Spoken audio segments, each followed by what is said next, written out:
tampered with Zhao Jis' brain. Just now I erased most of Zhao Jis' memories. Then I fabricated some new memories and put them in. This is equivalent to wiping out a portion of his martial arts spirit. His spirit has flaws. He will never be able to return to his peak in this life. Even a level 7 Grandmaster would struggle. He explained. Killing him is not as good as modifying him. Let him do something. It would be more meaningful for humanity. For this world.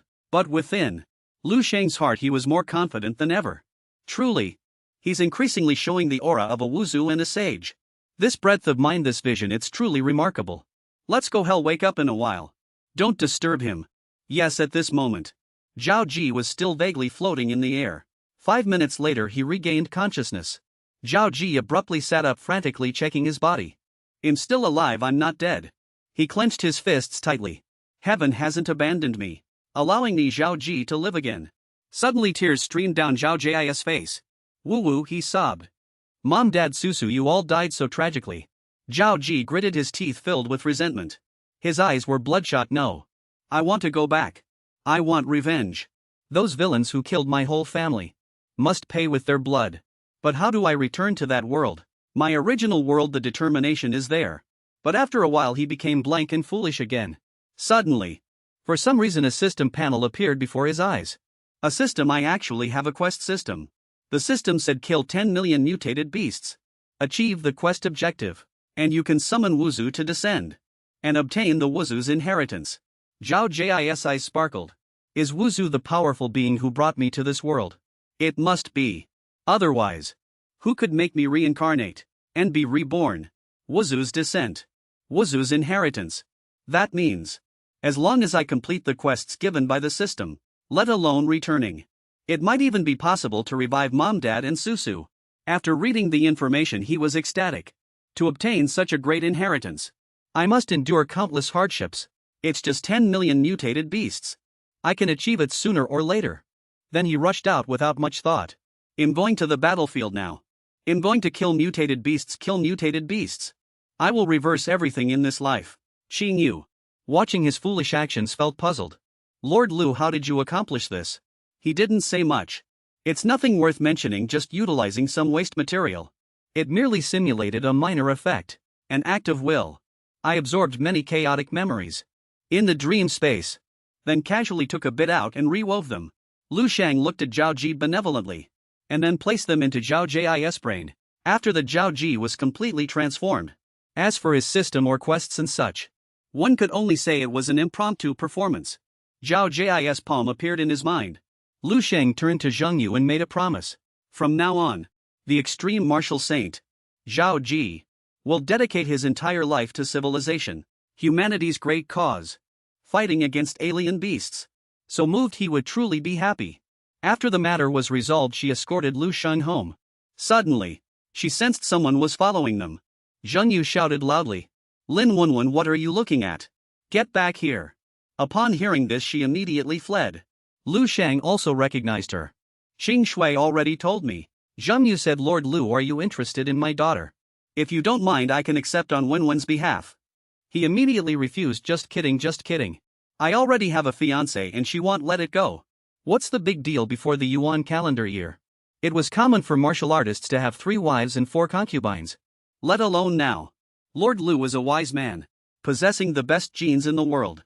To have one more descendant is a great contribution to Azure Star. Oh, I really like the male lead of this series. After so many works, I've finally met someone loyal.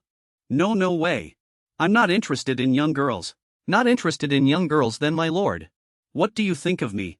Hearing Zheng Yu's words, Lu Sheng was scared stiff. She explained, my husband passed away early. I've been single for many years too. Serving my lord wouldn't be out of the question. Lu Sheng recoiled in fear. What kind of crazy plot is this? What the hell is this? Ahem, transcendent martial saint, please compose yourself. I'm not that kind of person. Zheng Yu also had a question. Ha, so my lord, you truly don't intend to return that energy crystal? Hearing this, he immediately became serious. What, can't I just keep it? Zheng Yu said worriedly. If you don't return it, you will likely encounter great trouble. Her voice was weary. The guides come from civilization even more advanced than the martial arts civilizations beyond the universe. Even at the same level, martial artists of Azure Star Our martial artists and theirs are not on the same level at all. What's more, the guides are high-level themselves. Lord Lu, although you are very strong yourself, this matter really needs to be carefully considered. For a moment, Lu Sheng asked curiously. Transcendent martial saint. It seems you, the guides and martial arts civilization, know everything behind them. Tell me about it. Zheng Yu gently pushed her hair back. Not really much. I've just lived a long time. The more I hear, the more I naturally know. She reached out and tapped on a touchscreen. A large screen appeared before them. The screen displayed planets in outer space. Zheng Yu explained. Azure. Our planet is a level 1 resource planet, located in the Tenjia galaxy. And the guides come from battle planets. They are stronger. One could say it's a place beyond our comprehension. Lu Sheng was a bit puzzled. Level 1 resource planet. Battle planet. Is this a classification system? Planets of martial arts civilization. Are they more advanced? She admitted yes. It's classified based on the planet's attributes. For example, our Azure star. Because this planet contains energy crystals, a cosmic level resource. But the quantity isn't very large. So it's categorized as a level 1 resource planet. Zheng Yu pondered. As for battle planets, I guess those are the planets close to the battlefield, where alien beasts fight most fiercely, just like the war zones on our planet that guard the chasm cracks. Besides battlefield planets and resource planets, there are also some garden planets.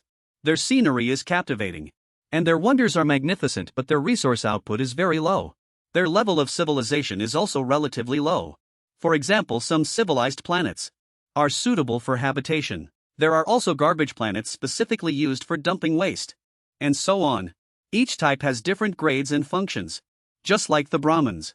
Lu Sheng carefully observed each planet. Isn't that exactly like the sociology of the Azure star? It seems no matter how vast the universe is, as long as humans exist, there won't be much difference. Jing Yu supplemented him with some more information. According to the guide's disclosure, no matter which planet, once there's an alien beast invasion, it could potentially become a battlefield planet. When the severity of the invasion exceeds a certain limit, it will become a battlefield. You actually told him something so important. Our Azure star actually has the potential to become a battlefield planet. Lu Sheng asked, puzzled. Why do you say that? Jingyu explained that the guide comes once every 15 days. Besides collecting resources, there's also another important matter. Inspecting the situation of alien beast invasions on the planet.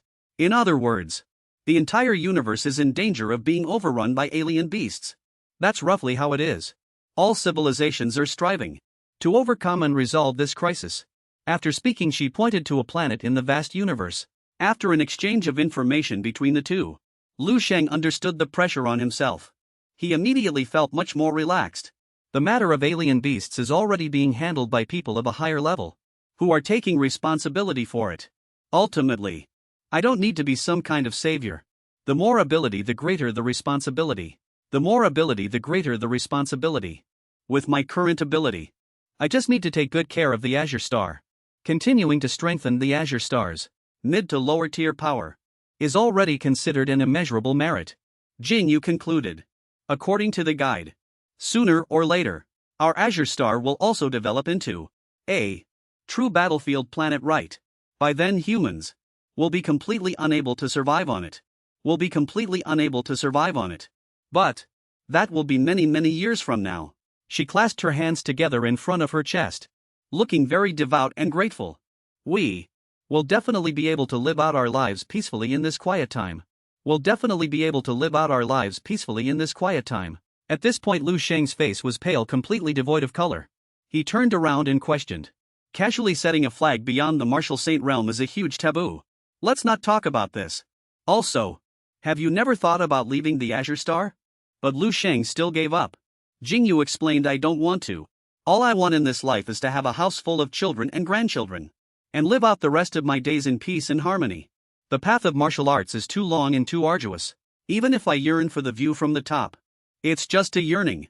She also knew that her ability to break through to the martial saint realm was already her limit. I've struggled for martial arts for most of my life. It's time to set aside some time to do what I truly want to do. Jing Yu's voice carried a lot of contemplation. Lord Lu, if you want to leave the Azure star, then you should even less offend the guide. Whether it's the path to breaking through to level 10, or the path to leaving the Azure Star. Both are in the guide's hands. Based on our current scientific and technological level, currently, we are still far from being able to build spaceships capable of traveling through the universe. Lu Sheng looked down at his palms. Lin Zhengyue was not wrong. To leave. It's not simply about increasing one's strength. Without the support of science and technology, we can't go out either. I'm not too sure about level 10 martial artists. But level 9, of course, isn't enough to allow the physical body to enter space. You can leave with your hands clasped, don't worry, I know what I'm doing. Zhengyue sighed, alright. I won't try to persuade you any further. I will tell you more about the guider's high technology, such as spaceships and other things. They continued to chat for a while. After a while she changed the subject. Oh right, my lord. My daughter Won. Are you really not considering her? Lu Sheng scratched his head awkwardly. Ah well. Where were we just now? His face was full of slyness. What if? Maybe if Dongqing Xuet agrees in the future. It might not be impossible to just give in. Step out with eyes closed. Forced to marry a few more concubines, oh never mind. It's better to strictly adhere to monogamy. It's just that he couldn't bear to see his other confidants shed tears. After finishing all the final tasks, Lu Sheng was also invited to stay for dinner. During the meal he saw many old acquaintances again, such as Won and Dongsheng. After dinner night had fallen and he returned home, Lu Sheng's pupils suddenly constricted, unsure of what he saw. It seemed to portend danger. It turned out he was in a dream space. Lu Sheng sensed something amiss. Has the data from beyond the universe not been unlocked yet? After comparing it with the information provided by Lin Zhengyue, he discovered that all the data he had found was false information. How strange, my personal access permission is still at level 10. He closed his eyes deep and thought. It seems I must truly reach level 9, or officially defeat a level 10 expert, to raise my permission to level 11. The system displayed. You must encounter the guider in October. Withstand 3 moves from this person and survive. Only then can you break through to level 9 in 3 years. Wow, this description. It's actually quite interesting. After the future update. Encounter the guider in October. Withstand 3 moves from this person and survive. And break through to level 9 in 3 years. In other words, my current strength compared to the guider is still far from enough. The gap is too big. Can I only ensure my own survival? Lu Sheng was thrilled. This isn't bad either. It's this feeling of being almost killed. But in the end I didn't die. Only then can it generate pressure and give me the motivation to break through. Let me check again. Saying this he pressed his hand on the screen. Unsure of what was displayed, Lu Sheng's expression turned grim. The system panel displayed. Future. 5 years later. Passed away in the battle to destroy Elon Star. At the age of 28. He was stunned, unable to believe his eyes. What the hell is this? How could I die this time? Even Earth was destroyed. What's going on? Lu Sheng frantically checked. The data had not changed at all. It seems this is the most likely future that the dream space can deduce. Based on the currently collected information, something I don't know must have happened. Or crucial information was overlooked by me. What on earth is this? His mind was filled with doubt. What destroyed this entire Elon Star? Even if I have already broken through to Marshall Saint level 9, I still couldn't resist it. If it were a level 10 expert. Of course not. Only beings level 11 or higher. Level 11 or from the cosmic starry sky. Or from the cave rifts. What Lu Sheng thought of was extremely dangerous. He wondered, could it be that thing again? If that thing escaped the abyss and destroyed Wailangsing, then it was indeed very possible. Although this world is fraught with crises, nothing is impossible. But he couldn't confirm what exactly destroyed Wailangsing. Lu Sheng was so enraged he lost control, causing the ground to crack. He clutched his head. Damn it, it's all Lin Zhengyue's jinxing mouth. She totally jinxed it. Otherwise this crisis wouldn't have appeared. This morning, she just said she wanted to live in an era of peace forever. And by night an apocalyptic crisis emerged. She definitely has to take the biggest responsibility. Seeing Lu Sheng pass the blame to others looked quite funny. But how could Lu Sheng give up so easily? There might still be a way. Anyway, he still has 8 years until he turns 28. There's still a lot of room for action in these 8 years. For now it's a catastrophic disaster for him. But what if 8 years later, he could resolve the crisis with a wave of his hand? So what then? Lu Sheng thought of his family here. Even taking a step back. If they couldn't win, wouldn't they know to run? The best case would be to take all his family away from Wielangsing. But how could he rest easy abandoning billions of compatriots on Wielangsing? Damn it! How infuriating! Lu Sheng looked resolutely at the sun. He had to become stronger. Strong enough to change everything. 7 days passed peacefully. Nothing happened. Lu Sheng packed his luggage and left with Qin Shui. Mom, Dad, I'm leaving. The parents deeply loved their children. They watched them leave in silence. His mother sadly said he just came back for a few days and now he's leaving again. That girl is a good girl. It's time for her to settle down. The two held hands, reluctant to part. Qin Shui looked directly at him. Are you worried? Lu Sheng smiled and said, you should ask your dad. I think your dad is the one who's most worried right now. As soon as he finished speaking, the camera shifted to Qin Shui's peaceful and warm home. At this moment Qin Shui's father was casually drinking tea, holding a newspaper. He started coughing violently. Why is it all powder? Did I forget to add water? But when he coughed it was clearly water, not powder. Hearing the commotion, Qin Shui's mother quickly ran over. Did you forget to add water when making coffee? Are you still sleepy? Qin Hao explained, I'm a level 7 general. So I'm a bit worried. Enjin saw his worry. There's no need for that. My son-in-law just came home for a visit. Do you need to be this worried? He picked up his teacup. What do you know? What kind of person do you think he is? How can I not be worried? He alone possesses so many titles and achievements. So Qin Hao had already learned about this son-in-law. She sat beside her husband. He thought a remarkable person like him. How could he fall in love with our daughter? He also admitted, I was thinking the same thing. Before I always thought my 2 sons were my greatest pride. Who knew that this daughter would be my greatest achievement? And Jin thought of her daughter, her heart filled with joy. Perhaps it was the ancestor's blessing. Suddenly his phone rang, a new message arrived. She checked the message, they're almost here. That fast? Quick, go downstairs and tell everyone that's our family's son-in-law. And Jin asked, confused. The Qin family and the Wang family also know the news and they're all coming to Dalianshan Airport, is that alright? Qin Hao hastily put on his clothes. No need, those 2 families already informed me. They're old friends of mine. It's only natural for them to come and greet us. I'll change my clothes, then I'll go with you. Meanwhile, at Dalian Mountain Airport, the plane has safely landed. All the soldiers were present, each of them looking incredibly solemn. They took their posts, waiting for the plane to land safely. Lu Sheng and Qin Shui carried their luggage, preparing to disembark. As soon as they saw them, everyone shouted in unison, Sir, the motorcade is ready, please give your instructions. He looked at the crowd, his expression unchanged. Is this an effort to clear obstacles? When I was learning martial arts, I used to admire those famous grandmasters.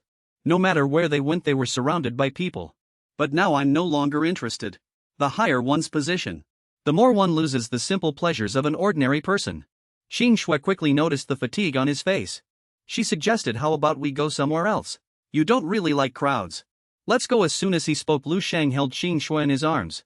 The two immediately vanished, as if they had flown into the sky. Seeing this, the soldiers were very alarmed. Where did they go? After escaping, they called a taxi about 10 kilometers away. Qin Shui told the driver to go to Dalian Mountain Villa. Okay, after getting the address, the wheels slowly turned. The driver quickly recognized them. Are you that famous couple?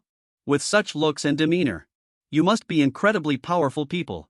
Hearing these compliments, she felt a little embarrassed. A perfect girl and a perfect young man. Lu Sheng happily told Qin Shui, I'll pay an extra 100 dong for the fare. His expression made her even more ashamed. So annoying after driving for half an hour. The driver suddenly slammed on the brakes. It turned out the road ahead was blocked. A celebrity is coming today. It's a very important event. Can I go in? It seems they blocked everyone. Is this a private venue? Lu Sheng paid the driver. It's fine, we can go in. Haha, good luck. Although he didn't know the two of them, he still recognized them as unusual people. They must be rich kids, that's why they can get in. The crowd queuing here was so dense it was suffocating. Holy crap, after getting out of the car, the two hid in the bushes. There are too many people, can we sneak in? Qin Shui suddenly saw an acquaintance. It was Qin Xiaojun.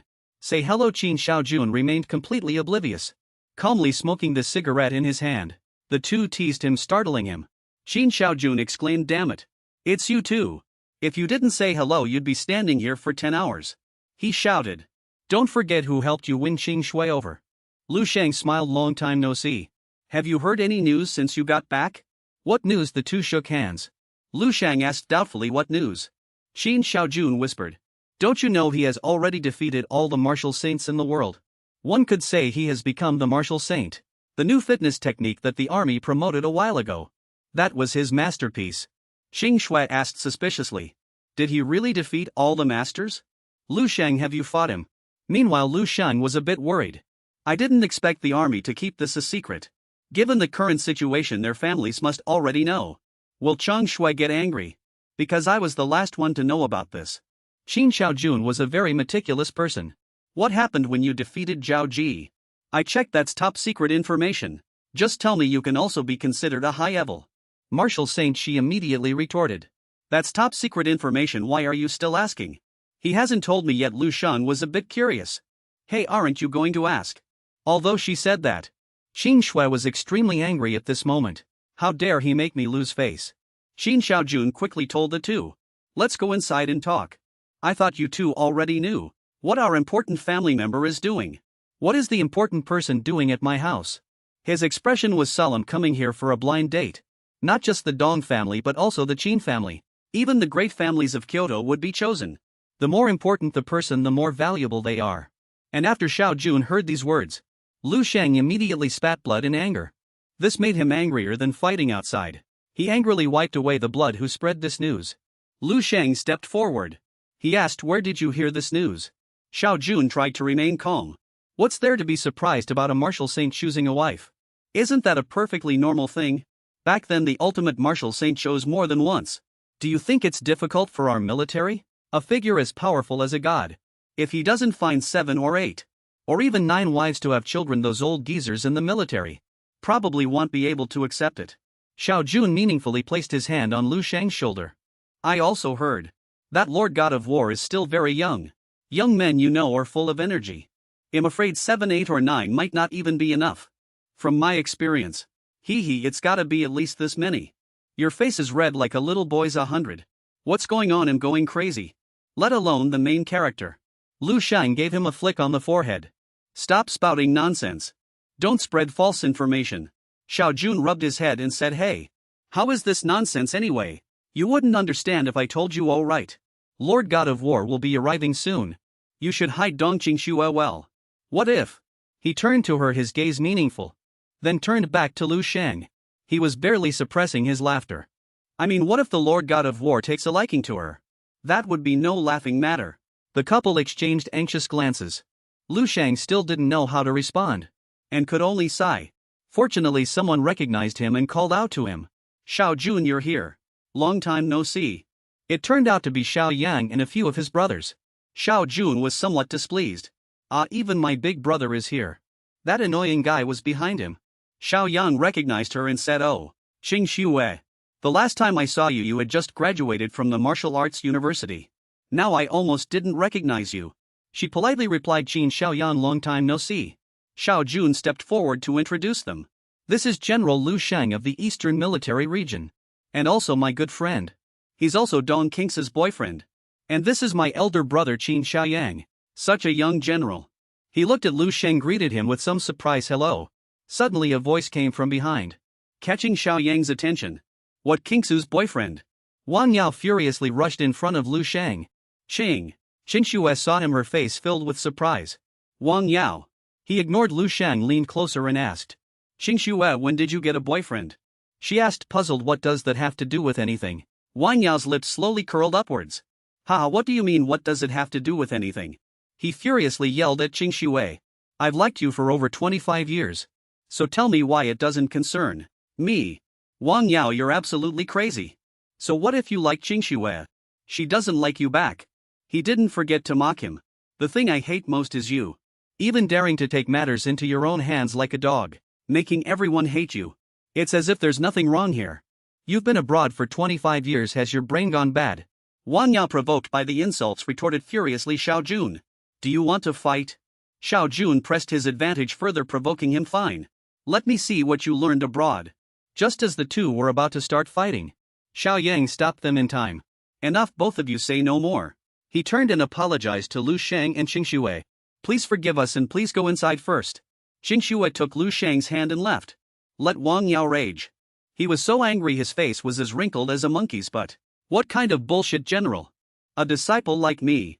and my brothers are all top-tier level 8 powerhouses in the world. He ran off in a hurry. Wait for me. No matter how Xiao Jun tried to stop Wang Yao. Wait, he held his head in frustration. This foolish friend. He probably doesn't know this news, having just returned. Lu Sheng has already defeated his master. He now has a splitting headache. He will go find someone to stop them. A conflict cannot happen today. If a fight breaks out, you guys, we, and the other families can't afford it. Xiao Yang kept apologizing to Lu Sheng. I had no idea this would happen. Lu Sheng said in a deep voice. If he came here with some despicable scheme. Now, I finally know what that scene was for. It was used to isolate the evil clone. Everyone was surprised. Xin Shui could hardly believe her ears. Lu Sheng, what do you mean? No sooner had he finished speaking, a hand suddenly pointed directly. It's him. That man stole my woman. I really didn't expect it. Wang Yao actually came back so quickly. Then pointed directly at Lu Sheng. He brought a group of big guys. I'd like to see who dares to bully my disciple. Facing these guys, he remained motionless. Let them see clearly for themselves. After seeing the person in front of them, the few who had just been spouting nonsense began to tremble. That person is. They knelt down in unison. Lu Sheng. We were wrong. We didn't know it was you. Wang Yao couldn't believe his eyes. Big brother, what are you doing? He walked step by step towards them. In making a stand, I won't hold back. Every word scared that guy badly. Lu Sheng raised both hands. Light gathered in his hands. After countless arduous practices, this time he easily summoned his Dharma aspect. Wang Yao couldn't believe his eyes as he watched. What? Everyone stared dumbfounded at his Dharma aspect. I really didn't expect it. Lu Sheng's power had reached such a terrifying level. His Dharma aspect continuously grew larger, until humans were like tiny ants before it. Xiao Yang was even more surprised. Incredibly, it was still growing with no sign of stopping. His Dharma aspect had now surpassed imagination. If viewed from the outside, it could be clearly seen from Earth. Everyone couldn't hide their inner astonishment. Xin Shui was astonished and Wang Yao was so scared he peed his pants. While that group of people bowed to Lu Sheng. Such a huge commotion. The people nearby could not possibly not know. Xin Hao recognized that person at a glance. That Dharma aspect is Lu Sheng. He has already appeared here. Xiao Yang didn't expect it. Lu Sheng, is that your Dharma aspect? Xin Shui looked at her future husband, unable to react for a moment. How could he? He reached out and held his wife's small hand. Lu Sheng explained. Actually, I've wanted to tell you for a long time, but I never found the right moment. And I was afraid you wouldn't accept it. Xin Shui's cheeks instantly flushed upon hearing these words. Oh my goodness. My boyfriend is actually this powerful. After a while, a sudden sound attracted everyone's attention. 3 men stood neatly in a row. Dong Qingding Qin Hao. Wang Hatong. Greetings, God of War. Seeing Qin Hao, Qin Shui was startled. Dad, is Lu Sheng really the God of War? Oh my God. He ran over and shook hands with his father-in-law. Wife, no need for this. Let's go inside and talk. All right. The remaining 2 upon seeing this felt envious. The other 2 were extremely jealous after seeing this. Old Dong, you must be incredibly jealous, right? To have such a virtuous son-in-law. He must be over the moon with pride this time. Everyone around was stunned when they saw Lu Sheng's appearance.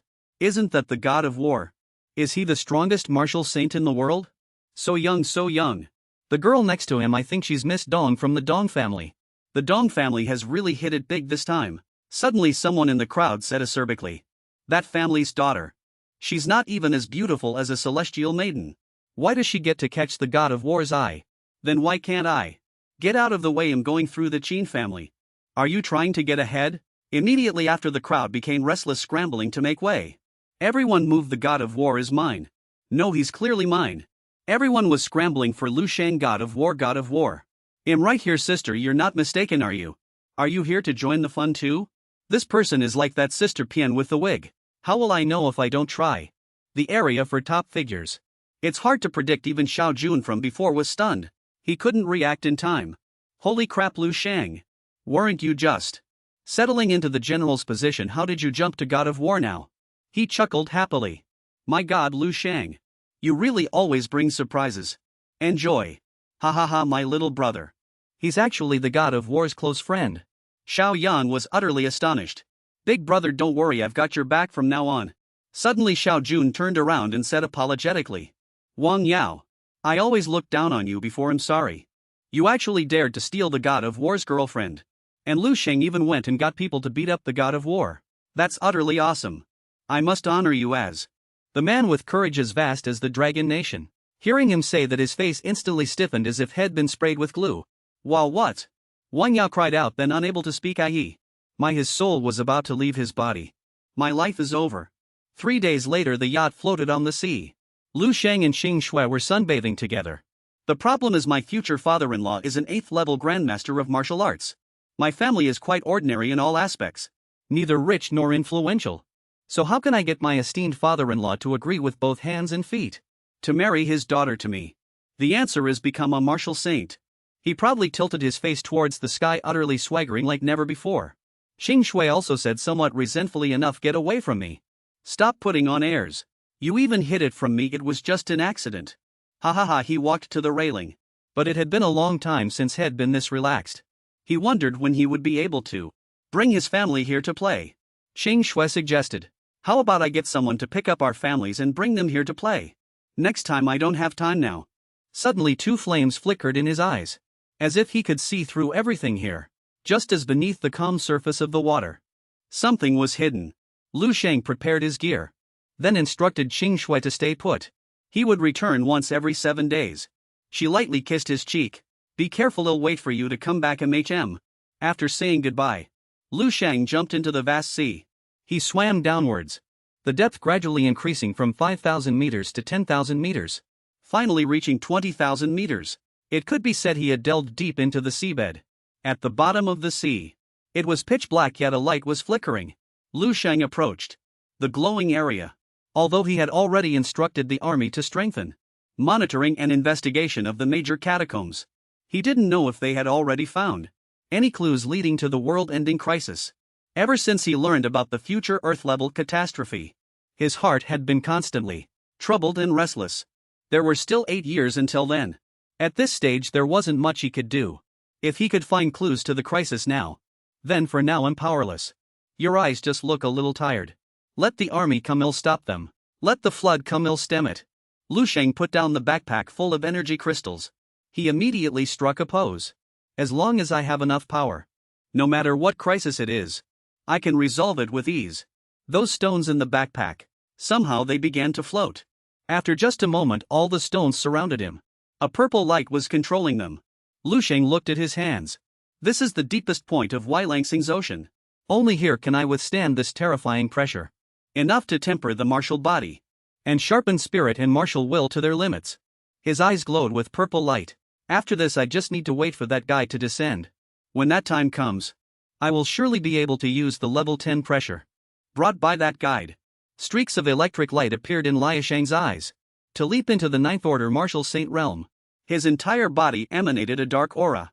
From that day on, every 7 days, Lu Sheng would go out again to replenish his energy crystals, while also making brief contact with his family and the military. During that time, he trained diligently and his strength advanced by leaps and bounds, working hard day and night as if he had returned to Jinhuando to become the holy god in the coffin. The star within Lu Sheng grew stronger and stronger, constantly approaching that boundary which separated him from true power. Nevertheless, as his power grew, Lu Sheng was also pondering a question, which was what exactly would his martial Dao manifestation take the form of? Time flew by like an arrow. 3 months passed in the blink of an eye. In the cold lightning grim reaper desert of the Imperial Advisor, all the martial saints were waiting here to respectfully welcome him. They had been waiting here and finally he arrived. Everyone immediately bowed respectfully.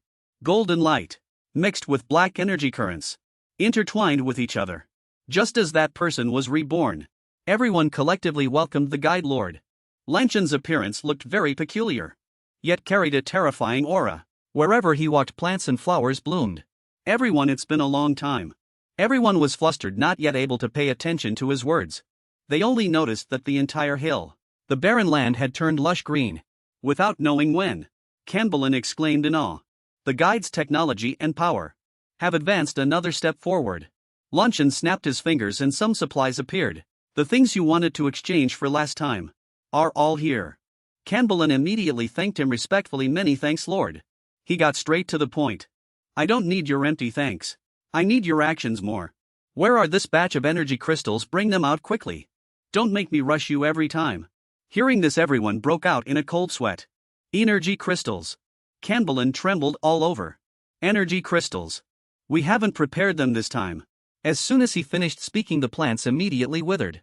Lanchin growled, "What did you just say? No energy crystals." Lanchin's three-eyed gaze opened.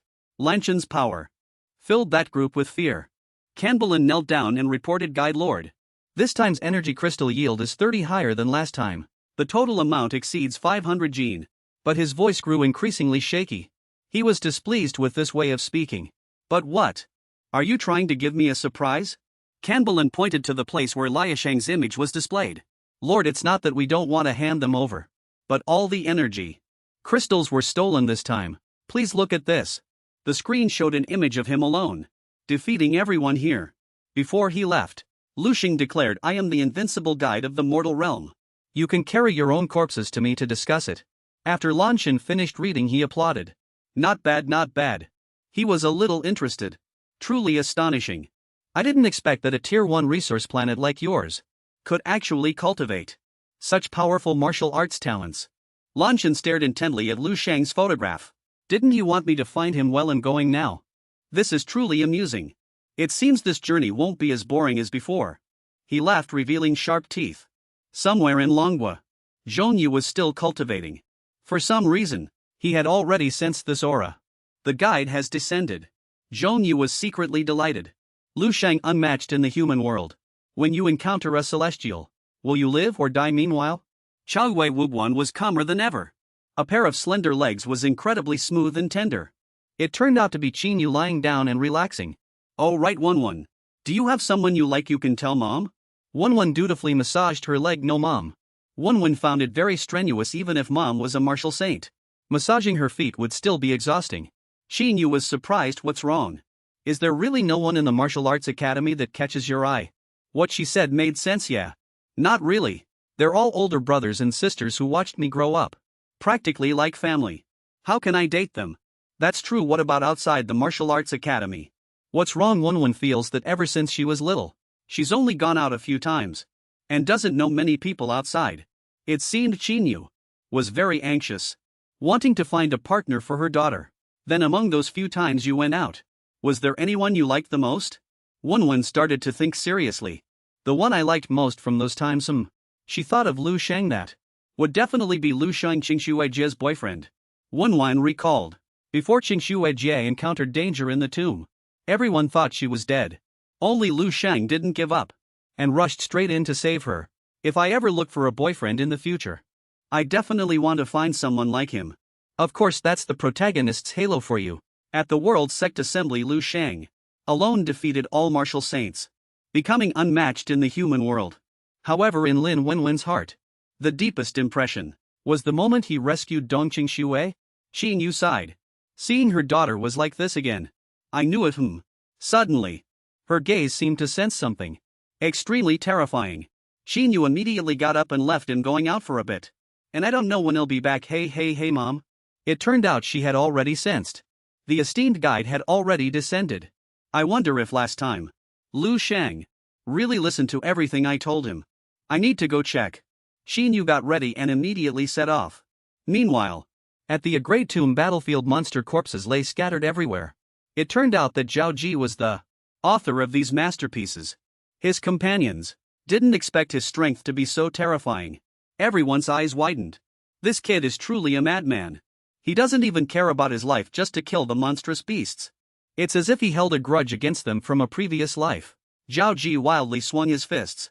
"This military god body refinement art is truly amazing. Every time I cultivate, it brings me different insights and different kinds of help. Truly worthy of the world's most supreme figures." Suddenly something flashed through his mind. Has the esteemed guide descended? But because Lu Sheng had already erased his memory, Zhao Ji immediately dismissed it.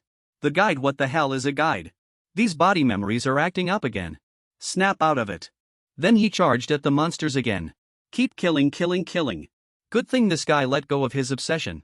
Otherwise, who knows what would have happened. Killing 1,000 mutated beasts in advance. The plan allows him to return to the world one day sooner, to seek revenge at first. Just as news of the guide's arrival on Earth spread far and wide, all the strong Martial saints of that level, those who had never deigned to pay respects before, were now all flocking to Dragon Nation. Meanwhile, in the Ninghai Sea area, the yacht still floated on the sea surface. Xin Shui's intuition told her, why do I have such an uneasy feeling? Luncheon suddenly appeared behind her. Hey young lady, do you know where Lu Sheng is? Xin Shui turned around surprised. These people had already boarded the boat without her knowing when. She looked at the person in front of her, feeling something was wrong. This person made her feel an extreme sense of fear. Xin Shui saw that the person behind them looked familiar. It was Tan Zhongyu, the martial saint of Dragon Nation. Then these people must all be martial saints. She was so nervous she didn't even dare to blink.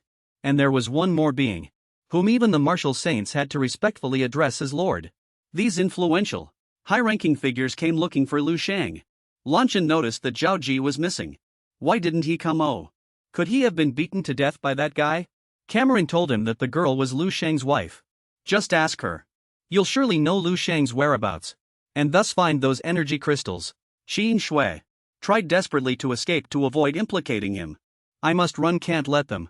But for some reason, her body couldn't move. Ugh, I can't move. It turned out Cameron had controlled her. Only a level 6.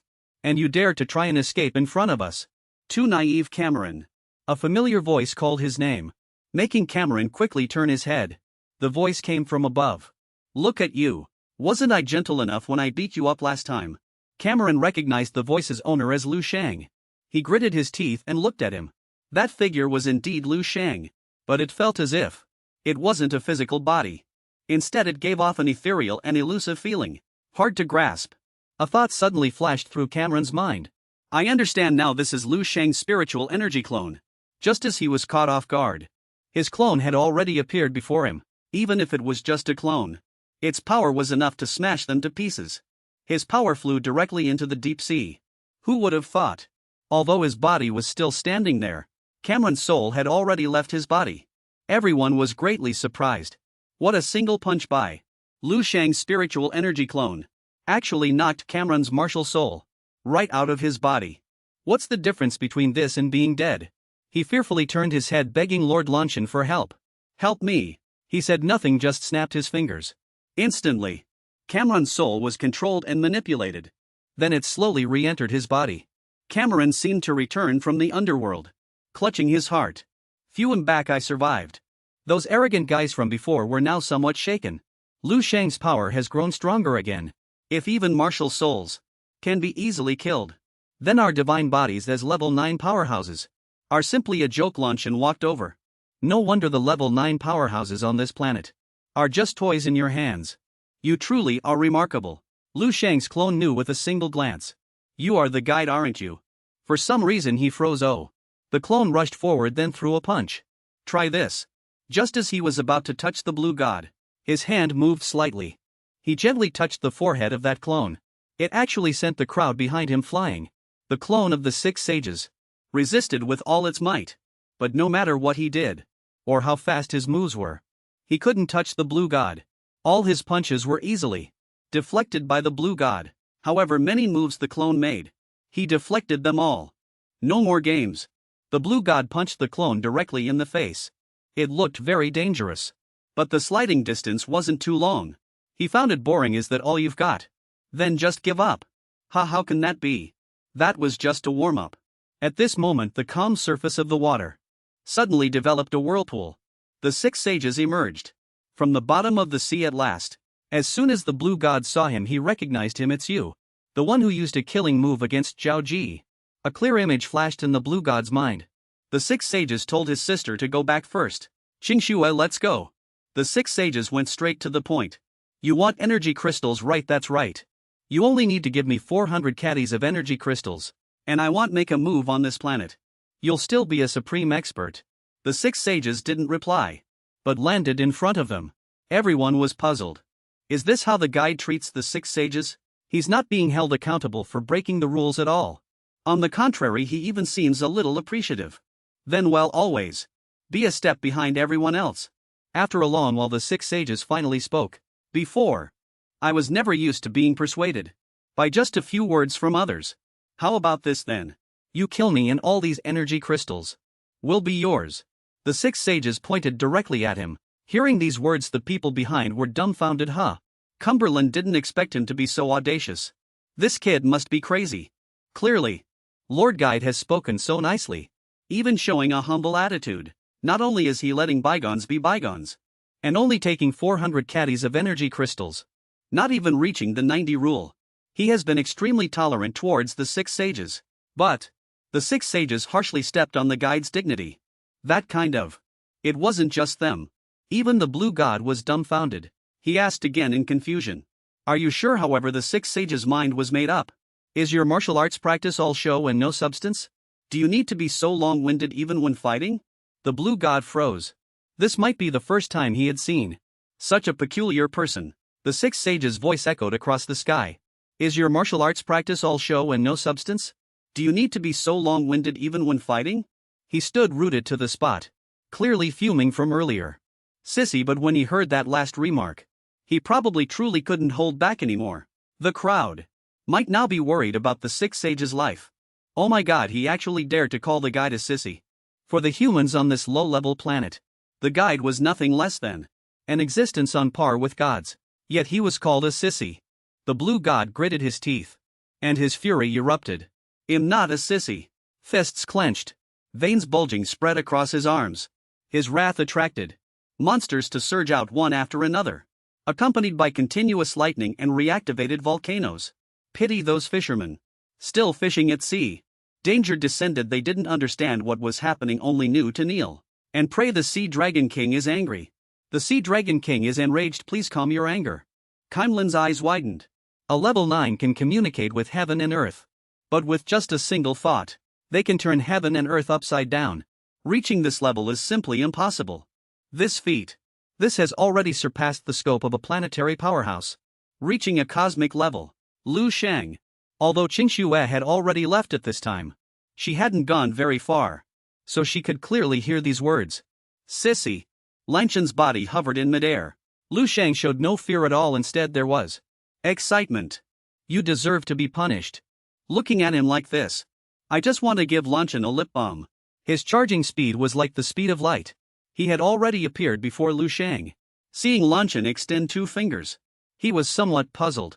He was as fast as lightning, striking directly towards the muscular 6-pack abs of Lu Sheng. His entire body was pushed far away. His internal organs seemed a bit uncomfortable. His expression was grim, his eyes shining brightly. The onlookers didn't expect this to be a level 10 expert. This is the true power of a level 10 expert. Even the peak of human strength would be no match for this power. He was turned into a pile of rotten flesh with just one move. Lanchen thought he was foolish. Is this still not enough for you to see? The gap between me and you.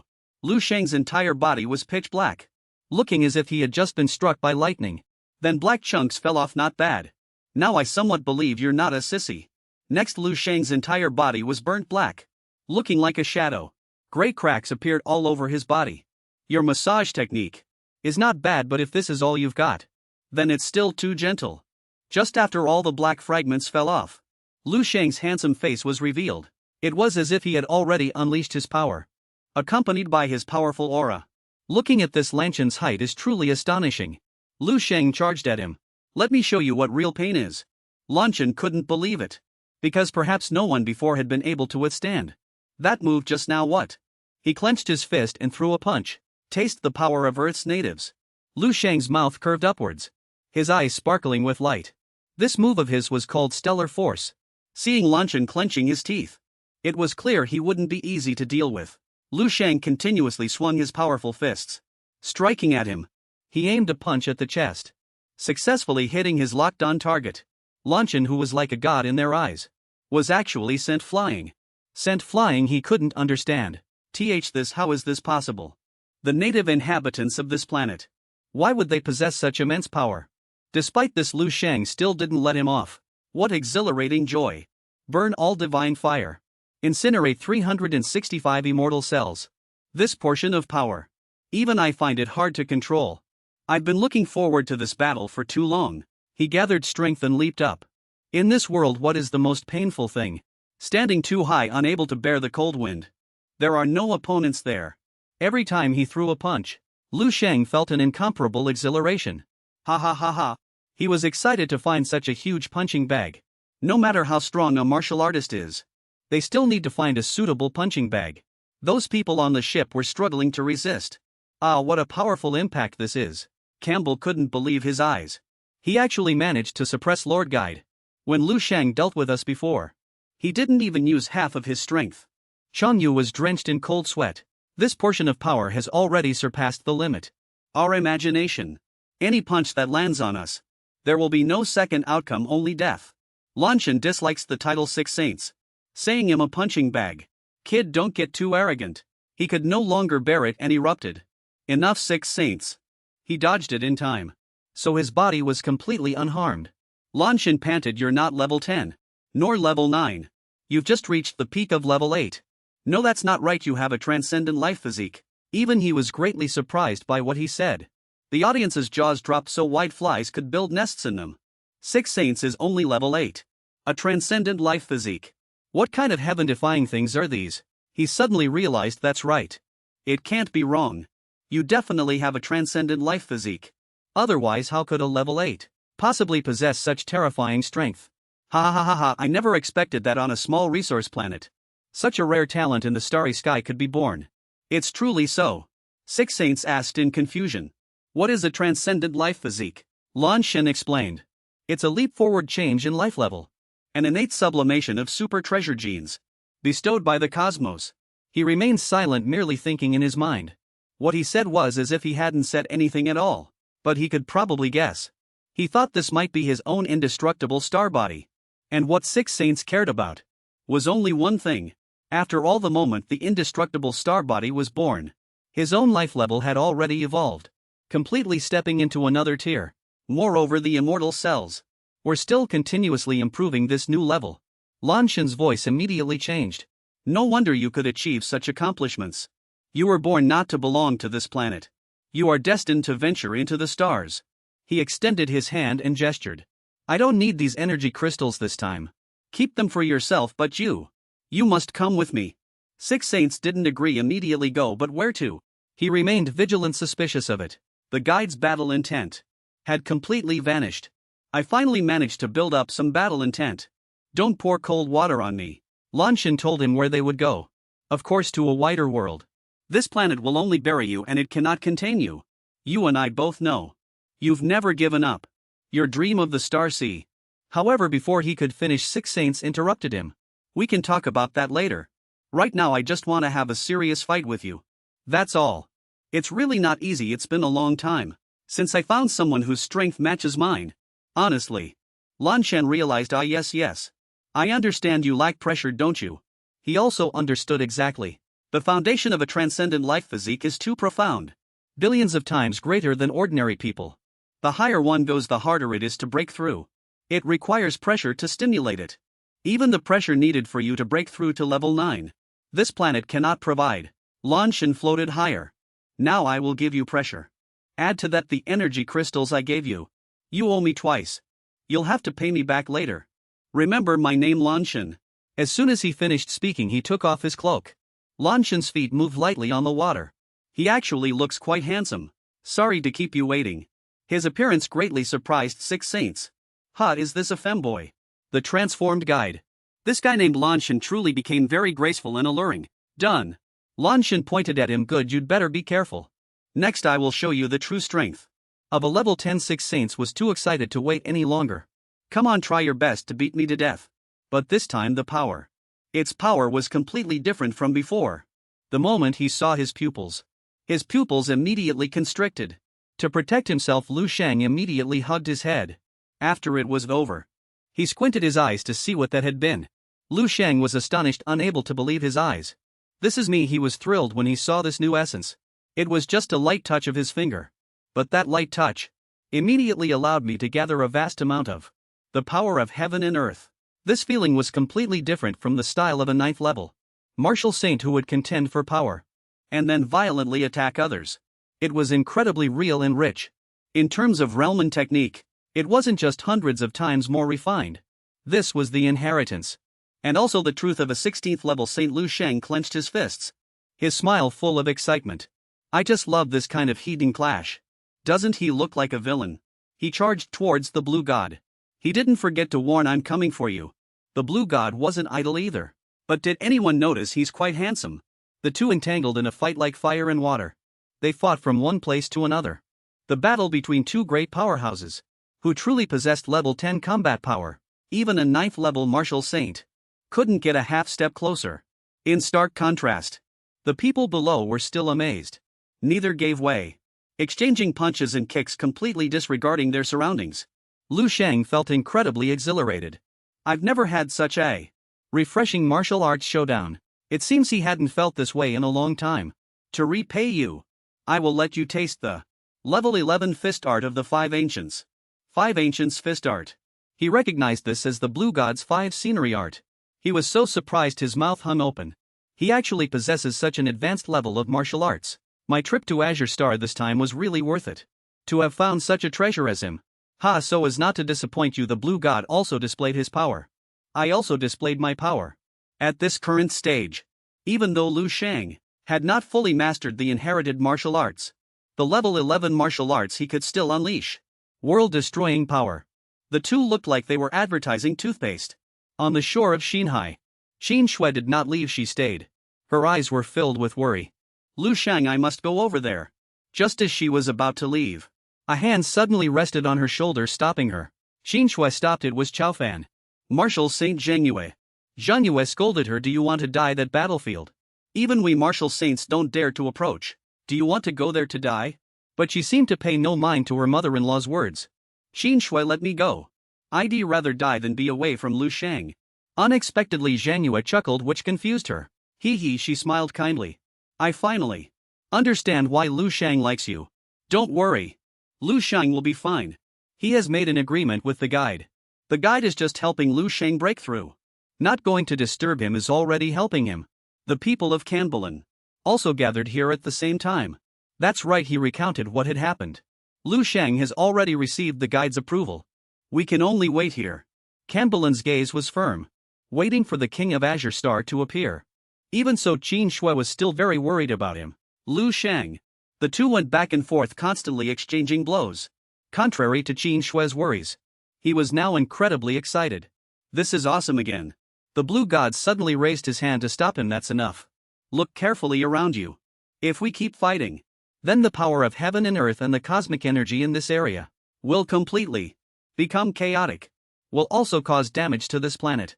An ordinary planet cannot withstand power above level 10. You wouldn't want your home world to suffer damage, would you? Perhaps it was due to overexcitement that he only now realized. Lu Sheng agreed. All right then.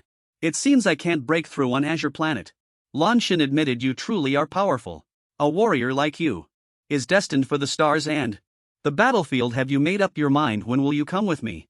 He didn't understand why he was in such a hurry. He believed he was just worried for you. Your body is a transcendent life form. Your breakthrough speed is hundreds, even tens of thousands of times harder than ordinary people. This planet can't even help you break through to level 9, let alone higher levels. But if you want to enjoy a few more years, that's fine too. Take this. Lan Shen tossed him an item. It turned out to be a communicator. Lan Shen instructed, it'll give you time. When you feel it's the right moment, just use this communicator to contact me directly. This is a communication device with a range of up to 200 light years. Be careful not to break it, okay? Lu Sheng asked, puzzled. Where did you pull that out from? Is it a spatial storage item? You're quite knowledgeable, aren't you? Something like that. He took out a bracelet. It looked like a crown. Kid, don't get any crazy ideas. On your planet, there are also some spatial items, similar to level 9 ones. Seeing that it was time, Lan Shen bid farewell. I won't waste any more words on you. Remember, you must contact me within this year. Before contacting me, you'd best have advanced to level 9. Also the energy crystal. I won't beg you next time. I also need to report to my superiors finally. Lu Sheng. Don't forget you owe me 3 favors in total. After that he flew into the spaceship. Lu Sheng put his hands on his hips, looking at him. 3? Where did 3 come from? Didn't you just say 2? Does the communicator count too? He then fiddled with the communicator. This guy is so petty. And he said he wasn't a petty person. Immediately Lan Shen's image appeared. What now? Changed your mind so quickly? Shall I come back and pick you up then? Lu Sheng's face was full of helplessness. I didn't press it randomly. I just wanted to see if it worked properly. Energy depleted. You'll have to wait a year patiently. You're welcome to contact me again. With that, he hung up the call. Lu Sheng then noticed his surroundings. However, the land had already been ravaged. If relying on the planet's natural recovery, it would probably take a very long time. He clenched his fists. Although this chaos was nothing to the planet itself, it was a catastrophe for the life on it. He wondered if that world-ending crisis, described in the dream space, was truly a star-level entity he couldn't defeat. A powerful being, or a terrifying great power, with destructive power, or a planet both could destroy the world. But they are two completely different concepts. Suddenly a group of people flew over behind him. Oh, they're here. Qin Shui rushed over and hugged Lu Sheng. Are you alright? But you're perfectly fine, aren't you? He turned to thank Qin, the transcendent martial saint. I saw everything just now. Thank you, you're too kind, Lord Lu. It's what I should do. Everyone please clean up this battlefield. Restore it to normal as soon as possible. Now everyone was more obedient than ever, including Cameron.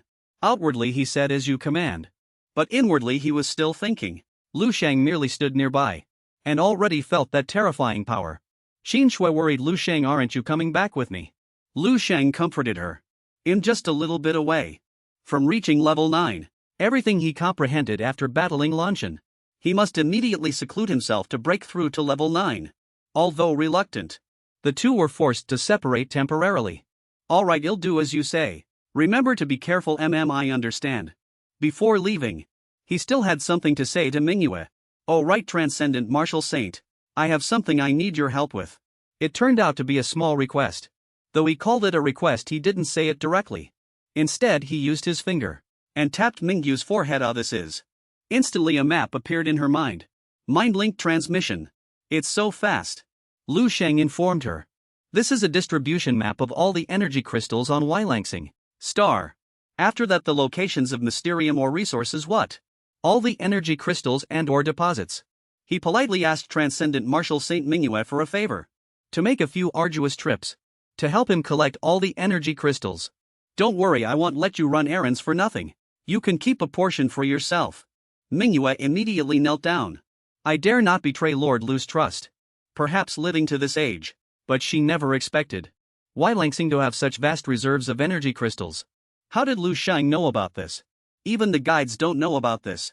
Forget it, no need to think so much if Lu Sheng can entrust this matter to her. It means he already considers her family. Manhwa immediately dismissed the thought. And then thought in a positive direction. I'll go right away. Having said that, she ran off to complete the task Lu Sheng had given her. He knew he would soon leave Ylangsing, revealing the map, which showed the distribution of energy crystals and mysterium or resources, like mysterium, mithril, etc., was also a blessing for the entire planet. What Lu Sheng needed to do now was approach his fiancée, Xing Xue. Go home and wait for me. His voice was filled with sweetness. He couldn't delay any longer. He dove into the deep sea again. Kings's mind was now filled only with rosy fantasies. Lu Sheng, he's truly growing stronger and stronger. At the bottom of the 10th centimeter deep sea, he continued his cultivation. Lu Sheng clearly felt that, compared to before his battle with Lanshan, his strength had at least doubled now. The foundation for advancing to level 9 was already extremely solid. If he truly breaks through to level 9, I believe his overall strength will undergo a complete transformation. It would be beyond words. Furthermore, he also felt that his spiritual energy and martial body had completely fused. Next was to fuse his own martial will, and then create a unique martial Dao imprint, his Dharma appearance. His hand clenched tightly. I don't quite understand how to do it either. My true Dharma appearance is about to emerge. The water flowed with the power swirling into a circle. He pondered, using the 10 perfection Dao as the foundation, and other Daos as supplementary. Once again, another deep pit appeared on the sea surface. At the bottom of the sea, its suction power grew stronger day by day. The vortex surged out of the water, then formed a pillar. Those who hadn't left yet also began to worry. Cameron noticed that the heaven and earth were being pulled by an immense grand force of heaven and earth. Is someone breaking through to level 9? Seeing this unprecedented phenomenon. Impossible. Breaking through to level 9. To be able to create such a widespread grand force. When I ascended to Martial Saint, I only created a phenomenon that was merely a few hundred meters in range. He felt fear but also realized the situation. What if it's that person? Without needing to say the name, almost everyone present thought of that person. This matter Cumberland can no longer make excuses now. We should hurry and clean up. Let's clean this place up. We're not qualified to interfere in these matters. Because we just witnessed Lu Sheng's power with our own eyes. That's why everyone has that thought now. You're right, we martial sages. We can only serve as high-class cleaners, that's all. Lu Sheng was still working diligently deep beneath the sea. After a long while his whole body finally regained feeling. A colossal figure appeared behind him looking incredibly majestic. But for some reason, it suddenly vanished a few seconds later. Lu Sheng was puzzled. What happened? Why did it fail again? He remained determined, not giving up, and exerted his power again. One more try. But no matter what he did, he couldn't succeed. What's going on? Failed again. This time Lu Sheng had already gone all out. Keep going. After that Lu Sheng continued to try repeatedly. Until he was exhausted, then he wondered why. Why isn't it working? Where exactly did it go wrong? He clearly remembered. The martial Dao mark. My martial Dao Dharma aspect is entirely based on the martial Dao will.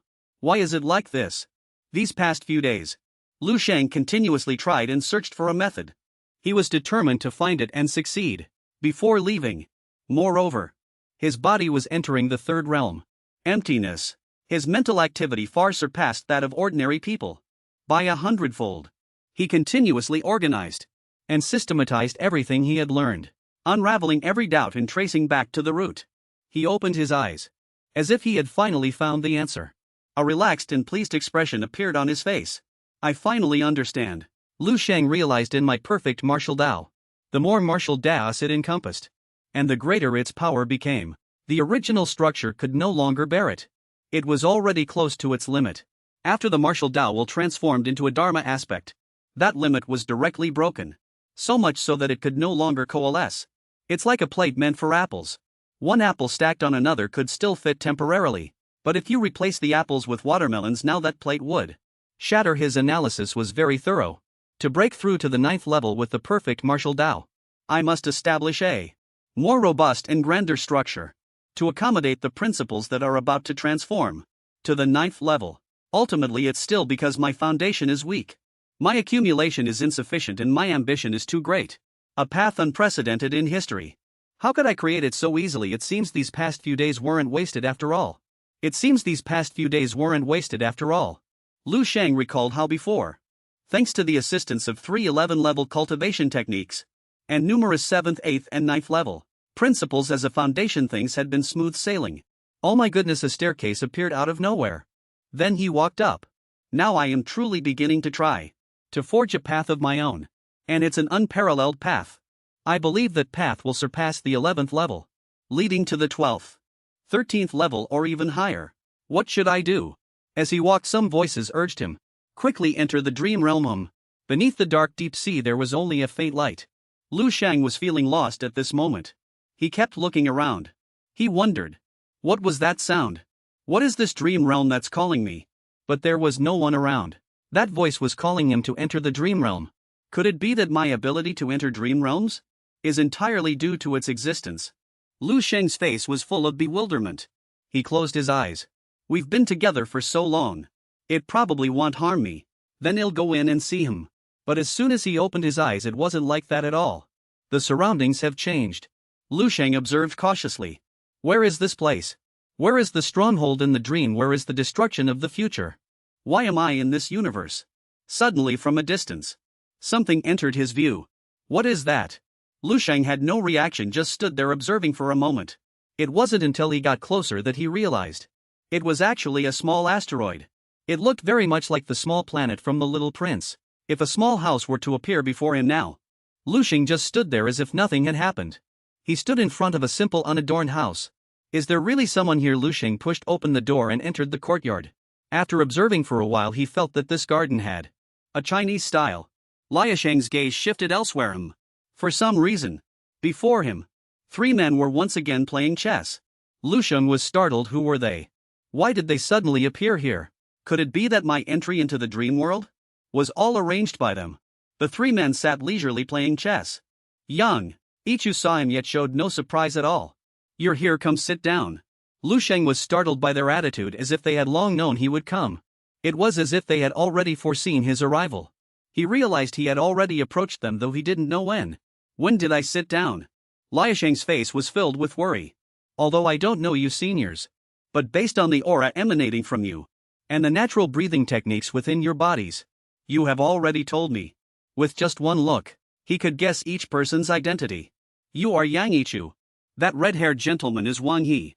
And that kind-faced gentleman. You are Duan Yifeng. Yifeng told him to relax. Just sit comfortably for now, don't be so anxious. He invited Lu Sheng to play chess with them. Those stories gradually unfolded in the vast universe. A blue spaceship was soaring through. Lu Sheng sat in the control center piloting the ship. He was reviewing his battle with Lu Sheng. 5 Realms Fist Art. Indeed, it was the 5 Realms Fist Art. 5 Realms martial arts are also known as rule martial arts. That kid has already touched upon the universe's laws of celestial operation. Lu Sheng's lips curled into a slight smile. With just this, Lu Sheng could already obtain the qualification certificate for enrollment in the Tianwei Battlefield Academy. What's more, he also possesses an extraordinary life physique. Despite this, he still felt confused. He just didn't know what level his physique belonged to. Lu Sheng took a sip of the cola in his hand. I remember in the Yamo Star region, there was once a case of a level 9 defeating a level 10. That genius who created a miracle was named Wulan and became famous after that battle. Later he was admitted to Tianwei Academy. It was eventually detected that his extraordinary life physique reached level 9. Level 9 is extraordinary, yet Lu Sheng is even better. A level 9 defeating a level 10 is already extraordinary. So what about a level 8 defeating a level 10? Is it Dust Star level? Or Profound Moon level? His voice was a bit low, although one cannot speculate so simply and crudely. Still, his level is definitely not low. He has very likely already entered the Dust Star level. Coupled with his comprehension of 5 realms rule martial arts, as long as he doesn't suddenly die, then reaching level 11 is almost a certainty. Perhaps those 5 strange figures flashed through Lu Sheng's mind. He even has a chance to reach level 12. Oh my goodness. How many level 12 powerhouses can there be in my star region? Every single one is a renowned existence. So powerful that even if I look up, I still cannot see them. I'm overjoyed. I'm rich this time, I'm truly rich. Lu Sheng's laughter echoed throughout the spaceship. Who would have thought that this business trip I was assigned would lead me to discover such an amazing genius? And he still owes me 3 favors. Over time, they will become 3 planets that belong only to me. This is great.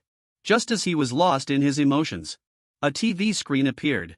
Lu Sheng, seeing Xiaolin, excitedly told him, Xiaolin, I have good news to share with you. Guess what I did this time? But before he could finish, he was interrupted. Because there was something more important. We can talk about those things later. I have something urgent to ask you. During your journey this time, did you encounter any space pirate ships? Lu Sheng couldn't believe his ears. Space pirate ships? Do you mean there are space pirates in this starfield? Xiaolin's tone was full of tension. That's right, in the adjacent star sector. Several resource planets have already been plundered. Resource veins have been completely looted. Many experts on those planets were captured and enslaved. And sold. Damn space pirates. It is understood that space pirates are like locusts, wandering through the stars. Any planet they pass through suffers terrible destruction. They not only plunder resources, but also cause the collapse of the alien beast battlefronts. In short, they don't just loot everything and flee. They also leave a huge mess behind. Currently, I only know some information. This pirate group is the Chutong Pirate Group, the most ferocious group in the Yamo Star sector in the past 100 years. There were originally 12 members in their group, 7 of whom have already been killed or arrested. Currently, only the Chutong leader and 4 subordinates are still at large. This group consists of 5 people in total, all with strength above level 10. The Chutong leader is even a peak level 10 expert, extremely difficult to deal with. And their trajectory of crime is heading in your direction. Lu Sheng was shocked coming here. He felt that something was seriously wrong. Oh no, this direction leads to Lu Sheng's planet. This is bad. There was no time to sit and think. Lu Sheng left immediately. Inside the spaceship, the group of space pirates were enjoying their meal. Shutong said, "We received news yesterday that the price of ordinary slaves has dropped by 30 recently. Those ordinary people we captured are not very useful to keep. Transporting them out would even result in a loss. Duxie, go pick out a few good-looking ones and dispose of the rest as waste." Duxie stood up to carry out the order. Yes. He turned and asked the others. The Star Police in the Yamo Star Sector have been watching us lately. Then he waved his hand and a map appeared. So this will be our last operation. Each of you picks a planet to raid. Once this is done we go home. Fulank eagerly searched for a suitable planet. I choose this planet. AG looked at Earth. Then he'll choose that one. He set his sights on this planet Wayland star designated A28462. A beautiful name very fitting for me. I choose it. In the mysterious asteroid everyone watched this scene. How surreal. Lu Sheng played chess distractedly. Why can't I play? Ijo laughed heartily. It's okay, you'll know if you just try. Just do as you're told. Obediently listening to them he picked up a chess piece. But as soon as he picked it up, Lu Sheng felt something strange. What is this? The space around them suddenly changed. It looked like a malfunction. He wondered, is space collapsing? No. Rather than collapsing, it was more like he had entered a deeper world. Before Lu Sheng could recover, a light shone before his eyes.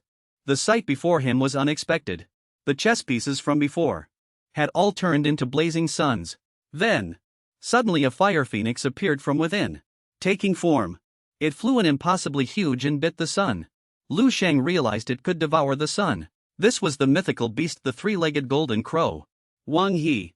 I never thought you'd recognize this as a three-legged golden crow. Not bad. You indeed have the right to sit here. Lu Sheng's expression showed countless questions. What game are you two playing exactly? He explained that this game was called the Enlightenment Chess. Sun Divine Domain, golden crows obscuring the sky. This is my Wang He's path to level 15. Lu Sheng was surprised. Level 15? Aren't you level 11? Why is it a path to level 15? Wang He chuckled again as if it were a common thing. How can someone with such shallow knowledge understand truths beyond their comprehension? But the truth was, this statement was indeed correct. His understanding of Wang He was limited to the moment when base 1359 was destroyed. In the future 10,000 years. In the next 10,000 years. But who said Wang He had already died in these 10,000 years of martial arts? No one had ever said that. It wasn't until everything connected that Lu Sheng understood. So that's how it is. After I gained the inheritance, you level 11 cultivators unconsciously assumed everyone was pursuing the path to level 12. The truth was, the three of them were already on another level. But in reality, with your cultivation realm, you didn't perish along with Earth at all, but had already stepped into a new world. Lu Sheng recalled this and found it somewhat amusing. It's like your high school classmates thinking I'm still in college. But in reality I'm already close to breaking through to level 9. One of them picked up a chess piece. Then placed it down. It was Yifeng. This is my water spirit domain, he said, and it's also a path to level 15. It's much stronger than that Sun Divine domain. Wang He roared at him.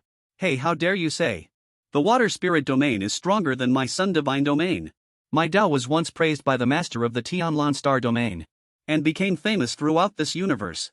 Yifeng wasn't to be outdone and retorted. Do you think I haven't been praised by the master of the Tianlan star domain? In this universe no one can surpass me. Neither of them backed down. This damned old man. If you're not convinced, let's have a match. Didn't you secretly eat the snacks I hid last time? Come on, who's afraid of whom, you wrinkly-faced geezer? Didn't you also secretly drink my Longjing tea? After a verbal sparring match, both held a chess piece. With every breath countless golden crows and water spirits shattered and perished. This was the clash of paths to level 15 ascension. A battle of slaughter between mythical creatures and legendary beings.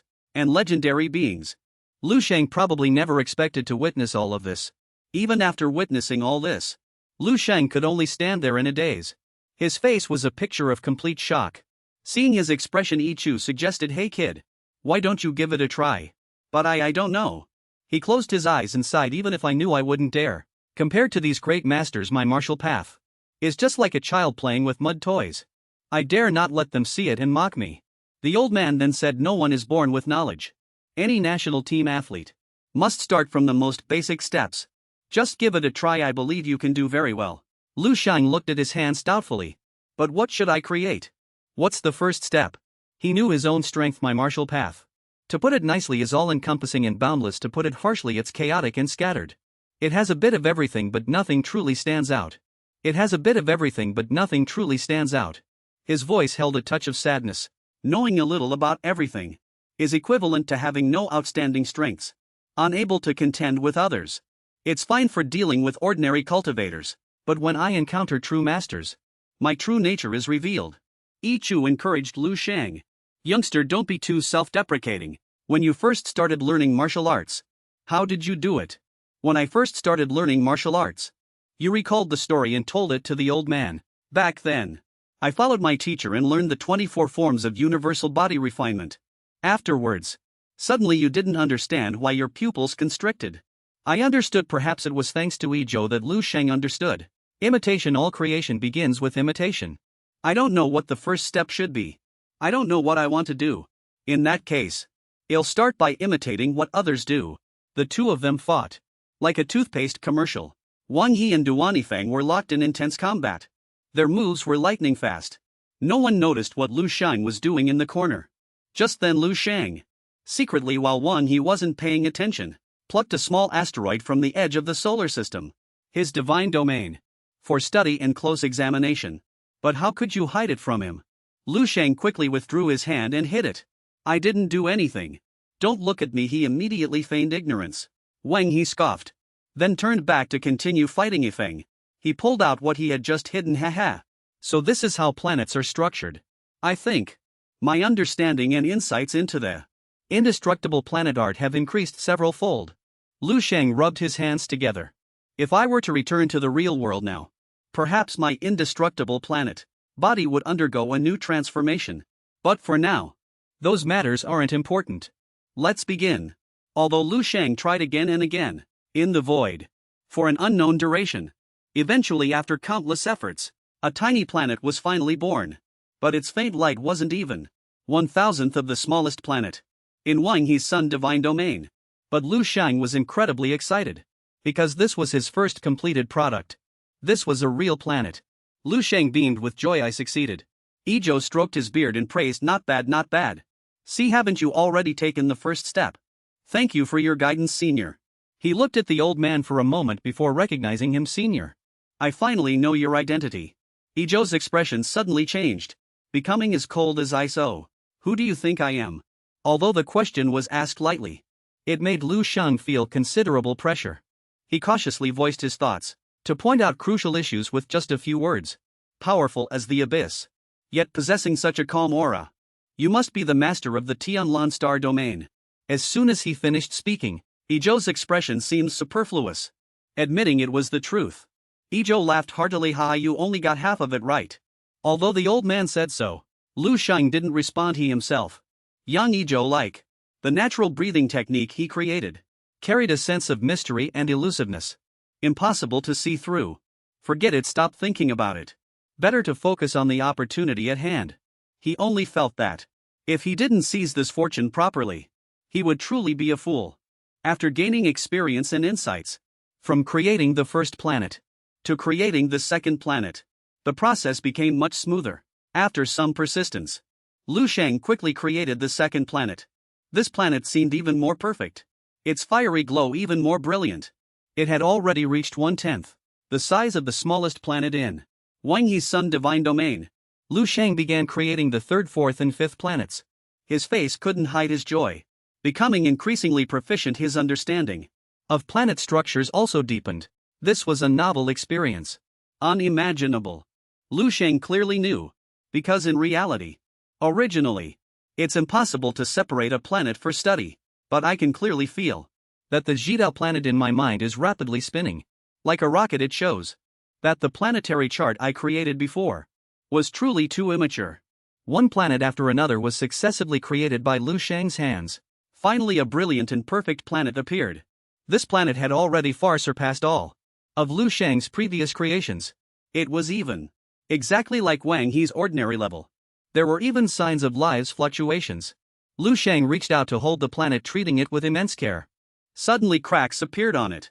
A fire phoenix burst out from inside. It flew around the eggshell that had once encased Lu Sheng. I didn't expect its growth to be so fast. It has grown up. The phoenix showed itself to be very friendly to the young man. It landed on Lu Sheng's shoulder. The two stood facing each other, a harmonious and slightly adorable scene. Lu Sheng gleefully wanted to show off to Ijo. Look. Quick, look, please look. Ha ha. The old man couldn't help but smile looking at the ambitious young man. Martial arts. Isn't it more interesting than you imagined? Fortunately, Lu Sheng held back. I almost Blurted out the word teacher just now. Never before. Has anyone taught me so carefully like this? I always had to explore and advance on my own. No one to confide in during hardship. No one to share joy with. Now this person named Yang Yijo gives me the feeling of a mentor. It's very unexpected and also very good. Yang Yijo seemed to want to test the young man further. Try something else. Suddenly another small, dark planet appeared before him. Yifeng brought it over, then said to him, "You can have it." Lu Sheng didn't miss this good opportunity. He gently placed his hand on it. Although it was a bit strange, it was very novel. He had been here for quite some time now. He had almost figured out the relationship between the three of them. Wang He and Duan Yifeng were of equal status. Yang Yijo's status was higher. But Yang Yijo said, "I only guessed half right, so what's the other half?" Yang Yijo stood nearby, a gentle smile on his face. Regardless, Yang Yijo definitely has an unusual relationship with the owner of Tianlun. With the owner of Tianlun Star Domain, he is the one with a true powerful backer. While Wang He and Duan Yifeng seem like people who climbed up from the bottom step by step, otherwise I don't believe that merely on a small planet 3 geniuses above level 15 could be born consecutively. If there's a powerful senior supporting them from behind, then everything makes sense. Lu Sheng stared at the glowing stone in his palm. After all, the truth is very close. I don't need to try hard to guess anything. I just need to wait for them to unveil the mystery step by step. Shirguo Weilan Star. A father and son were playing. The father kept encouraging him. "Come on by just one more time. Success is calling out to you." The little guy gave it his all, then made his move great. After some training, Anbai collapsed onto the grass exhausted. "I'm so tired." His father walked over. "Come on, Dad will help you up. You can't lie down immediately after training." Although his body was completely exhausted, Anbai was still excited. "Dad, these movements really work wonders. It's a world of difference. Much better than your old moves, Dad. I think next month they'll be able to pass the martial arts elementary school entrance exam of Liutung." "That's right, it's not just you. Even I, Dad, can feel significant improvement when I train." The little guy asked curiously, "Dad, I heard these movements originated from Dragon Nation, is that true?" His father's expression turned serious. "This cultivation technique is called Junshin Body Refinement Technique. Was created by the Dragon Nation's monarch and ministers. The Dragon Nation has already begun to fully promote it, completely replacing the old body refinement techniques." Hearing this, the young Anbai immediately became excited. This means that every person in the Dragon Nation can learn for free all the moves in this set of body refinement techniques. Oh wow. In the past, for people in our country, if we wanted to learn, we'd have to pay for it. And we couldn't even buy the full set. Currently, the Dragon Nation only sells some public moves. My eyes shone just like 3 other pairs. "Dad, every time I ask Mom and Dad for money, let's the 2 of us immigrate to the Dragon Nation. Become citizens of the Dragon Nation. That way, we'll be able to learn this complete set of body refinement techniques for free." Dad didn't adopt my suggestion, but it sounds pretty good. The existence of the monarch minister body refinement technique will certainly make the Dragon Nation the world's strongest nation in the future. By then, trying to get a Dragon Nation green card will probably be very difficult. Now is a good opportunity. Anbai loved it. "My dream is simple: to become a powerful martial artist. Only the strong deserve to have a say." However, suddenly in the sky, something appeared that caught the boy's attention. "Dad, look, that's." Perhaps even his father, having lived to this age, had never seen such a sight before. The previously clear blue sky turned pitch black. Countless spaceships descended. Anbai didn't understand what was happening, he just felt very happy. Spaceships. So it turns out there really are aliens in this world. "Dad, everything in sci-fi movies is real. Dad, look." Meanwhile, his father was extremely nervous. This feeling knows something's wrong. Instantly, these ships, after charging, emitted dazzling light. They showed no mercy to anyone for no apparent reason. It turned out that just a few minutes earlier, in a kite's fighter jet, a kite called Franco, "Hey fatty, let's play a game. What do you want to do?" He proposed a wager. For this trip, the one who is fastest and gets the most loot will receive 10 of the total haul from the other 2 at the end. Geeky thought this harvest would be substantial. The money distributed to each person would be enough to buy a garden on a low-level planet. 10 was no small sum. Franco, his mouth full of food, mumbled in reply. "All right." Seeing that everyone else agreed, Geeky accepted. "Fine then. I have no objections either." They said excitedly. "It's settled then. When the time comes, If anyone doesn't honor the deal, I'll send this recording to the boss. Haha, don't you dare regret the money then. Akaik seemed very pleased with Earth's appearance. What a beautiful planet. After scanning, he only felt it was a great pity. Oh, you lowly commoners of this primitive civilization. Are you ready to welcome the arrival of Lord Akaik? Ha ha. Akaik's face was filled with menace and malice. The people on the planet were still joyful, unaware that danger was quietly descending. Haha. I had so much fun today. Where should I go now? The spaceships in the sky began to fire. They launched a fierce and sudden attack, catching everyone off guard. The happy scene from moments before instantly vanished, leaving only chaos. Run bodies lay strewn haphazardly in a sea of flames. It was difficult to find any survivors. Everyone looked at each other in confusion. What's happening? Is this an alien attack? One person quickly signaled evacuate the civilians from here quickly. However, before anything could be done, the number of incoming projectiles grew larger and larger. Akaik appeared on a large screen. Greetings, dear residents of Elon Star. It's our first meeting. Allow me to introduce myself. My name is Akaik. His voice was filled with contempt for the lives of the people here. Next, I want to tell you something. You now belong to me. You slaves. Their faces were filled with confusion when someone suddenly came to attack. Camilon is among these people. Oh no. I heard the guide say they are space pirates, terrorists of the universe. Everyone was stunned by his words. What Lu Sheng is still completely unaware of this, and is deep in a dream. He tried his best and was cautious. In the sphere created by Lu Sheng, a dragon appeared.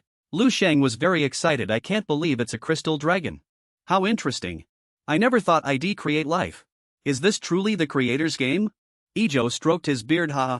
This can be considered a step in cultivation. He happily said to the old man. I can feel it. I have a deeper understanding of Wang He's path. Senior and Duanifeng Senior have reached unprecedented heights. Although there are still many things I can't understand. After all, the gap is too big. Ijo explained, although you still can't comprehend it. Everything has been quietly engraved in your body through the creator's game in a latent and unconscious way. When the time is right, it will surely come in handy. Lu Sheng scratched his head, and it's too difficult to understand. With a huge commotion, both turned their heads to investigate. This energy is, oh my. I never thought old Wang would use this move. Wang He closed his eyes tightly, then slowly gathered his strength. Afterward, his power burst forth even stronger. Old Duan, take this move. Lu Sheng's jaw dropped in surprise. That's a red giant, formed by the power of the three-legged golden crow. It's hard to imagine how things will develop. What it will become next. A supernova, a neutron star, or even a black hole. Yifeng resisted with effort. You brat to actually use this move. Right, seeing the opponent so determined, he himself had to get serious. Let's fight. Neither of them gave an inch. If you didn't know, you'd think they were rivals. One side yellow, one side purple, violently clashing. Lu Sheng struggled to stand firm. I can't believe they completely abandoned their physical bodies, merging with cosmic energy, proving immortality with divine power. Why wouldn't he want to miss a single moment? Truly astonishing. This is a showdown between two top powerhouses of the divine realm. Countless insights and inspirations also emerged in my mind. His eyes seemed to be replaying the entire process. Lu Sheng was mesmerized, his whole body entering an indescribable state. All his attention was still focused on the divine realm battle before him. However, his hands kept creating planets. Crystal planets, one after another. Faster and faster.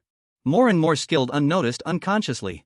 The number of crystal planets and planets created by Lu Sheng has begun to gradually approach the number of those involved in that great battle between the two.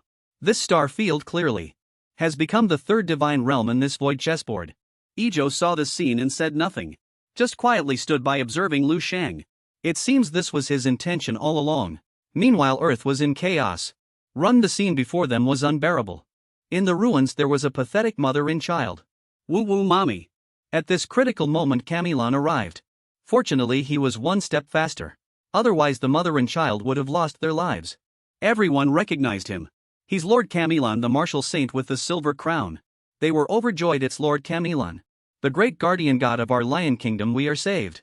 Martial Saint Camilon Das will repel those invading aliens and protect Azure Star.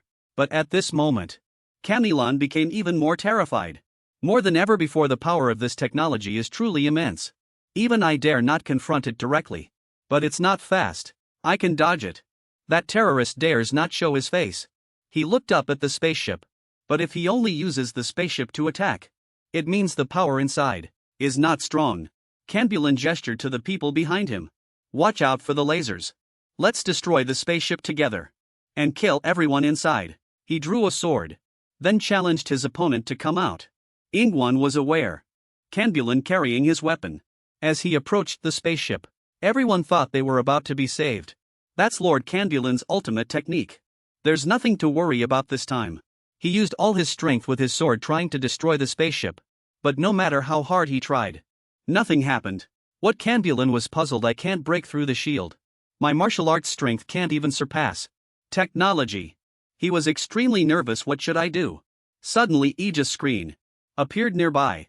Haha, you don't even have the strength to break through the shield.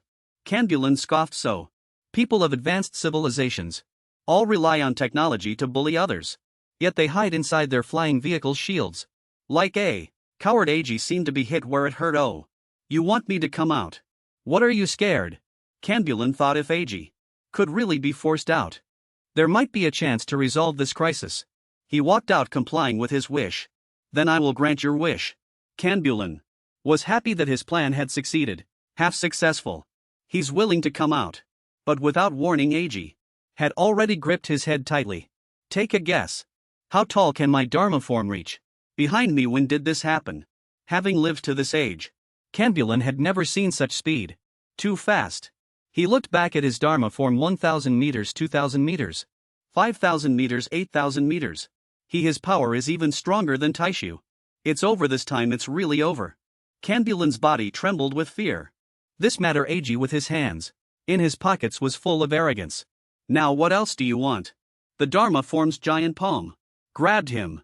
Seeing his prey constantly struggling brought him great pleasure. How dare you be so arrogant towards me? You're really just throwing an egg at a rock. Ag warned. I'll say it again. Within 3 days, I want all martial artists above rank 8 on your planet to come here and worship me. As for all precious planetary resources, if I'm not satisfied after 3 days, everyone worried Canbulan would be taken away. Suddenly, the Dharma form's palm tightened further. Canbulan struggled painfully, but he was no match for it. The Dharma form, just like that, crushed him as if popping a balloon. Ag exclaimed excitedly, you see, even this planet will suffer the same fate. No one could believe what had just happened. Canbulan was killed. It's over. Shirgui is finished. In the dream, the duel between the two sides had not stopped. Ijo said calmly, it seems the battle between two rank 15 powerhouses is also about to conclude. Lu Sheng asked in confusion. Their divine powers are almost destroyed. Is this the end? As soon as he finished speaking, both landed. His voice softly resonated. We have evolved enough. Now it's your turn, young one. Lu Sheng was surprised. What was all of this for me? He looked at the two orbs of light in his palm, feeling very nervous. Lu Sheng was puzzled. Why must there be a winner and a loser? Can't we try to let them coexist? He explained, your idea definitely won't work. My Tao and his Tao are both extremely domineering and powerful. They are the Tao of soul supremacy. Of course they cannot coexist. Exactly. His expression suddenly turned a little dim. You're both right, therefore perhaps a third force should be introduced. Lu Sheng voiced his thoughts. He wanted to create something different. What if I find a gentle Tao to neutralize these two domineering and powerful Taos? Water from an unknown source gathered to form a chess piece. Perhaps water was the most suitable. Nothing could be more so. He decisively placed this chess piece. After Lu Sheng made his move, a blue planet instantly appeared. A planet entirely made of oceans and glaciers. Not long after, the planet suddenly split open, and a small turtle slowly crawled out. It had a dazed expression. It saw Lu Sheng and happily recognized the Xuanwu. You are this Xuanwu, the first one born in this starfield. The golden crow and the dragon both drew closer, looking at the Xuanwu curiously. This was the first meeting for the three. He was perplexed. You're just trying to distract us. Water and fire are incompatible. Soon they will start a new round of contention. Suddenly the phoenix screamed again. Lu Sheng calmly said, don't worry, new conflicts will naturally be resolved by new powers. A fourth force joined the battlefield. The two elders were surprised. Is there a fourth? He didn't say much and immediately unfurled a new spherical formation. The earth turned to wood, the sky became a phoenix. This was the essence of wind and forest. After the sphere broke open, Lu Sheng happily declared it was the white tiger. It must be the white tiger. After the white tiger joined, the atmosphere between the three-legged golden crow and the Xuanwu immediately eased. Because the three-legged golden crow liked to be close to the white tiger. And the white tiger was naturally happy to play with the Xuanwu. They were extremely harmonious. But the water spirit dragon seemed a bit lonely. It looked quite pitiful. But how could Lu Sheng abandon it? Of course I can't forget you. It's time to find a companion for you too. Then a yellow planet formed in Lu Sheng's hands. Immediately after, what was inside broke out of its shell. The solution was the Qilin, the earth Qilin, just as Lu Sheng expected. The water spirit dragon seemed to have a natural fondness for the earth Qilin, actively interacting with it many times. But the earth Qilin followed behind the little golden crow. Why does this Qilin feel a bit common? Lu Sheng was full of confidence in the 5 spirit beasts he had created. Look! A perfect cycle has been born here. This starfield had completely entered a state of harmony. The 5 forces balanced each other, and also promoted each other. Conflict was almost eliminated. What do you two think? After watching his display, the two said nothing. Yifeng was also a bit worried. Even so, what then? Human power is limited, 1 person. How can you possibly cultivate 5 different level 15 DAs at the same time? Wang He admitted, indeed you're right. It's already not easy to reach the extreme realm of 1 Dao, let alone 5 DAs. This is insatiable greed. A fantasy that can never be fulfilled. Exactly. After hearing these words from the elders, Lu Sheng remained silent. His hands quietly gathered into one mass again. Then Lu Sheng slammed his palm down. Everything disappeared. This action of his shocked them even more. How could he destroy all these things he had painstakingly created? This was like a painter personally destroying his own masterpiece. Thrown into the fire pit and burned. Not even Ijo understood this situation. After a moment he thought, could it be that you did a good job? Teacher, can this be considered the correct answer? Ijo stroked his beard contentedly. The direction is right. Now you just need to keep moving forward. Wang He asked, puzzled. What was the meaning of your actions just now? Self-destruction. Ijo interrupted, no need to ask further. This answer for you all holds no meaning. Knowing it would only make you unwilling to accept it. Unwilling to accept it. Yifeng looked at Lu Sheng in confusion. This kid, could it be that you? He pondered confidently and cautiously. This game of chess, for him, yielded too great a reward. It's no exaggeration to say. From this moment on, both his destiny and his martial path have changed drastically. Especially the final answer, which he tried to confirm with his teacher. Lu Sheng's face was filled with satisfaction. That was precisely the goal that Wang He and Duanifeng had not found. It was the path to level 16. Lu Sheng bowed to Ijo, saying, may I ask, revered teacher, what is your Dao? He had already seen the Dao of Wang He and Duanifeng, but he still had not seen yours. Seeing this reverence, Ijo smiled. Ijo gently waved his hand. The space just now suddenly transformed into a clear blue sky. Lu Sheng watched in astonishment. He held a black chess piece in his hand. Everything you saw just now, that is my Dao. Ijo decisively placed the piece. He was utterly shocked. That magnificent world in creation from just now. He never expected it was all his Dao. Ijo stood up, crossing his arms. This game of chess is also finished. It's time to tell you some things. He beckoned his 2 friends to leave together. Let's go. Lu Sheng said nothing, just silently followed them. Suddenly Ijo stopped. None of the 3 took another step. He waved his hand, wondering what would appear before them this time. Then some rock-like volcanic planets appeared. Lu Sheng asked, puzzled, so many black planets. These planets are. Ijo softly said, this is our universe. His eyes held sadness. They have already perished in the calamity. And your universe is also suffering the same calamity. He asked doubtfully, are those exotic beasts from other worlds really that terrifying? Even powerful experts like you, teacher, cannot stop them. Ijo's expression changed. The invasion of exotic beasts is far from as simple as you imagine. The world they inhabit is not an ordinary world. With that he waved his hand again. The things before them suddenly moved. That was the dark side of countless materials. The universe is the source of all evil. It is where all negative energy converges. The exotic beasts you see are merely the outermost manifestation of this power. Lu Sheng frowned. The negative energy of countless cosmic materials converged into a single universe to bear it. This truly was an irresistible catastrophe. Ijo's voice was low and distinct. The key is, once this power appears in your universe, it proves that the universe you reside in is not far from its demise. He asked, bewildered, what is going on? He pulled out a rotten apple from somewhere. Look quickly, he sliced it in half with a knife. It looked usable on the outside, but inside it was completely rotten. Lu Sheng seemed to understand. Once invaded by this power, it means the process of decay has already begun. Whatever is done, at most it's just a delay. Is that what you mean, teacher? Iju admitted his thoughts were correct. Lu Sheng asked weakly. Then everything I'm doing now, what's the point of it? Even level 15 or even powerhouses like you at level 16 can't stop this calamity. Everything has already begun. The fated end is already determined. So what else can I do? The three of them remained silent.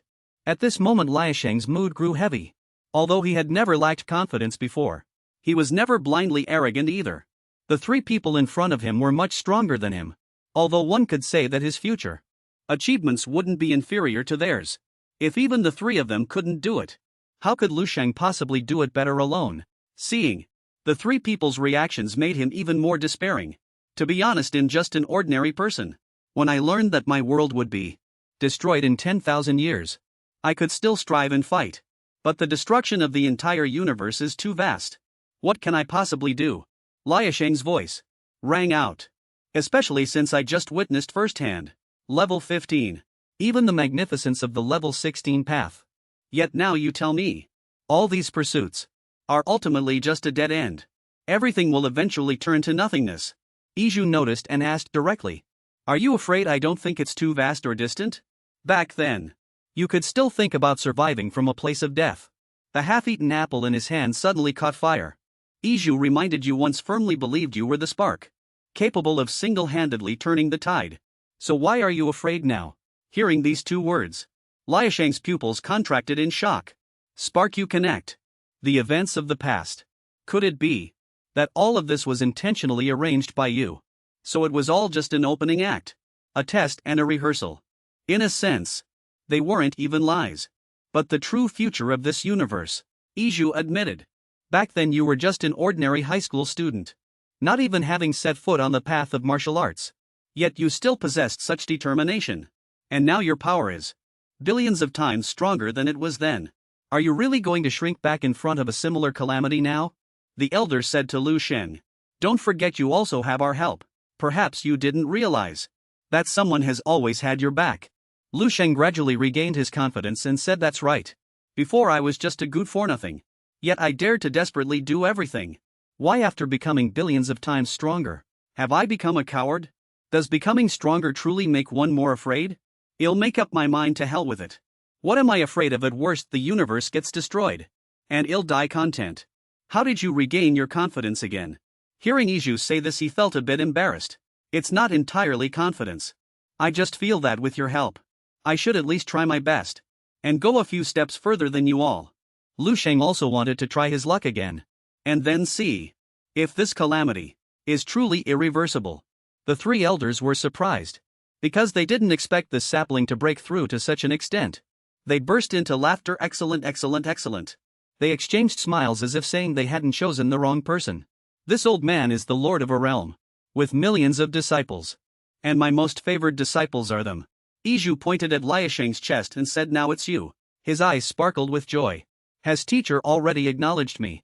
But how can I stop here? All right, if you truly wish to improve, we will assist you with all our might. The three of them began to arrange their forces, leaving Lu Sheng a bit bewildered. Wang He was the first to begin. My dominant planet will now be fully passed on to you. The beam of light he emitted flew directly towards Lu Sheng. As soon as he received it, he felt a bit uncomfortable. Wang He explained, endless fire source. This thing is completely different from what I secretly learned just now. Wang He is bestowing upon me all his level 15 martial arts insights. Bestowing them upon me. And he didn't keep anything for himself. Next is Feng. My junior brother has already poured his heart into this transmission. So I, as his senior brother, cannot fall behind. My Tao of Divinity will now be bestowed upon you. Because he had to simultaneously receive two completely opposite powers, Lu Sheng could only continue to endure. Afterward he saw his hands. Completely different. Extreme wind. Light of divinity. 2 level 15 das, what a magnificent fortune. Ijo stroked his beard deep in thought. And my Dao.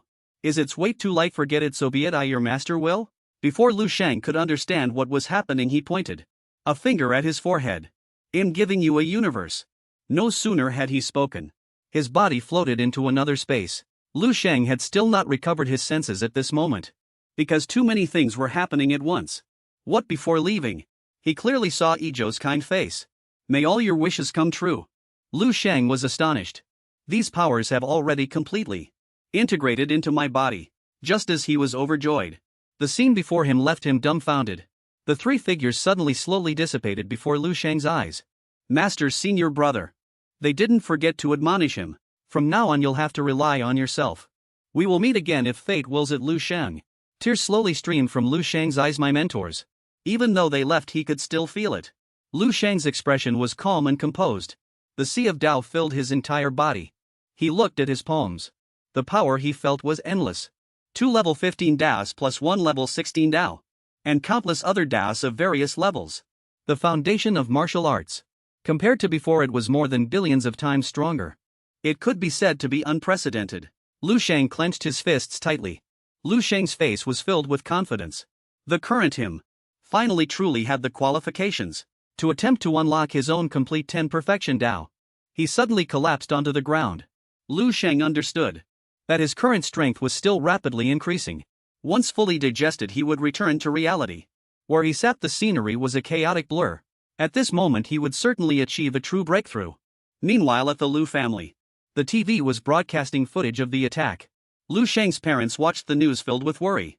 Aliens from a higher civilization invaded. It seems this world has truly descended into chaos. His mother worried if it might be fake. It looks like they're shooting a movie. But Dahai didn't think so. The top news channel wouldn't joke about something like this. Qingha also returned home at this time. Our school is on holiday. Everyone online is discussing this matter. Many videos prove that it's an alien invasion. Over there, the wicked halberd kept attacking. No one was his match. There are too few survivors, the wicked halberd said arrogantly. None of you will escape. The family of three was filled with worry. The gap is truly too vast. It's not even a fight of the same power level. His mother began to have negative thoughts. Is the end of the world really upon us? Seeing his wife worried, Dahai comforted her. Don't think too much. It's still far from us. Besides, when the sky falls, there are always taller people to hold it up. It won't be our turn, ordinary people, to worry, she immediately retorted.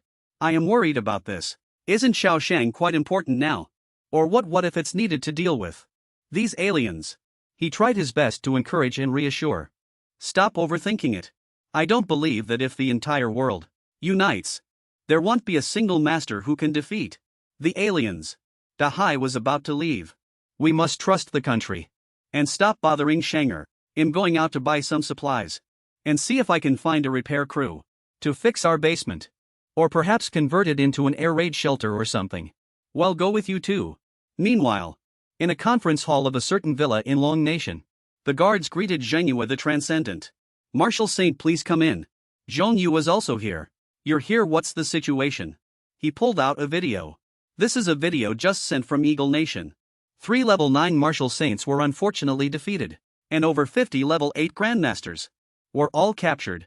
He narrated anxiously.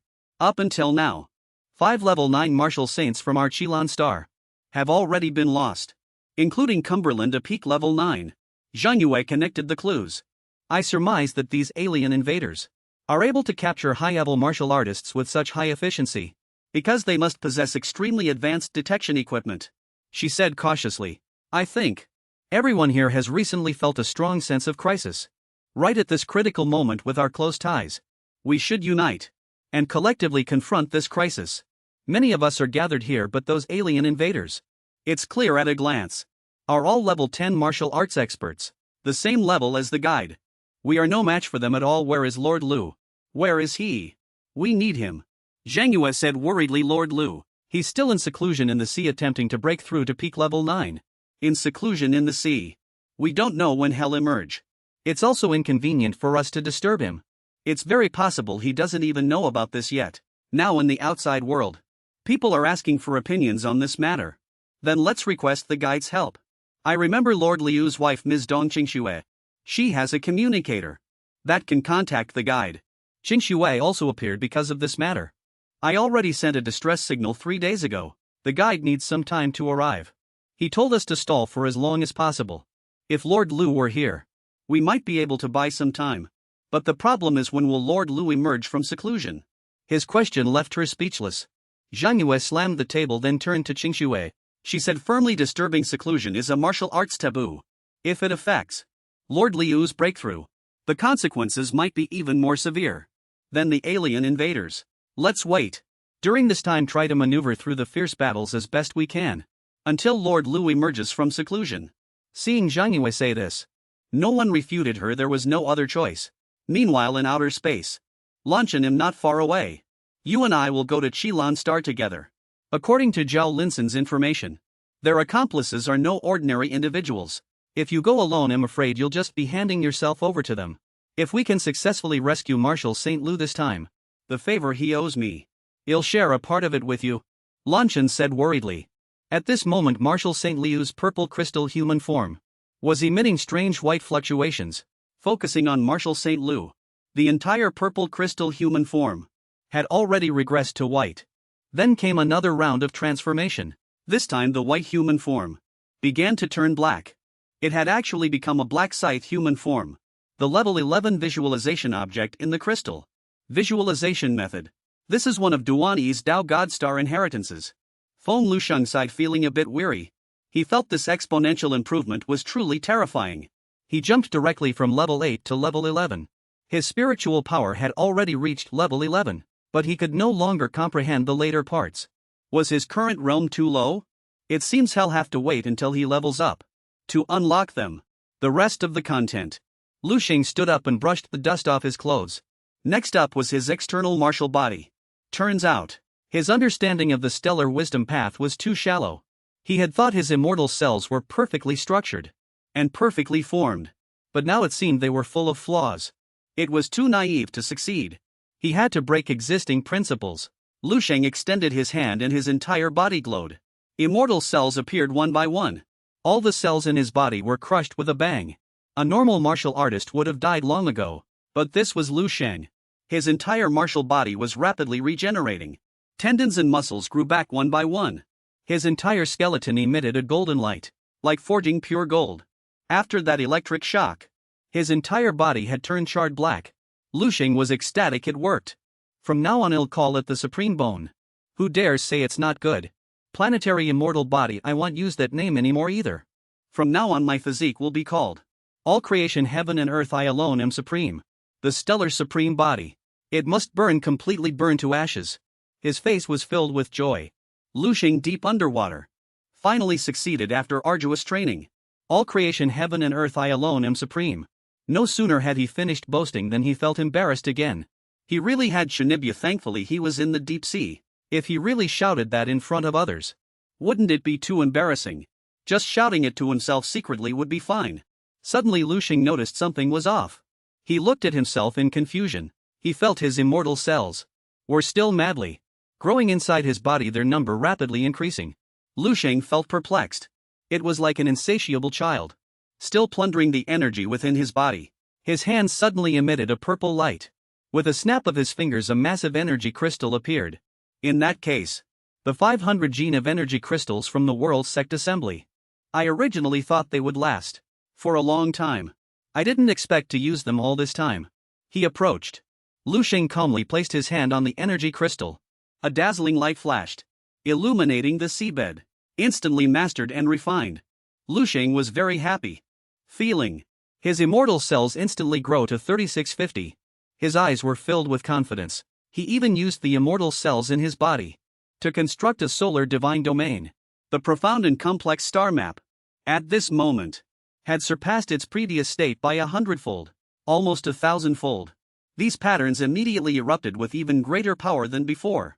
After a while the linking process ended. Only dust remained swirling in the deep sea. Lu Sheng smiled. This doesn't count as making immortal cells, birth planets, or birthing golden crows within planets, and that Mercury divine domain and so on. He remembered, oh right, there's also this little thing. An eye suddenly appeared in Liu Sheng's poem. Aberrant cells. This path cannot be abandoned. Perhaps it can be used to scout information about the dark side of the universe, becoming the key to breaking the deadlock in the future. Who knows? He thought. So next up is my martial Dao imprint. My martial Dao avatar. Lu Sheng clenched his fists tightly. Although I was with my mentor. Aside from deducing 5 level 15. Eventually there's even a path to level 16. But this is just a castle in the air. I should still start from level 9. His eyes slowly closed. Mortals seek gods, martial artists seek themselves. My true Dharma form must be based on my own self. Its appearance must be like mine. I am a god. Then the Dharma body will follow the path of divinity, with divinity as its body. His body slowly rose. Lu Sheng believed that if it were the Tao, then the Tao of the planets would be its eyes. And the Tao of nature from his esteemed master would be its robe. Power erupted from his body. A crystal-like body. Its eyes would be the golden crow clad in the robes of the 4 symbols with all the Das as the celestial canopy. Everything was falling into place. Suddenly Lu Sheng's eyes opened. He named it. My true Dharma form shall be called Jinwushen, a level 4 Dharma body. Meanwhile in Longwa, the scene here was extremely tragic. Help, AG has killed countless people. Come out quickly. You little bugs. Watching the city engulfed in flames. Zhang Yue was powerless. Damn it, she was worried sick. This was already the 3rd city AG had destroyed. If he's allowed to continue like this, the entire Longwa will become ruins. Tan Zhongyu believed he knew we were here. So he deliberately forced us out. He felt that everyone couldn't run away. As gods of the mortal realm, they must also bear the responsibility of being gods of the mortal realm. Even if it only delays Aegis advance. For a moment. I will do it without hesitation. Tan Zhongyu took out his weapon. Someone next to him was pacing anxiously. Transcendent Wushen. Where is Lord Lu Sheng? Hasn't he emerged from seclusion yet? Not yet. He planned to act as the vanguard. If you want to wait for Lu Sheng, then keep waiting. Tan Zhongyu. I can also fight against a powerful enemy. Just like Lu Sheng. With a resolve to die without regret, Tan Zhongyu finished speaking and flew straight towards AG. Zhang Yue wanted to stop him, but it was too late. Mingyu Wusheng. She took out her phone. Everyone, Mingyu Wusheng has gone up. As a Wusheng protecting Longwei. I cannot stand by. I've already informed Madame Dong, asking her to urge Lord Lu Sheng to emerge from seclusion. All of you are Wusheng from various countries around the world. Are you willing to join me in confronting this powerful enemy? I won't force anyone. I just hope you all understand our close relationship. After giving her instructions, Zhang Yue also left. How you all believed this was no longer an issue of national interests. When everyone stood on the brink of death, everyone felt fear. For launching. But to save this planet and its people, no one retreated. All the citizens were ecstatic when they saw them. It's the Wusheng. The Wusheng lords have come to save us. With so many Wusheng lords, we are saved, AG exclaimed excitedly. Good. You finally decided to come out. What a group of courageous native martial artists. I'm almost moved by you. His eyes gleamed so die. The Wusheng charged forward, determined to take Aegis' life. But no matter how hard they tried or how unwavering their resolve, the truth was, none of them were his match. On a ship at sea, the waves grew increasingly turbulent. A family of 3 nervously watched the news on an old television. Images of Wusheng sacrificing themselves filled the major newspapers. Are Wusheng from all over the world not his match? How could this be? Who else can save us now? Just then the little boy picked up a weapon. Damn it, watch me. His father anxiously chased after him. You fool. That monster even a level 9 Wusheng couldn't defeat, and you've only studied martial arts for a few years. Do you really think you're your esteemed master reincarnated? Was I scolding you? Dare to run around, just you wait. I'll give you a beating. But the little guy's expression suddenly turned to shock. The little guy urged Dad, quickly look back. Look at what? Unbeknownst to them, a huge whirlpool had already approached them. As someone who lived at sea, his father immediately knelt and worshipped the Sea Dragon King. Sea Dragon King, calm your wrath. Sea Dragon King, calm your wrath. Calm your wrath, you fool, hurry up and kneel. Kowtow to the Sea Dragon King. Unlike his father, the little guy noticed something amiss. Dad, it looks like there's someone there. He thought his son's eyes were playing tricks on him. What nonsense are you spouting? How could the Sea Dragon King be a person?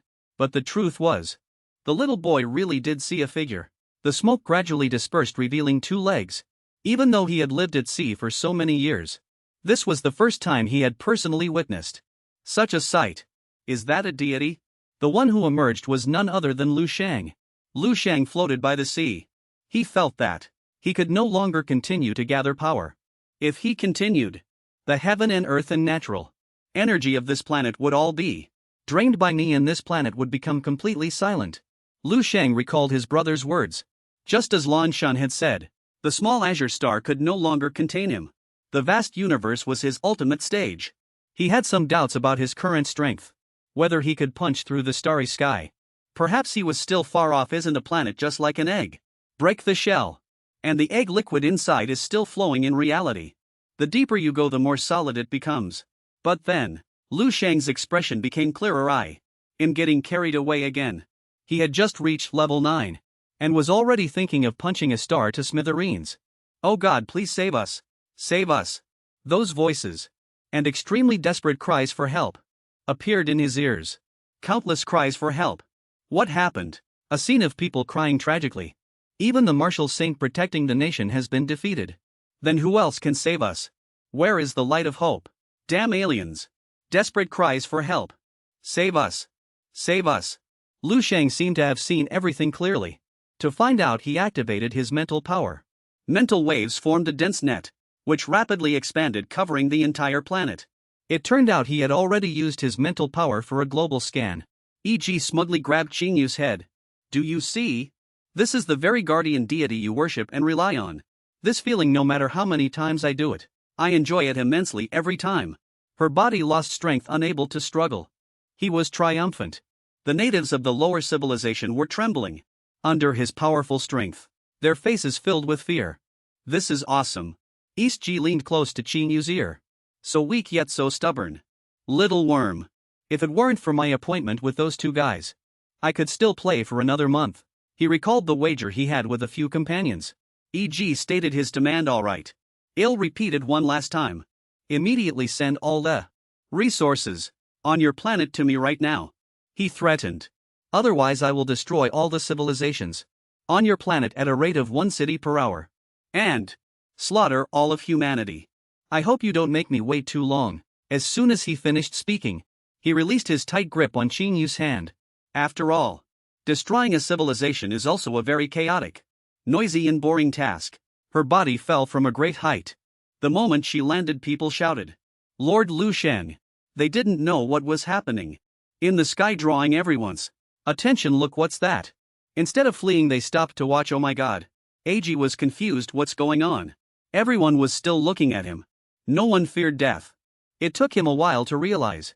No, they're not looking at me, but at what's above my head. Ag sharply turned his head. Something 1,000 times larger than him appeared. He couldn't believe his eyes. What the hell is that? Are there still 4 pillars left? Why is this so strange? No. It's a hand, an incredibly giant hand. Damn it, how is this possible? Ag was so scared he almost wet his pants. A colossal palm. In comparison, Ag was like an ant. Shocked, he tried to resist. Such power is impossible. Who exactly are you? I can't even block it. Ag roared in despair. No less than the victims he had tortured. I don't even know who's killing me at the moment of my death. I hate, but I don't know what to hate. Several marshals asked from the ruins. That incredibly vicious alien invader, who no one could stop, died in an instant. Was it really as effortless as casually swatting a mosquito? What exactly happened? Are there really gods? There's no mistake, this must be a divine manifestation. Even the Jade Emperor couldn't stand it anymore, and came to save us. Seeing Ag perish, everyone cheered. He's dead. The invader is dead. Even though they had no idea what happened, the invader was simply dead. Zheng Yue also happened to wake up at this moment. Holding her wand, she asked, It's over so suddenly. She wondered who the other party was, to possess such terrifying power. Who was it that acted? A figure appeared faintly behind the smoke and dust. Seeing that figure and the fire phoenix, everyone wondered, is it really a god? But that figure was very familiar. Familiar. After Zheng Yue recognized the person, she burst into tears. It's Lord Lu Sheng. He walked towards her step by step. Lu Sheng helped Zheng Yue up. You've worked hard, my lady. Everyone walked to Lu Sheng's side. It really is Lord Lu. The one who just killed the invader was Lord Lu Sheng. Have you already broken through to level 9? Xinghe saw his elder brother and immediately shouted, Mom, Dad, this is my big brother, isn't it? The two elders were stunned. Our son is actually this great. Now his image is being spread everywhere. With power unmatched by anyone. It's Lu Sheng again. What, that young man Lu Sheng is the god of war. Seeing everyone's joy, he felt even more remorseful. Everyone, I apologize for being a little late. I just came out of seclusion. Jiangyue replied respectfully. Lord Lu, you jest. That formidable opponent, whom all of us martial saints couldn't match, was actually crushed by Lord Lu Sheng without even meeting him face to face. Was crushed to death. It's truly unbelievable. AG. Didn't even know who killed him, didn't know at all. Is he even human? Just promoted to level 9, and able to kill a peak level 10. Is that even logical? She walked up to Lord Lu Sheng and ventured to ask, how high can your Dharma manifestation reach? He replied, I haven't dared to unleash my full power yet. Because if I were to draw upon all the power of heaven and earth, it would be too terrifying, and might destroy the foundation of launching. Specifically after I reach launchen. One can only know by acquiring higher level resources. And the marshals were overjoyed. That war god is the war god of our army. This is our war god. He is the war god who saved us. We old geezers, finally, have truly witnessed the birth of history. Just how strong is the war god? People were also astonished. The war god, a handsome man, so young. This is the new Lu Sheng, the legendary dragon. Country, war god, everyone shouted in unison, making Lu Sheng a little embarrassed. War god, war god. The war god was bewildered by these cheers. The crowd finally dispersed to administer first aid. Lu Sheng was surprised. You mean Zhu Bai might still be alive? What? Jiangyue asked flatly. That's right, she recounted the evil strike. After beating Wu Sheng to the brink of death, trapping him in the spaceship. But the defenses of that spaceship, we simply couldn't break through. Lu Sheng didn't say much. He just stared intently at the spaceship. With a simple, gentle movement, he sliced through the spaceship, making everyone was greatly astonished. However, Lu Sheng felt no heaviness at all. It was just a bit hard, like cracking a walnut with bare hands. He entrusted the matter to them. Go save the people. I still have things to take care of. Yes, everyone knelt down, saluted, and bid farewell. Farewell, Lord Lu Sheng. Lu Sheng flew away. But his face was more taut than a violin string. His speed grew faster and faster, until he left Earth and entered the cosmos. Lu Sheng realized the situation. So he was already capable of such feats. The person behind the evil strike is probably also level 10. At most level 11. It's impossible to exceed level 11. No matter. His own strength had increased a bit ridiculously. In fact, even he wasn't sure just how strong he was now. Never mind, as the protagonist, why bother with these worries? Lu Sheng closed his eyes tightly, sensing. He then thought, in space, there is no air. Breathing for him was not a necessity, just a habit. He believed habits could be changed. Like smoking, drinking, reshaping the eternal star. In a sense, he had completely transcended the realm of humanity, stepped into a new life tier. Lu Sheng looked at the planet. Here, he could absorb cosmic energy in the star sky, fully manifesting his Dharma form. Suddenly, Lu Sheng's expression changed dramatically. He roared, allowing the power within him to erupt. Purple light continuously expanded, showing no signs of stopping. Suddenly, it gradually turned yellow, then formed a silhouette. This time, Lu Sheng successfully created his Dharma form. He was ecstatic. Fatian D, his first level 9 divine ability. Whether this divine ability has side effects is not important, but the effect of its use must definitely reach its peak. With this size, just imagine a palm the size of a planet. What would it look like descending from the sky, like a single palm suppressing Sun Hozi? Perhaps in the future, he too would have a day when he stood shoulder to shoulder with gods and Buddhas. Lu Sheng was now very much looking forward to it. Space pirates, ha, come on. Preferably level 11. Otherwise, his eyes turned cold. Otherwise, it'll be boring. Like an ordinary person swatting a mosquito, would they feel a sense of accomplishment? How can swatting a mosquito compare to hitting a fly? Lu Sheng remembered something. Oh right. While there's time, he should properly manage himself, and the supreme treasure bestowed upon him by his esteemed teacher. He reached out his hand to touch the seed galaxy, the seed of the material universe, on another civilized planet. It looks no different from Egypt here. The suffering people were forced into slavery. Franco was voraciously chewing on a chicken leg in his hand. He glanced to the side. Is this all? The king of this country was trembling on the ground. Respected sir, these are all the treasures of our kingdom. He looked extremely disheveled. This is all we can offer. The guides only collect once every 15 years, as you know. As soon as he finished speaking, a hand reached out from nowhere and grabbed the king's neck. Franco tightened his grip. Don't even think about tricking me. I hate violence the most. He tossed the king aside. Let's go, it's about time. We should leave if we delay any longer. We might lose to those two. Just then the princess suddenly ran over. Father. King, are you alright? Why did you have to run out now of all times? Seeing his daughter, the king was furious. You foolish child, what are you doing out here? Go back inside. But before he could finish speaking, a hand grabbed the princess' waist. Franco chuckled like a lecher old man. I'm not here for you. Don't you have another good thing? She's also very valuable. He left with the princess. No matter how much she struggled. Say goodbye to this garbage planet. My beauty. No, Father King, save me. Give me back my daughter. Franco's spaceship left the planet. The princess was bound and unable to resist. This is just too much. How could he? He ignored her, casually speaking to his accomplice Guichi. How are things on your end? Everything's going smoothly, preparing to return. But we need to make a trip to EJIS location. Franco was surprised to learn that one of their companions had lost contact. What happened? Even Guichi doesn't know. I don't know. His life signal has disappeared. But his spaceship is still in place. At this moment Lu Sheng was in the dream realm. The dream realm, so that's it. The dream realm is that. Inside the material seed. The scene was the same as before. The only difference was base 1359. Which was when the dream began.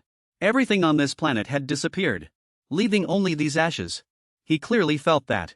Everything from before had been shattered by his mentor. Turned into nourishment. And integrated into his martial arts. The power of the origin was at work. The reason I had deviations before was simply because I could mobilize too little of the power of the origin. The level of exploration was too simple, leading to incomplete deduction information. He clearly knew that future predictions, that is the power of the universe's origin, was at work. My previous deductions were flawed, simply because I could mobilize too little of the power of the origin. I could mobilize too little, and the level detected was too superficial, leading to incomplete deduction information. The situation is different now. And now I have grasped all the origin power of this planet. Although it only accounts for a negligible 0.1% of the total power of the universe's origin. Lu Sheng believed that in the future, to break through to level 16, or even higher, and save this cosmic calamity, he must completely refine the origin of this universe's power. He made up his mind.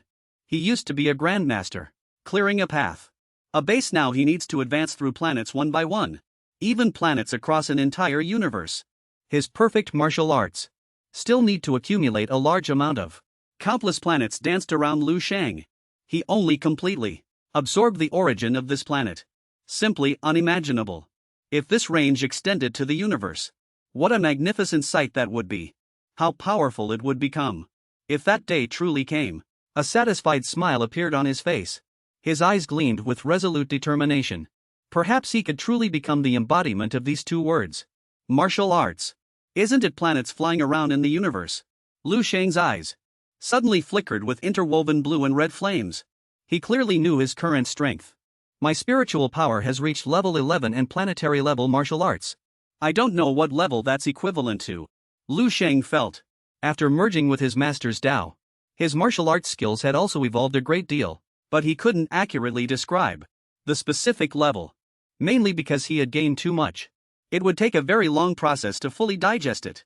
Perhaps he could plan and arrange things as he went. He looked up at one of the planets. Suddenly there was movement. Even from afar Lu Sheng still felt it. It turned out to be a spaceship flying towards them. Outsiders are here again. He clenched his fists. You'll be perfect for testing it out. In the starry sky, tens of thousands of kilometers from Blue Star, two spaceships flew side by side. Guichi called his companion Franco. What now?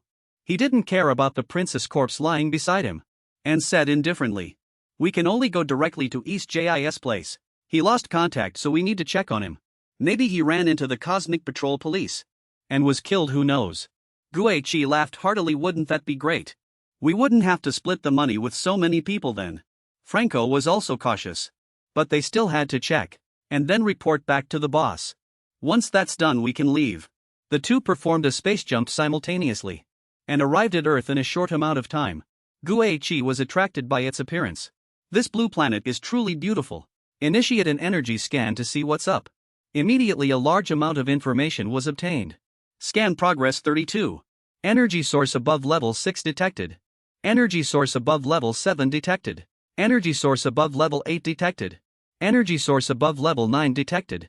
Seeing these data, Franco felt a bit strange. I found something different. EJIS spaceship is clearly on this planet.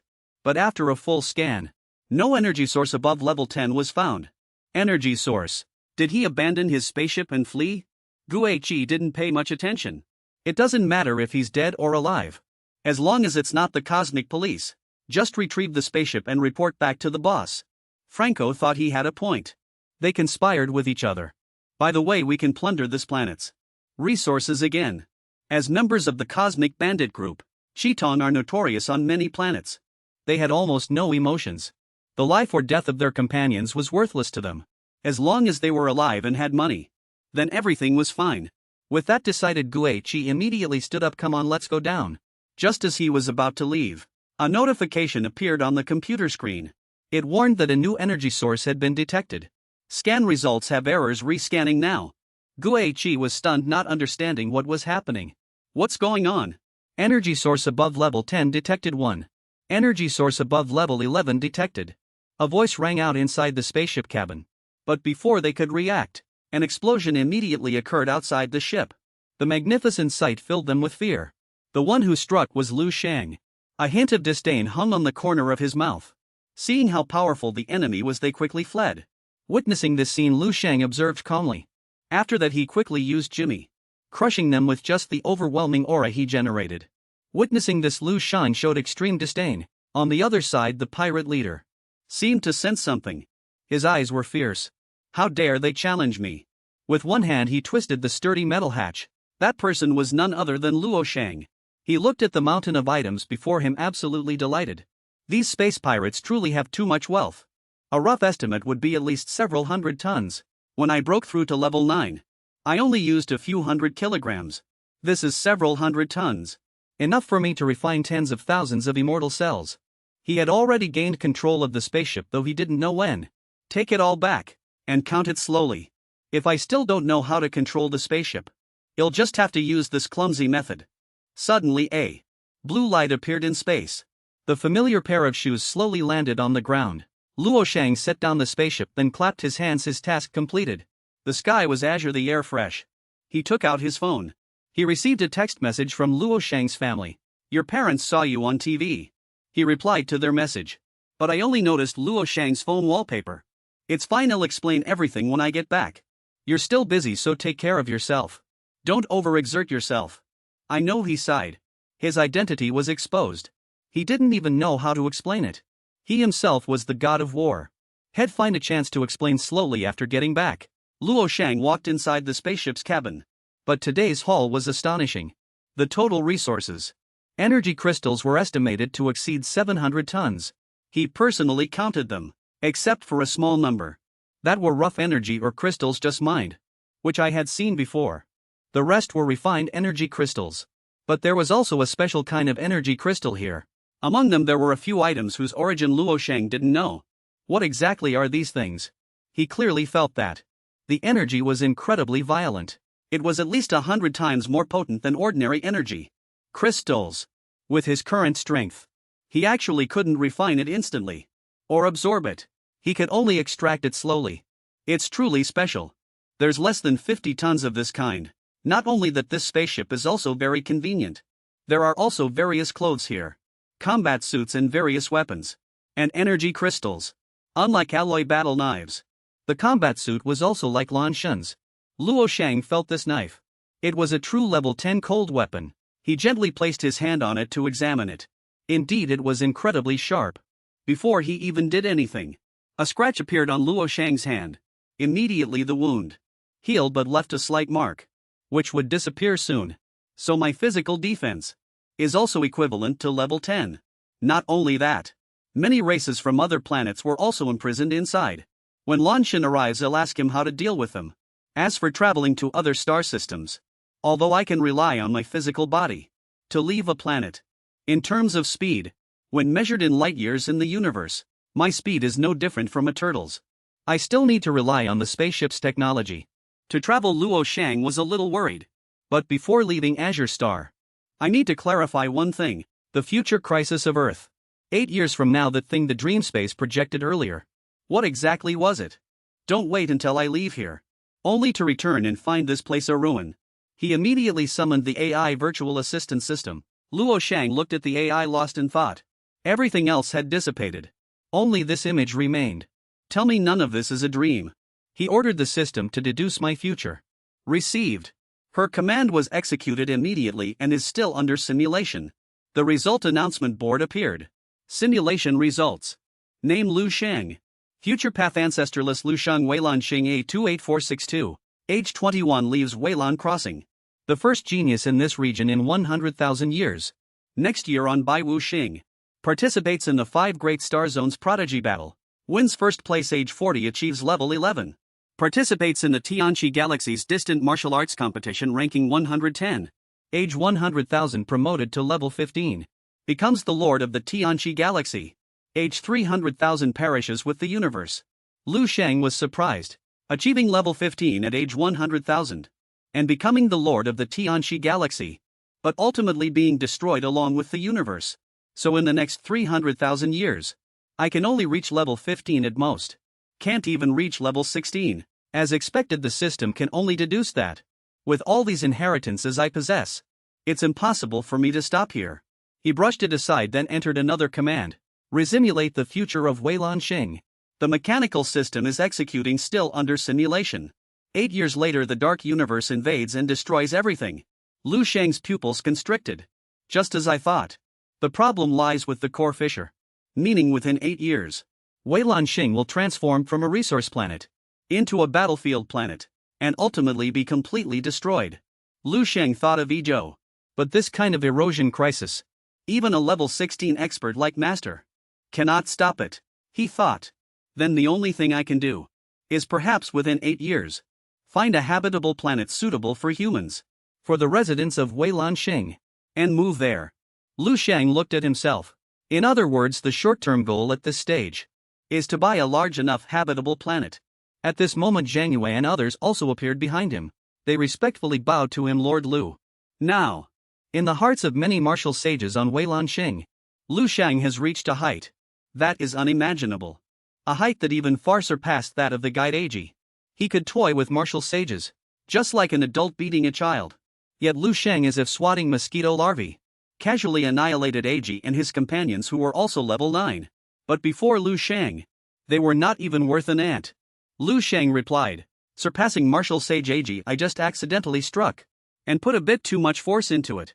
He wasn't good at taking a hit, so perhaps nothing was left of him. But now you have also suffered considerable losses. He pointed to the pile of energy crystals behind him. Take these few tons of energy crystals.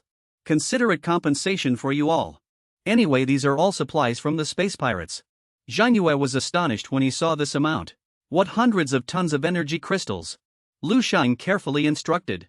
As I said before, you don't need to give me what you collected anymore. Distribute them yourselves and improve your strength. I have enough. Zhang Yue knelt down. Lord, so many resources. How dare we accept this amount? Since energy crystals were discovered, we've never seen so many. He just wanted them to take it. The plan that surpasses martial sages. You understand, right?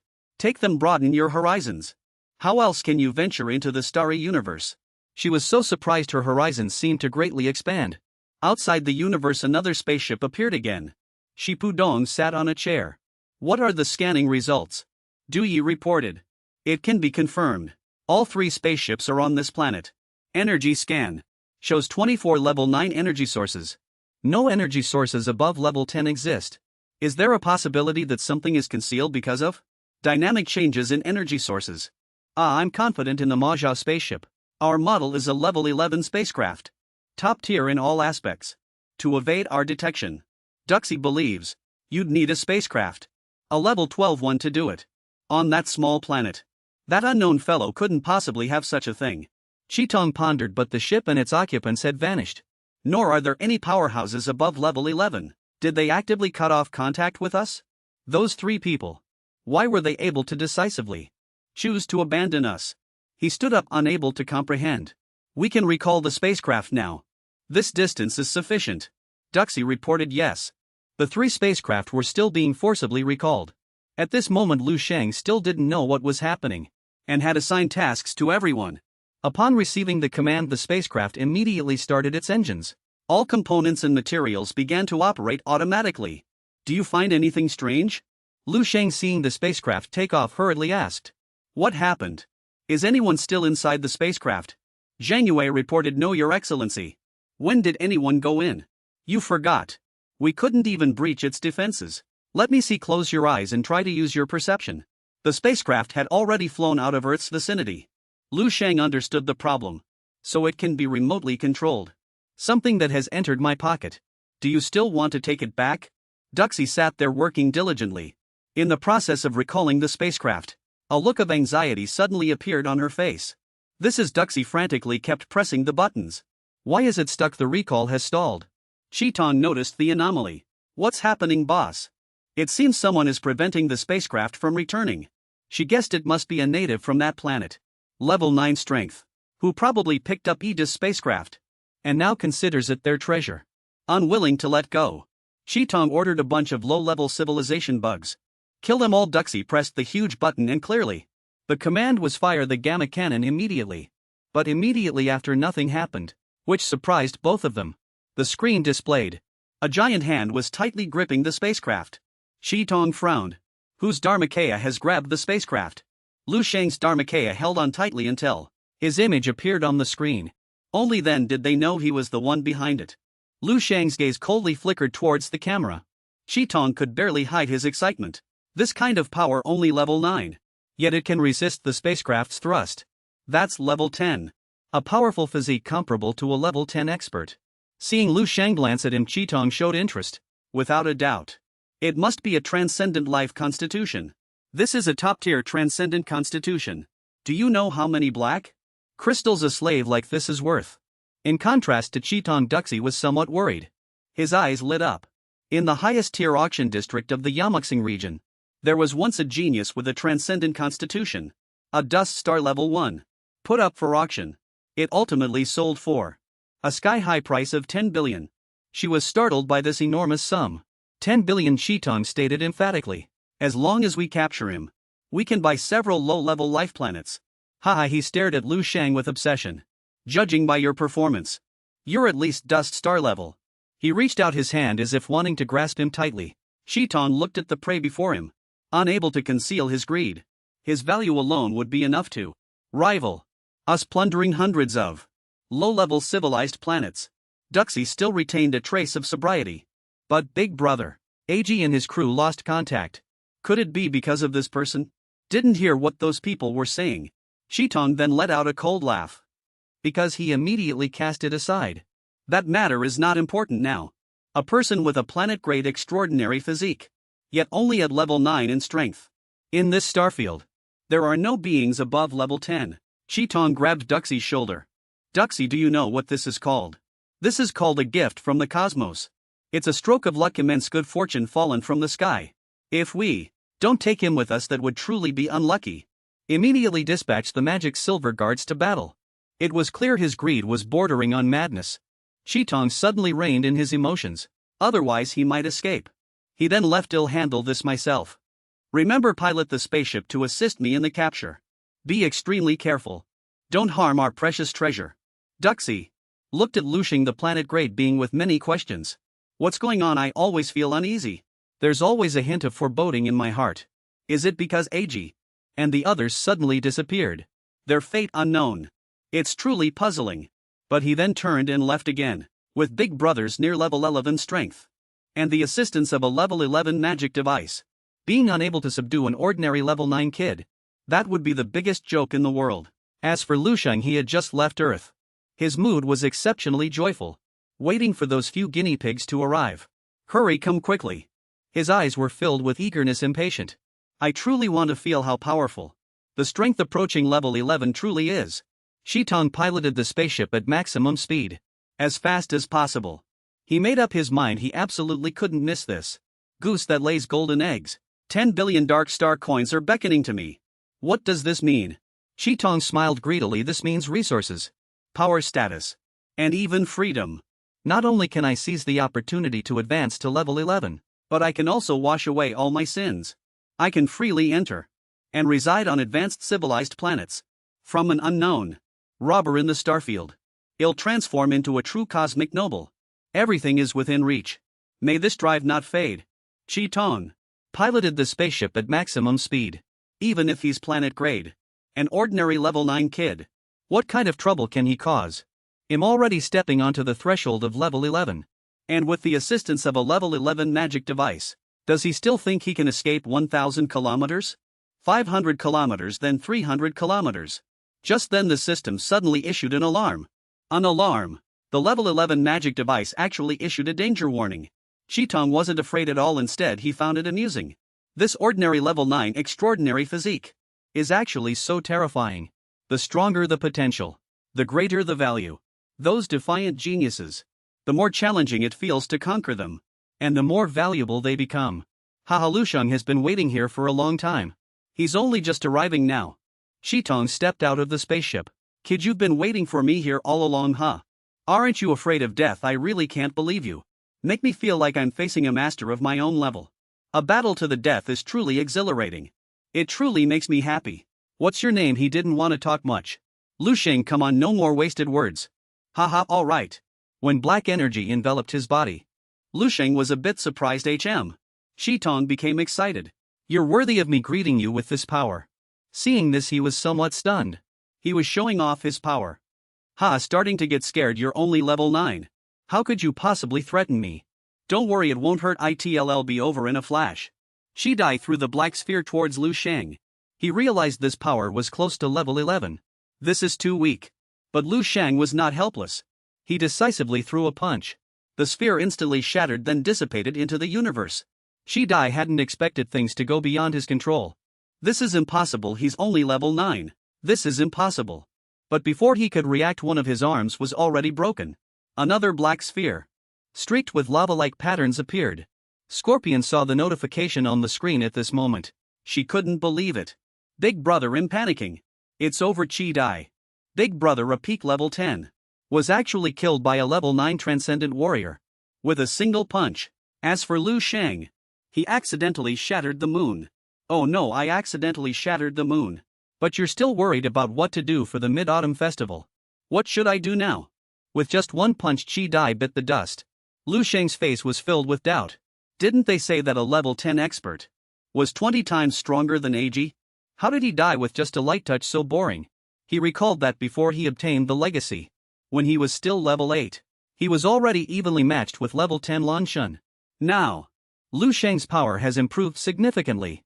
Compared to before, he was sure he could easily kill a level 10 expert with one punch. As expected, it's not that he was weak, but that I'm too strong. Lu Sheng looked at the shattered moon. He no longer cared about those people. Then he'll clean up this mess first. After being busy for a while, he felt this was good enough. But looking at this repair method, if the moon had a mouth, it would surely curse him to no end. Just as things were settling down, a flash of light suddenly appeared behind him. It turned out to be Dai's spaceship. It was probably Scorpion, wanting to avenge her companion. Scorpion sat in the spaceship's control room. She thought, at maximum power, a level 11 annihilation cannon strike. I don't believe you want Dai. But as soon as the smoke cleared, a familiar figure emerged. This weapon said to instantly kill experts below level 11, and which even level 11 experts dared not confront, was the annihilation cannon strike. Scorpion had not yet realized the situation. It's probably over, right? Lu Sheng remained silent. But one arm had vanished, and all the flesh on his body was gone, leaving only bones. Seeing this result, she was overjoyed. Serves you right, go join the boss in the afterlife, kid. But she might have forgotten. The cover of this comic features AI. Lu Sheng's arm slowly regenerated. Cells gradually recovered, enveloping the bones. Scorpion couldn't believe her eyes. How was this possible? In just a short time, his hand had returned to its original state. She was so shocked her body swayed. What? Lu Sheng flexed his shoulder again.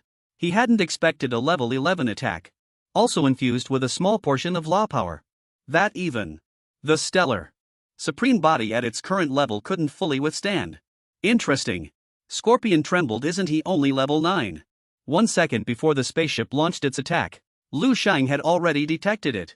But because he felt the threat level wasn't high, he deliberately completely relaxed and took the blow head-on, intending to test the resilience of the stellar supreme body. But the result wasn't as expected. She was furious but didn't want to give up. Damn it.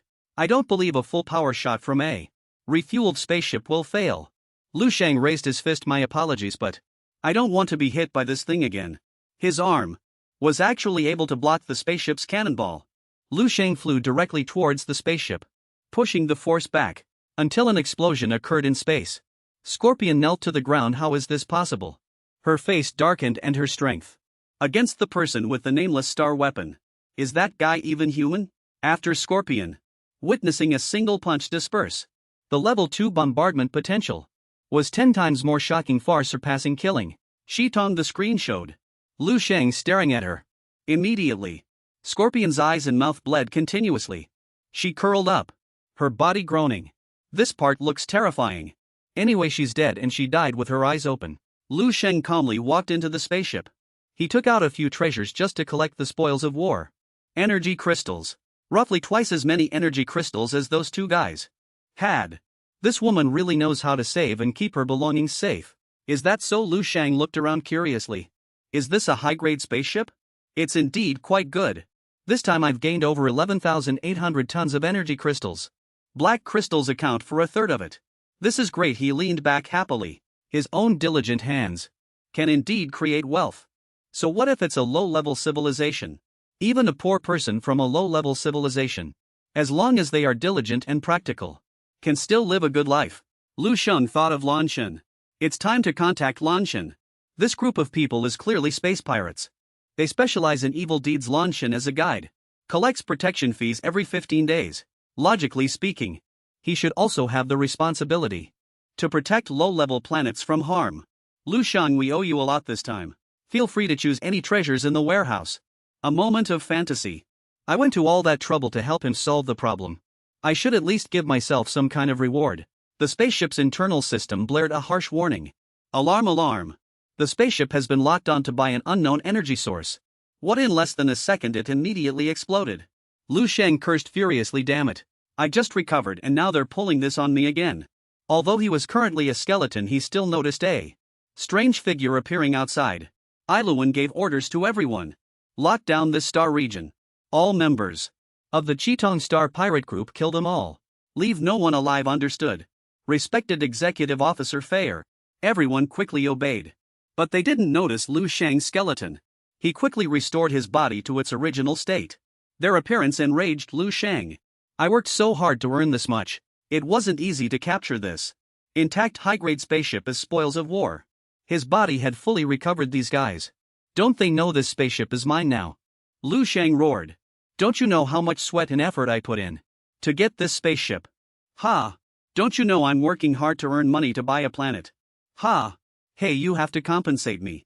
Iluan only just noticed him. He was unhurried. Instead, he calmly checked the physical strength of the person in front of him. Information was read through the mask. Combat power value star Sky 153, still level 9. Chitong Star Pirate Group. When did they get another level 9 member? Just joined. How was he planted as a member of Chitong? Lu Sheng was extremely angry. He clenched his fists. His body emanated immense power. Then he suddenly charged towards the opponent, wanting to seize the opportunity to gain the initiative in this battle. Iluan remained very calm. He ignored Lu Sheng. Instead, he looked at the system panel and muttered to himself, over 1,000. Interesting, a level 9 can actually reach the Heavenly Star Sky combat power. No wonder Chitong recruited him. Combat power 1,000. This power was approaching him. The energy emanating also caught the opponent's attention. The info screen suddenly changed. Only now did Alan start to feel flustered. What? It's over 10,000. The closer he gets, the higher the number. Combat power 10,377. The system screen continued to update data. Combat power 40,000, still rising. Before long, the number rose again. Combat power 50,000. Then cracks suddenly appeared on the screen showing the number had reached the system's maximum value. Combat power 90,000. Alan's mask also shattered, unable to withstand it. His eyes revealed an expression of astonishment. What the system simultaneously displayed all squares. In red, warning of an emergency state. System error, system error. Just as he hadn't had time to calm down, Lu Sheng had arrived before him. His face was filled with fighting spirit. Alan frantically shouted, "What kind of joke is this? I didn't expect a combat power that breaks the appraisal limit. Level 9 has already surpassed the 100,000 limit." He still resolutely used his move. Ancient Fist Art 5th Season. Heaven and Earth Furnace. Lu Sheng was very angry at this moment. Because his efforts were in vain. "You broke my spaceship. You'll have to pay me back." He swung his fist, containing all his power and fury, charging towards Alan with flames burning fiercely. A power as mighty as a phoenix. "I can't just stand here and take it." He immediately reached for his sword. He drew it swiftly. The sword was swung quickly, successfully blocking Lu Sheng's punch.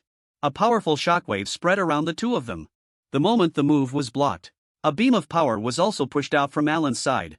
He gritted his teeth, struggling, concentrating all his strength in his hands to fend off the attack. "I didn't expect to need all my strength to block it. Does Cheetong really have such a strong member now?" He gritted his teeth, making no sound. His facial muscles tightened, veins bulging. He roared, "You damn space bugs." Alan suddenly extended his hand to the side, and energy overflowed from his hand. That power flew into the distance, then covered the rocks in space, pulling them towards him. Alan immediately controlled the huge rocks to smash towards Lu Sheng. Move Starfall. The two different powers collided with each other, and then a massive explosion immediately occurred. Lu Sheng used all his strength to resist, but was still pushed back slightly. His feet gripped the ground, leaving marks of his resistance. The smoke and dust dispersed, revealing his dirt-covered body. Lu Sheng glanced at himself, asking himself, "This is an 11-level expert, a true martial Dao level 11. Infinitely stronger than those space pirates I fought before. He's a worthy opponent now. He's the strongest I've ever encountered."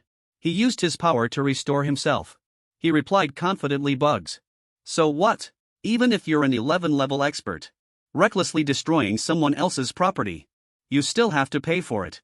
Then Lu Sheng entered the war god state. Power emanated from his entire body. Alan's eyes were filled with shock, falling into confusion. Is this the power a level 9 should have? No. He has an extraordinary life constitution, and a very high level at that. Lu Sheng successfully transformed into his war god form. His body filled with power, he immediately launched an attack. Although he was surprised, he also immediately assumed a fighting stance. He raised his sword with both hands, still not forgetting to curse damn space pirates. The blue and orange powers, representing the two of them, immediately approached each other, sparks bursting forth from their collision. Meanwhile, a small crack suddenly appeared in a mysterious space. The crack gradually widened until it was large enough for a spaceship to pass through. Lu Sheng sat inside that spaceship, letting out a sigh of relief. After escaping danger, phew. Hurry. Finally here. I swear that once I go back this time, I'll definitely get an 11-class spaceship.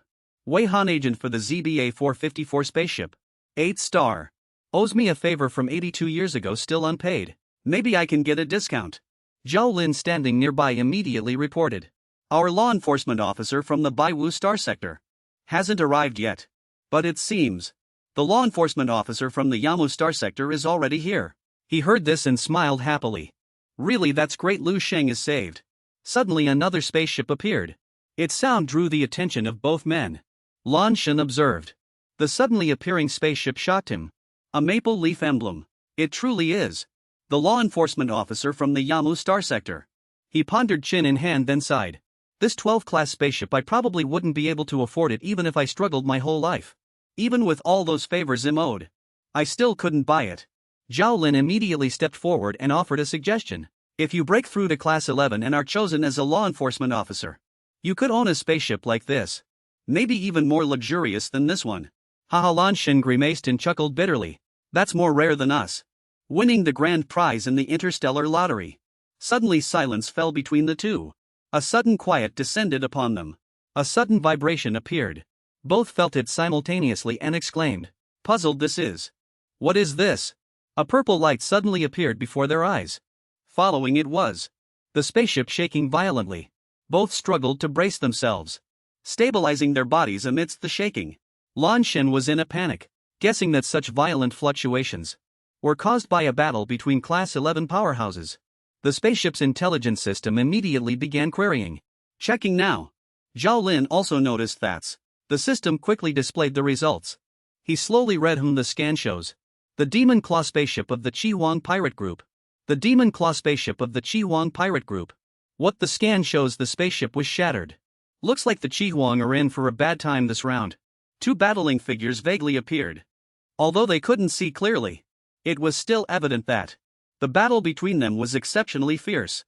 Zhao Lin immediately analyzed. Someone's fighting outside. That person in the gray battlesuit might be the law enforcement officer from the Yamu Star Sector. The battle between Lu Sheng and Iluan gradually reached its climax. With overwhelming power, he gained the upper hand. He landed a punch squarely on Alan's stomach without hesitation, sending his body flying far away. Zhao Lin couldn't see clearly, but still made a firm judgment. The person in gold isn't from Chi Huang, but he's very strong. His strength is almost comparable to the law enforcement officers. He can even suppress the law enforcement officer. How terrifying. Could he also be a member of the Chi Huang? Iluan showed no intention of surrendering. He placed his hand on his sword, muttering, "Try this." Suddenly a large hand grabbed his head, rendering him immobile. Lu Sheng's other hand incessantly pounded Alan's chest, giving him no chance to escape. After being subjected to continuous overwhelming attacks, he was beaten unconscious by Lu Sheng, letting out a grunt. Only then did Lu Sheng stop. Sweating, he let out a sigh of relief. As if sensing someone secretly observing, he cast a sharp glance in that direction, warning. Lan Shen was startled by that gaze. His body suddenly trembled, then he exclaimed, "It's him." He suddenly raised his hand and slapped himself hard to clear his head. Zhao Lin heard the commotion, turned his head blankly and asked, "What are you doing?" Lan Shen immediately grabbed his hand and said, "You slapped me too." "Slap me hard, I'm afraid I'm dreaming," he retorted, even more confused. "Huh, are you crazy?" He lowered his head, looking at his hands, and mumbled, "Maybe I think I really am crazy." Didn't make the other person wait long. Zhao Lin immediately raised his hand and slapped him hard across the face. This strike made Lan Shen unable to react, and he was sent flying. The wall he crashed into instantly shattered. He clutched his red swollen cheek. With tears in his eyes, yet he shouted angrily. Zhao Lin calmly explained, "But you told me to slap you. To be honest, in my entire life, I've never heard such a strange request." Lan Shen covered his face with one hand and clutched his head with the other, complaining softly, "Damn it, I told you to hit harder. Not to use all your strength. You even used a level 10 martial art, you beast." Then he walked up to the glass, pointing in the direction they had been observing. "Just to let you know, don't worry about these details anymore." "What if I told you?" Lan Shen's voice remained steady. "That the person the enforcer is fighting is none other than Lu Sheng. Would you believe it? A shocking piece of news was revealed."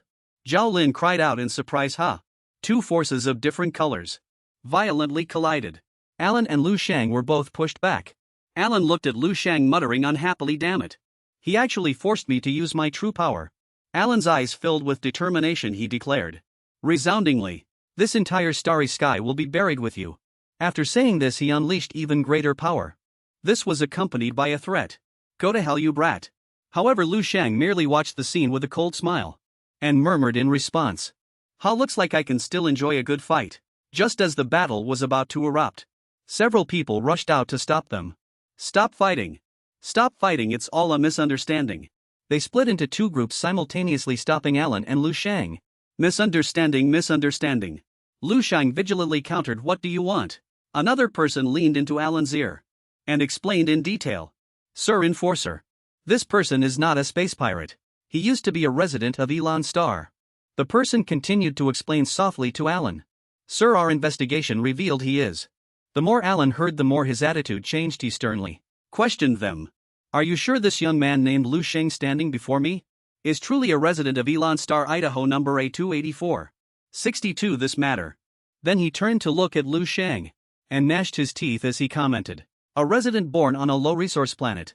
A low-resource planet actually possesses a transcendent physique, an extraordinary level 11 life form." Alan's face was filled with displeasure and envy. "And he can even withstand 2 laws of principle, that's incredible."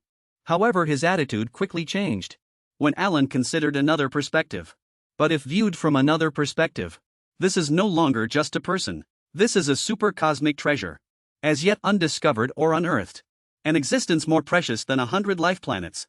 Alan's gaze towards Lu Sheng instantly became clouded by a filter. Growing more favorable. Alan successfully introduced himself, catching Lu Sheng's attention. Hello, allow me to formally introduce myself. He humbly bowed, maintaining politeness towards Lu Sheng as much as he could. I am the enforcer of Jupiter in the Yamo star sector. It's a pleasure to meet you, Lu Sheng.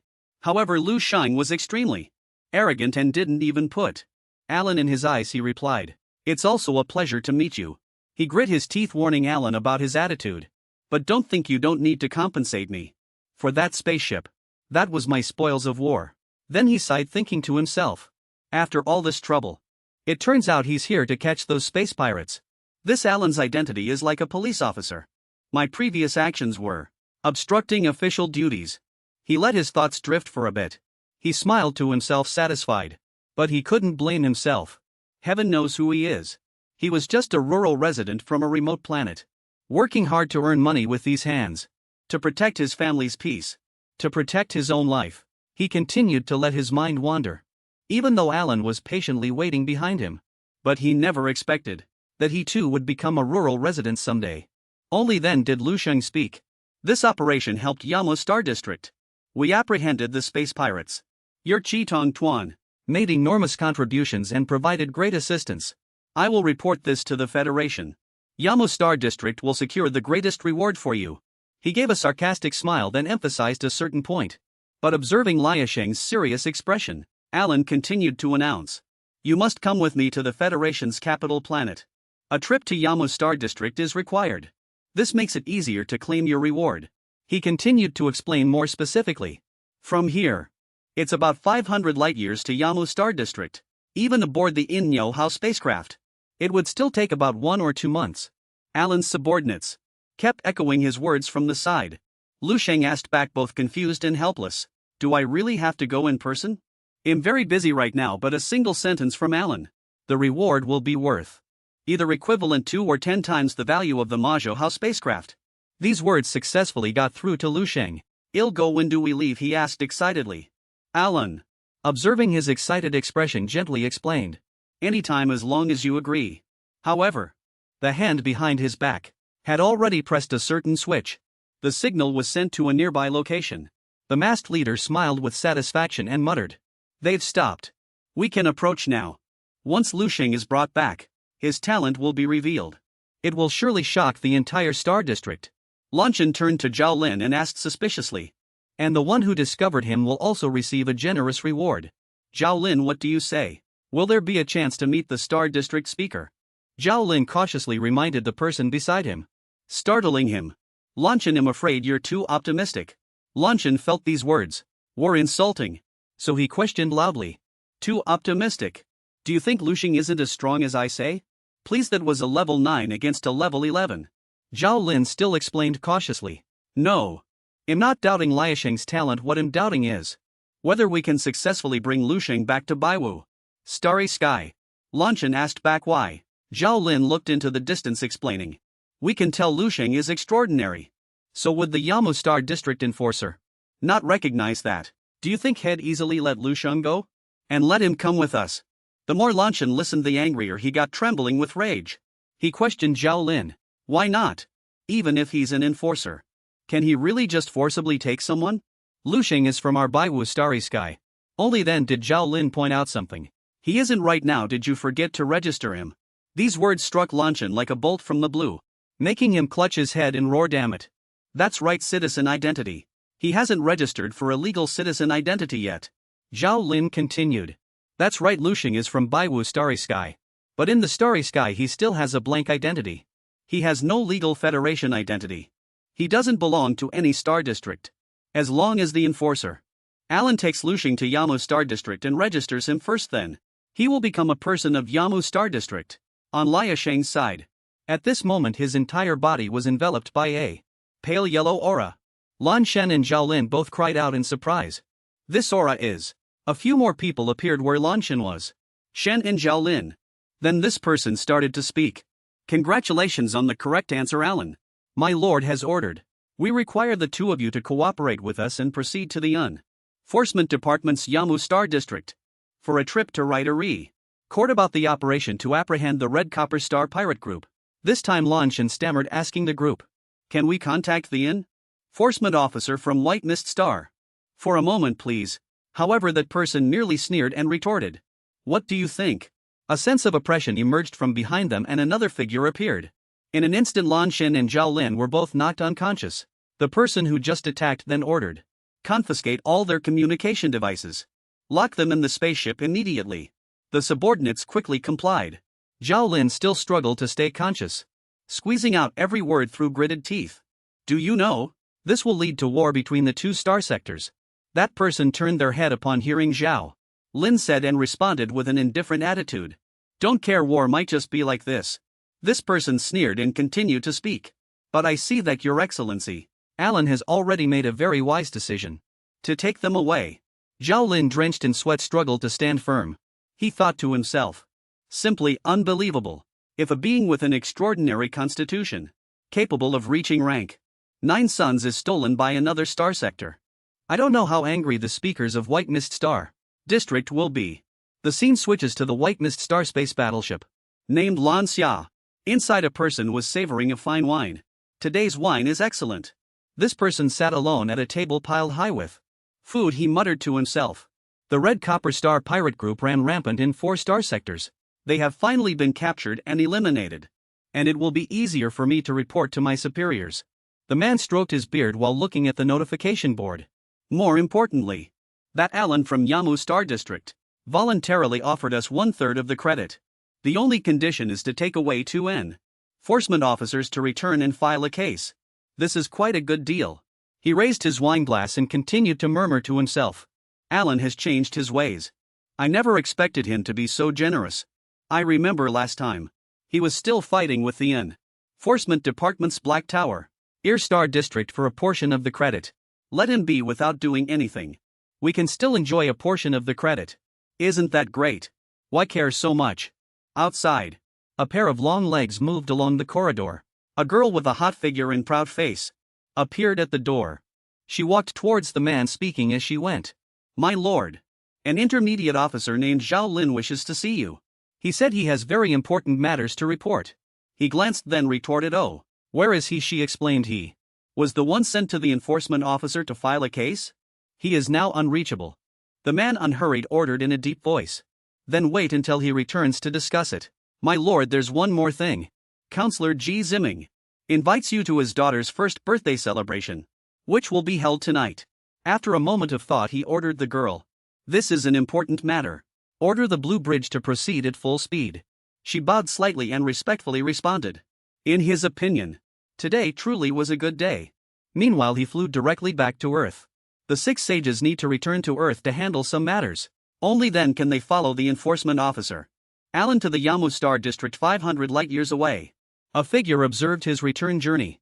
Alan stood solemnly dressed in a white robe, its sleeves fluttering. He ordered, activate all monitoring systems on the spaceship. Closely monitor Lu Sheng on Blue Star Model A2, 8462. He must be monitored 24 hours a day non-stop. He cannot leave our sight for even a second. As for the White Fog Star Zone, we've managed to deceive them for now. But we absolutely cannot let our guard down. Alan's eyes were filled with indifference. If there's any movement from the White Fog Star Zone, report to me immediately. Those 2 people must also be closely monitored. Everyone must remain clear-headed and vigilant.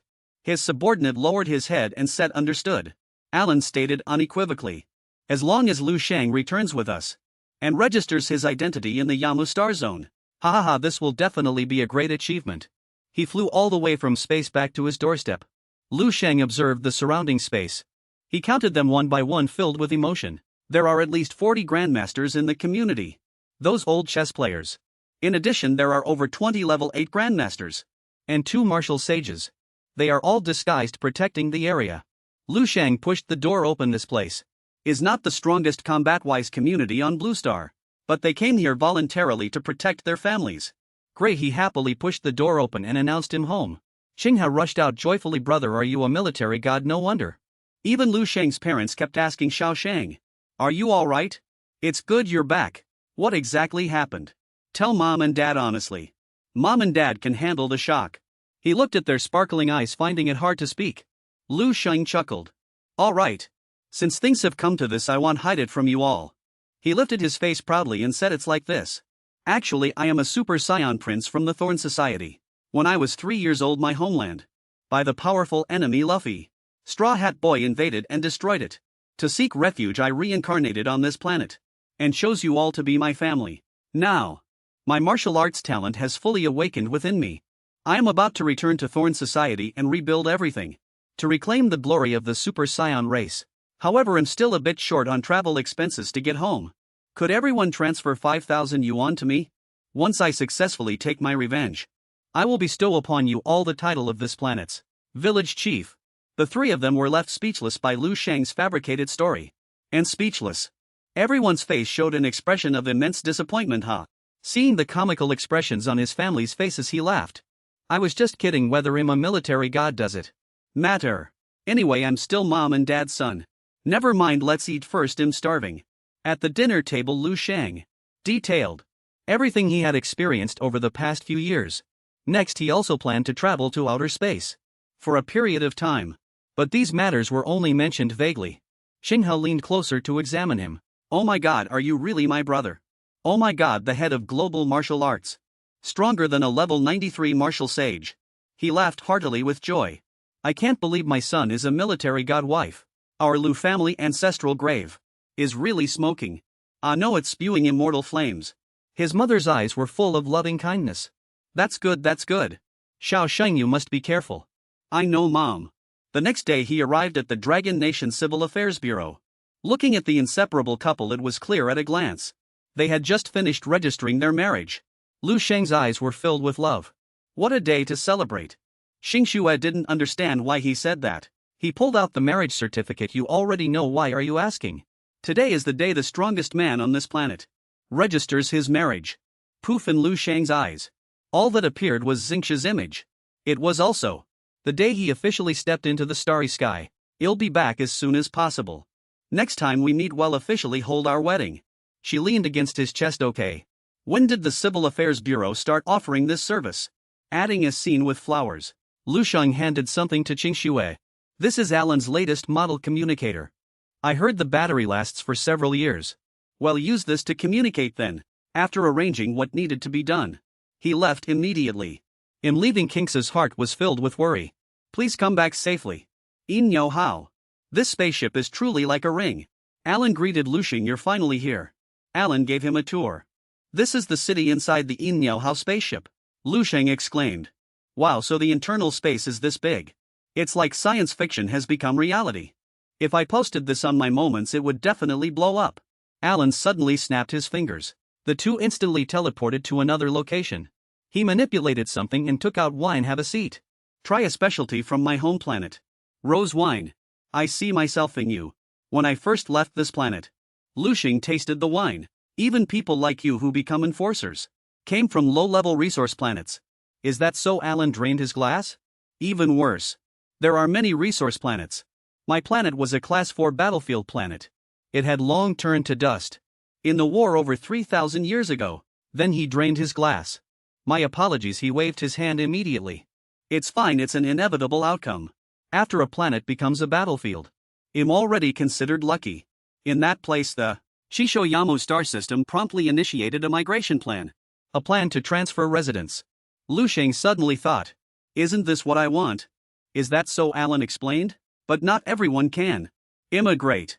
You must successfully register as a Federation citizen. To do so, the conditions are no criminal record and strength reaching level 9. He asked, puzzled.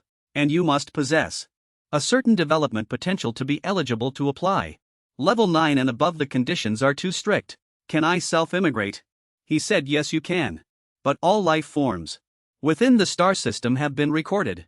If 1 or 2 people immigrate, it's fine. But if the scale is larger, say over 5,000 people, it must be approved by the Federation. Otherwise you'll be arrested by the Enforcement Department. Every year we send over 10 billion space nomads to various planets, on battlefields and resource planets to do hard labor. Hard labor, he was surprised. Isn't that too tyrannical? This is a necessary measure to maintain the orderly reproduction of various life species in the universe. If a life-bearing planet is destroyed, and they then plunder another planet, just think, if all planets did that, the universe would fall into chaos and madness, with no order left. After listening, Lu Sheng remained silent for a moment thinking. He asked, "So how much does it cost to buy a life-bearing planet?" Alan replied, "Your home planet is still a resource planet, right? The alien beast invasion has only just begun. And you're already thinking about immigration. The lowest level life-bearing planet only costs a few 100 million black star coins to buy. If it's a bit more advanced, it'll be over $1 billion. As far as I know, what we mean by advanced refers to planets capable of giving birth to martial arts powerhouses of level 9 or higher. Level 9 and above. You also know, if a planet can't even produce level 9 powerhouses, then its demise isn't far off." Alan pointed at Lu Sheng. "If you actually, this matter is very simple. If your potential is immense. As long as you reach level 11, you can become a noble of the starry sky. At that time you will have your own territory. A vast star domain. No need to buy it. Of course you still need to pay taxes annually. If there are any deficiencies you must make up for them yourself. But for powerful individuals, that amount of money is nothing." Lu Sheng was stunned when he heard this. He raised a toast to Ilu and IC, "Please guide me. It seems my horizons were too narrow." The two happily raised their glasses in celebration. Lu Sheng thought of the people back home. "Once I have a territory ill-divided among my family, each person will have a planet. People from Longwa will get one planet per province. As for everyone else, concentrating them all on one planet will be enough. Just thinking about it feels amazing." He drained his glass under Alan's explanation. Lu Sheng basically understood the universe and the general situation of the starry sky during the long waiting period. He just needed to cultivate within the cosmic seed, which was like the dream space from before. But unlike before, this time, Lu Sheng could absorb a large amount of high-density energy crystals from the Silver Sable spacecraft. Lu Sheng quickly reached 10,000 immortal cells. His vital energy doubled. Iluan was surprised. "This kid in just 1 month consumed tens of millions of my black crystals. He truly is the most gifted martial artist I've encountered in 4 millennia. I'm really looking forward to his future." He ordered his subordinates to continue providing black crystals to him with no limit on quantity and to ensure it was done properly. In Lu Sheng's cosmic world, the scenery here was a bit strange. From who knows where, a minotaur appeared before him holding a large axe. It decisively chopped down towards Lu Sheng's head. What? Before he could even understand what was happening, he was cleaved in half. But the most terrifying thing was it wasn't just him. Even Earth was shattered. Lu Sheng's eyes snapped open, startling him awake. He said, panting, "Is this Ceres, the level 12 powerhouse? He's the god of wind. He's clearly a speed-type fighter. So why is his strength so terrifying?" Lu Sheng adjusted his emotions. His current goal was to defeat Ceres before reaching the Yamu star system. He continued to focus on his current task. After several days of hard training, on the day before arriving at the Yamu star system, Lu Sheng finally defeated Ceres. Having absorbed the primordial power from the new planet, he was at least 3 times stronger.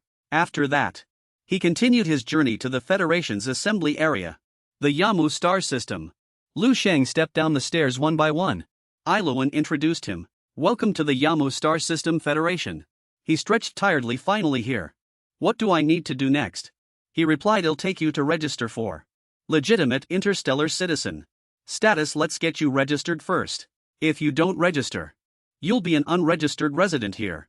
You won't even be able to afford a low-grade nutritional meal. It will be very difficult, to say the least." Lu Sheng yawned repeatedly. "All right, I'll leave it to you then, it's nothing."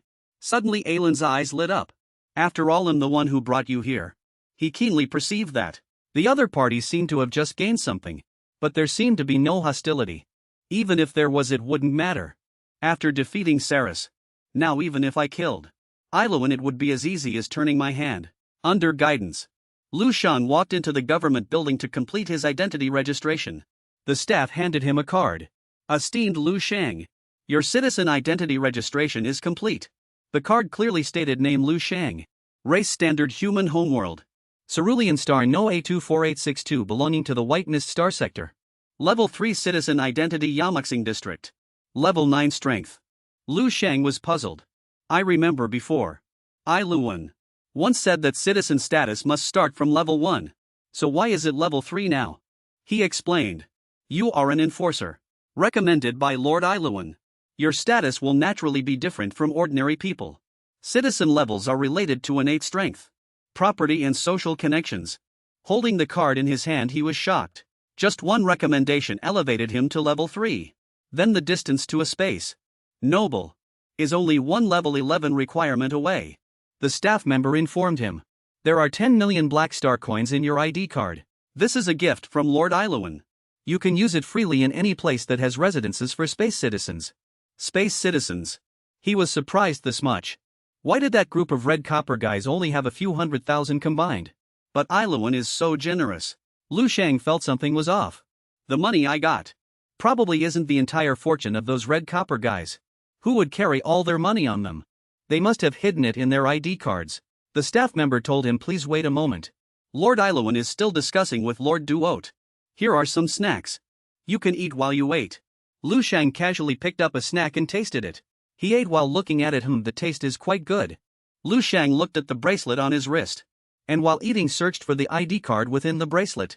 The things from those red copper guys. Eating furiously, he ate all the desserts. Just as he was eating with relish, Lu Sheng bit into something unknown. He coughed violently. Cough. What is this? It almost broke his teeth. A strange creature made Lu Sheng feel scared. Damn it, a space cockroach. Suddenly, his heart gave a violent thump. Lu Sheng reached out and felt it. What's going on? Immortal cells. My 100,000 first immortal cell has been born. He picked up the creature he had just spat out. This is incredible. Does this little thing actually have such a high protein content? Crispy chicken flavor. Someone gasped. He actually ate a cockroach. Just then an urgent voice rang out. Baby. Baby, where are you? The staff member quickly tried to stop her. Miss Xiao, this is our VIP area. Please do not enter without permission, miss. It makes things difficult for us. Am I not a VIP here? I saw Baby with my own eyes. Come in, it must be here. Get out of my way. Lu Sheng's attention was drawn by the noise. Several staff members couldn't stop her. Miss Xiao. Miss, please don't enter without permission. The footsteps stopped nearby, startling Lu Sheng. She pointed directly at Lu Sheng. It's him. He must have stolen my Baby. He has bulbous lingering scent on him. Lu Sheng looked bewildered, not understanding what was happening. She pointed directly at Lu Sheng and their eyes met. Lu Sheng chewed. What's a Baby? I don't get it. Xiao frowned. Alright, you wouldn't know yet. She walked up to Lu Sheng and slapped the table hard, making Lu Sheng feel perplexed. Xiao explained. Baby is a star-devouring worm with noble blood. It's my pet that I've raised for over 10 years. Lu Sheng was bewildered. Star-devouring worm, he thought back. Then it suddenly hit him. You're not talking about that golden yellow rather large little bug, are you? Round with many little legs. She nodded, describing. Yes, exactly. What you described as Baby. Where is it? Lu Sheng swallowed. Lu Sheng didn't know how to explain, and could only swallow. Xiao looked at him blankly. He pointed and lied without changing his expression. It flew onto my hand just now. I thought it was an insect, so I waved it away. I don't know where it flew specifically, but it seemed to fly in that direction. Please don't find it. Lu Sheng felt uneasy. Thank you. She suddenly hugged Lu Sheng's head and buried it into her two pomelos. Lu Sheng was startled. What the hell? Did she find out? Is she trying to suffocate me? Oh no. Lu Sheng quickly backed away. What are you doing? What was that attack move you just used? I just wanted to thank you. Let's get acquainted. My name is Xiao. You still haven't let your guard down. Are people from Yamu Star all this open-minded? Really? Hello, my name is Lu Sheng. The two shook hands. Xiao quickly left. Once I find Bobby, I'll treat you to a meal. Goodbye. She ran off. Lu Sheng was in the bushes munching on the insect's leg. Well, in that case I can only apologize. Although she was in a hurry to search. But Xiao probably never dreamed that her pet, Bobby, the Bobby she doted on so much, had already been swallowed by Lu Sheng, and had even helped Lu Sheng generate 2 immortal cells, because the hardness of the insect-devouring star is very special. Without reaching level 2 or above in strength, it's impossible to break its defense. Sorry about earlier, I didn't dare to tell the truth. Mainly I didn't know how to say it. After all, I couldn't say. The pet you've raised for over 10 years has already been swallowed by me. That would have been too much of a jerk answer. Lu Sheng scratched his head in confusion. The attendant bowed and apologized. My sincerest apologies for bothering you. Lu Sheng's voice was calm. It's fine. Who was that person? She seems much more distinguished than an ordinary person. The attendants awkwardly explained. She is Earl Hit's only daughter. Qiaoqiu's identity surprised Lu Sheng. An Earl, a judicial position. Alan is level 11 but only a star baron. An Earl would be 2 ranks higher than him. Lu Sheng thought to himself. No wonder she can freely enter and exit the city hall main hall. As if she were strolling through her own garden. Good thing I didn't tell the truth. Heaven knows how precious that insect was. If I'm unlucky and it was worth 10 million. What Alan gave me wouldn't be enough to compensate. Suddenly a figure appeared behind him. It was Alan. Looks like the procedures are done right, let's go. The two walked out of the building where they had processed the documents. Lu Sheng looked at Alan. Do you know what an insect-devouring star is? You just arrived in the starry sky, how do you know about that thing? Alan said it was quite a peculiar creature. With a gentle disposition. But when they mature, their power can reach level 10. Or even level 11. Many starry sky nobles like to buy one to give to their female relatives. And they have thus become a very popular pet among noble women. He asked curiously, is it very expensive? Of course. The cheapest ones cost several hundred million black star coins or more. The purebred rare individuals are even worth the lives of several planets. Why are you asking about this? Lu Sheng suddenly burst out laughing. Haha, I just heard someone mention it. So I was just curious. But in his heart he was stunned. Just one and it cost several hundred million. He reached up and clutched his head. So what I just swallowed was actually several hundred million black star coins. I regret not chewing it more. I really don't understand alien prices. White Mist Star Sector's capital planet. In front of the Ministry of Justice a small discussion was underway. The chairman was reviewing the data. Are you saying that regarding the Red Copper Star Pirates gang's elimination process there are no records? And there are only a few lines describing it. The subordinate said. The information sent back from the Yama Star Sector is all that we have. We've been urging them to provide a more complete version. But for some reason they keep procrastinating. They only say they'll supplement it later. Something's not right. He thought carefully, feeling that something was amiss. The chairman recalled. Their Star Sector would never easily give us credit. There must be something fishy going on. Now immediately contact the Yamu Star Sector Law Enforcement Department and have them report to me. Tell them I need to see all the data right away. Seeing his stern expression he quickly replied yes at once. Alan, please respond. Your 3D projection has appeared. Ah, isn't that Law Enforcement Officer Steiner? Good afternoon. Chairman, you seem to be in very good spirits lately. Respected Chief Law Enforcement Officer Linden. Officer Alan salutes. Steiner, get to the point about Alan. I am currently reporting to the Chief Law Enforcement Officer about the encirclement and capture of the Red Copper Star Pirate Group. He wants to see all your missing reports immediately. Now. He said nothing but his face was grim. Alan's mouth curved slightly. All right, I'll send it over now. As soon as he finished speaking he disconnected the communication, leaving the two puzzled. Alan. He dared to unilaterally hang up the call. No. He must be hiding something. Ziller was greatly surprised. Lennon angrily slammed the table. Idiot, are you only just realizing this now?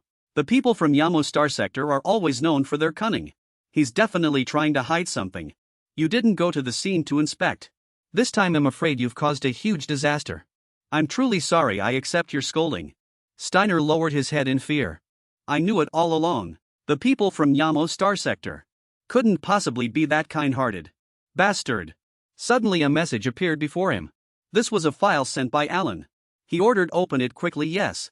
After just one glance at the content, Steiner's expression suddenly changed. He exclaimed. That's a member of the Red Copper Star Pirate Group. Named Edgy with a power level of 10.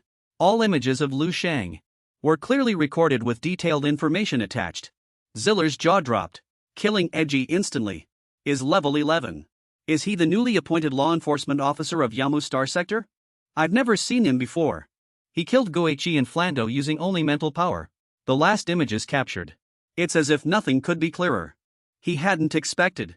You killed Shidong with a single punch. This is clearly level 11 power. Why is his fighting style so outdated? Directly taking attacks from a spaceship. He's actually reached level 11. And still fighting using Dharma forms. How strange, extremely strange. Who exactly is he? Why ask, just look at the datasheet. After pondering for a moment, Ziller realized. There was also a video recorded by Alan here. Lennon urgently said, could it be quickly watched that video? Yes. He pressed the start button. Click. Ziller exclaimed. This is a video of Alan fighting him. He watched, unable to control his expression. I never expected something like this to happen. Lennon slumped back, sitting in front of his companion. He clutched his head and said angrily, I understand that person. is not from the Yamu Star Sector Law Enforcement Department. I even suspect he's not even from the Starry Sky itself. Lenin's face was filled with worry. Meanwhile, Ziller was still busily searching. There's one last file here. Lenin took a deep breath, then demanded open it. If I'm not mistaken. He was sweating profusely. All his information was revealed. Name Lu Sheng, age 21. Power level 9. Identity resident of level 1 resource planet. A 28462. Affiliated with the White Mist Star Sector. Currently a Class 3 citizen of Yamu Star Sector. Note combat power even stronger than a level 11 expert. Confirmation. Possesses a transcendent life physique extremely powerful. Transcendental life physique level unknown. Estimated level above blazing sun. Potential level SSS. Li Nong was trembling with fear. He truly was a resident of that planet. Martial arts strength level 9. Yet his combat power exceeded level 11. A resident of a Class 1 resource planet. It's estimated his transcendent life physique level is blazing sun. Or higher potential SSS. I never would have thought that these terms could appear together. Sheila was astonished. Li Nong slammed the table in anger. Idiot. You must have received some benefits from him. That's why you didn't check carefully. He shouted, the reason Alan kept delaying handing over the data. And under the pretext of taking statements he took too. The enforcers were taken away all to buy time. He took away our Star Sector's enforcers all to buy time. It was to send the genius resident Lu Sheng back to Yamu Star Sector. Before we found out about it. Hearing these words he was speechless. Li Nong stared intently at the info screen. This person actually belongs to our territory. Planetary resident. Class 1 resource code A28462. Affiliated with Baiwu Star Sector. Now he's a Class 3 citizen of Yamu Star Sector. He angrily splashed a cup of water on Kyle's head. Look at the mess you've made. He fell to his knees in fright. Sheila repeatedly begged for forgiveness. My lord, I was wrong. He roared loudly. A level 9 super genius. Capable of fighting a level 11. A top-tier elite talent. As precious as a cosmic treasure, a rough jade. Rarely seen in tens of thousands of years. Hard to find. And just like that he slipped through our Baiwu Star Sector's grasp. We can only watch helplessly. As he becomes a member of the Yamu Star Sector. Lianong's voice was filled with rage. Sheila kowtowed repeatedly. I am truly very sorry. Please give me another chance. When he lifted his head, blood was gushing from his forehead. It's too late, Enforcer Sheila. I think you're no longer fit for this position. Go back and rest for a while. After speaking, Linong turned and left. Seeing this reaction, it made Sheila hesitate. Yes. But even now, he knew he could no longer defend himself. In a high-end hotel in the Yamu Star Sector.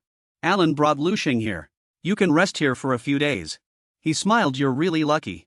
It just so happens that recently the Yamu Star Sector were recruiting new members for Tianwei students. By then, he'll personally take you to get your potential tested. Which is the level of your transcendent life physique. Lu Sheng had already noticed the expression on his face. Alan, you seem to be in a good mood. Am I? Haha. Alan quickly composed his expression. Indeed, I've had some good news. Oh right. The reward for your annihilation of the Chitin Star pirate group will be issued soon. Indeed. It definitely won't disappoint you. You go rest first. I'll come pick you up when it's time. Thank you very much then. The two parted ways. As soon as he left, suddenly a cunning expression appeared on Alan's face. A sly smile full of schemes. Definitely nothing good. Suddenly the watch on his wrist rang. He immediately answered. Enforcer, my lord, the mysterious person praised Alan. You did very well this time. I am very satisfied. Come to my office. Yes. Upon receiving the instruction, he hung up the call. Alan skipped happily. Haha, today truly is a good day. At this moment people were coming and going in the lobby. Esteemed Mr. Lu Sheng, your room is ready. The sudden voice made him turn his head. The attendant spoke. I'll take you there now. This way please. Chest offense but defense. Why is it all fruit? See for yourself. I don't want to talk about it anymore. That tail. Liu Sheng's cheeks flushed, his heart pounded. Actually, you're someone who can't resist fluffy things. So soft and cuddly. The staff immediately understood then refused. Our hotel also offers special services. You know that. I do have one request. Hearing these words, she immediately became eager and the staff member pressed closer. Lu Sheng, please. Mr. Lu, speak freely. Lu Sheng said straightforwardly, I want to withdraw some cash. Specifically energy coins, dark star coins. How much do you want to withdraw? He calculated for a moment. I'll withdraw 5 million for now. There are 10 million in the card. Taking half out for cultivation is reasonable. 10 million hours. It's reasonable to take half of that time for cultivation. The staff member gently stroked her short hair. Yes, sir. Do you have any other requests then? No, goodbye. After achieving his goal, he coldly shut the door, leaving the girl to handle it herself. Lu Sheng walked around the room. The room's decor is quite good.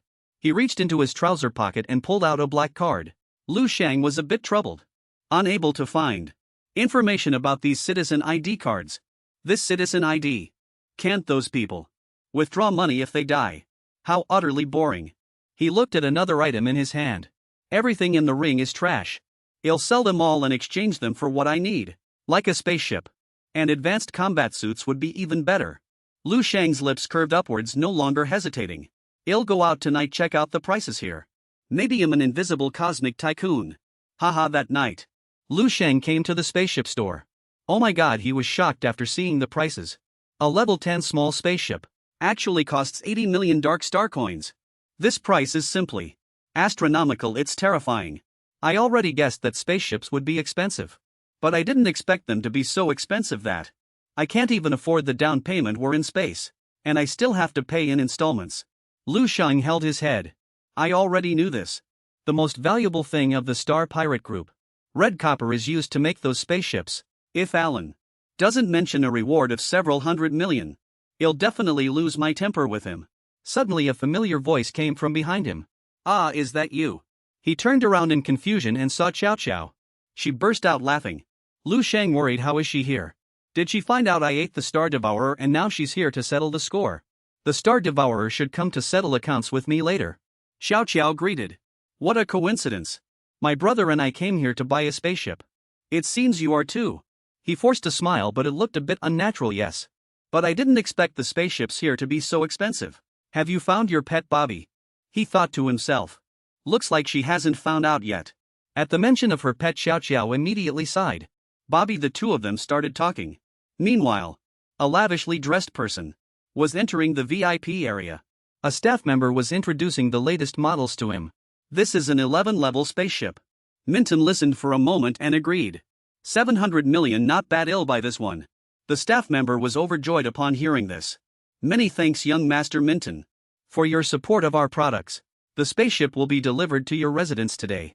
On today. He raised his hand to stop her. No need for delivery, just give me the keys. I bought this spaceship as a gift. Someone will come to pick it up when the time comes. The staff member was astonished. A 700 million spaceship given as a gift to someone else. Only the son of Earl Shipu could be so generous. Thinking about it, anyone who receives such a gift must have an extraordinary status. But never mind, she quickly complied. Yes, I'll go process the paperwork for you right away. I hear he's very fond of spacecraft. This new black hole hunter will surely please him. Min Chin smiled. He rarely comes. The Darkwood Star District must seize this opportunity to make connections. It's the only way if we can establish this relationship. Not only will I benefit, but even the Chi family will benefit too. It was then that he turned around and didn't see his sister. Where did Jiao Jiao go? A guard leaned in to report young master. The young lady. His face instantly changed. Who was that person? Let's go, take me there. Lu Sheng felt a bit awkward, pondering for a moment. Maybe she felt too bored and went out to play. She might even be back in 2 or 3 days. But Jiao Jiao still seemed a bit gloomy. Maybe she suddenly remembered something and turned to look at Lu Sheng. Oh right, you just joined the Starry Sky Citizens, didn't you? I've never seen you before. And Lu Sheng looked at her. Just now, I tried to find an opportunity to end the conversation with Jiao Jiao and leave. But each time she changed the subject. I could never find a suitable chance. She just kept chattering on by herself, as if no one had talked to her for a long time. She probably doesn't have many friends around her, does she? She's really similar to Fiona. Both are those noble young ladies who have never experienced hardship, but compared to Fiona, her status is even more exalted. The more arrogant and noble a young lady is, the more it indicates that those protecting her will be fiercer. It seems you've already felt the gazes around you. Min Chin walked over at this moment, calling his sister Jiao Jiao. She was surprised to see her brother appear here. Brother Jiao Jiao took Lu Sheng's hand and stepped forward. My brother's here. Let me introduce you too. He stepped forward, letting Jiao Jiao make the introductions. This is my brother Min Chin. And this is Lu Sheng. He's a friend I just met recently. Min Qin ignored him and turned directly to Zhao Zhao. Just now on the third floor. I heard someone talking about a kind of insect. The Venusian funnel worm. No one wants it. She happily asked, is that true? Who knows, maybe it is. Zhao Zhao happily said, where is it, where is it? Take me there, a guard volunteered. Young lady, I'll take you over there. Hearing about her pet, she happily left Lu Sheng. Wait a minute, I need to go over there and check. You talk to my brother for a bit. I'll be right back. Min Qin still tried to maintain a smile, then observed. Until his delicate sister had completely left. His tone changed. 180 degrees. A bug that crawled out from a low-level resource planet. Relying on a bit of talent. And latched onto the new level 11 enforcer. And still dares to harbor ill intentions towards the Qi family. Lu Sheng half closed his eyes looking at him. This old tired trick again. Min Qin scowled and threatened, you vile creature. Don't let me see you again. If I find you still associating with Zhao Zhao, whether intentionally or unintentionally, you and that enforcer you think is your backer, and your lowly home planet, everything will vanish from this universe. After speaking, he turned and left Lu Sheng annoyed. Hey, stop right there. A staff member immediately stopped him. Excuse me, sir. You've displeased our esteemed guest. This place no longer welcomes you. Please leave. And just like that, Lu Sheng was politely asked to leave the spacecraft vendor's shop. Underhanded. He shoved his hands into his pockets. He had long expected those protecting her would be crude and severe, but he didn't expect them to be so unreasonable. And to threaten me. It's been a long time since anyone dared to threaten me. Haha, perhaps Lu Sheng felt a little pleased. Lu Sheng put the matter aside, forget it. Perhaps too many people have designs on Xiao Xiao. To keep his sister safe from harm, it's also perfectly reasonable. What's more, I've just arrived here. And it's not convenient for me to make a move. Otherwise, just as he said, both Iluan and Weilon would be in big trouble. Looking at that face, it's truly hilarious. So what if I was just humiliated? On this path, I shoulder the noble mission of saving the entire universe. Can I not even bear such a small humiliation? The world's scorn floats past like clouds. I dismiss it with a smile, forgetting all worldly matters. No sooner had he finished speaking than he sighed, utterly exhausted. The saint looked up at the clear sky, azure with white clouds drifting by. But then he abruptly turned his head away again. Damn it. Unable to bear it. With that, he spun on his heel and strode straight back toward the shop. Before diving back into the shop, Lu Sheng figured he needed a little disguise, and since the dude wanted a cliché plotline, he would bring him something even better. Meanwhile, back inside, Milton watched Vera pout, complaining no one had actually mentioned Bobby. Milton just smiled, admitting maybe he'd misheard. After all, eavesdropping wasn't exactly polite for a noble. Vera, still looking upset, switched topics to Lu Sheng, asking why he wasn't here. Calmly, Milton tells her that Lu Sheng had some urgent matters and left. But Vera wasn't buying it, puffing her cheeks and grumbling that she knew what he was doing, and it's always the same, no matter what he said. Milton, in the end, promised that next time they ran into her friend, he'd treat him to a meal. Vera, still annoyed, announced she was heading home. As she walked away, Milton quietly ordered a guard to escort her. Left alone, he wandered to the window watching the street outside. For all the high-tech civilization, for some reason, they still used cars. Anyway, a bit off topic, and meanwhile, in Milton's mind, Vera would understand one day, and everything they did was for her own good. He asked the guard when Lancer would arrive, and the guard answered around 3 in the afternoon tomorrow. Milton adjusted his glasses, deciding to greet Lancer alongside Vera. The guard hesitated, worrying their young lady might be in a bad mood. But Milton cut him off, saying, "Just tell her it's father's orders." After all, the daughter of a count couldn't be allowed to act so willfully forever. Milton quietly asserted to himself that Vera was too sheltered. If she ever met someone like Lancer, one of the most outstanding life forms, she wouldn't be so easily interested in random people. His fist clenched as irritation bubbled up, and remarks that no-name mudfoot from a low-tier plant, daring to cling to their family just because of some talent, and concluded that not everyone was as naive and easy to fool as Vera. The guard kept silent as Milton muttered. But then the building trembled. Confused, Milton glanced around, but before he could process it, a crushing force slammed into his gut. The guard shouted in alarm as Milton was hurled into a wall, coughing up blood, stunned at how close he'd come to death. A figure loomed before him, calling Milton's name, all the while looking very angry. He accused Milton of committing unspeakable acts against his beloved pet piggy, then cruelly ended its life, and then declared he had come for revenge. Milton, dazed, had no idea what he was talking about, but before he could react, a surge of terrifying energy came crashing toward him. His guard sprang forward, demanding if the attacker knew who Milton was, but the instant he touched the energy, his body exploded. Milton froze in shock, unable to believe his eyes that a peak 11th level was defeated so easily. The handsome dude is none other than our boy, disguised while radiating power, stepped forward, announcing that anyone in his way would die. Milton scrambled backward, pleading, but in an instant, a hand clamped around his throat. Lu Sheng coldly declared that Milton should have known this day would come the moment he did what he did. He emphasizes that Piggy has been with him for over 150 years, questioning how dare Milton do something so cruel. His expression looked heartbreakingly real, even a tear slipped down. Perhaps anyone watching would have believed every word. The crowd grew, and he silently spread out his psychic energy and began to hypnotize the crowd. Slowly, people began whispering, then accusing. Murmurs turned into sharp remarks, disgust spilling out. They condemned Milton, shocked that a noble heir could have such perversions. Some cursed him outright. Meanwhile, Milton, choking on his own breath, desperately tried to explain, but no sound came out. Inside he screamed, "When had he ever done such a thing?" Lu Sheng kept up the act, raising a fist wrapped in energy. He tells him it was over, that Milton Nicholas would atone for his sins through endless suffering and death. Milton, trembling, finally managed to gasp out that he had something to say. He shouted his name, Milton Sith, not Nicholas. His voice cracked as he roared it again and again, clutching at any hope. At last, the grip on his throat loosened. Lu Sheng looked startled. He tells Milton to speak louder and repeat his name, so Milton did exactly that. Then our boy asked for confirmation, and Milton quickly handed over his ID card, scratching his head, awkwardly admitting he'd gotten the wrong guy. He even tossed out a casual promise to treat Milton to a meal later and make it up to him. Milton sagged in relief. The taste of near death still haunted him, but the relief was short-lived. Just as it seemed the chaos was settling, a voice from the crowd rang out, announcing they'd checked. This really was the Count's son, Milton Sith. Murmurs erupted. People shook their heads in disbelief, scoffing that the rumors about upper-class nasty stuff must be true after all. Milton frantically protested, insisting they had the wrong man, that he hadn't done anything. But someone from the crowd strode forward, slapped him across the face, and barked that he should quit lying. Hadn't he just shouted himself that he was Milton, saying everyone had heard it?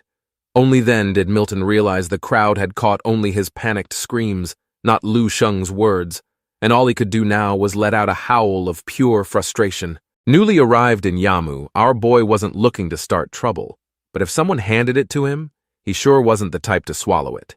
Milton clearly crossed the line, so he made sure the guy got a proper lesson. With that matter settled, he casually left the store. The buzz outside had already snowballed, and people were crowding in, with their phones and cameras out. Blending into the crowd, Lu Sheng smiled and remarked that he feels much better now. At the same time, he took off his disguise and pulled out his phone. Just as he expected, the internet had already exploded, and news about Milton was everywhere. He noted how the speed of gossip here in space beats Earth by a mile. Post after post popped up, and the headlines were downright savage. Count's son exposed for cruel fetish, followed by a pitiful little piglet in the thumbnail with comment sections that were flooded with girls calling to protect their pets from creeps like him. As for our boy, this kind of revenge was far more satisfying than a simple beatdown. With a carefree hum, he strolled off. A few days later, he was already on his way to Celestial Academy with Far, where he explained that the academy was the top-tier academy in the entire star sector, open only to the most gifted talents. Once admitted, students enjoyed the absolute best resources, treatment, and martial legacies available. He declared that, status-wise, graduates were on par with nobles holding Viscount titles. And that wasn't an exaggeration, because Far emphasized that even the weakest graduates were some of the most powerful 11th level. Lu Sheng, clearly intrigued, asked if Far himself had attended the academy. Far shook his head with a hint of regret, admitting he hadn't made the cut. His talent hadn't measured up. However, he added that the current chief executor, Lord Andre, had graduated from there and was already a 12th level at just 5,000 years old. Still, Far was confident with Lu Sheng's potential.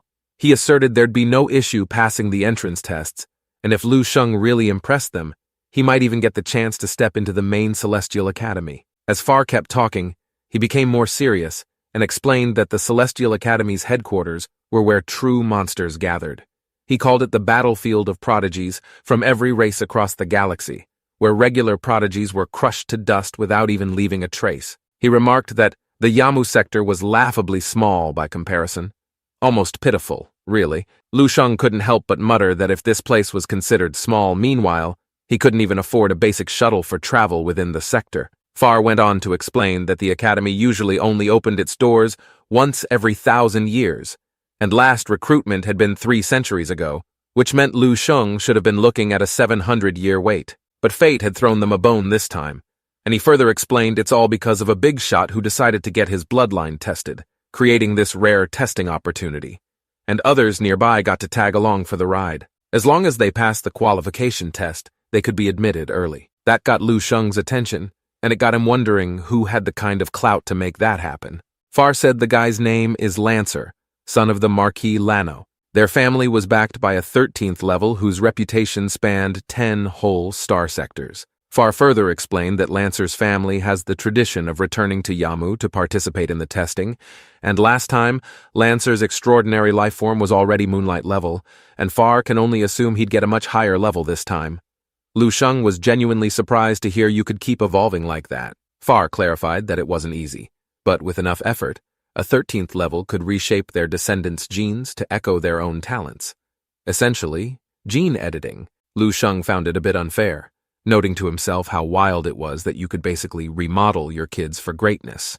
But it's not without limits, and Far admitted that theoretically the enhanced children could only reach about 70% of the parents' talent, and realistically, getting to even half was impressive. He emphasized how rare and mysterious an extraordinary life form truly was. That's why someone like our boy, born with such a gift, was so valuable. In fact, Far boldly claimed that once the tests were over, noble families would be lining up to send their daughters his way. Lu Sheng brushed it off with a laugh, joking that if Far had a daughter, maybe, just maybe, he'd think about it, considering their friendship. But Far took it seriously, declaring that he had a whole bunch of kids and looked visibly thrilled. That left Lu Sheng awkwardly scratching his head, wondering if aliens just didn't understand politely refusing someone. Not wanting to cause any more confusion, he quickly clarified that it was a joke, and Far knew he was already married. Far, however, just waved it off. To him, someone at Lu Sheng's level should never settle for one spouse. He claimed it was only natural for many women to desire his seed, saying it with a straight face, as if it were the most normal thing. Lu Sheng nearly choked from second-hand embarrassment, and he didn't know whether to laugh or cry, remarking that Far really had no filter. Far then pulls out a tablet and asks Lu Sheng if he's seen this guy before. It's a wanted poster. Our boy replies, "No idea who that is." But in his head, he thinks that he not only changed his appearance, but he even used psychic energy to alter people's memories just in case. Still, he thought that the poster looks ugly AF. Far went on to say the guy was being hunted by the Sith family, apparently because Milton got publicly humiliated thanks to him. Far clearly picked up on the vibe from our boy and figured the two had some history, but didn't really care. He joked that once Lu Sheng's talent got revealed, even the Siths would be tripping over themselves trying to marry off their daughters to him. Anyway, while they were chatting, their ship finally touched down. They walked over to this massive window, and right in front of them was this towering gate. And turns out, that will be the last line of defense when Yamu sector gets hit by beast invasions. But what really caught the eye was this giant, floating structure way off in the distance. Far explained it was called the Celestial Fate Wheel. It's this ancient device that reads your bloodline and tells how powerful your physique really is. And he notes from legends that if someone with an immortal bloodline ever activated it, all the orbs on the dial would light up, shaking the stars and triggering some kind of phenomenon. Lu Sheng was curious what kind of event that might be, but even Far admitted he didn't know because the thing had never been fully activated in the entire recorded history of the sector. So their ship lands, and they keep walking until they spot this old guy standing there with a staff, and you can probably tell he's very strong. Far explained that this was the Dean himself, one of the strongest people in the entire region. Lu Sheng notes the guy had the same kind of pressure he once felt from Charus, and says this guy was the real deal. Probably a solid 12th level, and clearly the one running the show today. Not long after, an even bigger, fancier ship rolled in. Far said, "Yep, that's the one." And from the sky, down came a young man with his bodyguard. This was Lancer, son of the Marquis everyone had been talking about. But Lu Sheng didn't care much about Lancer. What caught his eye was the bodyguard behind him. He could tell the guy was easily just as strong as the dean, which made Lu Sheng think, if someone got a 12th level acting as their security, that's some strong background. Lancer, meanwhile, walked up, greeted the dean, and said his dad sent his regards. The dean smiled, returned the greeting, but also casually mentioned that the test today wasn't just for him. Lancer asked if there was someone else here worth the attention. The dean didn't say much, just smiled and said, "Let's get started." Then he lifted his staff and announced the start of the once-in-a-thousand-years celestial fate testing. That alone got everyone excited. Meanwhile, the dean just stood back, stroking his beard while looking at Lu Sheng, remarking to himself that this is the prodigy the chief executor had told him about. The first candidate was a baldy who built like a tank. Behind him, a baron was barking orders, telling him to focus and not screw it up. The guy nodded, all fired up, promising he wouldn't disappoint. The baron sweetened the deal and tells him that if he did well, not only would he win his freedom, he'd be made a real noble. At the same time, our boy saw the tattoo on the man's neck. Far picked up on it and casually explained. This was more common than people like to admit. After 11th level, most noble families hit a wall, and to keep their titles intact, they scrambled to gather martial talent however they could, through bribery, threats, even snatching promising kids from the slave market. Far remarked that not everyone had the luxury of controlling their fate, like Lu Sheng, and the nobles would do anything to tie down a strong fighter if it meant keeping their family name afloat. Lu Sheng wondered why they didn't just train people on their own territory. Far scoffed and said that was a pipe dream. Expecting a small place to produce a top-tier prodigy was like banking on a lottery win. Then, after a beat, he thought to himself, realizing that's exactly what had happened with Lu Sheng. He'd basically hit the jackpot by stumbling across him back on White Mist Sector. Meanwhile, the baldy was ready. He sliced his palm, letting his blood drip down. Energy began to gather in his hands as he touched the wheel.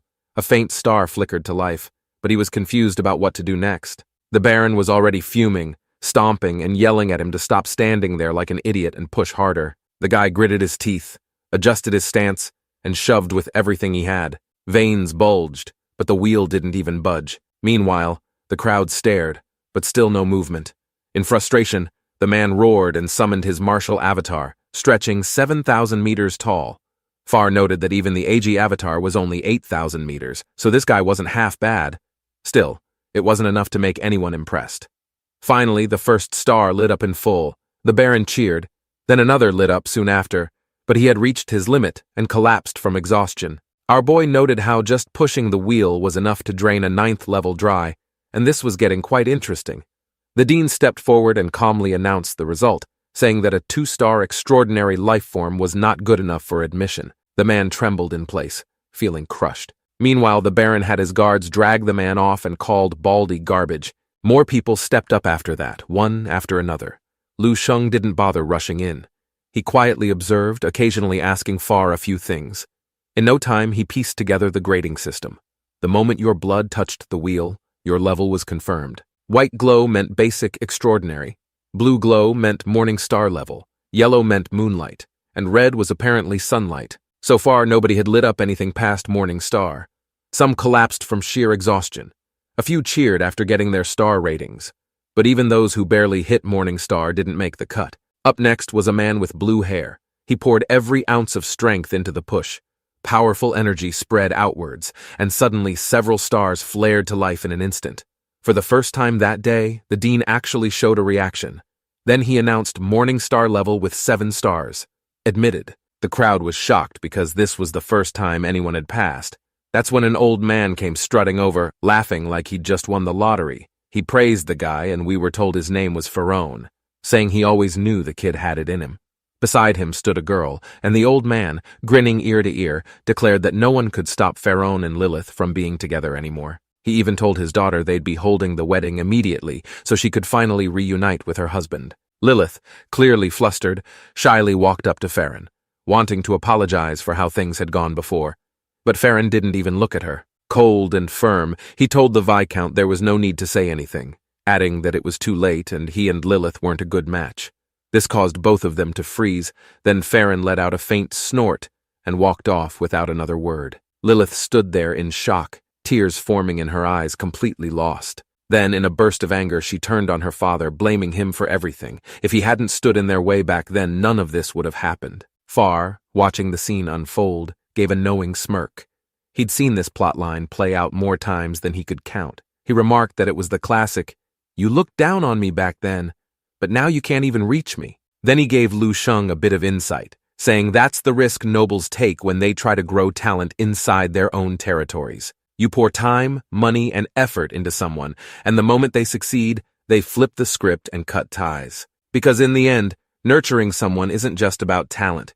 It's about character, too. Lu Sheng nodded and added that the guy clearly treated his daughter like a bargaining chip, tossing her around like a poker bet. No surprise that things ended up so poorly. Then, half-jokingly, he asked Far what he thought of his character. Far threw an arm over Lu Sheng's shoulder and laughed, saying that anyone who still made time to chat with their family across galaxies every day couldn't possibly be a bad person. Next up was Lancer, and Far leaned in, declaring this was what the whole test had been leading to. Lancer stepped forward calmly, with the dean telling him to give it everything he had, and Lancer replied that he would. With a deep breath, he closed his eyes. Energy began to surge around him. When he opened them again, a third eye on his forehead snapped open.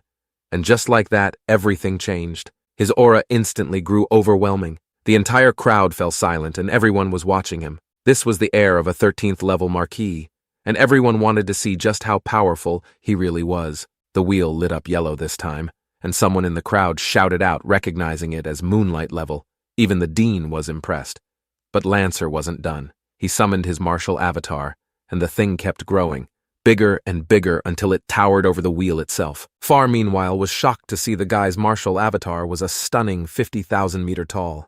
The test had almost come to an end, and only one person had passed, but all eyes now turned to Lancer. Gasps spread as his martial avatar continued to expand, climbing past 80,000 meter, its sheer size leaving onlookers at a loss for word. One spectator remarks that Lancer was still only 10th level, yet even an 11th level might not achieve this, since everyone knows that the size also represents potential, which obviously gained him some fans all around. At the same time, the dean was watching his back, praised his progress, and declared that this time he's set to challenge the sunlight level. Far notices Marquis Lano must have adjusted genes for his son and admits Lancer's genes have now reached a new peak. Lu Sheng finally understands what Far meant earlier about gene-editing warriors, though a funny man came to mind, only briefly amuses him before slipping away. Far suddenly remarks that Lancer was pulling his strength inward, clearly preparing to spin the wheel. Energy condenses around him as he steps forward, hands pressing onto the massive thing. Muscles tighten. A powerful push sends the stars on the wheel flaring to life, and in mere seconds, it reaches 7 stars. But he still had more in him. The shockwave forces many to shield themselves as he keeps pushing, drawing more comments when he reached 9 stars. Even the dean, now visibly excited, praises him twice before declaring that Lancer's bloodline had not only reached moonlight, but its peak of 9 stars, which he said was a feat unseen in thousands of years. Far is equally stunned, explaining that 9 stars is the very limit of extraordinary physique for most people, and that compared to Morningstar, moonlight was like an elephant to an ant, let alone with 9 stars. Just as everyone marvels at his talent, Lancer launches his final strike on the wheel, remarking that it still wasn't enough. Energy bursts from his third eye, and with a low growl, the entire wheel goes dark. For a moment, it seems the wheel has stopped, but under his push, it begins to turn again. This time, flames erupt in its center as immense energy cascades down from above. The dean, nearly trembling, declares it the light of sunlight. The golden glow quickly stains red under the blaze. He announces that Lancer had shattered his own limits, breaking through to 1-star sunlight. As his avatar faded, exhaustion weighed heavily on him. His bodyguard dashed forward to catch him before he fell.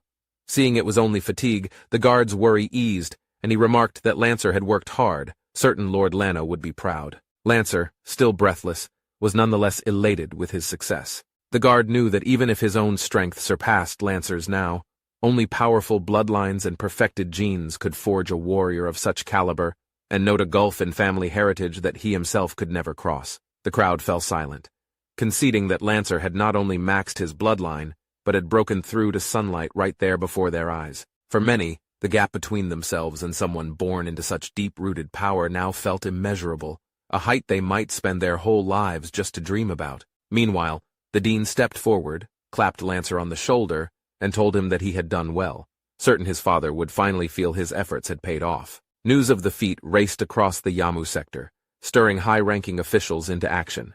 In the Yamu Federation's parliament, several members had already convened. The elder presiding over the chamber reflected on the Marquise's young son, whose talent had just been tested, regretting only that he wasn't from their own sector. Even so, he insisted they honor Marquis Lano with a celebratory banquet for Lancer. A sudden voice urged them to wait. The elder turned to see a woman smiling, then told everyone it wasn't so certain. She spoke of a surprise she had prepared, adding that the true prodigy in her eyes and the person is none other than our boy.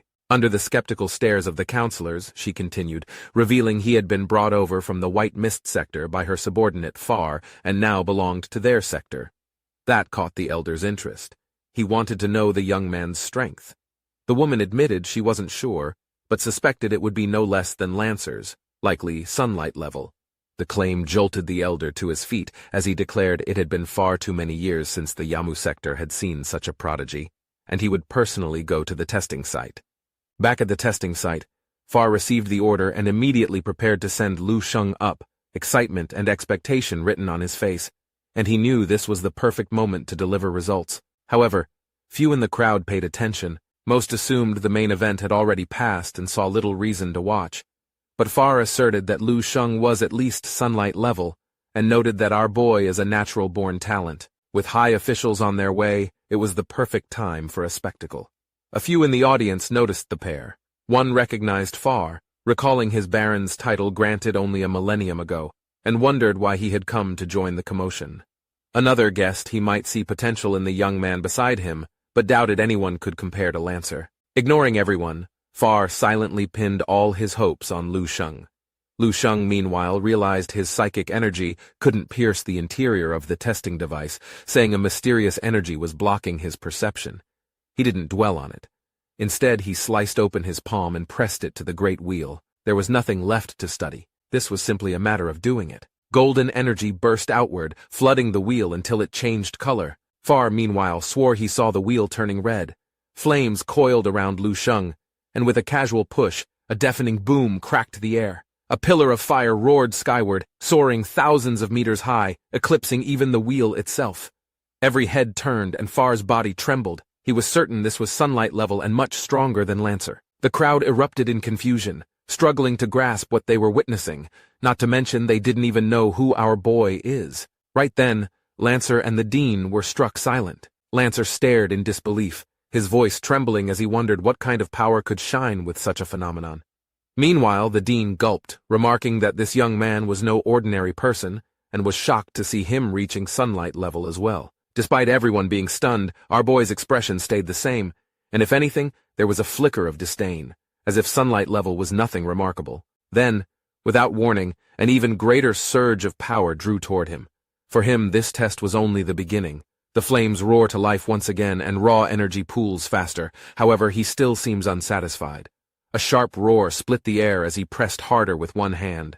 From within the blaze, several three-legged golden crows emerged, their heat distorting the space above. Someone in the crowd pointed upward in awe and fear. Perhaps on this very day, many finally understood what it meant to have real talent. A towering martial avatar loomed into existence, so vast that most had never even imagined such a sight.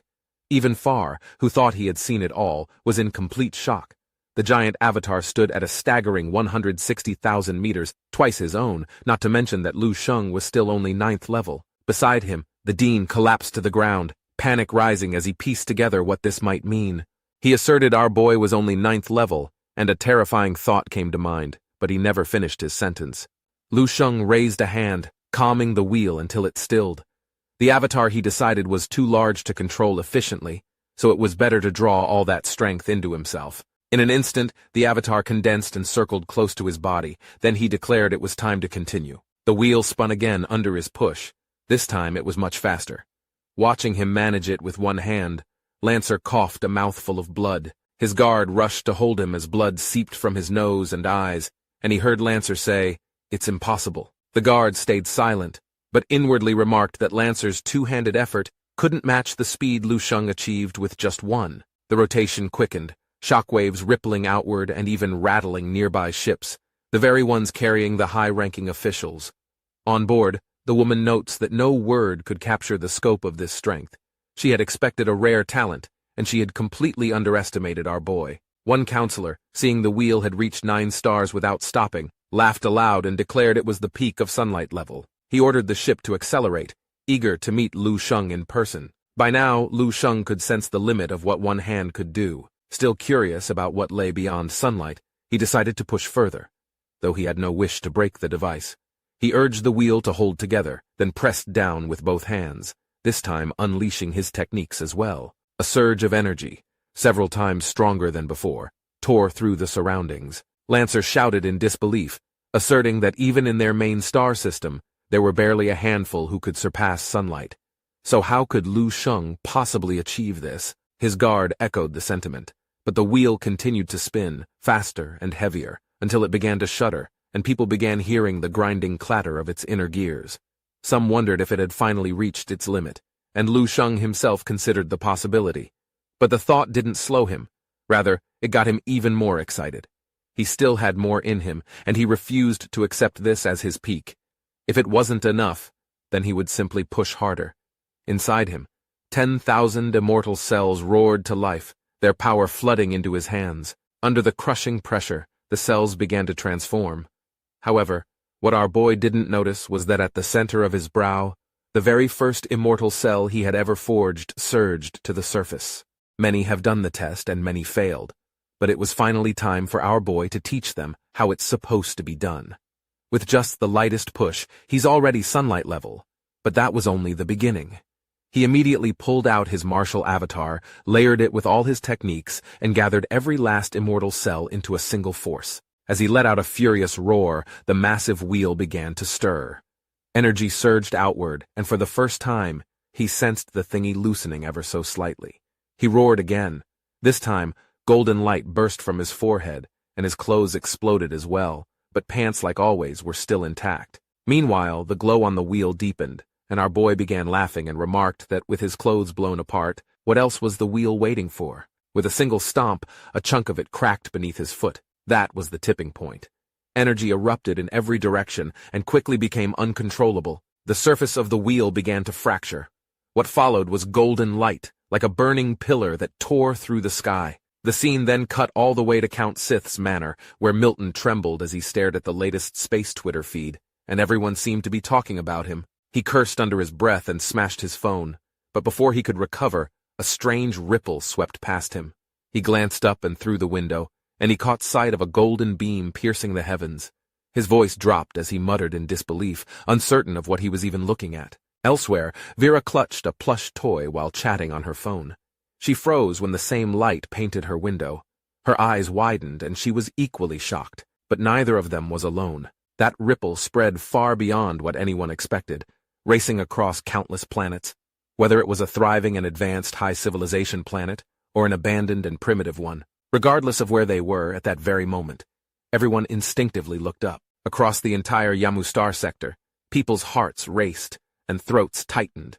It was impossible to describe, but they all felt that strange joy blooming from within. Some who were weeping moments ago were now smiling through tears. Others dropped to their knees and began praying. Every being could feel it in their bones, almost like the universe itself was cheering, celebrating alongside them. Perhaps something incredible had emerged, and the entire Yamu had changed forever. The chief executor gasped in surprise, and recognized this to be an immortal level, and she was stunned that such a bloodline could emerge from Yamu. The senator, meanwhile, couldn't contain his excitement. He didn't just jump off the ship. He smashed through the glass just to make it look more dramatic. Back to the scene where it all happened. All eyes were locked on the wheel. Cracks spread like spiderwebs across its surface. Meanwhile, Lancer, supported by his guards, stared intently. The Dean, meanwhile, overwhelmed, yells that this was true might, peerless might. He asserted this wasn't just a display of power, but the birth of a legend, and he could feel the tides of the stars were shifting, and all of its energy now circled around Lu Sheng. Suddenly, he recalled an ancient prophecy. Lancer had heard whispers of it too. The Dean reveals the tale in full, saying that when the immortal bloodline descends, the wheel will ignite with a light that shakes the universe, a phenomenon so rare and powerful that even the cosmos would stop and celebrate. And now, as they stood bearing witness, the prophecy had come true. The Dean, still caught in the moment, remarks that it was an honor, or rather a privilege, to witness the legendary immortal bloodline ascend. As far as he was concerned, he could die without regrets. But Lu Sheng didn't quite share the sentiment. If anything, he looked a little unimpressed. Instead, he casually pulled out his phone, because obviously, first things first, let him take a selfie. He angled the camera, made sure he captured the wheel as well, and after sending it, even asked Snowy if he looked good in the shot. Meanwhile, far across the universe in a desolate palace light years away, a figure slowly stirred. Seated on a throne, a young man wearing a crown opened his eyes. His eyes pierced through dimensions, then locked onto the golden light. He leaned forward, looking quite interested. He notes another bloodline beyond the immortal had emerged. A smile crept across his face and declared that the heavenly serpent star system was about to enter its greatest golden age yet. Stretching out a hand, then he hesitated. After a brief pause, he pulls back, deciding the timing wasn't right. He thinks our boy was still too weak, believing that arriving now might actually ruin him. He asserts that it was better to let him grow a while longer, and once the time was right, he'd summon him personally. With that, he closed his eyes again and returned to his slumber. Back at the testing site, everyone was finally snapping out of their stunned silence. Only then did they realize that they didn't even know our boy's name or his identity. But it was already too late because he was long gone. One noble gritted his teeth, visibly annoyed by the missed opportunity. But quickly, he hatches a plan. He was determined to track down Lu Sheng, and if he had to, he'd offer up his daughter just to get close. A sly grin creeps onto his face as he notes that even clinging to a single hair of his would be enough to bring glory to his entire family. Meanwhile, on the ship, Far sat upright, hands resting on his knees, fingers trembling ever so slightly. He tried his best to look calm, but inwardly, not so much. He knew Lu Sheng was talented, but he certainly wasn't expecting this. He admits to himself that he had clearly underestimated our boy. Not only did the entire star sector celebrate, but he also witnessed the prophecy firsthand. He now found himself wondering, could this kid be a descendant of a god? Lu Sheng, catching his expression and remarks, it was the wheel that reached its limit, but not his. Hearing this, the dude's jaw dropped yet again, all the while looking petrified. After some time, they finally arrived at the Yamu Federation's parliament. The grand doors opened and officials were already lined up waiting. The senator and the chief executive stood by each other, visibly excited. The senator rushed up first, shaking Lu Sheng's hand with both of his, and praised the young man, declaring that a true hero had indeed risen from the next generation. Far stood off to the side, quietly observing. Through the entire journey, the words immortal level kept echoing in his head. And the more he thought about it, the more he struggled to hide the smug look on his face. After all, this wasn't just any immortal level. Our boy was someone he took from White Mist himself. He remarks that every life gets one or two chances to be blessed by the goddess of luck, and this time, he didn't just grab her hand, he had fully embraced it. By this point, Far had no doubt that Lu Sheng was the greatest stroke of luck he'd ever drawn in this lifetime. No lottery ticket and not even a cosmic jackpot could compare. Meanwhile, the senator had been talking non-stop for nearly half an hour before realizing he'd forgotten something as basic as an introduction. With a sheepish chuckle, he finally announces himself as the head of the Yamu Federation's parliament. The woman beside him offered a subtle nod. Introduces herself as the chief executor, Ecclesia. Despite her strength and high status, she still shows Lu Sheng genuine respect, not out of formality, but recognition. The old man continues, confidently declaring that by the time this night is over, Lu Sheng's name will echo throughout the Yamu star sector, and eventually, he believes the entire universe would come to remember that name. Lu Sheng, ever humble, responds modestly, but Akeley quickly cuts in, offering context that changes everything. She explains that their Yamu sector sits at the center of 13 surrounding star sectors. Since the creation of the Federation, nearly 1 million years ago, across countless stars and unthinkable numbers of civilizations, not once had a single immortal-level extraordinary physique emerged. She emphasized that not one, not in trillions of life forms, not in entire civilizations, that is, until now. She asserts without exaggeration that Lu Sheng is the first of his kind in 1 million years, a talent unmatched in the star sector. Our boy was flattered by all these compliments, but at the same time genuinely surprised. But the surprise fades quickly. After all, he was certain to reach 15th level, maybe even 16th. Maybe only a handful of them appear across the entire star sector.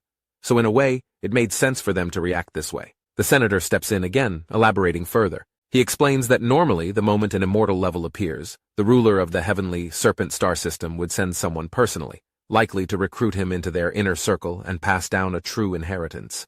But until that time came, he promised that Yamu would support him with everything they had. He asked if they really meant everything, and the senator confirms it, saying, of course, and his reasoning was that even if he was immortal level, but right now, he's still 9th level. So supporting one person with the full resources of an entire sector, that, he insists, is no issue. Our boy taps his chin, saying, if that's the case, then he could ask for anything. The senator flinches slightly, instinctively wanting to agree on the spot. Still, he steadies himself and awkwardly invites him to say what he wants, promising to do everything in his power. Perhaps already knew what the old man was afraid of, so he tells him not to be concerned and clarifies that he wasn't looking for resources. Instead, what he needed was a large enough life planet, one that could serve as a new home for the people of his home planet. The senator was shocked hearing this, exchanging glances with Akeley, who also seemed surprised. Far, meanwhile, hadn't expected Lu Sheng to still be thinking about that primitive planet of his. But maybe that was exactly the character that makes him special. As evening fell, we were told that in the vast universe, with people's lifespans much longer, there's not really a true concept of night or day anymore. Still, the human race, clinging to tradition forged over millions of years, continued to measure time in star dates, each day roughly equal to 3 days on Earth. And now, as one such date waned, preparations for an unprecedented evening banquet were reaching their peak. All eyes across the region had already turned to one place. Streams of aircraft soared across the skies, as everyone was desperate to catch a glimpse of the one who had created such a phenomenon. At the banquet hall, the Sith family had, of course, received their invitation. Milton and Vera arrived dressed to impress, though Vera looked a bit nervous, saying, there are so many people here. The hall was already filling up, and Milton remarks that this was, after all, the Yamu Star Sector's first immortal-level talent in recorded history. The news hadn't even fully spread yet, and he believes that just a few more days, not even a planet would hold all those people. He glanced at Vera, then carefully chose his words. He instructs her that when man himself shows up, she must, at all costs, secure his friendship. Vera had already guessed this would be the family's plan. She looked overwhelmed, unsure of herself, doubting anyone of that level would even look her way. Suddenly, Milton grabbed her arm and yanked her toward him. Gone was the friendly older brother act. His gaze turned cold and declared that she must succeed. With her looks, the only way she'd fail was if that immortal-level prodigy simply didn't like women. Vera was shocked, seeing her brother like this, and could only nod in silence. Milton then squeezed his butt cheeks and muttered that even if the person didn't like women, well, maybe there were other ways. Geez, what the hell was this dude on about? Before the thought could settle, 2 figures strolled over with mocking grins. One of them calls out in a loud, mocking tone, calling Milton the famous pig rider Milton. He sneered, asking if Milton had gotten lucky with another Miss Piggy today. Milton's face turned red with rage, but the taunts continued. One of them even made a lewd gesture toward his groin, drawing a round of laughter from those nearby. Mortified, Milton decided to get out of there with Vera, only to turn and realize she was gone. His face twisted, saying even his own sister was starting to avoid him. He cursed viciously under his breath and vowed that one day he'd find that man and make him declare in front of the entire Yamu sector that he was not into pigs and definitely not some sick pig rider. The 2 who humiliated him were from a rival family. They knew full well Milton's reputation had already become a joke, which meant he was no longer a real threat. But Vera, meanwhile, might still be. One of them wondered if the rumor was even true. The other simply shrugged and remarked that truth didn't matter. If it was useful to them, then they will use it to their advantage. In another room, Milton stormed off in frustration, and suddenly spotted Lancer. His eyes lit up, figuring that even if he couldn't cozy up to the immortal-level prodigy, getting close to Lancer was still a good play. And right now, he believes it was his best shot, and began looking for Vera. But back inside the banquet, Vera had already found someone. She was smiling and seemed to be having a good time. Milton scanned the hall and found Vera talking to someone, but as Milton narrowed his eyes, something about the man beside her set off alarm bells, then murmurs to himself, wondering, wasn't he that low-born life form? Milton caught sight of his sister chatting away with Lu Sheng like they were the best of friends, and that alone was enough to send him stomping over, muttering under his breath about that damn brat. Dude was so mad it looked like the anger was practically steaming out of his ears. Clearly, Lu Sheng had either forgotten his last warning or was just trying to get on his nerves. He then calls out to Vera, who turns with a bright smile and cheerfully remarks that she'd run into Lu Sheng. Not to mention what a coincidence, he was here too. Lu Sheng just smiles back, but Milton's expression is already boiling over. He flat out asserts that Lu Sheng must have slipped by because of Far, gritting his teeth as he remarks that the last warning clearly didn't stick, so he's ready to say it again. Dude started shouting, almost like trying to vent out the last couple of days of frustration, or maybe he really means it. Then proceeded to threaten that if Lu Sheng doesn't get lost, then he and his home planet will pay the price. But before the words can finish, another voice cuts in, calm, yet familiar, saying, "Finally found you." Milton instinctively turns, then freezes in shock, seeing that it was Lancer. In an instant his mood flips, looking all excited. Believing Lancer was speaking to him, he quickly steps forward, apologizing and explaining that he was just about to look for him, though apparently Lancer had beaten him to it. His tone shifts so fast it's almost whiplash. Lancer, however, had no idea who this dude was, and he only gave him a puzzled glance before coldly asking who he was and why he was blocking the way. Milton blinks, looking all stunned, as if the ground just slipped out from under him. Just like that, Lancer shoves him aside, ordering him to move and stop interfering with his conversation with Mr. Lu Sheng. Milton hits the floor hard, full-on faceplant. Lancer, meanwhile, having seen our boy's strength firsthand, remarks that such an immortal-level bloodline is a rare treasure even in the Sky Serpent main sector. He confidently asserts that Yamu won't be able to contain someone like him for long. Then, with a courteous gesture, he hands Lu Sheng a name card, explaining that when Lu Sheng eventually makes it to the main star sector, he should visit his family. He further reveals this is an official invitation from his father, Marquis Lano. Naturally, those nearby catch every word, but the mention of immortal level instantly chills the chatter. Eyes widen all around, and suddenly everyone realizes the young man in front of them is the star of the night, the very figure they'd been whispering about for days. In a flash, the hall stirs to life, nobles closing in, each eager to extend their own invitations and secure a place in his good graces. Meanwhile, Milton hauls himself up, only to realize the very person he had dismissed as some shameless climber trying to get close to Vera, the one he'd warned and looked down on, turns out to be the living legend everyone's fighting to gain his favor tonight. Milton's pride had already taken a beating, but when the truth finally landed, it hit like a hammer. His mind went blank, his legs turned to jelly, and he almost collapsed right there. Once it sank in that the legendary immortal bloodline prodigy, also the once-in-a-million-years genius, was none other than Lu Sheng, dude straight up passed out. The last thing he felt before passing out was bitter regret. Not only had he failed to make a connection, he'd managed to offend the man twice.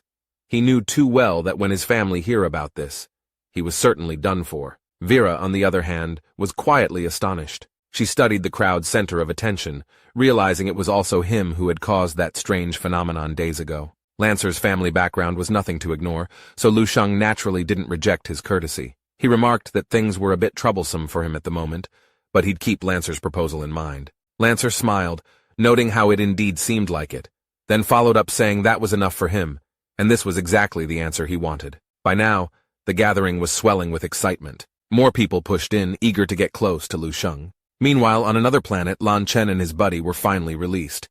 They couldn't remember the last time they'd seen sunlight. A staffer scribbled something on a tablet, impatiently telling them their ship was at a certain dock, and to collect it with the given paperwork. Zhao Lin, still half-dazed, instinctively murmured thanks. Lan Chen shot him a look, and flatly asked if his brain was broken. After being locked up this long, why the hell was he thanking them? Yet truth be told, Zhao Lin had been treated surprisingly well. Aside from being cut off from outside contact, he had gotten everything he asked for, even pretty girls accompanying him. Lan Chen was stunned, clearly doubting it. Zhao Lin looked confused, asking if his treatment hadn't been the same. That's when things got awkward because apparently Lan Chen had received special treatment too. But it was the highest level for prisoners. They'd used every trick to get him talking about Lu Sheng and their connection, and the sinister dildo-like tool made it clear what kind of methods they used on the poor guy. Lan Chen seethed, vowing to expose this once they got back. His friend, however, calmly noted that being released meant the matter was over, and believed there was no point in stirring it up again, because being alive was already lucky enough. But Lan Chen couldn't let it go. He asserted that Lu Sheng was at least a moonlight-level talent, maybe even sunlight, and more importantly, he had been the first to discover him, only for Yamu to steal him away. His friend tried to ease his frustration, remarking that maybe Lu Sheng's talent wasn't as unmatched as they thought, because the sunlight level wasn't exactly easy to reach. But before Lan Chen could retort, nearby whispers caught their attention. Someone commented in disbelief that this immortal-level prodigy was barely 20 years old. That sparked everyone's curiosity, and more people began asking questions. Lan Chen frowned because he didn't even know what immortal level meant. His friend explained that it was the stuff of legends, so rare they'd only heard of it in passing. The age detail made Lan Chen think of someone, but surely it couldn't be. Could it? Then a massive airship roared overhead, broadcasting a message congratulating Yamu on the birth of an immortal-level extraordinary life form, adding that it was a once-in-a-million-years prodigy. The big screen lit up, and Lan Chen's jaw dropped. The giant projection showed none other than Lu Sheng. Meanwhile, on another planet, Schiller stepped out of his office, clutching a small cardboard box, shoulders all slumped, looking like he was having his worst day. Whispers instantly spread through the crowd, asking why someone in his prime would suddenly retire. One colleague leaned in to quietly reveal that he'd botched an important mission, letting their star sector lose an exceptional talent, and the chief executor was absolutely bonkers over it. Every murmured comment reached Schiller's ears, especially the one wondering what kind of genius could cost a peak 11th level executor's position. Schiller gritted his teeth as he cursed Far under his breath, lifting the box and wanting to smash it in anger because, in his mind, even if he was partly to blame, Far had his share of fault too. For a moment it looked like he might explode, but then his mood dipped again so fast that people around him believed he must be going through menopause. He let out a sigh, noting that maybe retirement wasn't so bad. After all, he hadn't spent real time with his family in years. Besides, he was already planning a trip to a resort planet famed for its luxury hotel and delicious food. The thought made him drool, which sent everyone shuffling away, convinced the man had gone a little crazy. Then, without warning, the chief executor projection flared into the air, voice sharp with restrained rage. He announced that Schiller had committed an unforgivable mistake, one that brought immeasurable loss to White Mist Sector. The punishment was as follows. His nobility title would be stripped for life, his family barred from nobility for 3 generations, his executor title and benefits revoked, and exiled to a level 8 battleground planet for 3,000 years. The news hit like a meteor, and Schiller's box slipped from his hands, scattering his things across the floor. He stood frozen, unable to process it. To him, it was just letting one person go, so why such a heavy sentence? Tears welled as he muttered that this was not fair. The scene then shifts back to our boy, and one punch from him left a massive crater in the ground. Things are looking great. He was offered unlimited resources for training, account title, a full set of level 11 gear, and even the latest private spaceship. He noted with some satisfaction that, for once, he could have nearly anything he asked for. Gone were the days of worrying about resource shortages. Funny to think that back on Earth, he'd been scraping to save enough for a single life planet, and now he owned an entire star sector. Presented with a menu of planets to choose from, he casually picked a few of the best. He's being treated so well that if he wanted to give Milton trouble now, he wouldn't need to hide it. He could slap Milton in front of his own father, and the man would probably praise him for it. Not that Lu Sheng had any interest in doing that anyway. He just wondered what his own family's faces would look like when they heard the news. Right then, a girl walked over to report that the spaceship he'd requested was ready. Her long legs and shy expression might have flustered someone else, but our boy simply nodded, asking her to take him to see what a ship big enough to hold an entire planet looked like. However, he was told they couldn't leave yet, the reason being that Earth was still under White Mist Sector's jurisdiction, and arrangements had to be made before it could set out. Lu Sheng quickly realized the situation really was a problem.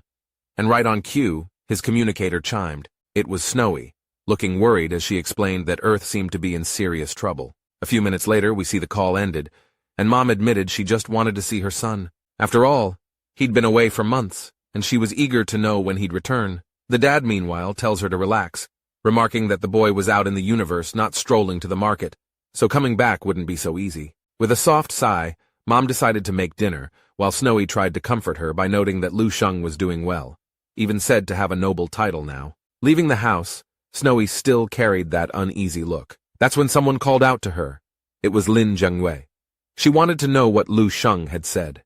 Snowy replied that he promised to return as soon as possible, and would find other ways to help them handle the problem. Lin Zhengyue frowned, not understanding what that meant. Snowy admitted she wasn't sure either, only that our boy wanted them to stay calm. Lin Zhengyue, however, understands the real reason is simply that they were too weak. As a low-level resource planet, Earth was destined to be exploited. The last guide who came had been easy to talk to and was even friendly with Lu Sheng, but this time, a new one showed up. Despite having just collected resources, he demanded another round, and this time it was hundreds of times the previous amount, which she noted was blatant robbery. Snowy could see the frustration in her voice, and clearly Earth simply couldn't gather that much, not even close, even if they emptied their own pockets. And that was including what Lu Sheng had already left for them. It was a bitter reminder that when you're weak, people ride over you like a lame horse. She reassured her that once Lu Sheng came back, everything could be fixed. Still, Lin Zhengyue confessed she didn't want to rely on him if it could be avoided. She knew too well that with his temper, he'd probably end up beating that guide to a pulp, and next time, the man might return with a whole-ass space crew. Furthermore, because Lu Sheng's talent was so extraordinary, his future is pretty much limitless, and she didn't want him dragged into a feud with powerful enemies on their behalf so early in his journey. Snowy understood, but kept her own thoughts to herself. She honestly didn't know how her hubby is doing in space. All he said was he had a noble title now, and he'd even bought a ship to come pick them up. More than anything, she remembered the confidence in his voice when he told her to just wait for him. On the other side, once the call ended, our boy sought out the senator and explained the situation. In his mind, he admitted it felt a little awkward because, after all, this was like a farmer complaining to the emperor that someone stole his chicken, except the emperor in question is actually from a different country to begin with. The senator, however, thought it over without giving an immediate answer. Lu Sheng then turned to the chief executor, asking if she knew what to do in situations like this, since he had no idea who to approach. She noted that because Earth was still a resource planet under White Mist's jurisdiction, Yamu couldn't interfere directly.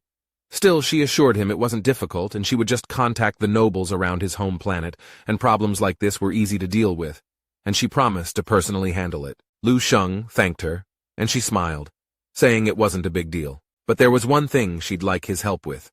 That being said, her gaze began softening as her hand absent-mindedly traced across her pair of large personalities. Things were going smoothly for Lu Sheng up in space, but not so much for Earth.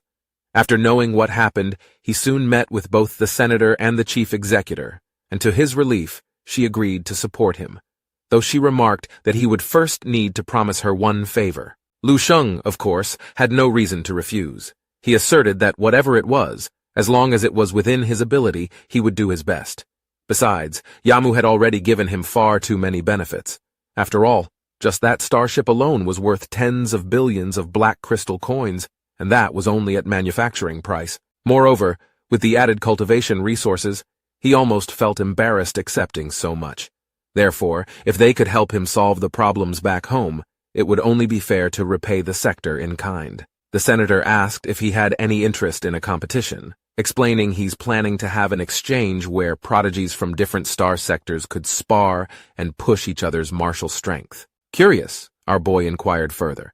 That's when the senator revealed the grand idea, and apparently, under the banner of the Yamu, they would invite 13 neighboring star sectors to launch a massive martial arts exchange tournament. With a wave of his hand, he projected an image of countless planets. In truth, his plan was simple, yet ambitious, which was to gather every top prodigy from across those 13 sectors, regardless of race or civilization, and let Lu Sheng use them as sparring partners or perhaps training dummies. Lu Sheng couldn't help but feel surprised as excitement flickered in his eyes. He knows that if this actually goes through, it would mean he could truly step into space and have the chance to meet countless prodigies with different races and unique backgrounds. Furthermore, he might even encounter someone at his level, someone who could truly test his limits. With that thought, he readily accepted and asked when it would begin. The senator admitted it was still only his idea, and he would have to consult the other star sectors before any details could be settled. Then, pointing at Lu Sheng, he emphasized that the key was him. For now, the only task before him was to train relentlessly and grow stronger. The chief executor agreed, noting that while his immortal-level bloodline was indeed formidable, his current martial level simply didn't match up. While other sectors might lack immortal-level prodigies, there would certainly be plenty of those at the moonlight and sunlight levels. They worried that even without 12th level attending, the 11th level might still give our boy a tough time. The senator quickly seconded her point and warned Lu Sheng not to get too carried away. He firmly declared that Lu Sheng's future would eclipse everyone else's by millions of miles, but added that he still hoped the unprecedented tournament could become a spectacle, a chance to showcase the might of immortal bloodlines and to elevate the prestige of the Yamu sector itself. His eyes flashed with ambition, and faint energy rippled through the air as he spoke. Lu Sheng replied with a smile, and explained that opponents at the 11th level hardly posed a challenge. If no 12th level martial prodigies arrived, then he would feel no real pressure. Hearing this, both of them stared at him in stunned silence. Meanwhile, back on Earth, things took a lighter turn, at least for now. A fatty lounged on a sunlit beach who looked almost like a human, but had slightly different features. Right now, he seemed to have a great time while surrounded by beautiful women, though he looked a bit bored. Suddenly, his communicator buzzed. Chuckling, he asked his friend to guess how much profit he had managed to squeeze out of the trip. Mars admitted he was curious too, only to hear Fatty proudly announce, 100,000, all in black crystal coins. Mars blinked in shock, all the while feeling a bit jealous. Fatty laughed at his reaction because even he hadn't expected such wealth from a so-called low-level resource planet. He called the previous guide a complete fool for collecting only what the higher-ups demanded, never a bit more. Setting down his coconut, he mused that the situation wasn't bad at all. After all, the profits had landed right in his lap. Besides, if he made a few more runs like this, he just might be able to buy a house, purchase a ship, and even prepare enough money to marry Marina. It seemed that even those in space worried about the same things as we do. However, we all know Fatty's good days might not last long, though he himself probably has no idea whose toes he has stepped on. After all, he had bribed plenty of people just to reach his current position, and this trip alone had already paid back all those investments. Mars, watching him enjoy the lavish lifestyle, couldn't help but feel envious. Being a guide was considered a low-level post that required endless running around, yet for Fatty, it almost seemed like wherever he went, he was treated like royalty. He was sipping drinks, soaking in the scenery, surrounded by food and beauties, and Mars suddenly announced that he wanted to transfer to the resources department too. Fatty chuckled and clarified that things weren't always so rosy. Some places overflowed with profits, but others were barren and worthless. From what he had gathered, this particular planet had only developed its martial civilization for about 300 years.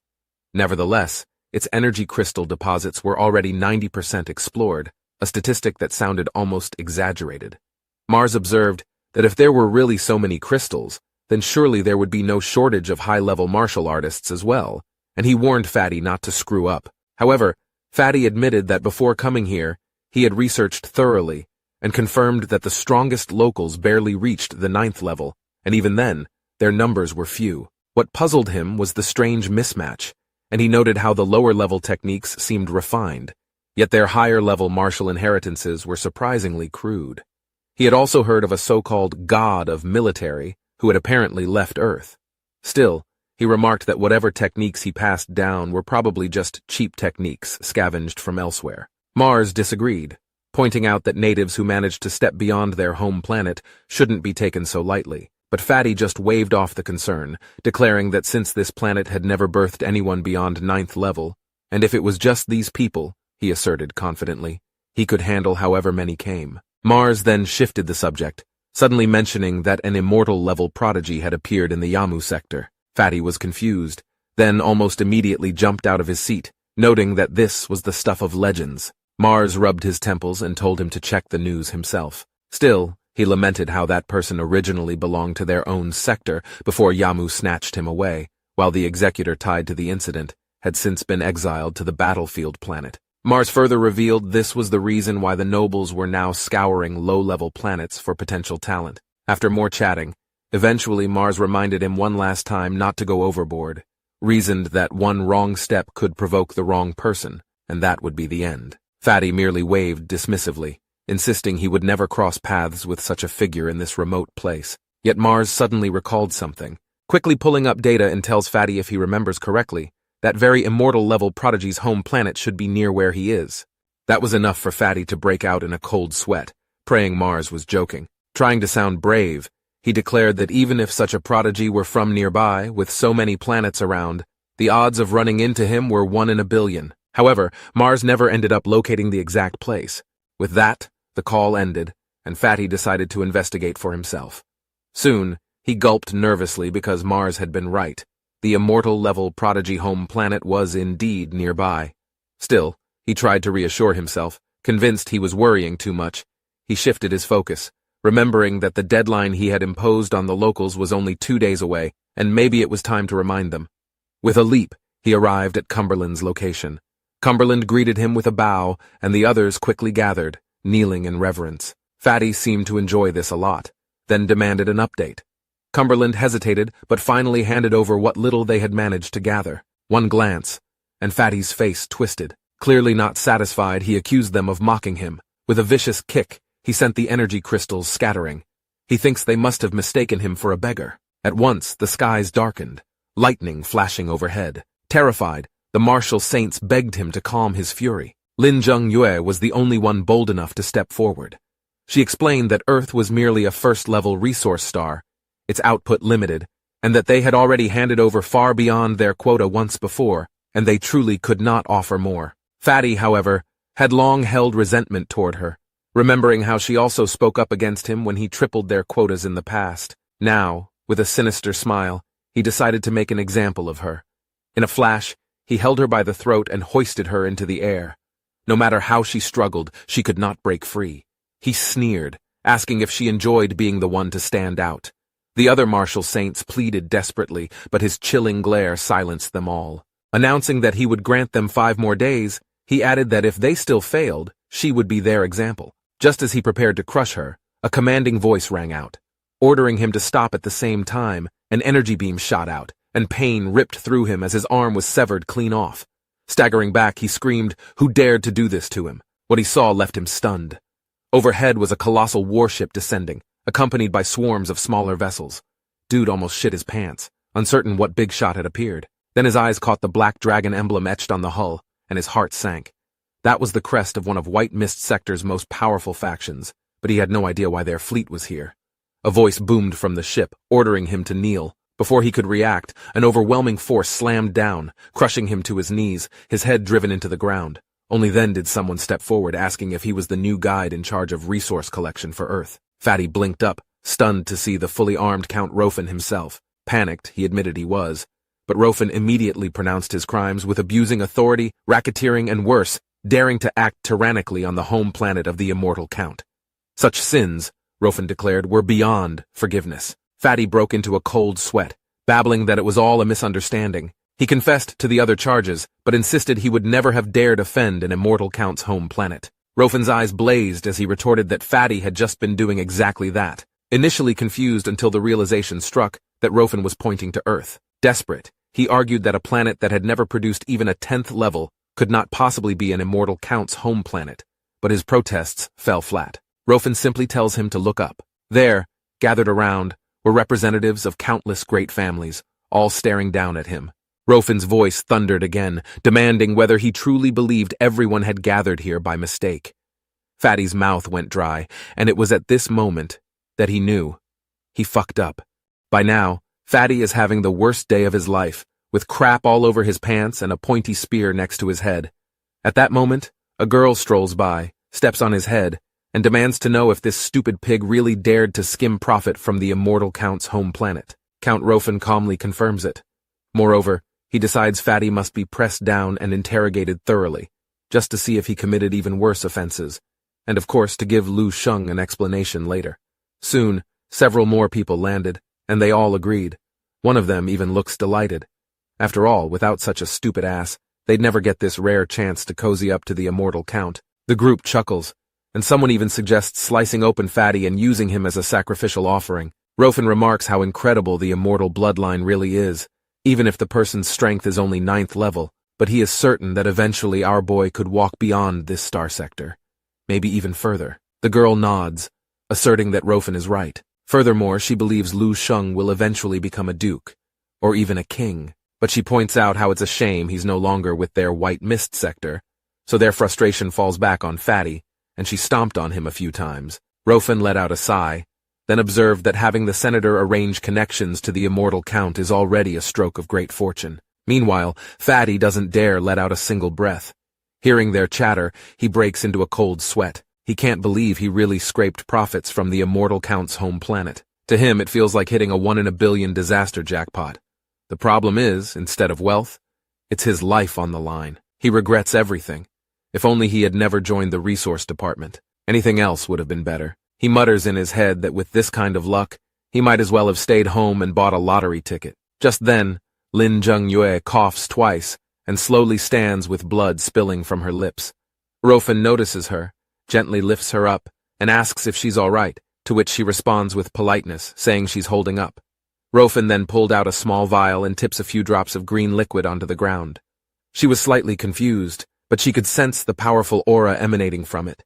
As the liquid touches the dried-up ground, the land instantly sprouts with lush grass and flowers. She stares in disbelief, wondering how just a few drops can revive the entire landscape. Just then, she feels warmth surging back at her, and her injuries heal almost like the earth's vitality is flooding through her. Rofen explains that none of his medicines are below 11th level, adding that although the potion could heal injuries, she's too weak, so it would need to be diluted 100 million times.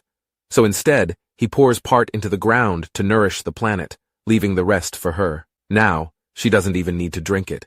Just standing in the center of the place will heal her wounds and boost her strength. Moreover, Rofen believed Immortal Count's home planet shouldn't be left barren. She accepts the vial with deep gratitude, solemnly thanking Rofen for saving her life. She can feel the warmth rushing through her body. Besides, she realizes just one potion could evolve an entire planet, saying it's far too precious, maybe even worth more than the planet itself. However, her injuries weren't even that bad after all. Still, the energy inside her surges, and she could sense how much stronger she had gotten.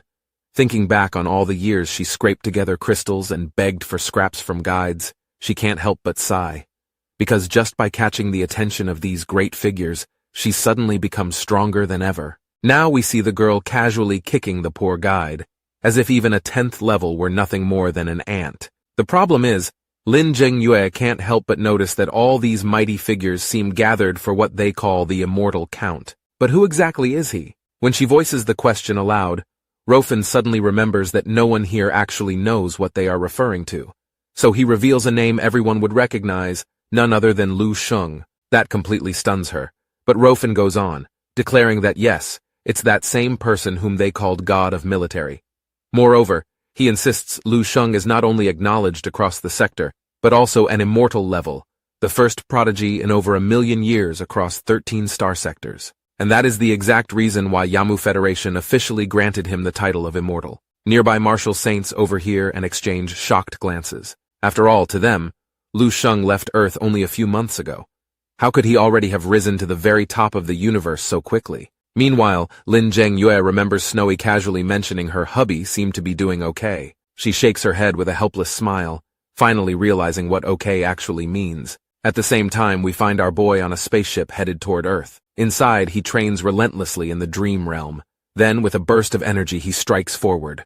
One punch shatters the void itself, leaving behind a massive hole of nothingness. He realized that the inheritance he got from the dream realm this time seemed to be much stronger than what he got from last time, even though they were at the same level. He observes that it must be the wheel, because ever since then, he felt power was pouring through him. Looking out, he can sense Earth clearly even from several light years away. He notes how his perception has improved, and how, after gaining his teacher's inheritance and pushing his training further, most of his techniques have already reached the peak of the 5th realm. Time slips by. Though the chief executor promised to take care of his problems, Lu Sheng still decides to call Snowy just to make sure. The call connects, and she is happy to hear her hubby is finally coming home and reassures him everything has been resolved, though, she admits, with a little too much noise. She didn't really know how to explain it, and tells him he would understand once he came back, which only made Lu Sheng more curious. How big could this noise really be?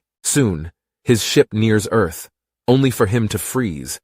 To his surprise, countless ships are swarming around the planet. He can't help but wonder just how many people had the senator and chief executor rally for him. Then, a voice connects, asking if he is the Immortal Count. Lu Sheng, completely oblivious that he's been officially titled, simply replies that he is Lu Sheng. Instantly, the ships began clearing a wide passage, welcoming him home. As expected, the sheer spectacle makes our boy a bit stressed out because, apparently, he now owes a massive favor. When Lu Sheng finally lands, countless people are already waiting.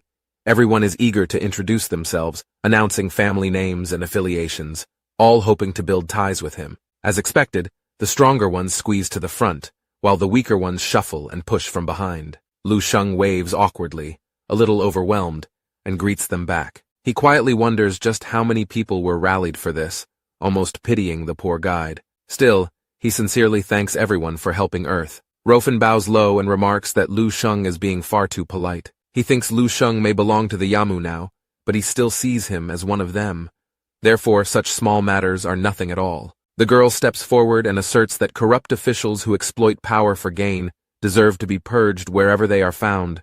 She smiles, declaring that even on other planets, they'd never hesitate to act. Of course, our boy knows they all have their own agenda, but he has no plan to turn down the enthusiasm.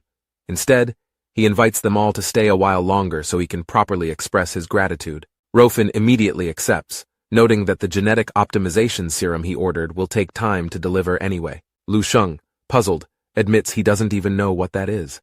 The girl explains it's a collective gift from them, because one day, Lu Sheng will surely gain a territory, and people on Earth can serve as its first residents. But their strength is too low for now, so this serum will raise even ordinary humans' potential to 7th level. At that moment, the martial saints behind are floored.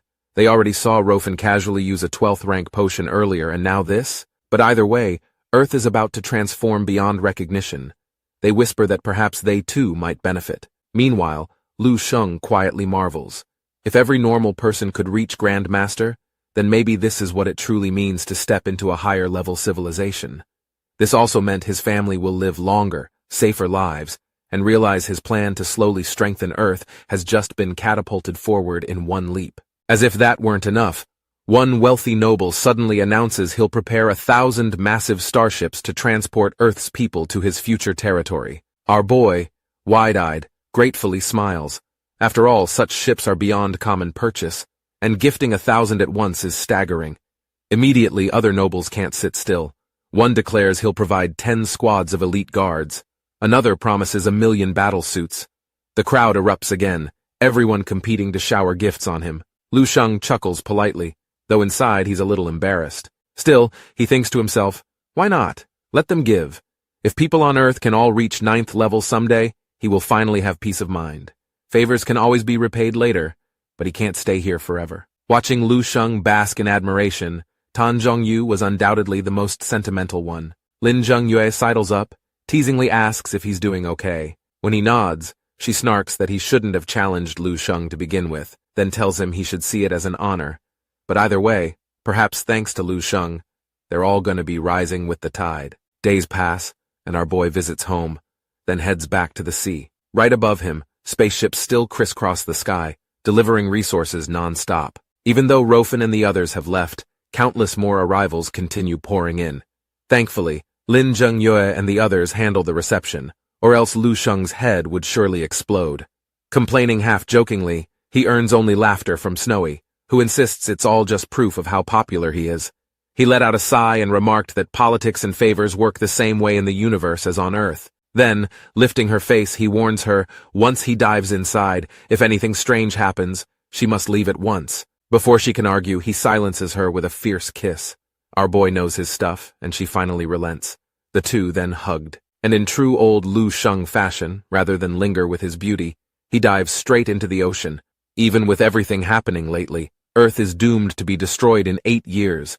The good news is that Lu Sheng can now evacuate everyone, but he's yet to know what exactly will cause Earth's annihilation. Deep down, he suspects it all goes back to that thing he encountered years ago while recovering in the deep sea, so he dives again. The deeper he goes, the thicker the swarm of beasts becomes, but he slices through them like vegetables, never slowing down. At that moment, the mutated cell on his hand suddenly opens an eye. He nearly forgot the little creature even existed, yet clearly it has a special sense for whatever lies below, and that means he's getting closer. He accelerates, reaching the same location as before. As expected, the mutated cell grows restless, twitching as if it wants to break free. But strangely, he still can't detect anything unusual. But when he spreads out his psychic energy out of nowhere, a laugh echoes nearby. A pair of eyes snaps open in the darkness, locking onto him. A voice declares it has finally found him again. Before our boy could even react, a massive hand was reaching straight for him. After reaching the bottom of the ocean, things apparently got more intense, and a massive hand showed up from nowhere and attacked Lu Sheng unprovoked. He quickly dodges, but the hand reappears right behind him, forcing him into a chase. Even so, he moves faster, slipping away again and again. At that moment, an angry voice erupts, declaring him nothing but a slimy insect, one that won't escape punishment. Meanwhile, our boy, remembering their last encounter, doesn't plan to fall for the same trap twice, and he's certainly not going to get pulled inside a fissure again. Now he decides it's time to strike back. He gathers his strength and releases a powerful punch. Surprisingly, the creature remains unharmed. Still, he observes that it no longer feels as terrifying as before. Meanwhile, he's already achieved his goal, so he doesn't plan to stay any longer. Using the rebound force from his attack, he shoots upward, and just to rub it in, he extends a finger in a classic taunting gesture, which instantly makes the creature's eyes burn red. Its tentacles tremble with fury as it vows revenge, but Lu Sheng only laughs and remarks that it can try catching him someday, if it ever can. Moments later, he bursts through to the surface and confirms his suspicion that the creature is really stuck down there. Therefore, with peace of mind, he turns his focus back to Earth's future. Seems like our boy is strong enough that he no longer needs to enter the dream realm to simulate the future. The results, however, shock him. Apparently, Earth will be destroyed in 7 years, 1 year sooner than before. He guesses he must have angered that creature, and now it's digging much faster. Nevertheless, he reasons that 7 years is still enough time to evacuate humanity, and perhaps 3 years is more than enough. But the problem is, what if the creature breaks out and the disaster doesn't stop at Earth? What if it sweeps across entire star systems? The thought unsettles him, so he decides to simulate further, this time examining the future of the entire Sky Serpent system. The outcome turned out disastrous because 7 years later, the Dark Lord invades, White Mist Sector falls, and the entire system becomes the front line of a cosmic war. Now we see the butterfly effect in action. He realizes his own actions may have triggered this chain of events. He clenches his fists, acknowledging that every move could change the fate around him. As his teacher once explained, their world is like an apple. If the worms bite through the skin, everyone inside suffers. Either he must pierce through and crush the worms outside, or brace for invasion and fight them off. In any case, strength is the deciding factor, and a Dark Lord capable of collapsing an entire star system must be at least 14th level, maybe 15th. And last time he checked, that's a level that he himself wouldn't reach for at least another tens of thousands of years. Even so, he must do something. Stretching out his hand, he seizes a mutated shark. Without hesitation, he infuses it with part of his mutated cell, forcing a transformation. The little dude's eyes glow red, its body reshapes, and arms sprout from its sides. However, the little creature appears exhilarated, but Lu Sheng simply observes the success and asserts that the method is viable. Shortly after, he releases it back into the water, knowing he can still control it. Now he plans to have the little dude monitor the constantly expanding fissure, saying it's a watchful eye placed right where it matters most. Meanwhile, the little dude wastes no time and immediately begins feasting on other fish. Lu Sheng, on the other hand, hardly worries.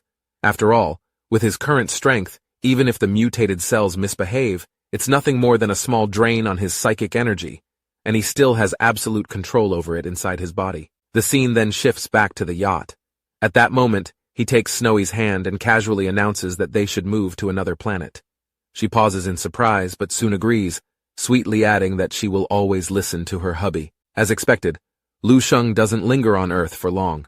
By the very next day, he's already back in space. Traveling over a dozen light years, he arrives before a blazing, fiery planet, one that roars with heat and energy. And this was apparently his next training ground, the place most suited for his cultivation at the moment. Now we see why he chose this particular place. He had meticulously chosen this place simply because the nearest life planet lay 15 light years away. Even if the star exploded, nothing around would suffer. Of course, he admits to himself that he probably doesn't yet have the power to make a star go boom. Still, better safe than sorry. The problem is, the surface temperature already burns at 6,000 degrees Celsius. He knows steel would vaporize at half that, and at 6,000, atoms themselves break apart. Could his body withstand such extremes? He suspects not, but then again, how would he know without trying? Even so, before rushing in, he decides to get stronger first. But before that, he needs to make a call. On the other end, a girl asks what he needs. Lu Sheng calmly explains he'll send her a coordinate, and every 10 days she should have people deliver energy crystals. She agrees right away. Then, with a note of curiosity, she adds that the senator wonders whether the issue on his home planet has been solved. Lu Sheng asserts it has been perfectly handled and asks her to pass along his thanks. Immediately afterward, the topic shifts to the tournament. The invitation has already been dispatched, with the venue set in the Yamu 4 months from now. Lu Sheng responds lightly, saying as long as he gets notified in advance, it's fine. The call ended, and our boy entered the training chamber. Inside, a decent stash of crystals scatters all around, at least enough for now. He gave the command to start. Immediately, the gravity inside multiplies 50,000 times over, and instantly, his body nearly collapses. Blood seeps from his nose and mouth, and he's crushed almost flat. Nevertheless, his eyes gleam with determination. The sensation, he notes, feels like having an entire planet pressing down on him. Trembling, he pushes himself upright, shouting through gritted teeth. His skin splits, blood flows, yet he refuses to give up. Extraordinary times call for extraordinary methods, and right now, he only has one goal, which is to grow even stronger. Energy surges through him, and his aura bursts outward with crystals flying into orbit around him. For the first time in his life, our boy throws himself into training without restraint, burning everything for growth. Meanwhile, far away, the invitation races across the star sectors. Soon, powerful figures nearby had all received it. In the Manyun sector, an old man with flowing hair breaks open the seal. He scoffs, remarking that Yamu is showing off their immortal level too soon. With disdain, he destroys the invitation and orders his people not to attend such tournament. Immediately, folks around him got on one knee and said they understood. Elsewhere, in another sector, a girl hurries into a room with her helmet on, clutching the same letter. She asks her father, the robed man with a staff, if he's seen it. He answers that he already knows. Kneeling, she doesn't call him father this time, but great archbishop, requesting his permission to attend. The man warns her gravely, asking if she realizes this involves an immortal-level prodigy. She asserts all the more firmly that's the exact reason why she must go. She reasons that facing such bloodlines might allow her to push past her limits, perhaps even bring her closer to the Almighty. The man stays silent for a long moment. Finally, he stretches out his hand, sending a stream of energy into her body. Then he remarks that immortal level is not an unbreakable myth. The sacred seal will guide her, and he declares his hope that divine glory will manifest through her. The girl opens her eyes with confidence, declaring she will never disappoint. Meanwhile, over in the hill sector, tempers also flare. The senator grumbled that Yamu must have stumbled upon sheer dumb luck. After all, who had the audacity to host such a grand tournament with only 9th level? To him it feels almost insulting. Soon enough, a young man named Hull steps forward. The senator hands him the invitation with a smile, remarking that his trip to the battlefield might need to wait. Perhaps this contest will spark his interest instead. Hull reads the letter carefully. In the meantime, the senator can hardly hide his delight. After all, Hull already boasts 12th level strength and carries the rare sunlight level bloodline. Better yet, his technique lets him mask his full power. Since the invitation only allows 11th level to enter, Hull can downplay himself perfectly. Thinking all this, he is already anticipating that maybe Hull would end up beating or perhaps killing that immortal level altogether. Of course, Lu Sheng is oblivious to all this happening. He's still buried in his training. 10 days pass in a flash. When he finally opens his eyes, he notices with surprise that he seems a bit shorter, as if the crushing gravity had pressed him down by a few centimeters. He laughs it off, knowing the effect is only temporary. The truth is, his strength has never felt more solid, and his immortal cells have soared to 30,000. At that moment, he flexes his hand, testing the firmness of his body. Then, without hesitation, he steps out of the ship. And obviously there's no better moment than now to test his strength against this very star. Before heading out, Lu Sheng activates the spaceship's defense system and shifts to park. Next thing we know, he's already on the planet tens of thousands of kilometers away. Despite being so close to the blazing surface, he barely feels the heat. It made sense because back when he was only 8th level, he could already withstand flames over 1,000 degrees. So of course, a surface temperature of 6,000 degrees was no big deal for him. As expected, he flashes a confident smile and dives in, like a streaking meteor headed straight into the star. At that moment, things start heating up, literally. Past the surface, the temperature began increasing, and his martial body began putting in work. The problem is, even with all that power, his clothes begin to melt, bit by bit. Even so, he isn't bothered, but rather seems totally pumped. Of course, the real MVP here is his almost indestructible pants. As anyone could guess, they remain perfectly intact. No surprise there. Meanwhile, Lu Sheng soars through waves of light and blazing heat. He takes a deep breath, calm as ever, and notes that the star's core temperature can hit billions of degrees. Therefore, this was the perfect place for training. As for why it's so insanely hot, honestly, maybe it's just one of those classic manhwa logics. Either way, red lines suddenly streak across our boy's body. He roars, fists clench tight, and the pressure inside him climbs fast, way too fast to ignore. Then a strange golden pattern appears on his back. He remarks that this is how he should have been training all along. For someone like him, this kind of extreme place is basically the paradise he's looking for. The trouble is, if he wants to reach the absolute peak, he's got to go deeper.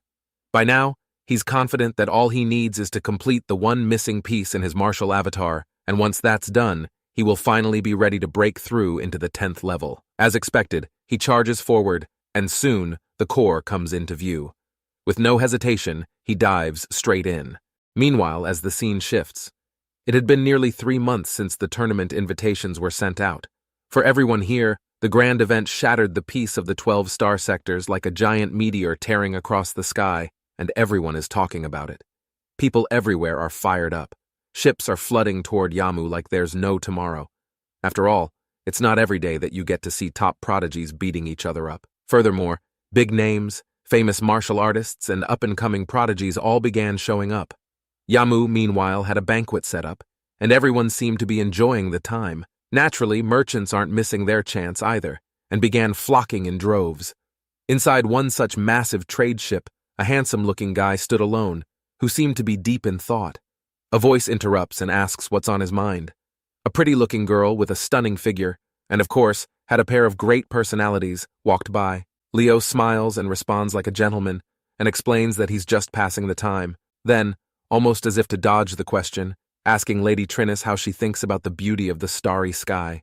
However, she insists he drop the formalities and just call her Trinnis. She then flicks her hair back, looking out the window, and admits that the stars are pretty, sure, but after a while, they become dull. Besides, things out there haven't been very safe lately, which kinda ruins her mood a little. She steals a look at Leo's perfect side profile, who's clearly her type. Turns out, Leo is a peak 11th level whose ship got destroyed in a battle, and it just happens that he's also headed to Yamu for the same tournament, and considering her ship's a bit light on muscle, so she decided to lend a helping hand, and from the look of it, she's not one of those shy girls either. She grabs Leo's hand and confidently pulls him closer. She notes how chaotic things have become lately, with all the star pirates going after the merchants like herself. Local executors from the nearby sector just can't keep up. That's why, she explains, having someone like Leo around makes her feel a whole lot safer. Leo, however, let out a sigh and quietly remarked that it's been a long time since he's felt safe at all.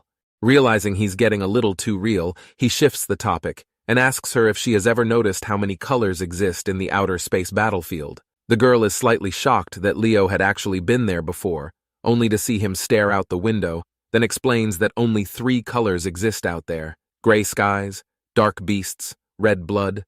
Then, turning toward her, he locks eyes and states it's the kind of red that stains everything. She gulps nervously, looking all rattled, but Leo continues, painting a vivid picture of the place, saying bodies piled everywhere, and silence that screams louder than anything. Noticing her fear, Leo quickly catches himself. He apologizes, then awkwardly explains that he got caught up in some bad memories. "Didn't mean to scare you, Captain Trinnis," he adds. However, she just softly scolds him, reminding him again just to call her by name. No need for titles and definitely no captain. Leo then asked if she knew some of the hot picks for the tournament. She mentioned a few names who she thought had great potential, starting with Gray from the Lanmo family of the Black Butterfly sector. Even though she's only at the Moonlight level, she's already at peak 11th level at 700 years old. The next guy on the list was Ice Demon Monroe from the Hill sector. Not only does he have a 3-star Sunlight level, but apparently this guy's practically ready to break into 12th level at any time. Not to mention, he's not even 400 years old. She admits even she's blown away, saying how these prodigies keep popping up every single day. Eventually, all roads lead to Lu Sheng. The girl notes that he's the real headliner of this tournament, the exact reason why the tournament was launched in the first place. After all, an immortal level hasn't shown up in over 1,000,000 years. She confesses she thought those were just legends.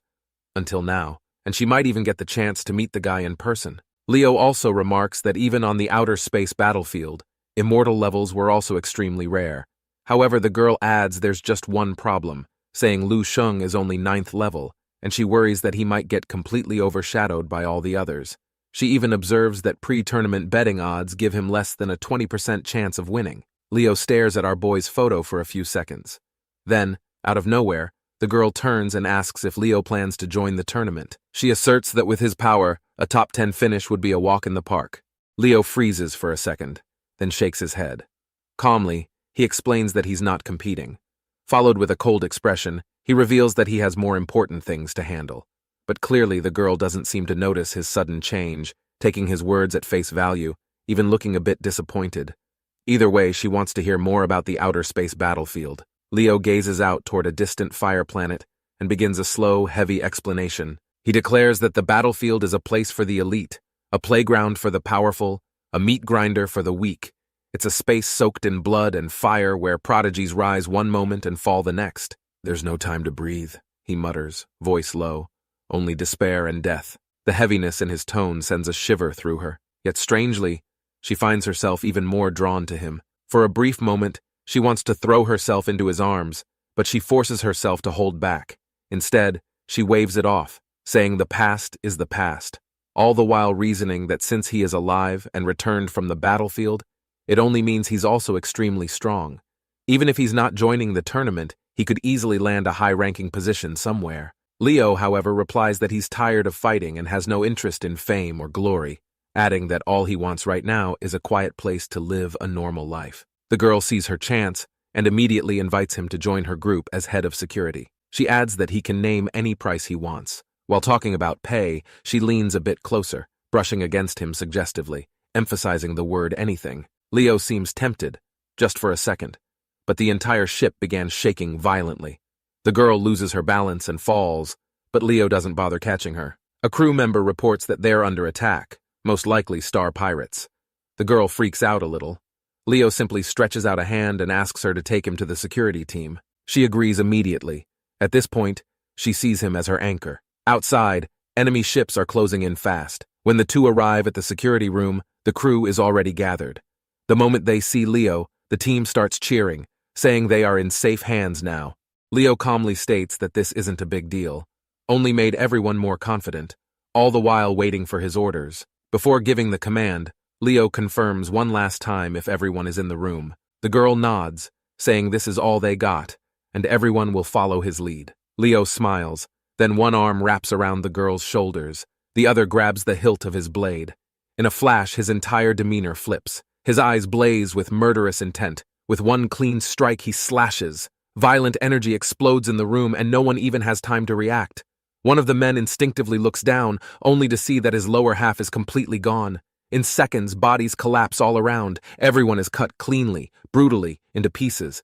The girl stares in disbelief, and her voice breaks as she asks why. Leo grabs her by the neck, pulls her into his arms, and mutters coldly, saying it's because she's always been his prey. Just like that, all of the crew is wiped out. Leo, still holding his blade, notes that the outer space battlefield actually has more than 3 colors, especially the blood of all the races out there, which he adds, it's almost beautiful. He admits there's something he never told her. The real reason he's not in the tournament is simply because he's a deserter. He had all his status revoked, which meant he's not even considered a citizen anymore. The girl stood frozen, crushed by despair.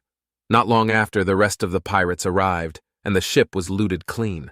And as for Leo, the crew praises him like a mastermind, shouting that he was a genius and how they took this place without breaking a sweat. The cheering grew louder. One by one, the pirates raised their fists and shouted the name Star Vulture Leo. Only then did the girl realize who she'd really been dealing with this whole time. The triple S-level fugitive, jointly wanted by 8 star sectors. Her stomach turned. Everything clicked into place. All the charming smiles, the mysterious past, the fake vulnerability. It had all been an act. Leo, unfazed, simply remarks that it's nice to meet her again. Dear Trinus, the way he says it now, absolutely sickening. The girl glares at him with disgust, her voice trembling with fury. She warns him not to get too cocky and declares that their communications have been under the Law Enforcement Bureau's surveillance the whole time. In fact, from the moment they were attacked, executor reinforcements were already on their way. Leo, as expected, doesn't flinch. He just chuckles and thanks her for the heads up. Guess it's about time to go, he notes. Then casually gives the order to retreat, which the crew responds to immediately. Before leaving, Leo taunts her again, saying she's really been helpful today. Then, yanking her hair back roughly, he tells her that he hates wasting food and he always eats his bowl clean. And just like that, his smile turns vile. He announces that once they're done escaping, she'll be kept around, passed between the crew. He claims it with a sick grin, while the others started whistling. The girl, now paralyzed by horror, thinks to herself how blind she must have been to trust this monster. She tries to pull away, but her resistance only makes the crew more excited. But then one of them pointed toward the window, asking, "What the hell is that?" That's when everyone turns. Meanwhile, outside the ship, right above the nearby star, something is moving. At first, it looks like nothing more than a strange flicker of light, but suddenly a swarm of golden birds began flying their way. Just then, they saw a person inside. In the very next second, the eye snaps open. In that very moment, Leo freezes and his pupils shrink. His mouth falls open, trying to form words, but nothing comes out. By now, the dude had totally lost it. His jaw nearly hit the floor and he just couldn't believe anyone could survive in that kind of heat. For a second, he even loosened his grip on Trinus. Seeing his reaction, the rest of his crew rushed over asking what was wrong. Leo wasn't exactly new to crazy stuff. He'd seen a fair share of wild things, but this was something else. Still, after freezing for a moment, he snapped out of it and barked out an order to his men to shoot up that star. Ships quickly turned their cannons toward the star ahead, and immediately, several powerful laser beams shot out. But just as the beams closed in, a pair of eyes opened. In just a fraction of a second, every attack was scattered like dust in the wind. Then came the real nightmare. The ships exploded one after another, lighting up in space like fireworks. Most of the crew didn't even get the chance to scream. Leo, now sweating bullets, grabbed the comm and shouted for everyone to scatter, but all he got back were cries of pain, and then silence. Shaking, he stared at the chaos. His legs gave out and he dropped to his knees. Despair crept in, and he says this couldn't be real. By now, he knew he wasn't hallucinating, and there was actually someone inside, but he noticed the guy was butt naked, walking out of a star like it was nothing. Fire danced around him, wrapping his body so Daddy YouTube doesn't take this video down. We then zoom in, and suddenly, the flames faded. Clothes appeared out of nowhere, fitting snug over our boy's sculpture-perfect physique. He stood there, calm as ever, scanning the wreckage with a look colder than space itself. But in the next second, he was already inside their ship. Nobody moved. Nobody breathed. Though only Leo dared to mutter a few words, he wanted to know who this guy was. But then he noticed the aura coming off him was terrifying, yet he seemed to be just 10th level. Still, it felt like being crushed under a mountain. Leo didn't buy it, saying maybe it was a trick. He suddenly lunged, gathering all his energy into one punch, throwing everything he had. Meanwhile, Lu Sheng didn't even flinch. He just snapped his fingers. In a flash, a tiny golden crow appeared midair. Meanwhile, Leo barely caught the words, "perfect martial path," golden crow. Then the two forces collided, and the next thing Leo knew, flames began wrapping around him. The pain was indescribable. His body started fading, bit by bit, as he kept muttering, "No way!" This couldn't be just 10th level power. But whether he believed or not, it didn't matter because he was already gone. The rest of the crew just stood there in confusion. One of them called out to their boss, but another just whispered, saying he's gone. It's hard for them to accept the fact that their powerful peak 11th level boss was killed so easily. A chill ran down their spines, freezing them in place. Then came another snap of the fingers, and all of them were cut to pieces. Trinus stood frozen among the bodies, a bit lost in the mess. Then she looked up and saw Lu Sheng, casually asking if she was okay, and telling her to contact authorities since everything here was handled. Even though she already had a strong guess, she still asked if he was the immortal. Her knees dropped before she even realized it. Maybe it was the lingering pressure in the air, or maybe just instinct. But for our boy, this encounter was just a tiny blip. He helped her up and returned to his own ship. However, he had bigger questions now, like how strong he'd actually become. Sadly, it seemed like he wouldn't find that out anytime soon. Back on his ship, he let out a quiet sigh. Every time he triggered the stellar immortal body, his clothes got obliterated. Good thing he could just create a new one using psychic energy. Otherwise, he certainly doesn't want to be dangling his little Lu Sheng in front of a bunch of strangers. Either way, first things first. He called family to check on them. also telling them he had finished his training. Actually, Lu Sheng had already made plans behind the scenes. He invited his family to the tournament. This was his first step of relocating them. Other than his family members, he also invited some martial saints over too. That way, they'd get familiar with life here ahead of time, and convincing them to leave Earth down the line would be way easier. After wrapping up the call, Lu Sheng set course for Yamu again, because he knows there's a grand event waiting for him. At the same time, another ship touched down on Yamu. It was our boy's family. By now, even his parents had reached 6th level, which obviously made them slightly younger as well. They were full of curiosity, wide-eyed at everything around them. Everyone had changed into special attire for the visit, and Mom even commented on how soft and comfy the fabric felt. His sister, of course, was bouncing around like a live wire. She didn't waste a second before starting a live stream. How did it connect all the way back to Earth? Well, aliens probably had 500G Wi-Fi by now or something. Snowy wandered around too, eager to see what kind of place her hubby had landed in. Elsewhere, Harold was getting all sentimental, saying he would never have imagined being here without Lord Lu Sheng. Meanwhile, Lin Zhengyue was equally stunned. Soon, someone came to greet them. The man didn't seem to know exactly who they were, just that he'd been told to welcome some very important guests. With a polite bow, he welcomed them on behalf of the Yamu Federation. The group was clearly flattered. Lu Sheng's parents were quietly bursting with pride, while his sister noticed somehow she could understand what the guy was saying. Must have been the outfit's translation technology. Obviously, she dragged the guy into a selfie right away, which he didn't mind at all. However, not far away, a massive ship slowly descended nearby, way bigger than the one they came in. Lu Qing's eyes lit up.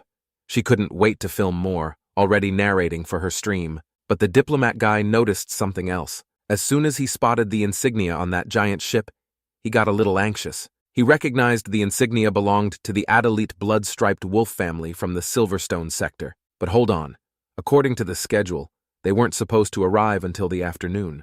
Why were they showing up this early? Meanwhile, Lu Qing had no clue what was going on.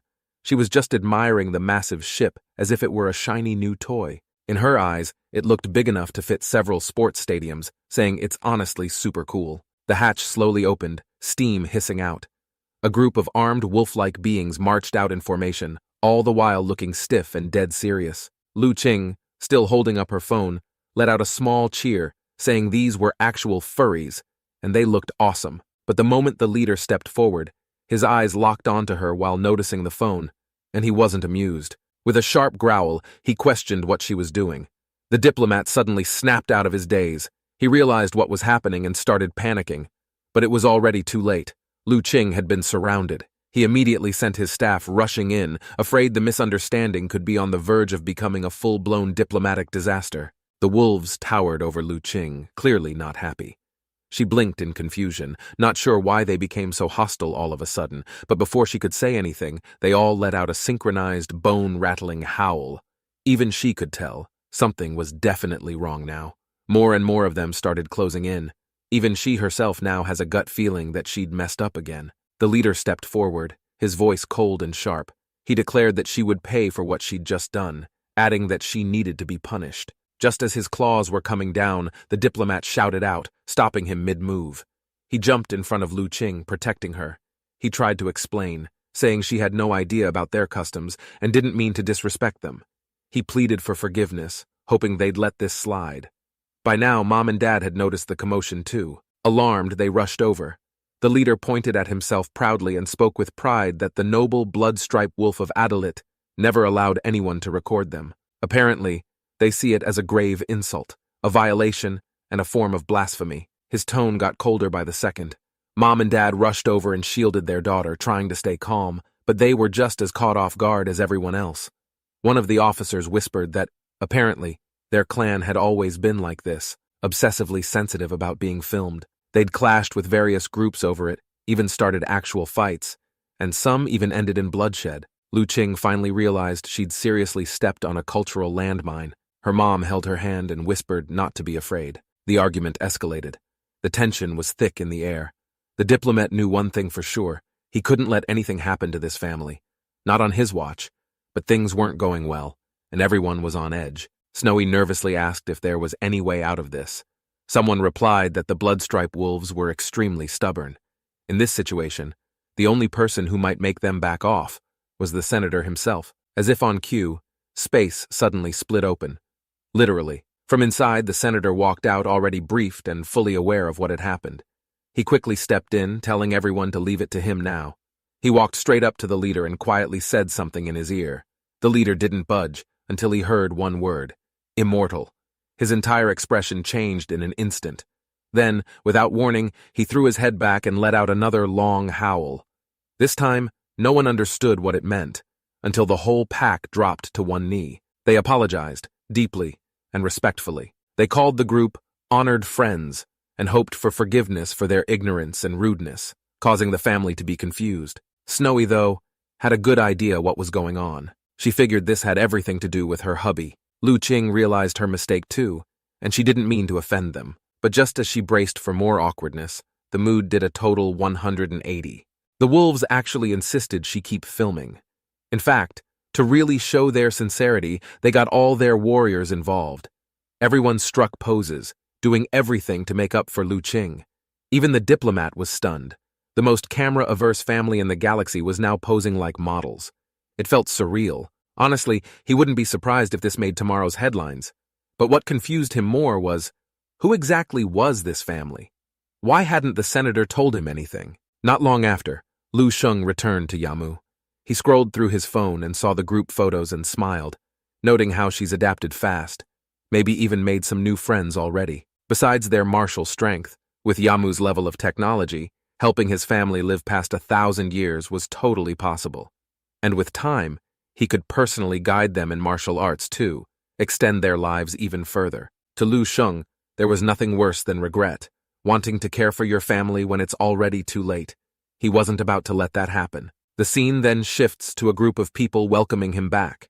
Judging from the look on his face, the senator could tell Lu Sheng had gained a lot. The tournament was only a few days away, and since Lu Sheng was the star of the event, there were still a few things they needed to go over. But first, he introduced Olu, the supreme commander of the outer space battlefield. The chief executor spoke up too, saying that it was thanks to Lu Sheng that Star Vulture Leo, the triple S-level fugitive wanted by 8 star sectors alongside his crew, was taken down. She added that she'd received hundreds of thank you letters from across the stars in the last few days. Far was, without a doubt, the most shocked. After all, Leo was a peak 11th level and had been to the outer space battlefield. Even though he was a deserter, his strength was still nothing to laugh at. The chief executor admitted that even leading a full squad, she might not have been able to take him down. But Lu Sheng did. She explained that Black Butterfly Sector had once sent 3 11th level after him, and still failed. But Lu Sheng wiped them all out like it was nothing. The Supreme Commander gave a thumbs up, praising him with a grin. Truly, a young hero. Lu Sheng nodded humbly, but he wanted to know more about the so-called outer space battlefield. The chief executor figured that sooner or later, Lu Sheng would head to that place anyway, so giving him a heads up couldn't hurt. With a casual wave, she pulled up a projection showcasing the outer space battlefield was basically the overlapping between their universe and an alternate universe caused by a cosmic collision, now serving as the no man's land for both sides. Over time, it had become a proving ground, a cradle for countless rising prodigies who ventured there not only to sharpen, but also to prove themselves. That reminder nudged Lu Sheng's thoughts back to the time he was pulled inside a fissure. He admitted he'd always been curious about where those beasts came from and how the invasion all started. The chief executor brushed it off, saying it wasn't really an invasion, more like a neighboring universe just happened to bump into theirs. To her, driving them back, maybe even launching a counterattack one day, was only a matter of time. Her optimism made Lu Sheng a little surprised. Clearly, the people here treated the beast threat lightly, even discussing the possibility of going on the offensive. It shows him that Yamu's upper ranks leaned toward confidence, maybe even overconfidence. That left him a bit uneasy, and he wondered if it was because the rank of a 12th level was still too low to know the truth, or did no one in this sector truly understand the existence of the Dark Lords? That thought tightened his chest, and his hand curled into a fist. The fact that eventually these negative factors might be spreading into many universes at once. Their world just wasn't under full pressure yet, so the illusion of safety lingered. But once the Dark Lord turned its attention here, which is 7 years later, then it would be too late. After a moment of silence, he asked if they had ever heard about the Dark Lords. However, both the senator and the chief executor looked puzzled, but Olu clearly knew something. He quickly pressed Lu Sheng, asking where he had picked up that name.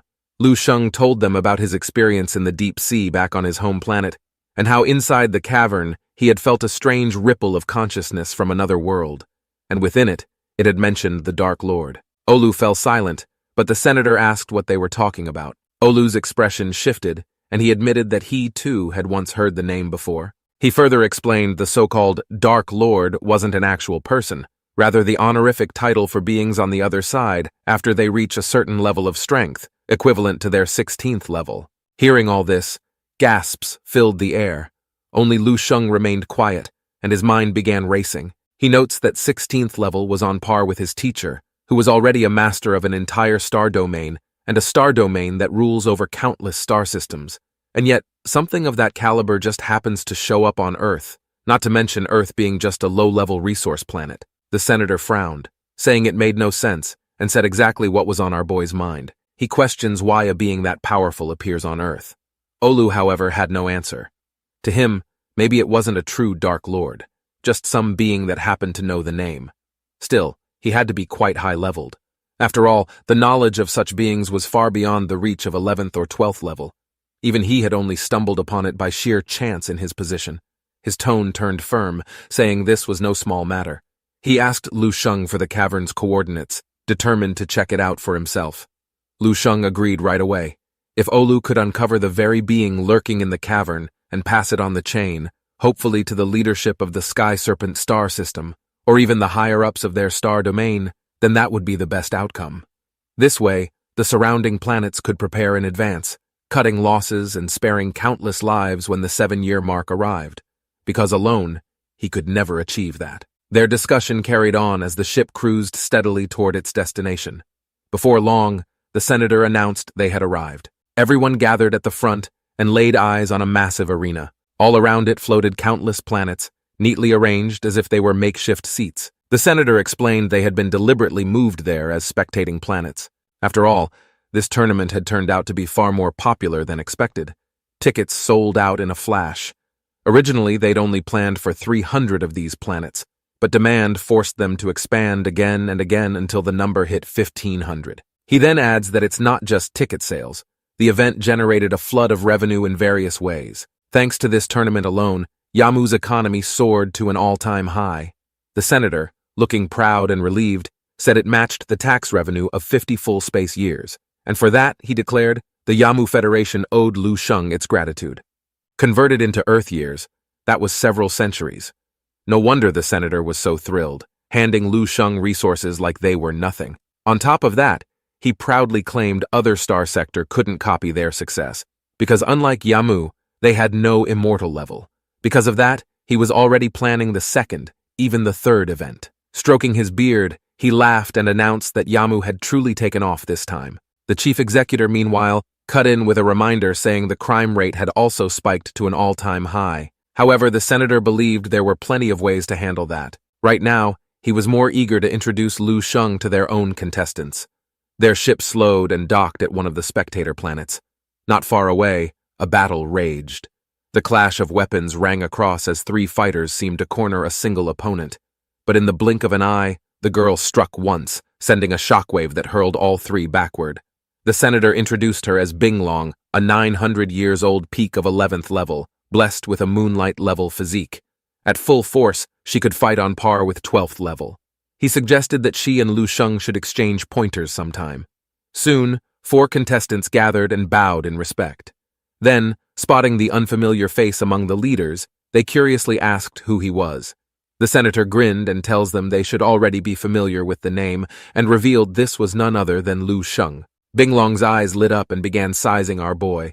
She then smiled, saying how she had long heard of the immortal Count, and now she finally saw him in person, and saw it as an opportunity to spar a little and witness the immortal's strength. The arena went silent after she said all that. Lu Sheng's expression stayed calm as he asked if she was challenging him. The air grew tense, but since he didn't accept right away, the others sneered, wondering aloud if he was afraid. However, the senator, interestingly, didn't step in, and he actually saw this chance to test out just how strong Lu Sheng really is. But our boy only chuckled softly, Then turning to the senator, he said he wanted to spend the coming days with his family and wouldn't be joining their training camp. His answer stunned everyone. Even the senator wasn't expecting this.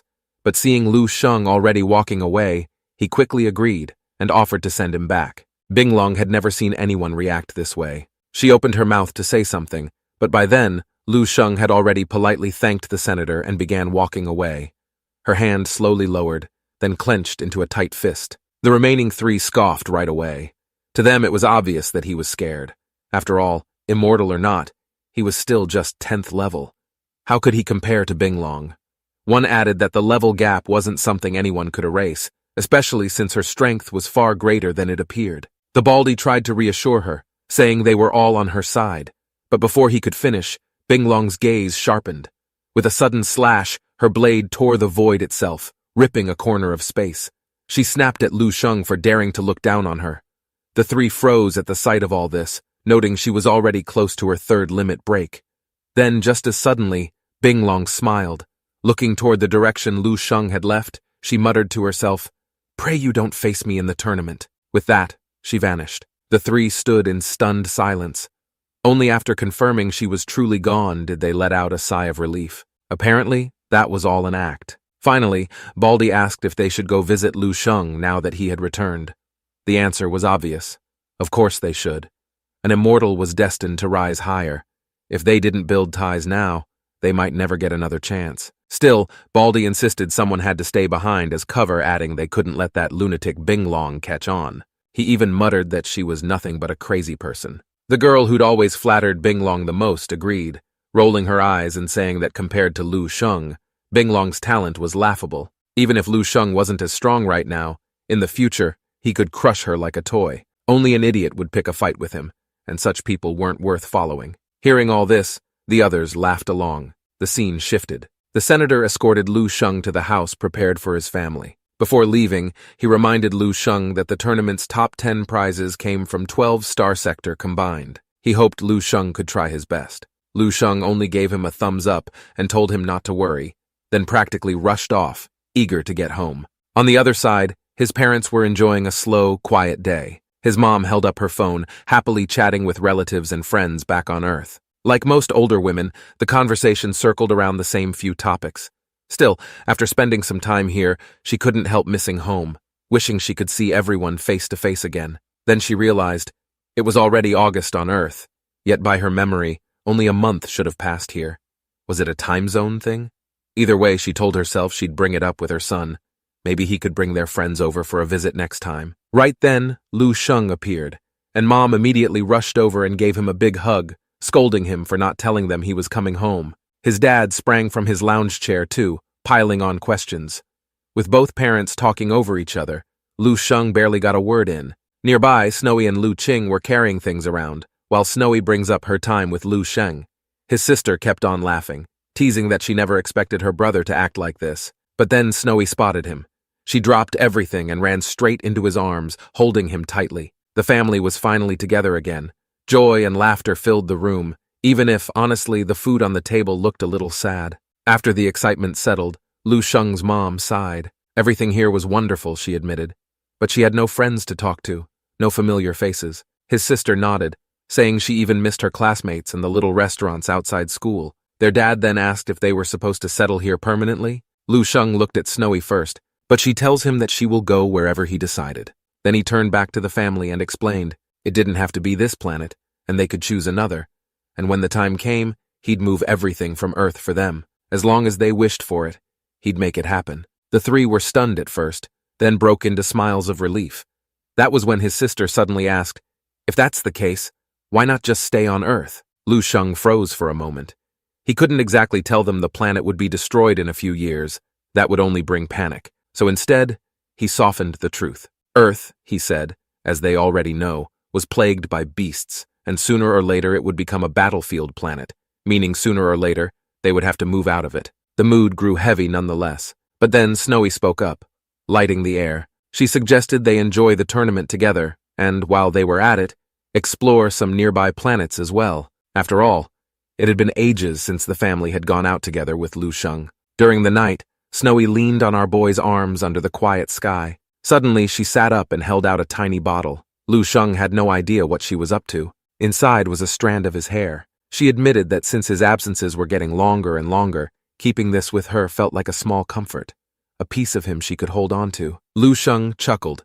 Then, in one smooth push, Snowy found herself back on the bed, pouting and asking him what he was doing. Meanwhile, our boy leaned over her with a teasing grin and said she didn't need to hold on to his hair, and he'd leave her something else instead. His voice lowered and his smile turned mischievous, and well, everyone can guess what happened after that. A few days later, the long-awaited tournament finally kicked off. The host's voice rang out, stirring the crowd's excitement, announcing that prodigies from 12 star sectors had gathered. No one knew what kind of sparks would fly when these prodigies clashed, but the audience was ready to find out. Around every spectator planet, enormous holographic screens flickered to life. Even from far away, the battles would be crystal clear. Lu Qing's eyes lit up, saying this was her first time experiencing such event, and she was already hunting for the perfect spot. Lu Sheng just laughed and told her not to worry, adding that the seats were reserved for them so she could watch from anywhere she liked. One by one, friends from Earth filed in, all looking curious and excited. Lin Zhengyue couldn't help but sigh in awe. Because back on Earth, when Lu Sheng had reached the 9th level, he was already revered as a god among men. Yet out here in the vast universe, 9th levels were everywhere, hardly worth a second glance. And still, Lu Sheng stood tall on the grand stage, dazzling brighter than ever and forever unmatched. Little sis here is buzzed with excitement, joking that fried chicken and soda would make things perfect. Lu Sheng just pointed at the console nearby, telling her to order whatever she liked. But while she chattered away, he noticed Snowy holding her belly, looking pale and weak. He worried aloud if she was unwell. She lowered her head, muttering softly that it was nothing and she would be fine. That shy response made Lu Sheng feel guilty. Clearly, he'd been going a bit too hard lately. Anyway, then fireworks lit the sky, marking the start of the tournament. Across 12 star sectors, tens of millions of 10th level under 1,000 years old were said to be competing. Lu Sheng wondered if that was considered a lot or maybe just average. Either way, the format turned out to be quite simple. Prelims are expected to be stretched out over several days. One match ended, and the next began immediately. The crowd never had a chance to get bored. Plenty of contestants even brought combat power glasses. If the gap between them were small, then they would fight. If it looked hopeless, the weaker side would just surrender. To Lu Sheng, that's kinda weird, but then again, it's probably just another tradition up here. He watched alongside his family for a while before deciding to treat them to dinner, telling the other that they would be getting food and rest for the next few days. Meanwhile, Earth's martial saints and Lin Zhengyue kept watching, clearly not wanting to miss a single duel. For them, chances to witness 10th level from other races clashing were too rare, even wishing only that they had more eyes to take it all in. The family soon reached a restaurant that stood out at first glance, called the Hunter's Restaurant. Lu Qing grew curious about the name, and the story amused her. On the restaurant's home planet, monsters made of living food roamed everywhere. The natives trained by hunting those monsters, chasing ever more exquisite flavors. That was why their martial artists were called gourmet hunters. In the end, the tale fascinated her, and she couldn't stop looking around as they walked inside. Word of Lu Sheng's visit had reached the place long before he arrived. The moment the doors opened, the entire staff greeted him with a grand ceremony. Even the owner came out personally, not only for his fame but because such honor was due our boy, being the immortal count. Yet before he could sit, someone stepped in front of him, pressing a hand to his chest. She stopped him cold, reminding him he had refused her duel last time and claiming he had no excuse now. His family didn't know her, but they could tell she wasn't friendly. When his sister asked who she was, Lu Sheng only brushed it off, saying she was just an acquaintance. Turning around, he shot the girl a hard look, using psychic energy, speaking through voice so only she could hear. He asked what nonsense she was pulling. Didn't she see he was with family? If she was that desperate for a beating, she could wait outside. Then he'd deal with her after dinner. At first, she hadn't even noticed the people behind him and only wanted to fight him. Glancing at his family, her expression changed. Mom, meanwhile, thinking she was simply a friend, invited her to join them. That left the girl awkward and embarrassed. She mumbled an apology for disturbing them and quickly turned to leave. Lu Sheng watched her exiting the restaurant. Regardless, he was still irritated. He had tolerated her before out of respect for the senator, but clearly she was asking for trouble. Still, he shook his head, dropped the thought, and called his family to sit, and decided to put everything aside for now. Right on cue, Waiters filed in with dish after dish. One server opened a case and pulled out an odd, ugly-looking bowl, setting it in front of our boy. Suddenly, the shell cracked and peeled away. In only a few seconds, it transformed into a steaming bowl of fragrant soup. The sight stunned the whole family, leaving them wide-eyed in amazement. From what he'd looked up before coming here, the place was known less for being the most delicious and more for being the absolute freshest. And by now, he kind of understood why. Dish after dish rolled in, more than a dozen already, and they still kept coming. The whole family laughed and chatted, clearly enjoying themselves. In fact, they had barely sat for a few minutes before the table was completely covered. His dad chuckled that this speed might as well be ranked #1 in the universe. As expected, foodie Lu Sheng wasted no time stuffing food straight down, even if meals no longer provided him any real energy. His little sister, of course, whipped out her phone first thing, taking videos and posting them to her feed. While everyone was busy, Lu Sheng sneaked a look at Binglong's profile and soon froze. She turned out to be a battlefield orphan, raised with nothing and no one, which explained her awkward reaction earlier when she saw his family. Our boy came to understand why she acted the way she did. Perhaps it's the 9 centuries of solitude, with her only hobbies being training and food. No wonder she behaved the way she did. He let out a sigh, finally understanding why she'd been so blunt and rude. He notes that the girl wasn't malicious, just a lone and perhaps low EQ person who never cared about time or place when challenging other people. Still, understanding didn't mean forgiving. If she pulled something like that again, he told himself he'd beat the arrogance out of her. The thought faded as he dove back into the meal, stuffing everything down even faster. When they finally finished and the bill was about to arrive, a waiter came over respectfully to say it had already been settled. Surprised, Lu Sheng found out Binglong had paid for it. Maybe it was her way of apologizing, which he hadn't expected. But either way, he figured if they ever crossed blades again, he could at least hold back a little. Meanwhile, the tournament surged ahead. Prelims and semis had run for 8 days straight, cutting through round after round until over 40,000 contestants remained. But from that massive pool, only 16 would earn their place in the finals. Now it was finally time for each star sector's seeded fighters to step onto the stage. Back on the sidelines, Lu Sheng cheered wildly for her brother. She even bought the highest-level recording device to capture every moment, teasing that she'd live-stream everything back to Earth, so he had better win first place. True to form, her energy never dipped, and she kept cheering for our boy. Lu Sheng let out a smile, then ruffled her hair, saying she talked too much. Their parents, more reserved, reminded him again and again to stay safe. Dad, meanwhile, grew emotional, saying he still remembered driving him to the college entrance exam years ago, never imagining that in the blink of an eye, his son would be standing among the universe. Beside him, Snowy stayed quiet, holding his arm tightly. She didn't speak, but her silence said everything. When he hugged her, she finally whispered in his ear to promise he'd come back safely, which our boy swore he would. Watching the scene, even the martial saints nearby, watching from afar, felt moved. Harold declared proudly that this time Lord Lu would shine his own light across the universe. Then, out of nowhere, the senator's projection appeared, asking if Lu Sheng was ready. With full confidence, Lu Sheng assured him, saying he has it in the bag. The senator smiled, clearly pleased with that answer, and added that he had arranged for an old acquaintance to assist Lu Sheng. It didn't take long to see who it was. Far suddenly appeared, waving his hand with a big, bright smile. Our boy actually considers Far being his earliest guides into the universe, and Lu Sheng naturally felt goodwill toward him. They shook hands, though Far never mentioned it, but certainly carried a gratitude for our boy in his heart that was far deeper than anything spoken aloud. He admitted that his name had already made it onto the candidate list for the next chief executor. Furthermore, the 12-level training program was in progress too, and even his noble rank had been bumped up. Clearly, Far was living the good life. Speaking of guides reminded our boy of Lan Chen.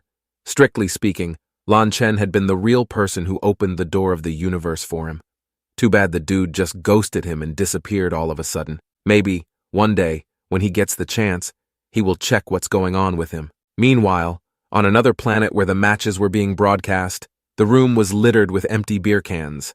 Lan Chen himself sat slouched, unshaven, looking completely drunk. A friend tried to comfort him, saying he should look on the bright side. After all, he'd gotten his hands on the newest spacecraft, hand-delivered by Far himself, something others could only dream of. But instead of cheering him up, those words hit the wrong spot.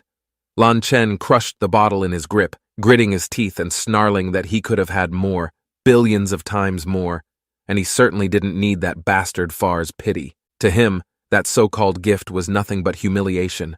The anger burned so hot it turned into tears. He sobbed that he had been only a step away from fortune. His buddy spread his arms, joking that Daddy will hug you, but Lan Chen cursed and told him to get lost. Back with Lu Sheng, Far was patiently explaining the rules. The semifinals had officially begun. For the first 3 rounds, the format will be a free-for-all elimination, where out of 10 fighters, only 1 will head into the next round. The last 2 rounds, however, returned to one-on-one duels. Lu Sheng raised an eyebrow, pointing out that during the preliminary matches, it had also been one-on-one. So why the sudden change? Far admitted it was because the old format took too long and drew complaints. The change had been rushed, but considering it was the first event of its kind, mistakes were inevitable. Lu Sheng sighed, thinking it all felt rather sloppy, but asked Far to continue. To keep the games exciting, seeded fighters from the major star sectors would likely not see each other in the 10-to-1 rounds. But Lu Sheng didn't really care either way.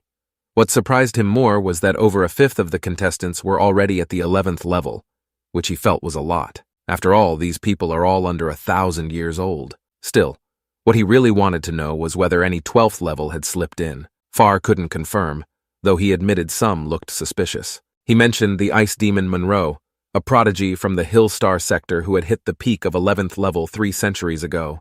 Rumor had it he'd broken through to 12 after his long seclusion. Then there was Qianyu Shu of the Purple Orchid sector, also a hot favorite this year. Speaking of Monroe, he had built a reputation that even our boy had heard of, but it was the second candidate that caught his attention, especially the name. Far explained this person was relatively unique, rumored to be the reincarnated soul of a powerful being from another civilization, or even another universe. The strangest part was that at 50 years old, this man had still been an ordinary person, not even at the 3rd level. Then, in less than 200 years, he rocketed to 11th level and now stood at 12. The story made Lu Sheng a bit surprised.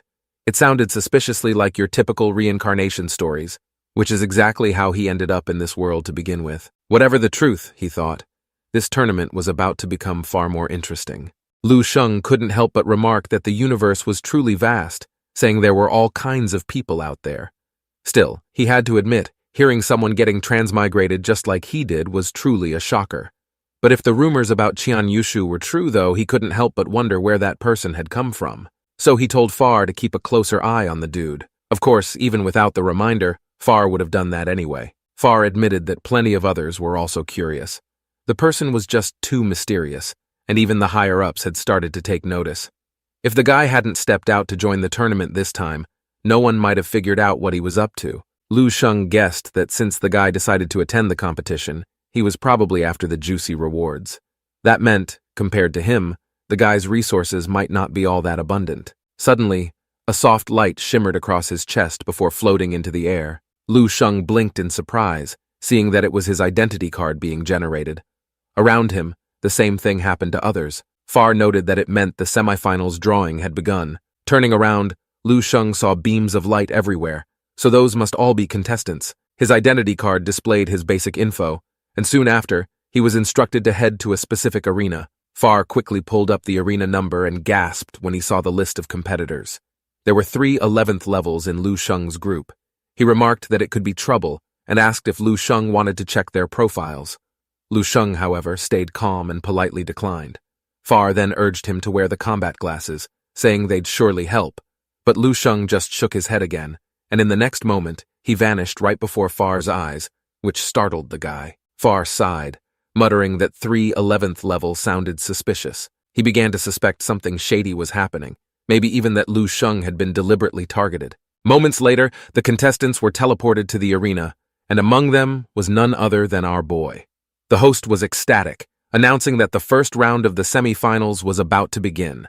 All the top seeds from the 12-star sectors are also making their arrival. He hyped up the crowd, asking who they were rooting for, and the audience roared, shouting their favorites. Then, the host highlighted the name everyone had been talking about, the first immortal-level prodigy in 1,000,000 years across the 12-star sectors. Of course, he was talking about Lu Sheng, but our guy didn't even flinch. Hands in his pockets, he stood there with effortless confidence.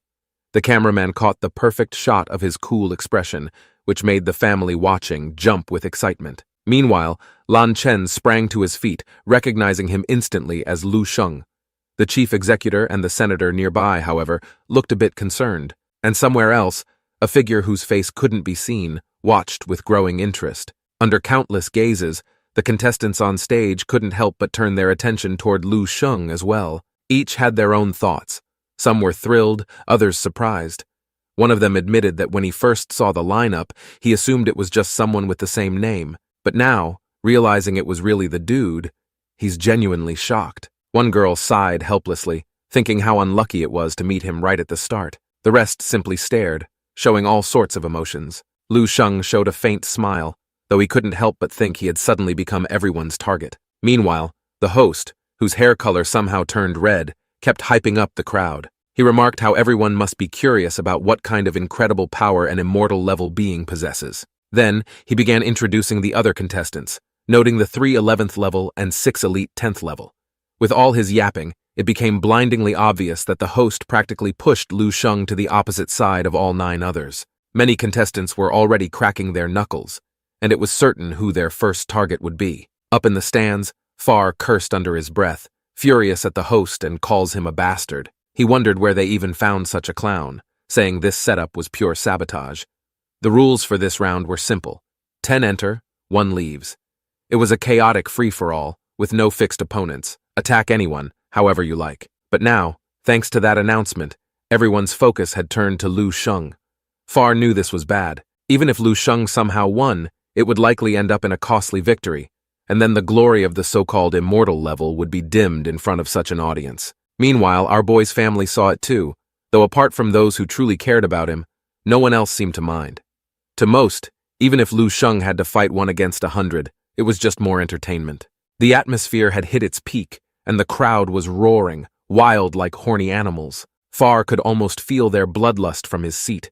He did not doubt for a second that some were secretly hoping to see Lu Sheng bleed. Down on the field, the other contestants were no fools either. One of them quietly noted that the crowd seemed to want them all to gang up on Lu Sheng. That being said, he didn't seem to care. The 2 other 11th levels were curious too, wondering how strong an immortal level was, really.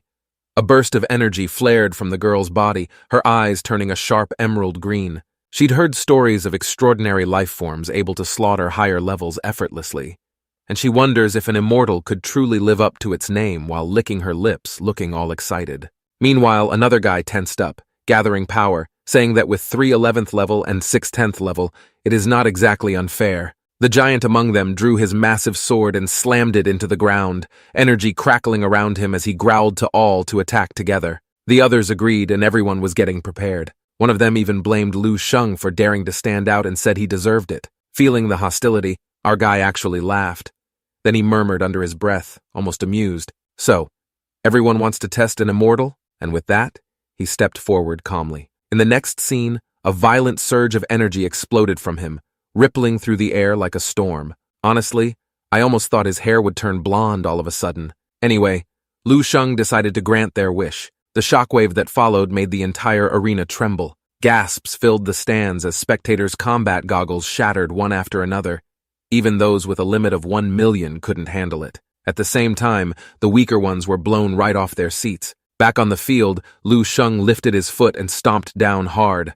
The impact rolled outward like a tidal wave, instantly sending everyone flying. Several coughed up blood midair while the giant clutched his chest, trembling in disbelief, saying they hadn't even got close to him and they'd already lost. The host stood frozen, staring at the wrecked arena, saying how Lu Sheng had cleared the stage with just 1 move. Then he stopped speaking altogether when Lu Sheng slowly raised a single finger. With a calm expression, Lu Sheng stated that this might be their only chance in life to defeat him, so they'd better give it everything they had. After saying that, Lu Sheng turned and walked away. For a moment, silence hung in the air.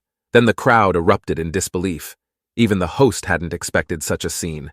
He could only sigh, murmuring that this was what immortal truly meant. The chief executor remarked that the immortal bloodline embodied a king's presence, and Lu Sheng clearly fit that image perfectly. But no one was more stunned than Far. All his earlier worries suddenly felt ridiculous. Every pair of eyes followed Lu Sheng as he walked off, his dominance, power, and sheer force of will perfectly capturing everyone's imagination of what an immortal should be. Lu Qing cheered with pure excitement.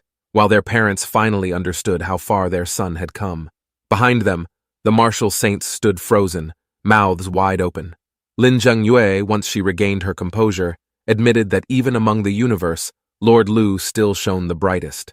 Snowy, meanwhile, finally exhaled and whispered softly, saying, "Thank goodness." It was then that everyone realized what it truly meant to defy the ordinary, to rewrite what was possible. Perhaps they were witnessing history itself. Meanwhile, one of the defeated fighters struggled to his feet, staring after Lu Sheng's fading figure. His voice trembled as he asked whether they had really lost without even having the right to make a single move. Meanwhile, the other guy broke down in tears, despairing that they couldn't even stand before someone who had just reached 10th level. The host, after being stunned for a few seconds, quickly pulled himself together and did his job. He loudly declared Lu Sheng as the victor of the match. Then the broadcast cut to another arena. The entire field was frozen over, and behind Monroe stood a colossal ice sculpture. With a snap of his fingers, the ice shattered into countless shards, releasing a powerful shockwave that tore through the stage. The referee paused for a second before announcing, "From the Hillstar sector, Monroe wins." Monroe turned his head slightly with a smirk and said that he can't wait to face Lu Sheng. Meanwhile, in another arena, a woman wielding a giant sword slashed forward, declaring that she would personally challenge the immortal to sharpen her own glory. Back at our boy's side, the following matches were all the same. No one could withstand even a casual strike from him. Each battle ended almost effortlessly, and 2 more wins added to his name without breaking a sweat. The only thing that truly tested his patience was the host, who seemed to have made it his personal mission to focus on him non-stop. Lu Sheng had to hold himself back from punching the guy mid-broadcast. As for Far, he was beyond words. To him, these 3 matches weren't just victories, they were complete, unstoppable sweeps. There were now just over 40 contestants left, and every single one of them was at least 11th level or higher. Among them, Lu Sheng is the lowest level, but even so, the power of an immortal was far beyond anything he'd imagined. Meanwhile, the chief executor had already received the latest reports. Lu Sheng's victories had earned him universal recognition, and predictions now placed him as the top favorite to win, surpassing even Monroe. The senator, deep in thought, remarked that the next stage would be one-on-one battles, where only the brightest of the younger generation remained. Back on Lu Sheng's side, his identity card flickered and updated, showing his next opponent. He raised an eyebrow, seeing it was Bing Long.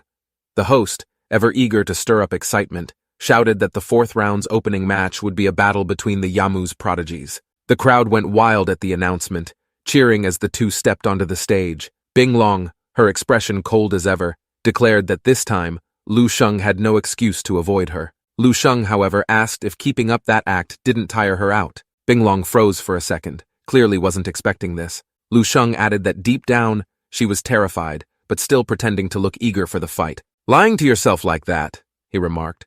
"Doesn't it bother you?" Her body tensed, and her expression stiffened for a heartbeat before twisting into a smirk. She laughed, claiming she was only worried he couldn't withstand her attacks and would end up embarrassing himself in front of his family. Lu Sheng didn't bother replying. From his perspective, her acting was terrible, and whether she was afraid or not, only she truly knew. In the next scene, Bing Long charged forward, shouting that she had never feared him and had long awaited this fight.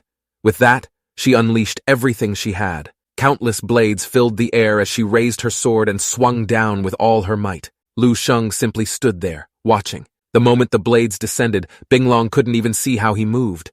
All she heard was the sound of steel shattering. Her eyes widened as her own weapon snapped in 2, broken effortlessly between Lu Sheng's fingers. She stared, stunned, as Lu Sheng's fist came forward. The energy around it shimmered in golden energy, and for the first time, she was scared for her life. She cried out that she surrendered, but it was already too late. When she opened her eyes again, she felt a light tap on her shoulder. Lu Sheng leaned in close, his voice low enough for only her to hear. He tells her that next time she tries to hang on, she should keep better control of her leg muscles and heartbeat. And about that dinner she treated his family to. Consider this returning the favor. Before she could respond, her knees gave out and she sank to the floor. As she turned to look at him, something about him seemed to be a little different in her eyes. The ending left everyone frozen in shock. For a second, even the caster just stared at the stage, completely blank. Then, almost tripping over his own words, he loudly announces it again, saying 1 punch and that's all it took to end the match. He calls it unbelievable. Because after all, Bing Long is at the peak of the 11th level, who also a moonlight level physique, and yet, she couldn't even take a single hit. The caster mutters something about the immortal bloodline, wondering aloud if it's really that powerful. The crowd bursts into chaos. Bing Long slowly gets back on her feet, but the caster is far from done. He admits he didn't even see what happened, because everything moved way too fast. Speaking of speed, he suddenly pauses for dramatic effect. Then, as if nothing just happened, he launches straight into an ad break about some weird supplement that apparently boosts a man's performance for 30 days. Watching this circus unfold, Far is absolutely stunned. He can't believe anyone would allow this idiot on stage. He's already had issues with this caster for trying to have the contestants gang up on Lu Sheng earlier, and now this makes his blood boil. Meanwhile, the chief executor walks over, rubbing her temples, looking just as tired. She explains that she already tried to push back on this before, but the PR department insisted. Turns out, a massive sponsor insisted on using this very caster, and unfortunately, the audience loves this nonsense. Far, on the other hand, can only curse under his breath. Meanwhile, Lu Sheng's communicator buzzes. As expected, it's his little sister, practically glowing with excitement. Watching her reaction, he falls silent for a moment, thinking if his family feels reassured when he stands out, then maybe staying low-key all the time isn't necessary.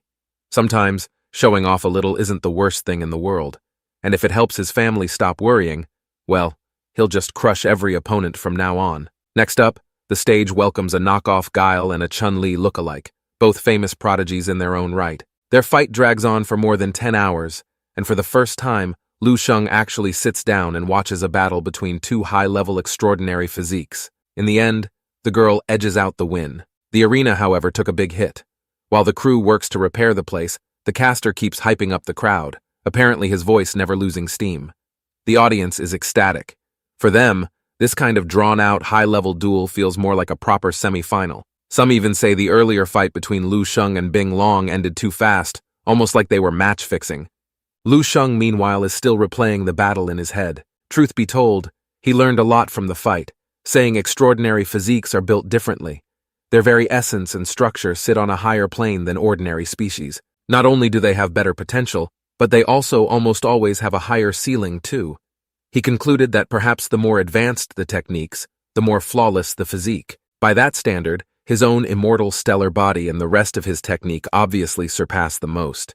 But he didn't get ahead of himself just yet. The fact that the tournament is just getting started, and he plans to test his strength against as many different techniques as possible. What began as a boring event might actually turn into something a lot more fun. Just then, a girl with fiery red hair walked over, and Lu Sheng spotted her immediately in the crowd.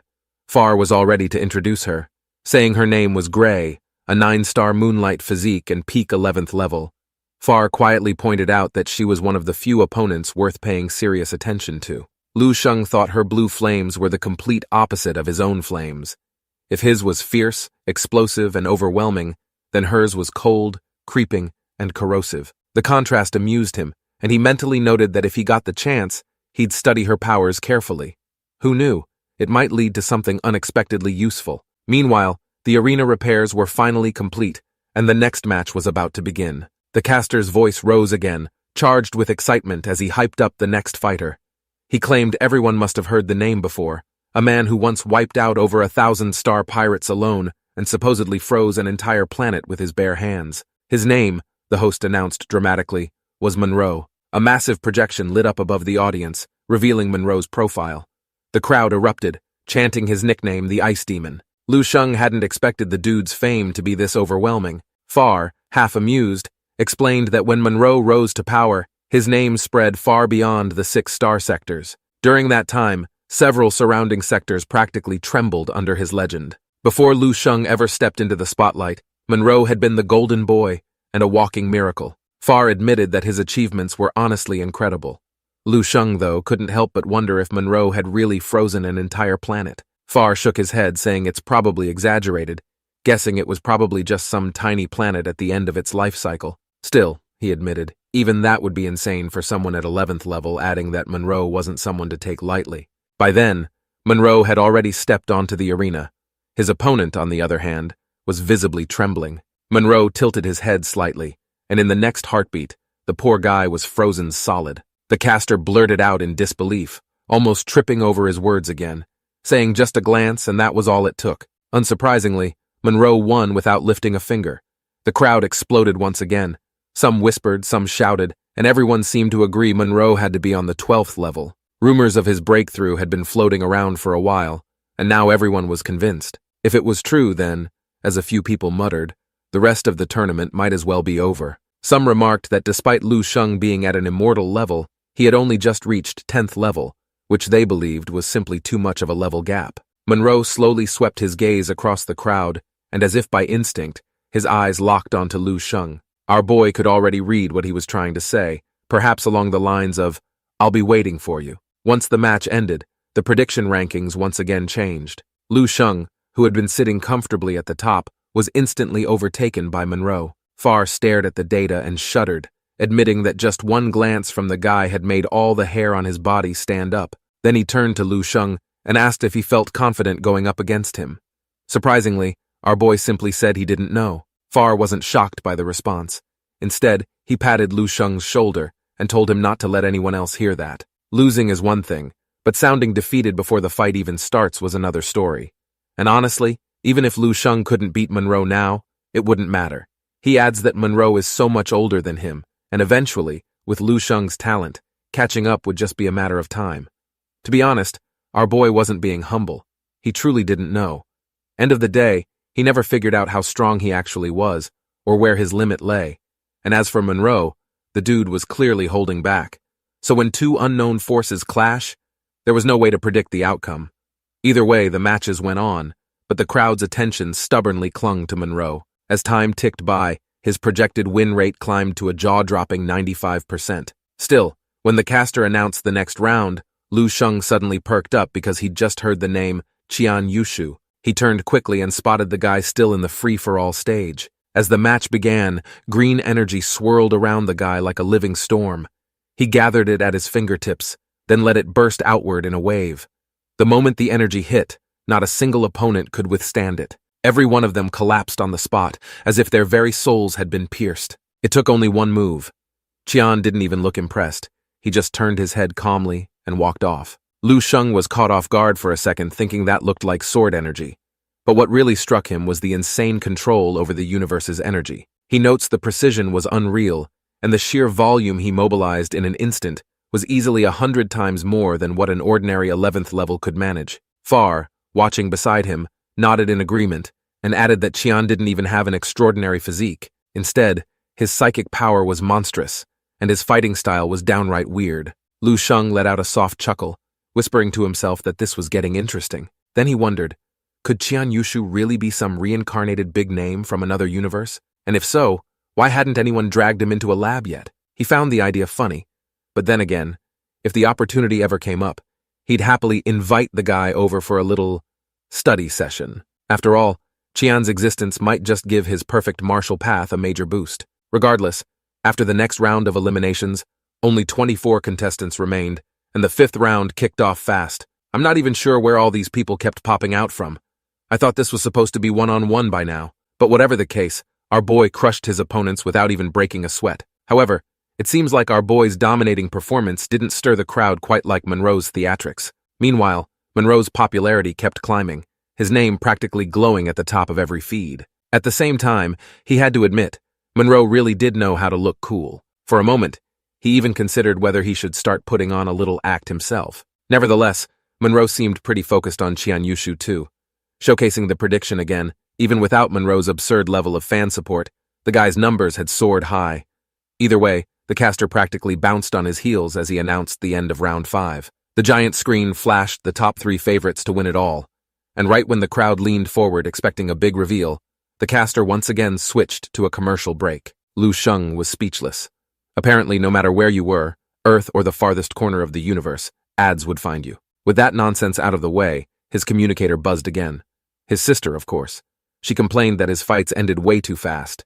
She didn't even get the chance to cheer him on before he sent people flying off the stage. For the first time, she'd truly seen his power up close, and the excitement practically poured through the screen. Meanwhile, the match was being streamed live on Earth. Billions were watching, and the support for Lu Sheng back home was on fire, which our boy joked lightly that Earth had officially joined the big leagues now. Mom, however, was typically worried. With Monroe's absurd win rate and overwhelming popularity, she couldn't help but fear for our boy's safety. His sister, on the other hand, pumped her tiny fists at the camera, demanding that he beat Monroe into the ground and shut everyone up. Dad shares the same sentiment as Mom. He tells Lu Sheng not to push too hard, reminding him that what he'd already accomplished was more than enough. Lu Sheng comforted his family with an easy grin, brushing off their worries. He told them Monroe only looked terrifying because his opponents were weak, and he wasn't actually that invincible. With a light laugh, he tells the family just watch how he beats the guy up. Snowy clenched her tiny fists, her voice soft but firm as she told him to be careful. Am I imagining things, or has her belly all of a sudden gotten a bit round? Anyway, Lu Sheng just smiled at her gently and nodded, saying he would be fine. Once the call ended, the drawing for the finals began. Every remaining contestant stepped onto the stage. At this point, it was no exaggeration to say that the people standing here were among the strongest below 1,000 years old across all 12 star sectors. Just then, Far called in, sounding all panicky. He quickly forwarded the updated info, warning that both Monroe and Qian Yushu had officially confirmed to be 12th level. He took a deep breath and tells Lu Sheng not to push himself too hard. Lu Sheng calmly replied that he understood, then ended the call. Leaning back a little, he murmured to himself, wondering aloud how 12th level really stacked up against the 13th level power he encountered inside the dream realm. As we fast forward with the lot drawing wrapping up and the first match of the finals began, two powerful contenders clashed head-on, their strength nearly equal. But when one of them found the perfect opening and unleashed a devastating ultimate move, he crushed his opponent. His name, as Far explained right away, was Gabores, a 9-star moonlight physique which projected to make the top 5. Our boy just yawned. Far, on the other hand, was practically vibrating with nerves. To him, everyone was a potential threat that needed careful attention. Far grew even more anxious when he noticed Lu Sheng spacing out. He notes how his win rate prediction had already slipped out of the top 5, and said that many fighters would now start revealing their true power, believing that things would get tricky from here on out. Lu Sheng could sense that Far's faith in him was wearing thin, like what he said earlier had been some kind of joke. Far waved his hands quickly, stammering that he didn't mean it like that, adding that he was just worried. But before Far could say another word, Lu Sheng patted Far's shoulder, tells the guy not to worry about it, followed up explaining that memory's a fragile thing. If you don't keep repeating it, people forget fast. Far froze for a second, all the while met with Lu Sheng's serious gaze, asking him what he think an immortal level should really be like. When Lu Sheng asked that question, Far froze on the spot. Maybe he'd never thought about it, or maybe he didn't know the answer. Either way, before he could even figure out what to say, the caster was already announcing Lu Sheng's turn to enter the stage. Apparently his next opponent was the girl with the strange blue flames from earlier named Gray. She made her grand entrance by smashing onto the arena floor, wrapped in that signature blue flame that scattered across the pit as all eyes turned toward her. From the crater, Gray's eyes shimmered blue as her gaze locked tightly onto our boy. The crowd went wild, kept chanting her name. Someone in the stands said they'd finally get to see a real fight, and everyone around him seemed even more fired up. The caster, meanwhile, kept hyping up the match, noting that this was bound to be an unforgettable battle. Gray made a taunting gesture, telling Lu Sheng to bring it on. However, Lu Sheng didn't bother to respond.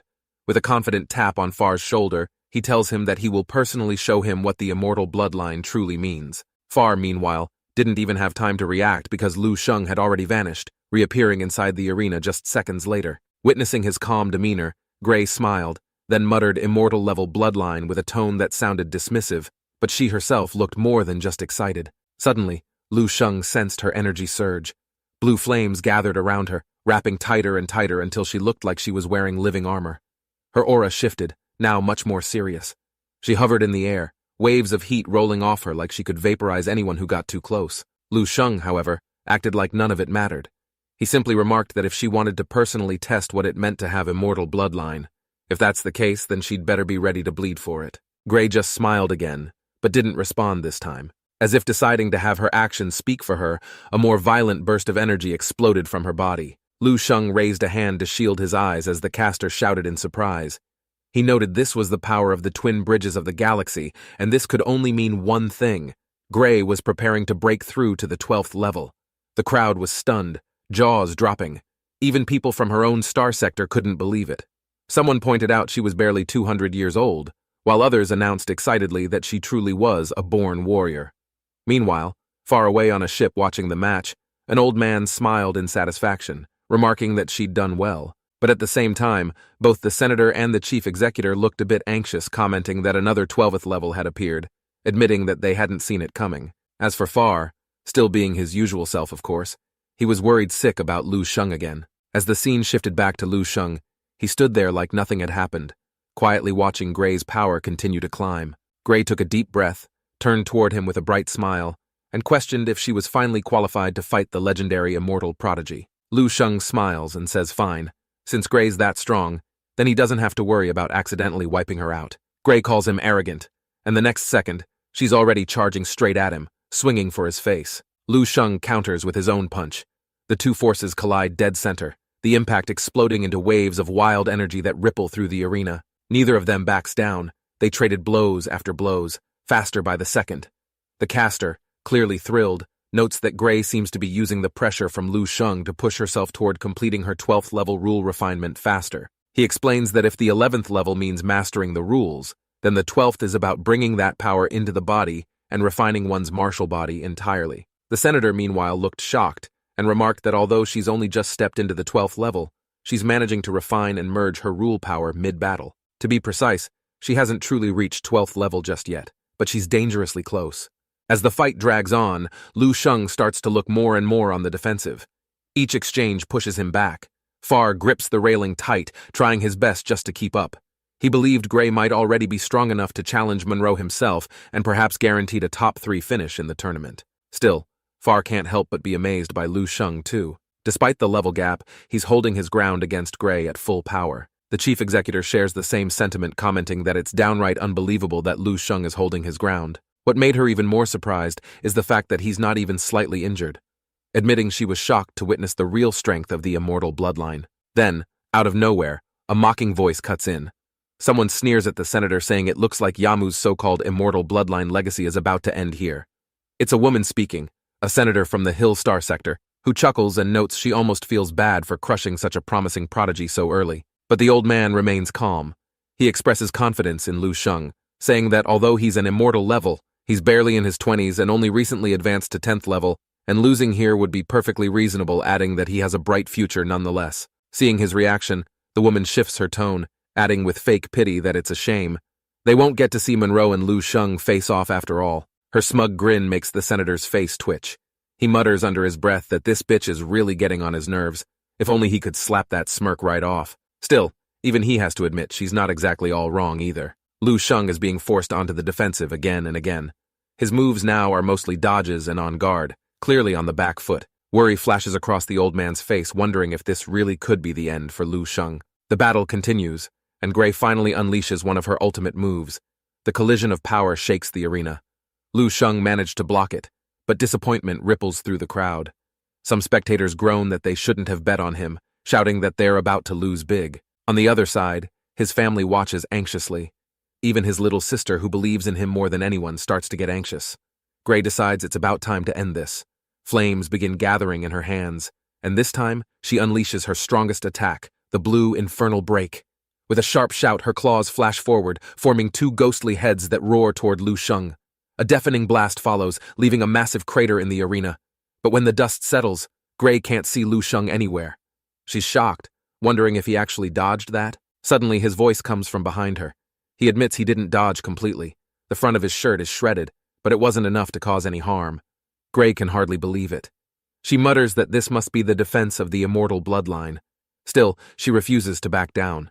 She insists that she hasn't reached her limit yet, that she must defeat Lu Sheng. But before she can continue, Lu Sheng raises a hand to stop her. He calmly notes that everything in the universe has its opposite side, even for flames.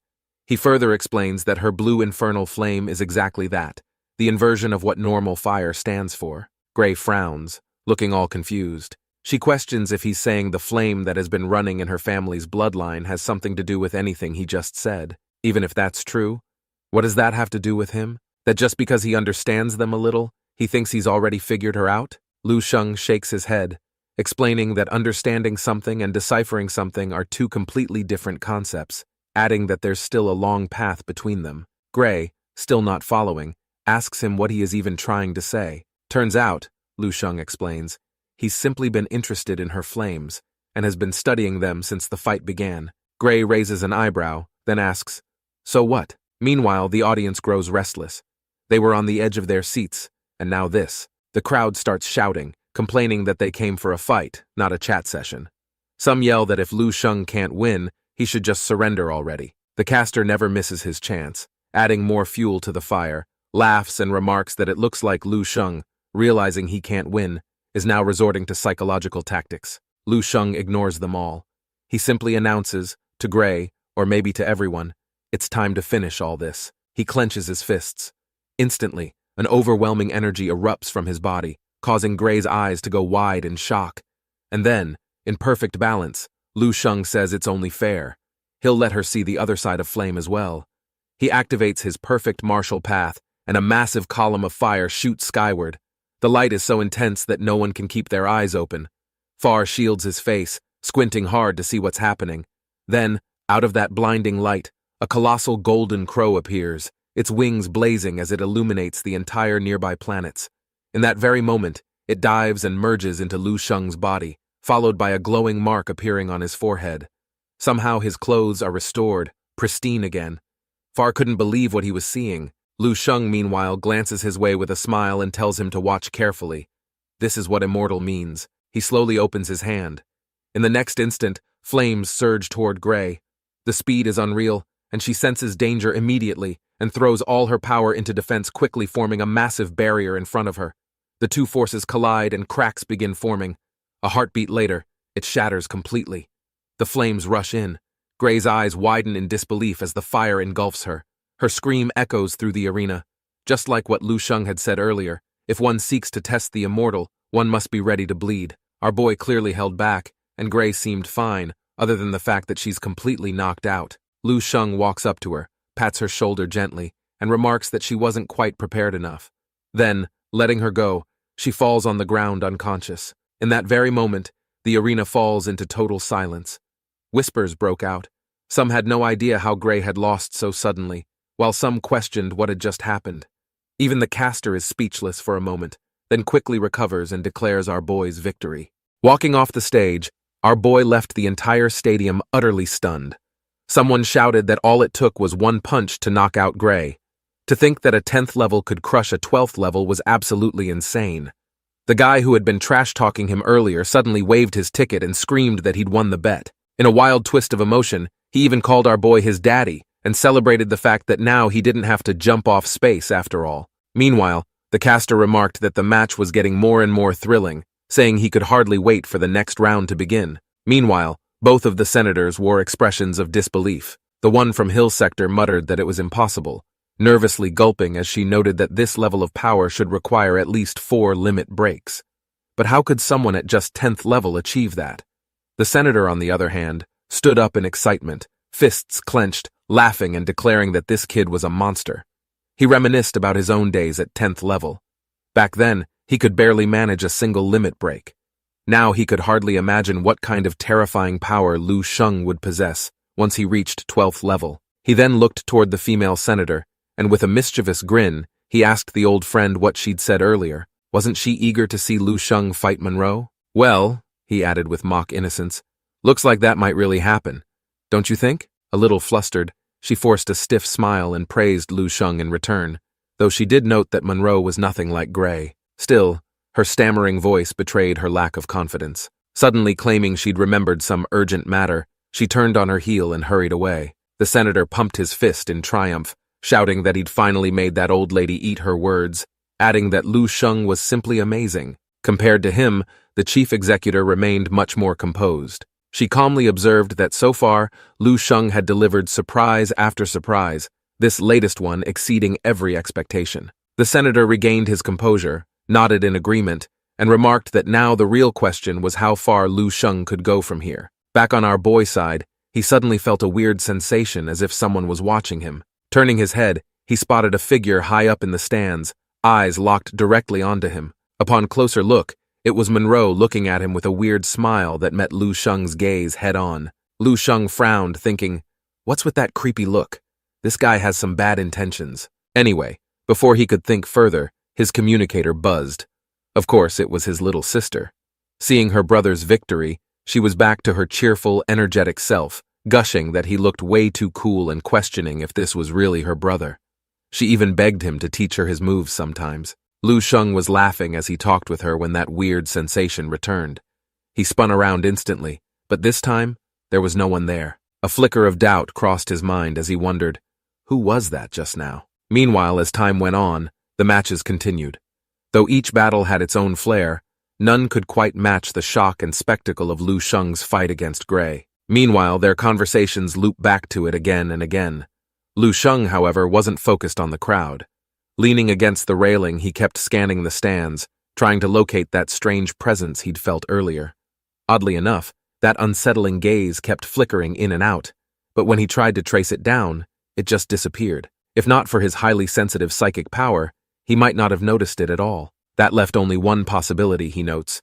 Whoever it was possessed psychic power stronger than his own, considering he had already reached the peak of 11th level in terms of psychic power. To achieve something like this, he admitted it couldn't just be someone at the same level, or even 12th level for that matter. So whoever it was had to be at least 13th level. Could it be Qian Yushu?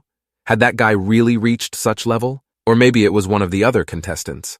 After all, who else would be secretly observing him? He doubted it was one of the senators or the higher-ups because they usually had better things to do. Among the remaining contestants, only Monroe and Qian Yushu stood out. At the edge of the arena, a young man sat cross-legged, none other than Qian Yushu, seemingly meditating, his eyes closed as if he didn't have a care in the world. Lu Sheng noted with a faint smile that the guy looked calm, almost too calm, but decided not to overthink it. Whoever it was, he'd find out soon enough, and if fate brought them face to face, well, he'd just give them a beating first. Anyway, the realization hit him that his current psychic power might soon become a weak point.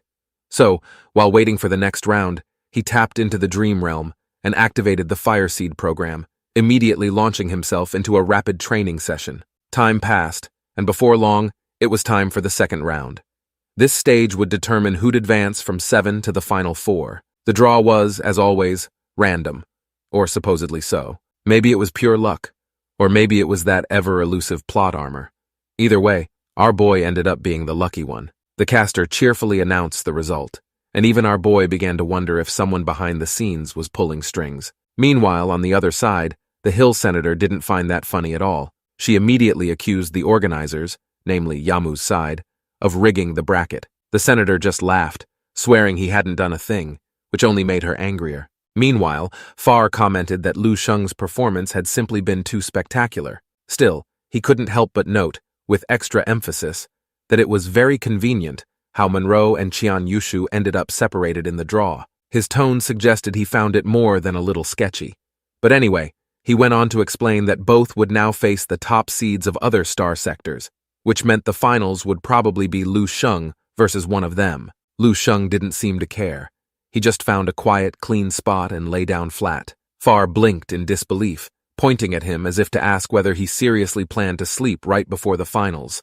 But before he could even finish his thought, Lu Sheng was already fast asleep. Far sighed helplessly, muttering that only this guy could doze off at a time like this. Meanwhile, the caster announced the start of the semifinals. Monroe's opponent this time was a burly man who had once lost to Monroe over 150 years ago. He claims that he has since perfected his body refinement techniques and vowed that this time he would finally claim victory. Monroe tilted his head slightly and said he didn't even remember who the guy was. That alone made the other man's veins pop in rage. Shouting that Monroe would pay with his life, he charged forward with blinding speed, fist flying straight for Monroe's face. But before the blow could land, a cold mist enveloped the entire arena. Monroe raised a single finger. In the next instant, his opponent froze solid. And as it turned out, this was one of Monroe's techniques called frost coffin. As you might expect, the crowd went absolutely wild. Far trembled from head to toe, exclaiming in shock that Monroe's opponent had also been 12th level, and yet he was instantly defeated, adding that the word terrifying didn't even begin to cover it. Then, almost at the same moment, Far heard the announcer shout that Qian Yushu had also claimed victory. Curious, he turned to look, and there it was. Qian Yushu's opponent was pinned against the arena floor. Judging by Qian Yushu's calm expression, the win had also been effortless. Panicked, Far rushed to wake Lu Sheng, who was still snoring away like a log. The rhythmic sound of his snoring made Far's eye twitch. Just as he was about to lose it, Lu Sheng casually patted him on the shoulder and asked if the second round was finally over. Far blurted out that yes, it was, and the third round was about to begin. Soon, the final 4 contestants were announced. Qian Yushu would face Caltesia, while Lu Sheng's opponent would be none other than Monroe. Lu Sheng showed no surprise. If anything, he looked perfectly calm. Monroe, on the other side, smirked all the while thinking, finally, about time. The caster, as usual, was on fire, throwing his whole soul into hyping up the next match. He declared that this battle would go down in history between the immortal bloodlines and the brightest prodigies across the star sectors. In his words, perhaps the winner of this match is likely to determine who's going to win the entire tournament. The audience's energy soared to the peak, chants of both names shaking the stadium. At the same time, both of them stepped onto the stage, their gazes locking instantly. The air between them crackled, and the tension was so thick it could slice the atmosphere. Meanwhile, down in the stands, Lu Sheng's family had arrived at the front row to watch up close. His mother, who had seen Monroe's fights before, whispered nervously that the man looked scary. She clasped her hands together, praying desperately that her son would win, and more importantly, stay safe. Dad, however, was brimming with pride and unshakable confidence. He told her not to worry, insisting that their son would be just fine. In fact, he declared that with a son like this, he has to go home and renovate their ancestral tombs in celebration. Catching sight of his family, Lu Sheng couldn't help but smile. Some things never changed. They always worried too much. But then, out of the corner of his eye, something unusual caught his attention. Snowy looked a little different. She was gently resting a hand on her stomach. For a split second, Lu Sheng's expression froze. That's when Monroe called him out, asking what Lu Sheng was staring at.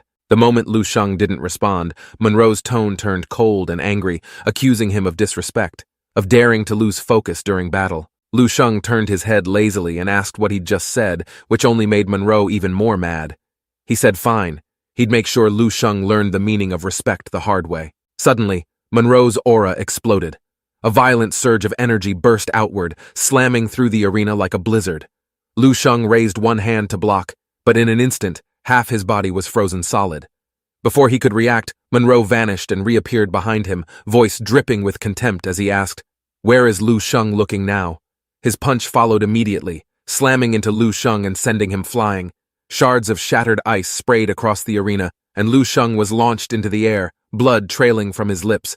But somehow, he was smiling. Monroe, dashing forward again, gave a grudging nod. He admitted that this was indeed the power of an immortal bloodline. Anyone else would have been frozen stiff by now. Still, seeing that infuriating grin on Lu Sheng's face made his anger flare again. He spun, kicking at Lu Sheng's ribs, summoning a halo of ice behind him. Just then, a cluster of frozen orbs appeared and shot toward Lu Sheng. Another massive explosion followed, engulfing our boy in ice and smoke. As the haze cleared, Monroe demanded to know when Lu Sheng gonna use his 4-limit break strength. In the next scene, Lu Sheng's clothes were already gone. He didn't answer Monroe. Instead, he muttered softly to himself, "So that's how it is." A smile tugged at his lips, as if he'd just understood something he was looking for. Monroe's fury spiked and calls our boy a bastard. He roared, unleashing another surge of energy. A massive wave of power tore across the sky and struck Lu Sheng head-on. This time, the explosion was even more intense. From the stands, it hardly looked like a fight anymore. The audience murmured in confusion, asking if this was really a duel, or just Monroe's one-sided rampage. No one could understand why Lu Sheng wasn't fighting back. He just kept taking the hits and smiling through them. What on earth was he thinking? Someone pointed out that Lu Sheng seemed to be unconscious and only moving on instinct, which shocked the crowd. Little Sis grew anxious, not understanding why her brother wasn't fighting back. Snowy clenched her fists, silently calling Lu Sheng's name. Far shouted non-stop, begging him to strike, but still couldn't figure out why Lu Sheng kept smiling while being beaten. Monroe's punches landed again and again, almost like he was venting all his anger. But soon, his rage turned into disappointment. This fight, he thought, had lost its meaning. Then the air around him began to change as it turned out. This was the power of the rules, more precisely his galactic rule. The senator recognized it right away, and noted that this was the power of a 12th level rule. But what shocked him most was realizing Monroe's true strength had already reached the very peak of 12th level.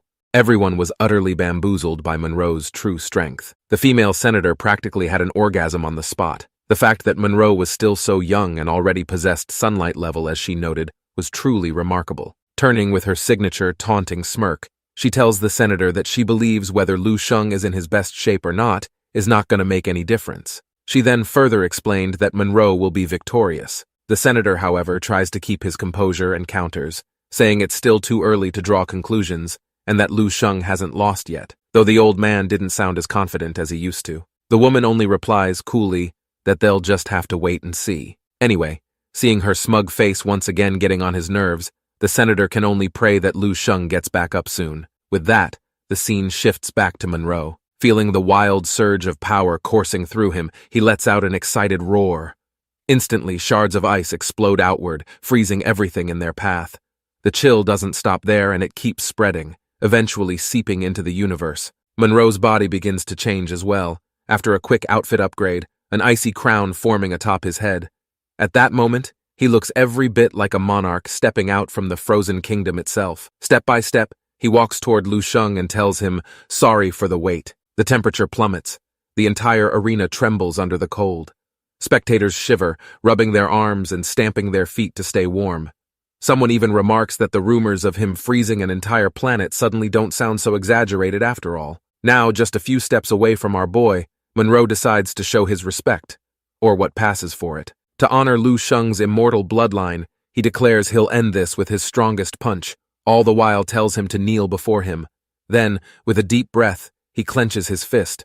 All of a sudden, the sky itself seems to churn as all the frost and cold in the air swirl together, gathering into his strike. Lu Sheng, still motionless, suddenly opens his eyes and smiles faintly. He murmurs to himself that he can't let her worry anymore. After all, she's expecting, and stress isn't good for the baby. Meanwhile, Monroe is already charging forward. His unprecedented punch cuts through the air, heading straight for him. The crowd erupts in shock. Some are convinced it's over. One spectator remarks that this is a peak 12th level attack, utterly incomparable to anything before, and seeing Lu Sheng's condition, they assume it's nothing but a one-sided slaughter. The female senator practically jumps out of her seat in excitement, while Yamu meanwhile begins to panic. The senator rushes to the chief executor, urging her to send help immediately, adding that Lu Sheng must not be injured, sounding all panicky. Back to the family, Dad was clutching Mom tightly as she covered her mouth, nearly screaming in horror. Snowy and Lu Ching have their hands clenched without even realizing it. In the end, little sis can't hold it in anymore. Tears stream down her face as she cries out to her big bro. Mom finally breaks down, sobbing uncontrollably, while their father keeps assuring her, over and over, that their son will be fine. Snowy, though more composed from the outside, still trembles with worry. Gently touching her belly, she prays that nothing happens to her hubby. Inside the arena, no one knows what's happening. The cold mist still lingers, shrouding everything. The caster stares at the big screen, unable to tell if the battle has already ended. He mutters to himself, could it really be over? In the stands, one spectator confidently declares there's nothing left to see. The result's obvious. Even if Lu Sheng isn't dead, he's surely gravely injured. Others quickly agree, murmuring the same conclusion.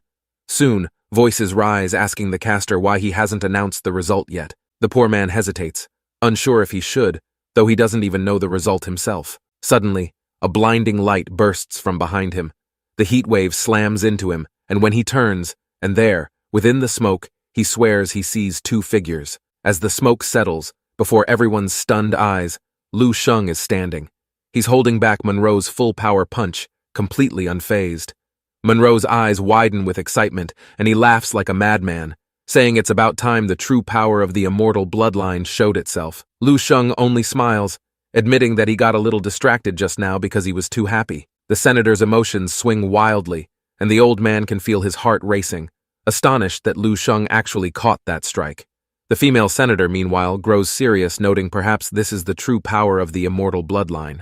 Back on stage, the two of them exchange blows, shockwaves crackling through the air. Monroe remarks that this kind of fight is what he's been yearning for. He even admits he never expected to stain his hands with immortal blood today, calling it a delightful surprise. Lu Sheng listens, but with a mocking smile, thinking to himself that Monroe might be getting ahead of himself. With that, he launches forward, throwing a devastating punch, all the while declaring it's the end of the Ice Age. In his hands, a small golden crow appears, then expands dozens of times over. His aura surges higher and higher. Monroe, far from afraid, becomes even more ecstatic. This, he tells himself, is the battle he's been waiting for. Just then, Monroe's energy spikes again, and behind him, an enormous ice dragon takes shape. Fire and frost roar into existence, and both strike at once. When the two forces collided, ice and flame intertwined in a cataclysmic explosion. The impact rattles the entire arena, shocking the audience once again. The intensity of the clash has long surpassed what anyone could have imagined. The senator shoots to his feet, overwhelmed. Even he admits he wouldn't last a second between them. If he even got any close, he'd be reduced to dust instantly. It's hard for him to believe two youngsters could reach such strength. The chief executor, astonished, glances at him and asks if he means the battle's already reached 13th level. The scene then shifts to Far, whose jaw practically drops to the floor. The senator forces himself to calm down, then shaking his head says, "Not yet." He further explains that he had once witnessed true 13th level fighting before, where even the fabric of the universe trembles and collapses. But even if they haven't quite reached that level, they're dangerously close, because he noted the space around them is already fracturing. Just then, the chief executor gasps again, realizing that Lu Sheng has been holding back. Back on the stage, the fire begins to melt away the ice. Flames surge forward, pushing Monroe back step by step. With another explosion, both fighters return to the ground. Monroe lets out a low chuckle and remarks almost mockingly, if that's really all the so-called immortal can do. Lu Sheng doesn't bother replying. Instead, he simply notes that Monroe's martial path is impressive and might just fill the gaps in his own. So he'll take it. With that, he snaps his fingers. The flames around him surge once more, brighter and hotter than before. By this point, our boy had officially stepped from instability into perfect balance, and this is what he called his second phase. The fire dances wildly, and for the first time, Monroe's confident face falters. Shock flickers across his icy eyes as he hadn't expected Lu Sheng to be hiding this much power. Lu Sheng remarks calmly that now, it's his turn. He launches his own attack, and Monroe hastily throws up an ice wall, but to his horror, the wall begins to melt almost instantly.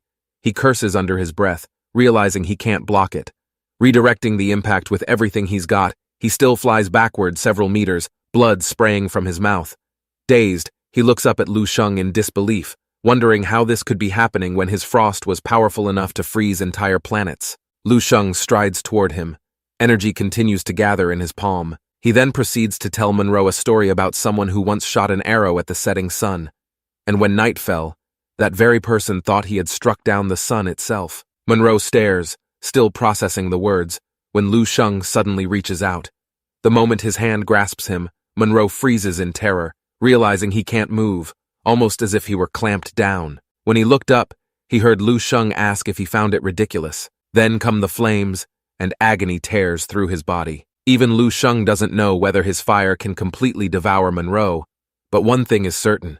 Given time, this fire could melt an entire planet, and he believed no frost could withstand such a temperature. Not Monroe's, not anyone's. However, Monroe breaks free but begins to panic. He just witnessed the true might of an immortal. He admits he underestimated Lu Sheng, even praises his power, but insists that Lu Sheng is still merely at 10th level, and there's no way he can actually defeat him. Before he can finish the thought, Lu Sheng appears before him. Our boy has no time hearing all that yapping, so his fist answers for him, slamming into Monroe's face and sending him crashing back into the ground. He tells him it was payback time, the same beating, returned in full. Punches after punches rain down. Monroe, humiliated and enraged, finally snaps. With a roar that shakes the arena, his frost erupts outward, pushing Lu Sheng away. The cold energy pours out like a tidal wave. Behind him, his martial avatar takes shape. Monroe declares that he will destroy Lu Sheng no matter the cost. At this point, he no longer cares about consequences. He burns through his own life force, unleashing a torrent of cold that spreads for tens of millions of square kilometers. Ships and space stations orbiting nearby begin to freeze solid. Even the caster's face ices over. The audience, meanwhile, isn't so lucky. Some weaker spectators were frozen solid despite the protective barriers. The senators panic and shout that the audience section is fortified with 12th level protection. So how is this happening? He orders an immediate evacuation. Turning toward the female senator, he snaps, demanding to know if her Monroe has lost his mind, burning his own life energy just to fight Lu Sheng. Why doesn't she stop him? Avoiding his glare, she confesses she can't. Monroe, she explains, is the strongest of their entire star sector. The senator clenches his jaw, furious yet helpless. He swears that if Lu Sheng dies, she'll answer for it. But deep down, even he knows there's nothing anyone can do. Monroe, consumed by madness, tells Lu Sheng he doesn't understand what the peak of 12th level truly means. The gap between them is almost 3 entire levels. Then he announces it's all over. Slamming his hands together, he unleashes his ultimate technique, Eternal Freeze. The force is so immense that even the senators far away feel the chill. Lu Sheng's family, who got evacuated, can only watch from a distance and pray. But Lu Sheng stands firm, calm as ever. He asks, almost casually, if the gap is really that big. He then gave his own answer, saying he doesn't think so. Extending his arm, he then throws the most casual punch ever. Yet this is no ordinary strike. He named this technique the true martial art Stellar Force Break, which he learned from his teacher.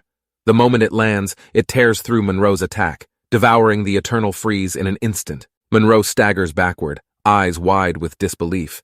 He didn't even bother defending himself. All he could think was, is this really the strength of a human? Before he can answer, the energy engulfs him completely. When the light settles, Monroe is seen kneeling on the ground, looking dazed but alive. Lu Sheng approaches, pats him on the shoulder, and tells him quietly that the universe is vast, and there are countless powerful guys out there. This time, he was lucky because he got to meet him, but next time, he might not be so lucky. The match finally wraps up, and no one can quite tell whether Monroe even hears what Lu Sheng had to say. He just kneels there in a daze, while Lu Sheng, meanwhile, grows increasingly annoyed. He tells himself that he literally spared the guy a whole life, yet not even a tiny apology. If he had known this would happen, he wouldn't have bothered at all. Anyway, he shrugs it off and vanishes from the arena, only to appear beside Far in the next heartbeat. Far, for his part, is genuinely surprised by the outcome. He congratulates Lu Sheng on the win, and then remarks that they should probably focus on the next opponent. But before he can finish that thought, Lu Sheng has already sprawled out on the ground. This time, he comes fully prepared with a blanket, pillow, and even an eye mask. He casually tells Far to wake him when it's time. And before the dude can even begin to protest, the sound of snoring fills the air. Of course, our boy isn't actually here to sleep. He had once again entered the dream realm, and he noted to himself that over the years, he had defeated countless opponents inside the dream realm. Now he carries more than 112,000 strands of martial will. Only when all of them merge is he barely able to create his third technique. The punch was crazy powerful, but no one knows how carefully he must guide and tether every shred of power just to keep it stable. Otherwise, the spillover alone could cause damage he can't even estimate. Tightening his fists, he decides to seize the moment and relive that sensation while it's still fresh. On the other side, the senator strokes his beard and remarks that the kid's strength is just monstrous. Lu Sheng has single-handedly shattered everyone's understanding of martial arts and extraordinary physiques. Before Lu Sheng appeared, all major tournaments only gathered contenders from 12 nearby star sectors, and none had ever produced an immortal level. People had heard of the legend, sure, but no one truly grasped what it meant. However, after this battle, he is certain that Lu Sheng is about to redefine the word entirely. The chief executor is delighted too. She didn't expect Yamu to harbor a talent of this level. Yet she soon shakes her head with a wry smile, unsure what emotion to settle on. The impact of this fight is simply too immense, and she believed it may take a very long time for the world to digest it all. Furthermore, the shockwave of attention is so overwhelming that the following match, between Qian Yushu and another competitor, barely receives any notice. But those who do watch admit that Qian Yushu performs brilliantly, especially when his sword energy slices across the starry sky like a beam capable of cutting the heavens themselves. The applause, however, is sparse, but the guy himself didn't really seem to care, and from the look of it, he is still holding back his full power and wins the fight with ease. Only when the caster announces his victory do many spectators suddenly realize what they missed and regret not paying better attention. By then, Far has already woken Lu Sheng and tells him it's time to get on stage. Lu Sheng removes his eye mask, stretches lazily, and steps up to the railing. The tournament has finally reached the finals, and to most people, the outcome feels all but decided. Naturally, every gaze shifts toward him. Lu Sheng looks at Qian Yushu across the arena, unsurprised to find him there. The two lock eyes, their gazes colliding in midair. In the next instant, Lu Sheng appears on the stage. At this moment, he is undeniably the central figure of the entire competition. And yet, he is far from relaxed. Lu Sheng's uneasiness comes from one simple fact. He can't read this guy at all. Qian Yushu always carries that calm, airy expression, and it's hard to guess what is in this guy's head. However, Lu Sheng's own immortal cells keep sounding warning alarms. He narrows his eyes, trying to guess who this opponent really is, what he wants, and how strong he might be. But anyway, overthinking never helps. He notes that eliminating any potential threat early is always the right move. Besides, he has just rehearsed his ultimate technique dozens of times in the dream realm and feels confident enough to end the fight in a single blow. As the caster announces the start of the final match, the entire arena explodes into excitement. Since our boy assumed the other guy might harbor some bad intentions, he decided not to hold back. With that thought, he begins gathering power. Qian Yushu notices the shift immediately, and his expression flickers in surprise. Suddenly, when they locked eyes once again, Lu Sheng sensed the guy's psychic energy. That very sensation reminds him of the same feeling that had been stalking and spying on him before. He remarks internally that of course it must be Qian Yushu, that nosy 13th level psychic master. Now 100% sure the guy is up to no good, Lu Sheng rockets forward. The moment Qian Yushu feels the force behind the charge, he senses real danger and panics a little. Lu Sheng's fist crashes down with terrifying weight, but Qian Yushu vanishes right as it lands. Looking upward, Lu Sheng finds him floating mid-air. Blue energy spreads behind him, forming countless swords that rain toward Lu Sheng like a storm of blades. This finally sparks Lu Sheng's interest. He laughs to himself, squeezes his fists, and remarks that this punch carries the strength of tens of thousands of stars, asking silently whether his opponent can possibly withstand it. Just then, a blinding light erupts as he counters the incoming sword energy. Far shields his eyes with both hands, desperately trying to see what's happening. He asks aloud whether the match is seriously about to end right at the start. When the light finally fades, Lu Sheng stands amidst swirling dust, scanning for his opponent. Feeling Qian Yushu's presence behind him, he admits inwardly that this guy is impressive, adding that he's far stronger than Monroe ever was. Qian Yushu remains silent, though his expression turns far more serious. With a few sharp gestures, he used another technique. A blade materializes at his side, glowing blue and dangerously sharp. When he points toward Lu Sheng, the sword suddenly expands. Lu Sheng, momentarily stunned, notes that this looks exactly like the flying swords from cultivation stories. The guy isn't a martial artist at all, he's practically a full-fledged cultivator. The next second, waves of sword energy surge toward him. He blocks with both arms, but a streak cuts across his face. Shocked to see the attack could even breach his defense. But instead of discouraging him, the sensation only fuels his fighting spirit. He prepares to unleash what he calls that move, eager to find out whether the sword is sharper or his fists are tougher. In the next heartbeat, he struck forward. The spectators watch as several wounds open on Lu Sheng's body, and comments that Qian Yushu is anything but weaker than Monroe. Meanwhile, on Yamu's side, both watch the clash unfold, unable to gauge Qian Yushu's true strength. Still, they agree on one thing, saying he's definitely above 12th level, and judging by the three rules swirling within him, they concluded he's so much stronger than Monroe even beyond anyone currently seated here. They can't help but wonder how someone like this even slipped into the tournament. The senator, stroking his beard, quietly worries that the man might have his own motive. If Qian Yushu truly intends to harm Lu Sheng, he remarks that he'll have no choice but to deploy a level 14 star-shifting cannon and erase him entirely. As for all those rumors about Qian Yushu being some reincarnated powerhouse from another universe, he says that he couldn't care less. 10 of those reincarnated prodigies still wouldn't be worth one Lu Sheng in his eyes.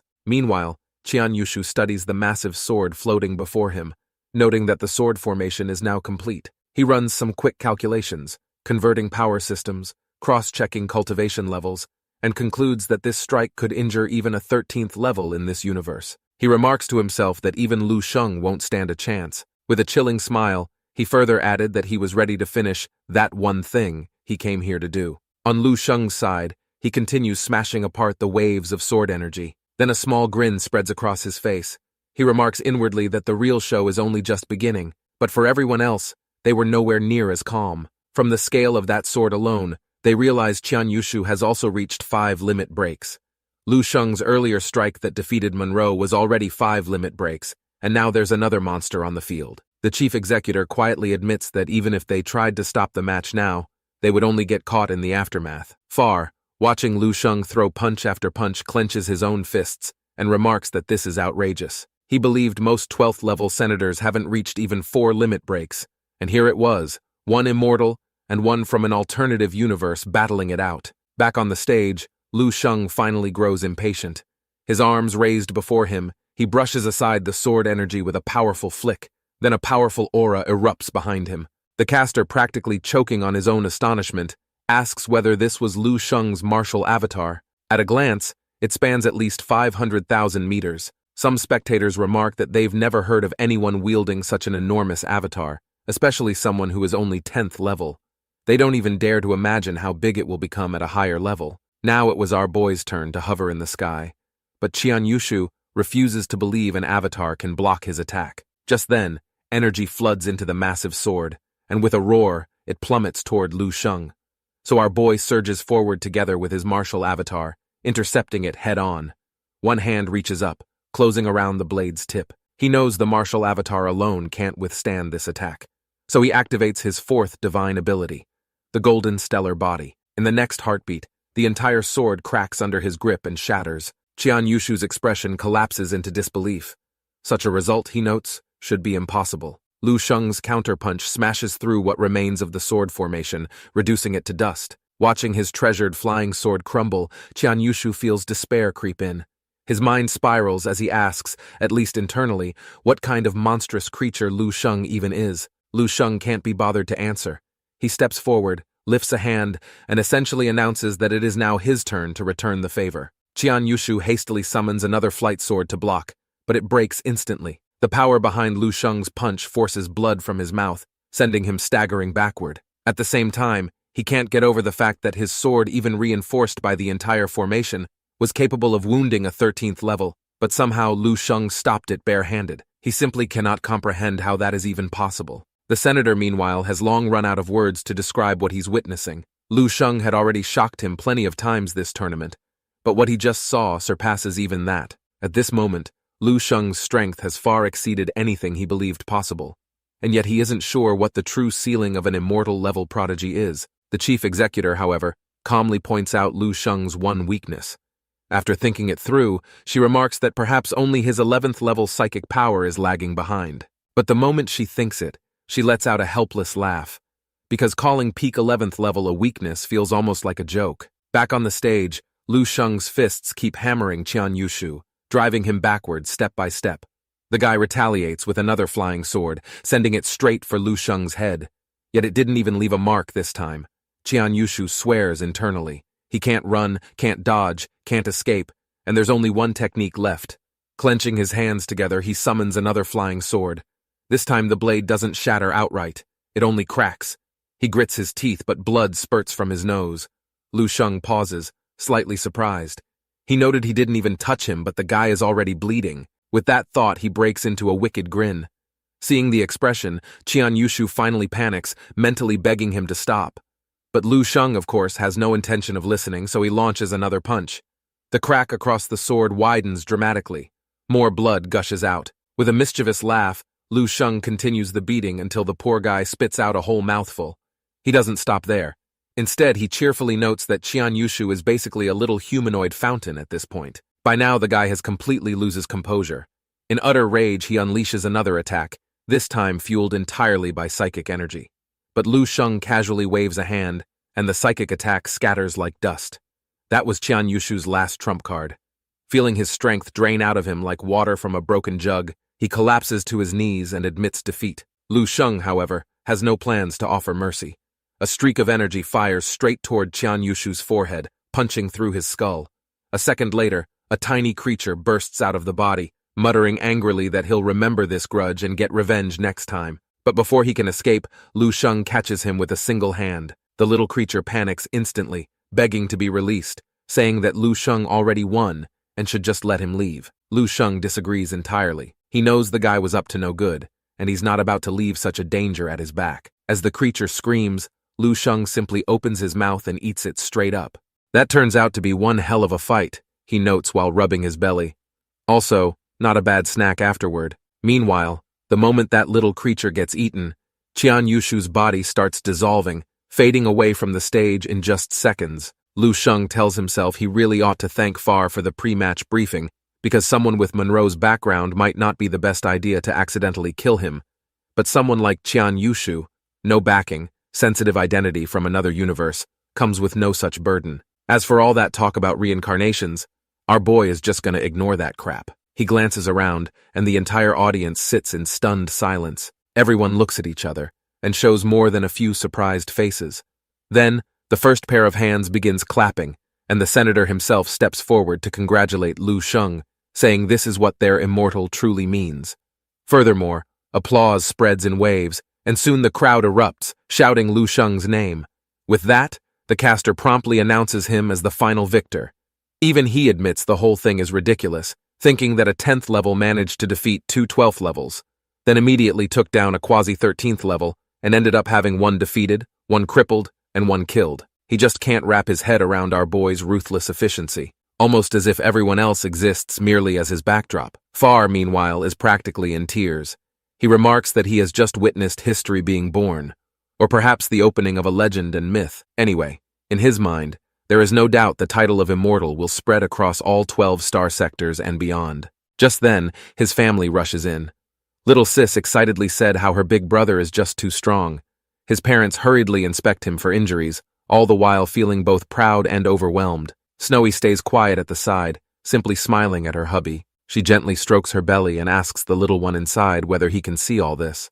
After all, his father is now the champion of the universe. The tournament finally ends, and Lu Sheng raises the trophy. Shortly after, people begin their return journeys, while some stay behind to play a little longer. Merchants, of course, are not going to miss their chance to make some more quick cash. News of the tournament and its unbelievable outcome spreads across every corner of the universe at incredible speed. Meanwhile, our boy practically became a legend, and even some big names were beginning to pay attention. Sometime later, the scene shifts to the best medical institution in Yamu. Here, Lu Sheng gets stopped by a chubby man who rattles off a long speech. Lu Sheng clearly isn't interested and waves him off.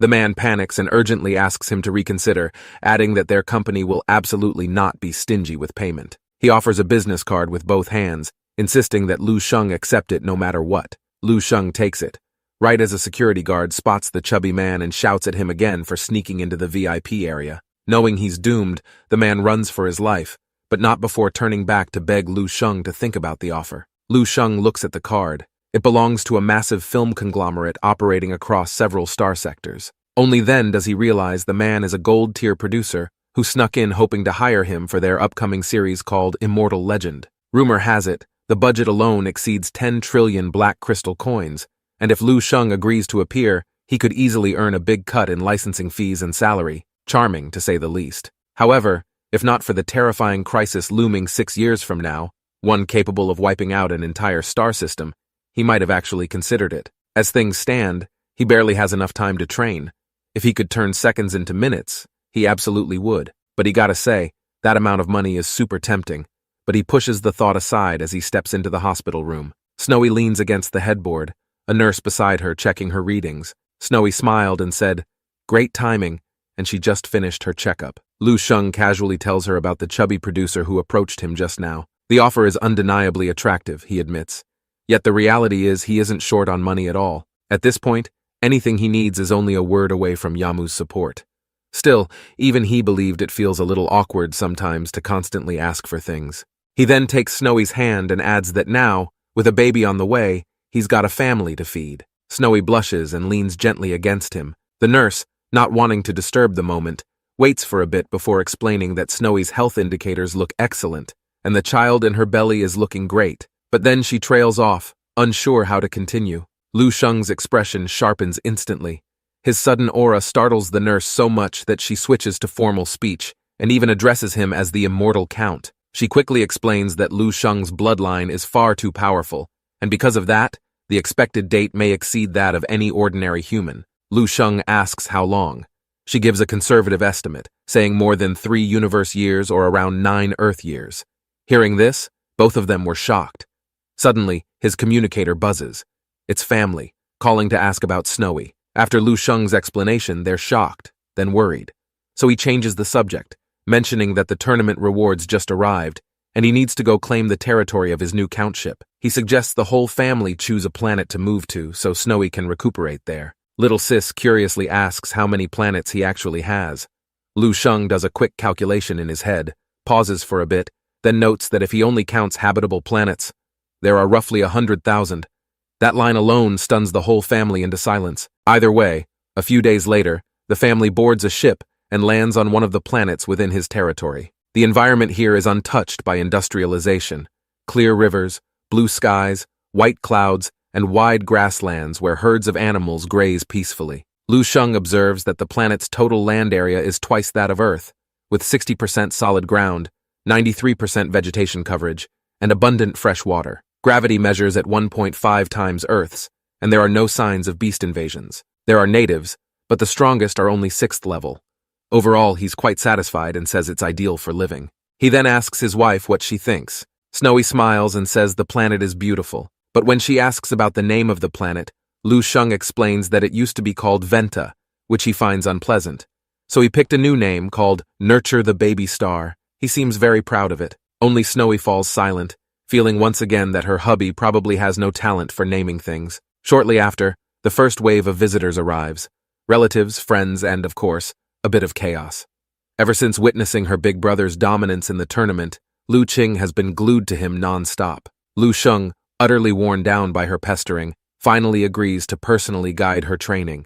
But soon enough, Lu Qing regrets everything, loudly declaring her brother a dictator and a tyrant, insisting she just wants to have fun. Either way, the family settles in quickly, and for the first time in years, Lu Sheng feels a sense of peace he hasn't tasted in ages. Meanwhile, that peace doesn't last long. The commander calls and says he has already sent people into the cavern rift that Lu Sheng reported. After losing 1 11th level and 4 10th levels, the intel they brought back is even worse than expected. Lu Sheng immediately realizes that during his absence from Earth, that monster-looking thing has likely devised even more sinister ways to deal with him. He remembers how lucky he was to escape its clutches while recovering in the deep ocean back then, and the thought only sharpens his urgency to grow stronger. Sure, it might seem like he's still got 6 more years, but who knows what unexpected disaster might appear early. Anyway, with that thought, he decides he must accelerate his pace. Tapping into the dream realm, Lu Sheng once again steps onto a distant planet. Here, he studies Gray's flames, noting that fire's opposite side, which he believed the corrosive nature of it holds tremendous potential. If he pushes the concept further using origin power, it might rival even his stellar martial will. The real question is whether he can merge the entirety of this flame into that same path. With 2 types of flames in each hand, he begins the attempt, fusing 2 martial paths, pushing the simulation as far as he can. But once the flame fades, he checks the progress and sees decimal places stretching into absurdity. He remarks that this is meaningless. If fusion is this difficult, he'll simply train it separately. He extends a hand, summoning the mutated cell.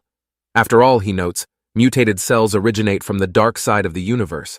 They're perfect vessels to host this flame. He recalls someone who practiced a technique that purified both divine and demonic aspects, or one might call it God and devil in one body, cycling back and forth. He imagines the balance, one side radiant, righteous, the other eerie, merciless, and honestly, it sounds incredibly cool. Though the idea comes from a novel he once read, he firmly believes the strongest martial arts in the universe are born from imagination. In fact, he has always wanted to do something like this. That's why he started his perfect martial path. Perhaps he can use both immortal cells and mutated cells together to carve out a martial path unmatched across ancient or modern times. Unfortunately, reality disagrees. He's become far too strong, and the moment the mutated cells appear, they get instantly suppressed by the immortal cells, leaving almost no room for survival at all. Just then, he suddenly gets an idea.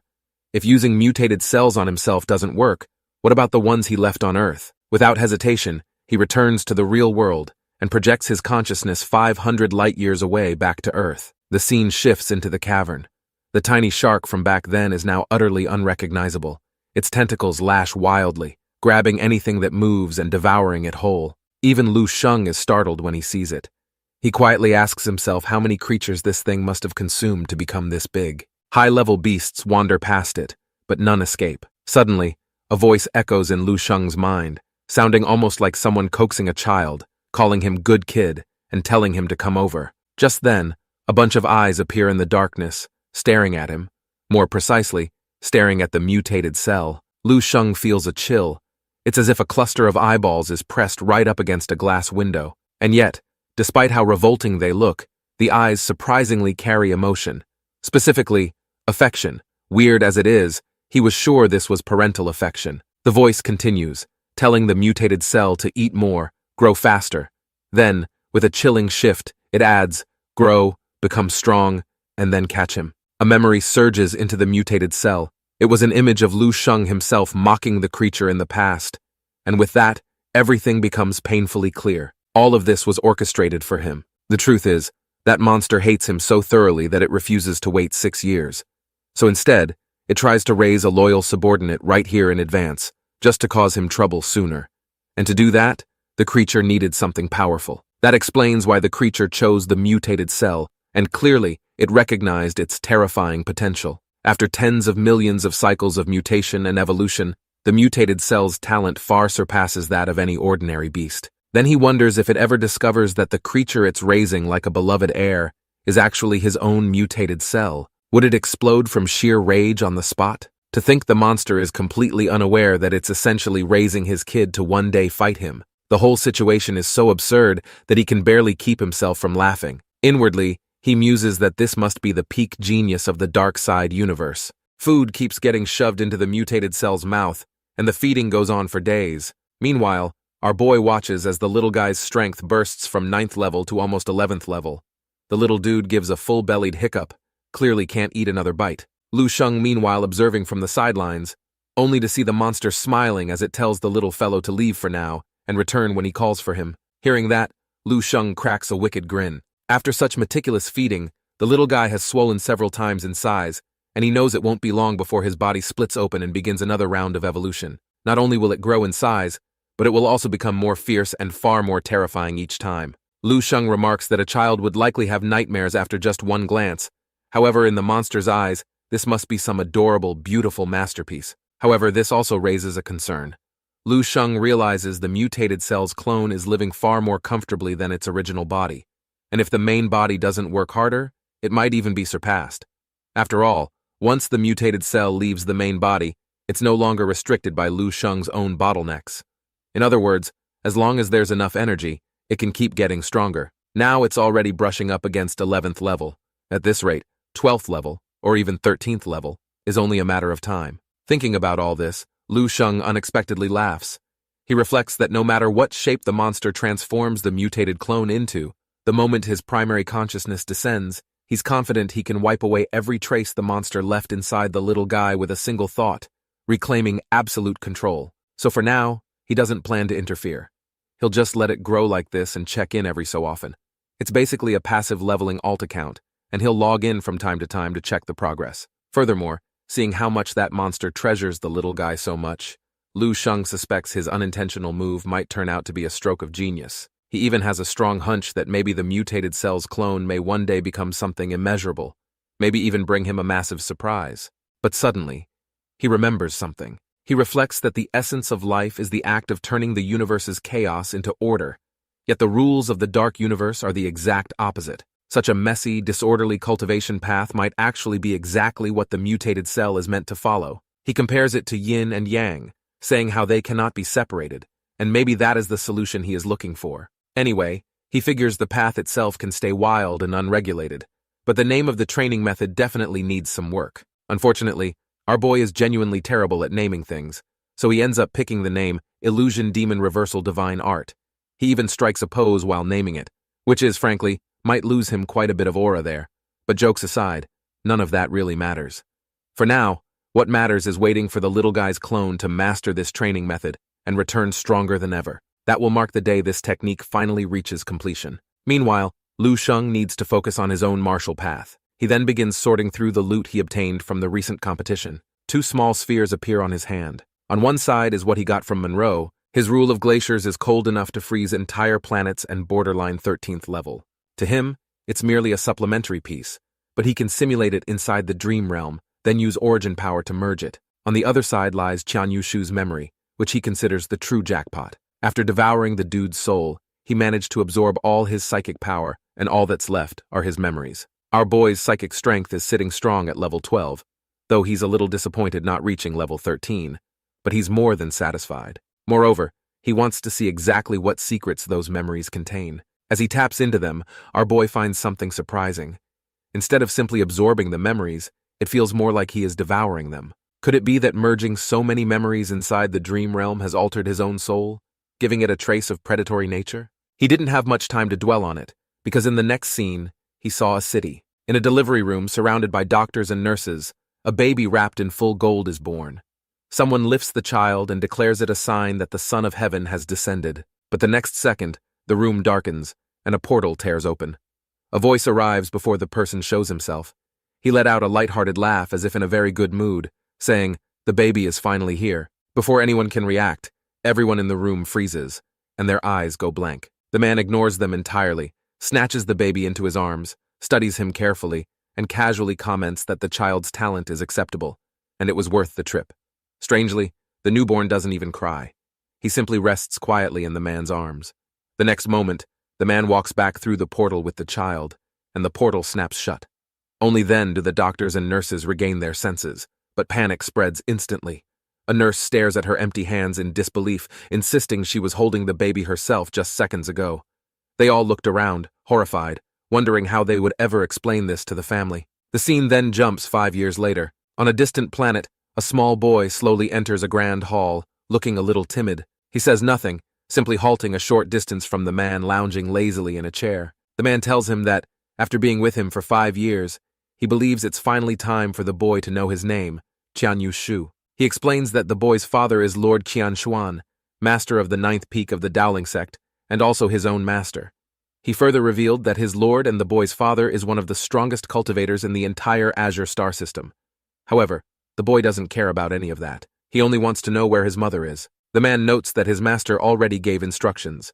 Only after the boy reaches a certain level can he search for his mother freely, and no one will stop him. However, before that, he is strictly forbidden to leave this planet. The boy clenches his fists, trembling as rage and unwillingness surge through him. He finally bursts out, insisting he will break through. He'll prove it to them. And so, for the sake of that promise, the boy plunges into cultivation day after day. Time flashes by. He grows, trains, meditates, breathes, and perseveres. With mediocre talent, he doesn't dare slack off even for a moment. Years pass like wind, 10 years, 20, 100, and eventually centuries sweep by as if they were nothing more than drifting dust. Until one day, he lets out a thunderous roar. The sky twists, and lightning crashes down on him relentlessly. Not far above, 2 men float in the sky watching him. One has the same hair color as the boy, and wears a gentle smile. Lightning continuously slammed into Qianyu Shu over and over. He grits his teeth and endures. Finally, a sword cry rings out, followed by a golden light that pierces the clouds, and the storm vanishes. The young man rises slowly, feeling the new power coursing through him. The servant exclaims that the young master has succeeded. The man beside him looked pleased as well. The boy rushes happily to their side, thrilled that his 12th brother personally came to watch. Yet he is immediately told that with his talent, he hardly needed supervision, and his brother only came to congratulate him, though admittedly a few days earlier than expected. Regardless, he congratulated the boy for his breakthrough. Beside them, the servant bows and offers a formal salute, blessing the young master's breakthrough, wishing him 5,000 years of longevity and prosperous immortal destiny. But Qianyu Shu has no affection for this servant since he's the very person who originally abducted him. He stiffens and demands that, since he has finally broken through, it's time to tell him about his mother. The servant bows again, insisting this is not his requirement but the master's. Still, since the young master met the condition, he will fulfill the promise, then asks the boy to prepare himself. The boy blinked in confusion, then got excited, because he thought he would finally meet his mother. A moment later, they teleport to another planet. It's raining heavily, but what greets his eyes is a tombstone with a woman's portrait etched on its surface. The boy stumbles forward, hollow and broken, drenched as the rain pours down. The servant, shielding himself from the rain with energy, explains calmly that the boy's mother passed away naturally 12 years ago. Despite all the pills the master bestowed, fate could not be defied. The boy's fists tighten. The servant continues, remarking that a mortal without spiritual roots surviving for 300 years was already a miracle. The boy collapses to his knees before the grave. Grief, regret, and anger clash inside him, finally dissolving into helpless confusion, and he can only shout for his mother again and again. His 12th brother steps forward, trying to comfort him, telling him to stay with him from now on, which the boy eventually nods. Meanwhile, Lu Sheng quickly digests the entirety of Qianyu Shu's life.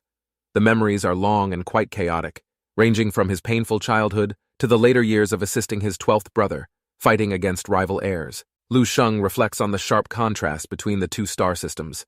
Compared to the Sky Serpent system, Qian Yushu's world is far more feudal, rigid, and brutal. Sure, strength means everything pretty much everywhere, but the Federation here still pays lip service to human rights and has basic decency in dealing with things. In Qian Yushu's world, however, high-level cultivators view mortals as nothing but animals and weeds.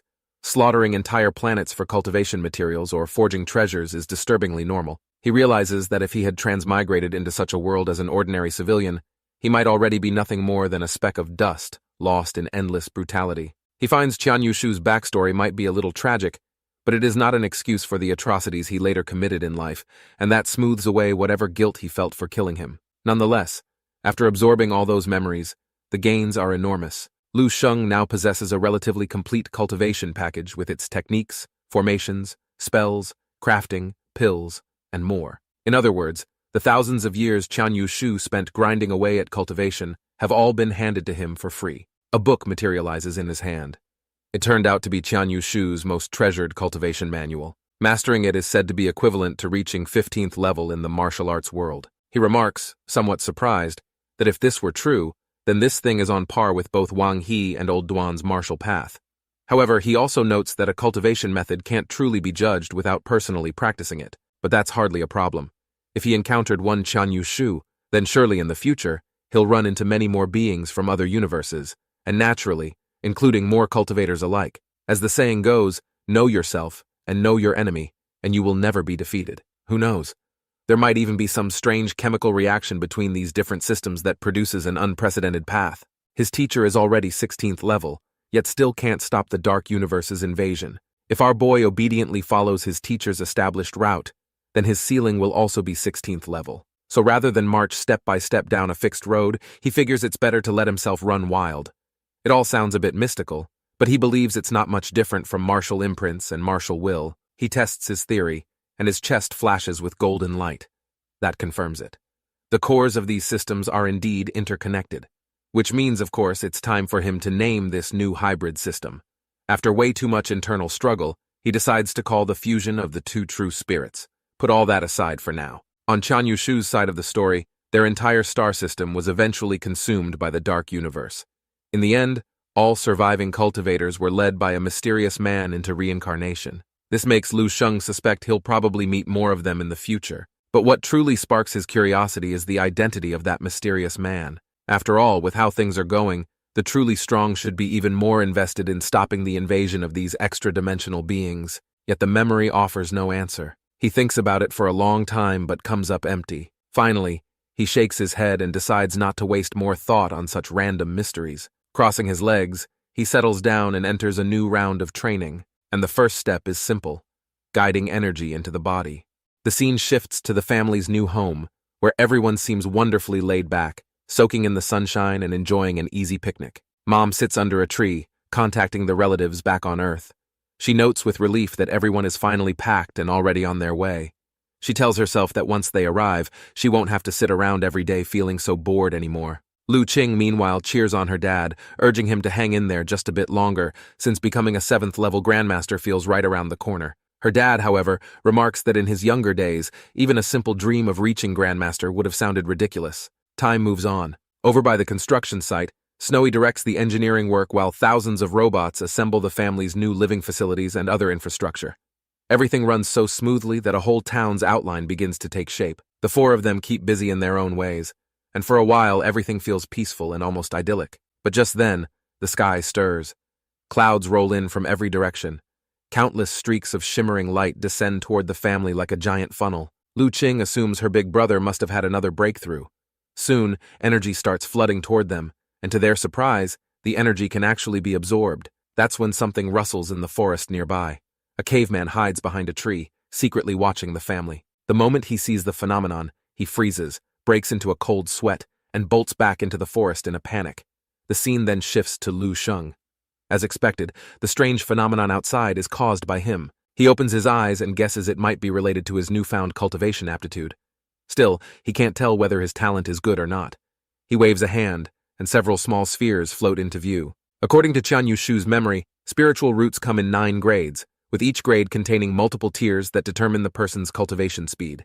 He reflects that Qian Yushu possessed a 2nd-grade aptitude, and that was enough to trigger a phenomenon at birth. Lu Sheng, however, notes that his ability to absorb the universe's energy far surpasses even that, at least hundreds of times. Nevertheless, the manual itself has already given him a massive surprise, and he admits that with this sort of energy intake, no martial technique could ever compare. Even if he couldn't merge the two systems perfectly, training it on the side would eventually push him into the 11th level without any struggle. As he continues absorbing energy, he suddenly notices something new. Now that he has awakened his spiritual root, his immortal cells begin absorbing the energy that has been refined through the manual's method. In just a blink, a white sphere the size of an egg condenses inside him, but it keeps expanding, soon reaching the size of a watermelon. By this point, he's not even sure whether this thing is going to burst his abdomen open. Luckily, the sphere itself causes no harm, but it just keeps growing. 1 meter, 2 meters, then hundreds, seemingly without limit. For some reason, no matter how large it becomes, his body accommodates it effortlessly. He begins to suspect it might be what the cultivator calls the golden core, although, honestly, something feels off. According to Qian Yushu's memory, a normal cultivator's core is only egg-sized, or at most the size of a fist. No one has ever heard of a golden core expanding into something this enormous. He thinks it's all a bit strange, especially since a core usually enters its next stage only after gathering enough energy. Now he can't tell whether the issue lies in the manual or inside himself, but his thoughts are abruptly interrupted by the ever-growing sphere inside him. Energy keeps pouring into his body without pause, and at this rate, he notes that if he ever spat his golden core out, he might accidentally cough up an entire planet-sized sphere. He remarks that even Qian Yushu had tried cultivating both systems, yet never produced an effect even remotely close to this. In fact, that guy seemed almost disappointingly ordinary, so our boy wonders what the real reason behind this difference might be. Nevertheless, he takes a deep breath and braces himself. Perhaps he thinks there are others out there attempting the same fusion of two systems. He tells himself he can't believe he's the only one walking this path, and sooner or later he's bound to meet others just like him, and when that day comes, they can compare notes. After all, he believes progress is born from exchange. Within the dream realm, Lu Sheng notices his origin power surging dramatically. He suspects the fall of the cultivation universe may have scattered their origin power, which eventually attached itself to all sorts of inheritance, with the manual being just one example of that. If that theory holds true, then everyone who practices those methods receives a tiny shard of that origin power. In that moment, he decides to explore further. Meanwhile, we return to Yamu sector. The grand competition has just concluded. The noise and glory had eventually faded away, leaving the place functioning as a tourist attraction where visitors from other star sectors stroll through every day. Among them stand two individuals carrying very different intentions. Suddenly, a green stone in one man's hand glows. He immediately states that the young master's aura vanishes precisely here. Both men turn toward the arena, quietly surveying the surroundings. The 12th brother comments that the soul flame has gone out. The divine sense has broken, confirming the servant's early words. They fall into a faint sadness. One of them reflects that in the master's past life, he had countless heirs. But after reincarnation, barely 1 in 100 survived, making everyone who survived so much more precious. Because of that, he does not doubt that the young master meant hundreds of times more to their master now than ever before. And yet, they note bitterly, the moment they received the news, the young master was already gone. The man clenches his fists, his expression tightening with killing intent, fully aware he has no way to explain any of this. The servant doesn't look much better, until a cheerful voice behind them suddenly asks if they've come as tourists. A man waves a little flag enthusiastically and explains that his tour group is running a promotion. 3 days exploring the entire Yamu Core areas, reliving the championship matches, complete with an attractive tour guide. The irritated 12th brother tries to wave him off, but the guide refuses to back down and further advertises that the package includes a full holographic recording of the finals and even a signed photo of the champion. When one of them spots his younger brother's picture on the brochure, his brows lift in surprise, only for his eyes to shift toward Lu Sheng's a second later. The two fall silent, then their expressions darken, and they immediately request a copy of the recording and the posters. However, the guide sternly refuses, telling them that none of those items can be purchased separately. They must join the tour. But in the end, money always talks. He catches sight of the black gold VIP card and decides to change his mind. Afterward, the servant asks why the man bought the material, asking if he thought the young master's death was related to this tournament. The man glares at Lu Sheng's poster, and his instincts tell him there's no doubt. Lu Sheng is involved. Soon, the pair sits down and watches the competition footage. And compared to Qian Yushu's death, what shocks them the most is Lu Sheng himself. A mere 10th level displaying such terrifying strength was beyond anything they ever imagined. especially seeing how he was able to so effortlessly defeat Qianyu Shu, who's basically 13th level in this universe. The man remarks it's not uncommon to see such prodigies in the vast universe, and they've seen outrageous talents before. Still, now that they've identified the killer, he tells himself their mission here is essentially complete. The man eventually decides it's best to report the situation first and see how the master chooses to deal with it. The scene shifts back to Lu Sheng. The system continues its simulation until it finally reaches 100%. He opens his eyes and calmly announces success. As he expected, simulating a simple spirit-nurturing technique doesn't require much origin power. He notes that the first level of the technique alone grants 10 extra years of lifespan, the second level 30, and with 9 levels total, full mastery could extend life by more than 5,000 years. That's already far longer than the lifespan of most 11th level martial artists. Furthermore, even if the later levels become difficult, reaching the 6th or 7th level would easily add several hundred, maybe even 1,000. All of this was, of course, for his parents. And compared to martial arts, this cultivation method is unbelievably simple. Now all that remains is to name it. After thinking for a moment, he decides to call it Live Forever No Matter What, because regardless of anything else, his family must always come first. Meanwhile, the even bigger news is that Lu Sheng has finally broken through. Feeling the energy circulating through him, he realizes he has stepped into the 11th level. Inside his body, countless immortal cells shimmer like a sky full of stars, each one a seed of a newborn sun. With so many new stars forming, he estimates he might be ready to attempt the next transformation of the immortal stellar body. He reflects that a real star undergoes infancy, youth, adulthood, and then marches into old age, at which point it releases all its accumulated heat and light without holding back. By then, it's more commonly known as the red giant state. If Lu Sheng ever enters that state, his power would skyrocket to terrifying heights. He doesn't know the exact multiplier, but even a conservative guess puts it at 1,000 times, maybe 10,000 times, stronger than during the tournament. But in order to think that far ahead, he needs to confirm whether his current body can even withstand such power. He lifts his shirt, glances at his chiseled abs, and remarks that his stellar path originally comes from Wang He. Since Wang He had reached 15th level, Lu Sheng assumes he should at least reach the same level if he just follows the basic roadmap. But the problem is that he doesn't want to merely follow it. The fact that he already possesses 330,000 immortal cells now, which is far more than Wang He had at 12th level, makes our boy confident enough to say he's much stronger than Wang He. Not to mention the strength of each individual cell is incomparable. That's why our guy was able to defeat people higher leveled than him. Turning serious, he acknowledges the real danger. If he enters the red giant state and his body isn't strong enough to withstand the explosion of force, he might burst like a balloon filled with molten magma. With that being said, in front of him lie two solutions. First, he could consciously limit the growth of his immortal cells. During his next breakthrough, he wouldn't have to pursue the theoretically perfect state. For example, when moving into 12th level, the ultimate form of the immortal stellar body can theoretically endure 5 million immortal cells. But attempting that could be fatal. So he could choose to break through early, at 1 million cells instead. However, he remarks that this solution is essentially cutting off his own foundation. Unless absolutely necessary, he refuses to take that path. The second solution is to seek another route, one that strengthens the body itself until it can endure the maximum number of immortal cells and safely enter the red giant state. Even though our guy's martial body is already immensely powerful, he understands all too well that in this world there is no such thing as the strongest, only something stronger. Perhaps the fusion of the immortal and martial paths is exactly the method he needs. He can clearly feel the immortal power nourishing his body, slowly elevating his immortal stellar body. While thinking all this, he believed this gives the immortal and immortal stellar body a very different meaning. Unfortunately, the path is difficult, and the origin power cost is absurd, pretty much a trip down the rabbit hole. Still, he tells himself, at least it's a direction, and he just has to take it step by step. As he reflects on all of this, he notices his golden core is still expanding. A rough estimate puts its diameter at several hundred kilometers now. He still can't understand since he's following the manual exactly, so why is his situation so different from everyone else's?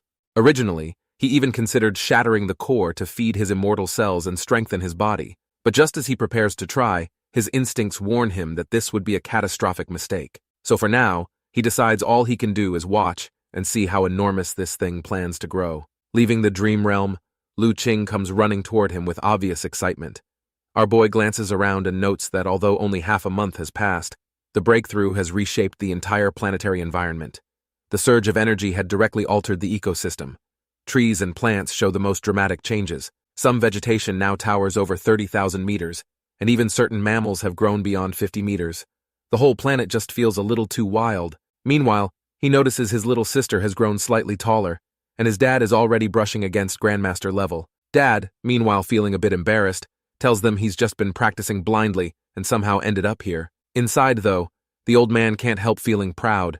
After a lifetime of working hard labor, becoming a Grandmaster feels like something he absolutely must brag about once his old buddies arrive. But Lu Sheng, now a Grandmaster herself, is not satisfied. She complains that her big brother hasn't praised her at all. Lu Sheng helplessly pinches her cheek and tells her that, with conditions other people could only dream of, reaching only the 7th level is nothing to brag about. She puffs up, and he ruffles her hair, telling her to keep working hard. He also mentions he'll be teaching their parents a new cultivation technique soon, and she'll be responsible for supervising them. If she does well, he promises her a personal spaceship. That immediately brightens her mood. After all, daily cultivation is boring, and with such a vast universe above them, she's been itching to travel. Lu Sheng then asks about Mom and Snowy. Lu Sheng answers that they went to the neighboring planet, and Snowy is accompanying their mother to visit their aunt's family. He does some quick calculations. There are 4 years and 3 months left before the coming crisis. The time is simply too tight, so he must seek out opportunities for further breakthroughs. Something deep inside him tells him that the outer space battlefield is where he'll find what he needs. So, anyway, with all the filler episodes out of the way, our boy sets his next destination, the outer space battlefield. Lu Sheng spends a warm stretch of time on the planet with his family, and after passing his cultivation techniques to Mom and Dad, he notices something incredible. They visibly look more than 20 years younger. Meanwhile, one quiet night, Lu Sheng and Snowy lean against a tree, gazing at the moonlight overhead. She clings tightly to him, and after a moment, she notes that during his training, the senator tried to reach him twice, mentioning something about a battlefield. Lu Sheng immediately understands what she means, and calmly says he'll contact the senator later.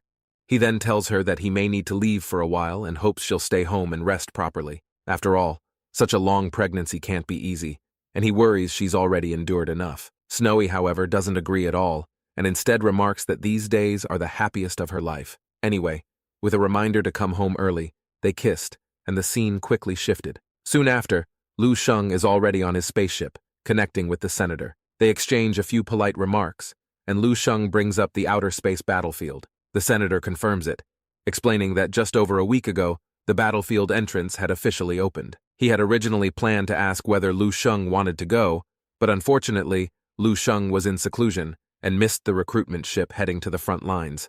This, of course, slightly disrupts Lu Sheng's plans, so he asks what can be done now. The senator explains that the battlefield is considered the true main battlefield between their universe and the Darkside universe, a place where elite fighters from both sides gather. Likewise, the Dark Universe's top elites are all concentrated there as well. Although Lu Sheng missed the recruitment ship from Yamu, the senator notes that he can still travel to another sector and board their recruitment vessel instead. As for that, the senator remarks that everything has already been prepared, and the coordinates have been sent over. Then, after a brief pause, the senator's expression turns serious. He explains that he'll make arrangements on the battlefield side in advance, but recruitment ships from the Sky Serpent star system may not know who our boy is, meaning he may need to overcome many challenges on his own. With that, he further stresses that Lu Sheng must be careful in everything he does. Lu Sheng doesn't seem too bothered by this and smiles, thanking the senator. Seeing how relaxed he looks, the senator suddenly grows uneasy and asks whether he's truly decided to head to the battlefield so early, adding that there's really no need to rush since there will be plenty of opportunities in the future. Lu Sheng doesn't mention the disasters yet to come. Instead, he offers a comforting smile, pats his chest, and announces that he's already reached 11th level. The senator freezes for a moment, then seems to understand, then relaxes a bit and slowly nods with a complicated look in his eyes. After all, he knows better than anyone that such a prodigy who's barely in his 20s, already at 11th level and carrying an immortal-level physique, needs no guidance when it comes to choosing his own path forward. Next, Lu Sheng says his goodbyes to his family. To avoid unnecessary attention, he casually alters his appearance and outfit, blending in before boarding a spacecraft headed for another star sector. Meanwhile, the scene shifts inside the ship. A flight attendant steps into the VIP cabin and, very professionally, explains the upcoming stop and notes a few nearby attractions worth visiting. Then, in the very next second, she spots a Squidward look-alike clinging to the ceiling like his life depends on it. Startled, she hurriedly asks Mr. Babad what on earth is going on. The Squidward distant cousin is shivering uncontrollably, but tells her not to mind him and insists that he must be let off at the very next stop. The attendant, clearly confused, explains that the next stop is at least 20 light-years away from his actual destination. Babad remarks that he couldn't care less. All he wants is to get off the ship immediately. With no real solution, the attendant tries to calm him down and gently asks him to come down first, but he keeps shaking his head non-stop. Somewhat helpless, she can only assume this is some strange personal habit and decides to let it be. After all, there are only 2 passengers in the cabin. Thinking of that, she turns to the other one. The second passenger sits quietly by the window, calmly watching the scenery outside. Compared to the Squidward situation, this one is far more her type. She walks over and asks if he needs anything. The moment Lu Sheng turns his head, a chill shoots straight through her body, making her shiver uncontrollably. Lu Sheng simply wants to know how much longer it will take to reach Moto Star. Stuttering slightly, she tells him 2 hours, all the while wondering why this man feels so terrifying up close. She can't take it anymore and quickly leaves the cabin. As she reflects on it, she realizes that getting close to him feels like stepping into bone-freezing cold. And suddenly she understands why Babad is so desperate to get off the ship. Meanwhile, Lu Sheng is busy calculating time, unsure whether he can make it in time. He also notices the other passenger still stuck to the ceiling. He reflected that it's not intentional, because he's still getting used to the power inside his body, and small leaks happen now and then. Earlier, he was too pressed for time to study the follow-up techniques of the divine crystal path. Now, he finally has a chance to fill the gaps in his psychic power. Furthermore, if he ever runs into another sneak like Qian Yushu, he could even trace the psychic energy back and counterattack directly. According to the 12th level follow-up techniques, the 4-colored crystals include all attributes except obsidian crystal, with an added twist, which is emotion. Each crystal represents a different emotional state. Red stands for anger, yellow for joy, blue for sorrow, and black for fear. To put it more simply, Lu Sheng can now launch emotional attacks. He can't help but admire how much of a genius old Duan must be to create such a technique. No wonder it can go head-to-head with Wang He's stellar path. Lu Sheng notes that when 2 top fighters clash, even the slightest emotional fluctuation can decide the outcome. A method that directly interferes with an opponent's emotions is honestly absurd. Just imagine one side maintaining absolute calm while the other is flooded with chaotic thoughts, and the result is obvious. Now, possessing 12th level psychic power, as long as his opponent isn't several levels stronger, controlling emotions almost feels effortless. His gaze drifts back to the Squidward on the ceiling. Suddenly, the poor guy senses something is wrong.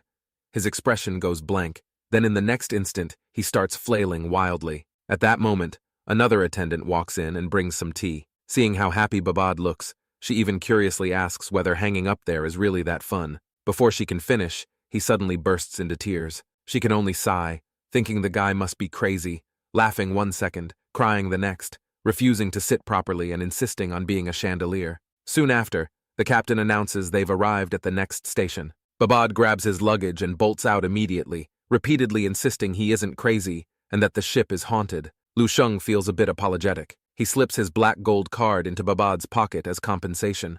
After all, he won't be needing it for a long time. Checking the time, he notes that the recruitment ship isn't far away. He still has 20 minutes. As he reflects on what the senator said, that those heading to the battlefield are all elite fighters from various star sectors, he figures this is a perfect chance to see exactly what kind of talent he'll be dealing with. Shortly after arriving, Lu Sheng stops in his tracks when he sees the ship in front of him, rusty, run down, and barely holding together. Thinking back to the senator's comment about an unremarkable recruitment ship with a bit of junk to it, he finally understands what that really meant. Anyway, our boy steps on board, only to be stopped by a man at the gate who asks who he's looking for. Lu Sheng doesn't bother reacting to the man's attitude.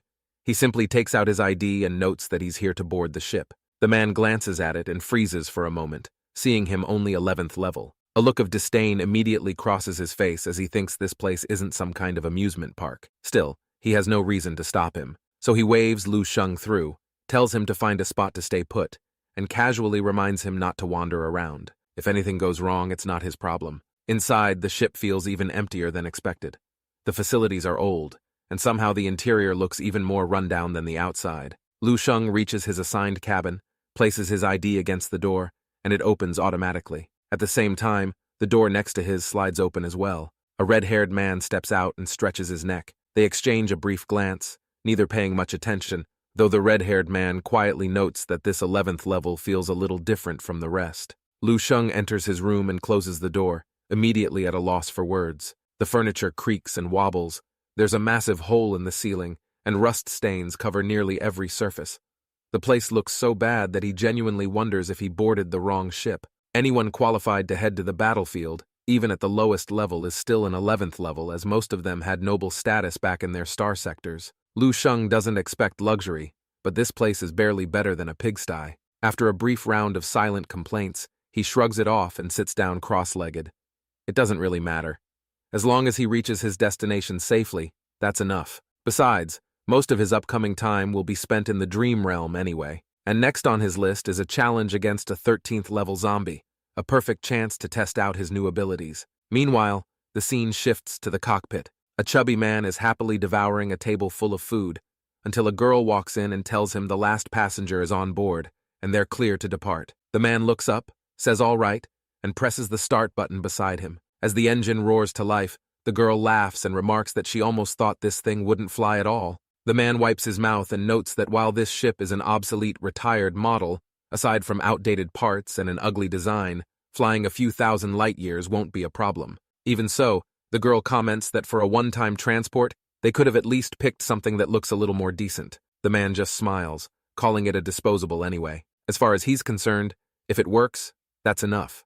His expression then shifts as he remarks that it's a good opportunity to let the new recruits experience the wasteland vibe of the outer space battlefield in advance. He casually asks if there are any promising new recruits this time. The girl replies that all the data is with him, but one name stands out. She reveals a guy called Sar, saying he's not even 1,000 years old, already 12 level, also a sunlight level physique, adding that he's definitely impressive. The man nods, admitting that someone like that counts as top-tier material even on the battlefield. The girl then adds that there's another one, a veteran, entering the battlefield for the 3rd time. She notes that his strength might be on par with both of them. The man grows more serious at that, saying he had heard of him, even knows his name, Huang Ji, and how they've fought alongside before. He admits Huang Ji is strong, then shrugs and remarks that the guy is a bit too calculating. Every time he enters the battlefield, he clearly has his own agenda. The girl asks whether they should keep an eye on him. The man shakes his head, saying he wouldn't dare cause trouble en route even if he had 100 lives. Once they enter the battlefield, it won't be their concern anymore. Besides, having someone like that around isn't a bad thing. At the very least, it reduces meaningless losses on the return trip. The girl thinks that makes sense, then suddenly remembers the one who hopped on the ship last minute and wonders what his deal is. The chubby man casually explains that he's just a temporary add-on, some kid who missed his original recruitment ship. Nothing special, except being quite talented. Apparently, he hit 11th level before even turning 100 years old. With that, he picks up his fork again and stabs another piece of meat from the plate, feeling a bit regretful. By the time he swallows the last bite, he's already thinking that he has no idea whether that kid will even survive. But honestly, that has nothing to do with them. As long as the kid doesn't die on this ship, everything else is irrelevant. He believed that youngsters who don't know their limits always need to suffer a little before they learn. Right then, a projection screen suddenly pops up, reporting that Saar is requesting a room change, complaining that the conditions are unbearable. The girl tells him to relay the message, saying the best room on the entire ship is hers. If Saar wants to switch, he can come find her personally. The man confirms he understands and ends the call. The chubby man chuckles and asks what they'll do if Saar actually shows up. After all, these 12th level brats, not all of them are necessarily scared of authority. The girl, however, doesn't care at all. She rolls her wrist and casually remarks that she hasn't been on the battlefield for over half a month, and her hands are already itching. Might as well use this chance to loosen up. Meanwhile, the scene shifts to the dream realm. A fierce battle is already underway. Lu Sheng is struck head-on by violent lightning, cracks spreading across his face. Still, his current body is more than capable of tanking 13th level attacks. Staring at the zombie opposite him, he admits it's truly powerful. The bald zombie radiates terrifying strength, every movement packed with destruction. But Lu Sheng decides it's time to end things. He offers a silent farewell and unleashes his full power. Energy rapidly gathers around his fist, and with a roar he drives it forward. The overwhelming force instantly pierces straight through the zombie, vaporizing it on the spot. The creature's body dissolves into black mist, which slowly coils around Lu Sheng before being completely absorbed into him. Back inside the dream realm, black mist quickly wraps around Lu Sheng, and with a light push of his hand, energy explodes outward. It takes a ridiculous amount of time, but he finally grinds through it. Our boy notes that a 13th level is no joke at all. He recalls how he'd challenged this opponent more than a dozen times before, only to get utterly destroyed every single round. Meanwhile, after finally breaking through 11th level, he finally pulls off a win. The rewards afterward barely matter. What really hits is the overwhelming sense of achievement. As he feels the lightning crackling in his palm, he remarks on how strange it looks. Countless lightning-shaped lines merge across his hand, forming something like a terrifying thunderstorm trapped beneath the skin. He then reflects that if 11th level and 12th are about learning and controlling rule-based power, then 13th level clearly steps into the laws of the universe. Law-level power, our boy suggests, is basically the secondary extension of the universe's origin power, and reaching this level means they finally get the chance to learn about the universe's true nature. Furthermore, he explains it in his own oddly casual way. It's basically like a video game. If the entire universe were a game, then anyone at 11th level or below would just be an average player. They stumble around cluelessly, playing casually, blindly following the game's mechanics without really understanding them. More advanced players, however, start to grasp the rules, master the systems, and learn how to exploit those mechanics to fight others. But for 13th level and beyond, that's stepping completely outside the player category. That's game master territory. That's seeing the source code, tweaking the back end, and operating without being bound by the rules at all. In some sense, Lu Sheng admits he's already brushing against that level since he already possesses origin power and claims he can see the code.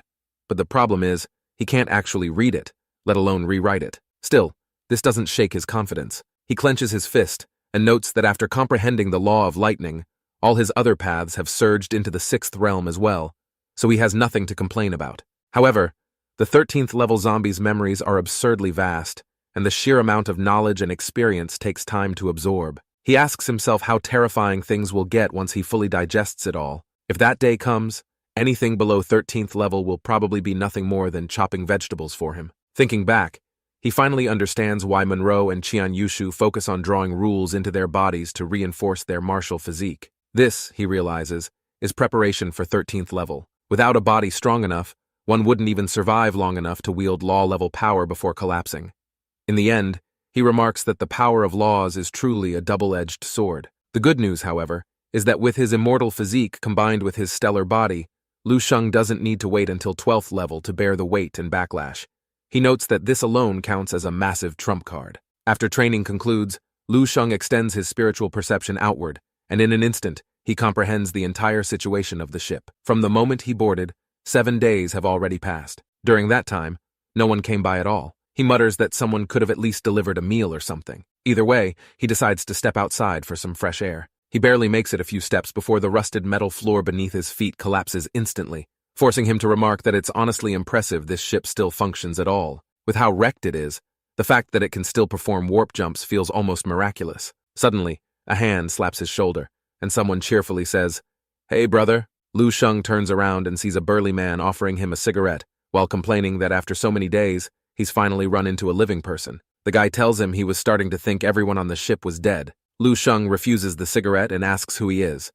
Only then does the man remember to introduce himself, saying his name is Saya and that he's from the Boro sector. Lu Sheng introduces himself as well, mentioning he's from the Yamu sector. Saya clearly hasn't heard of it, but he doesn't really care. What he's more interested in, he asks, is which room Lu Sheng is staying in so he can find him later for a game of cards. Lu Sheng simply turns around and remarks that he won't be able to find him. Saya watches him leave and thinks to himself that they're both 11th level. And what was that about? Over the next few days, Lu Sheng sticks to his routine. He trains inside the dream realm daily and occasionally comes out to take a break. Meanwhile, he runs into Saya several more times. This makes Lu Sheng start wondering if the guy just wanders around all day and never stays in his room. Still, our boy never reveals where he lives.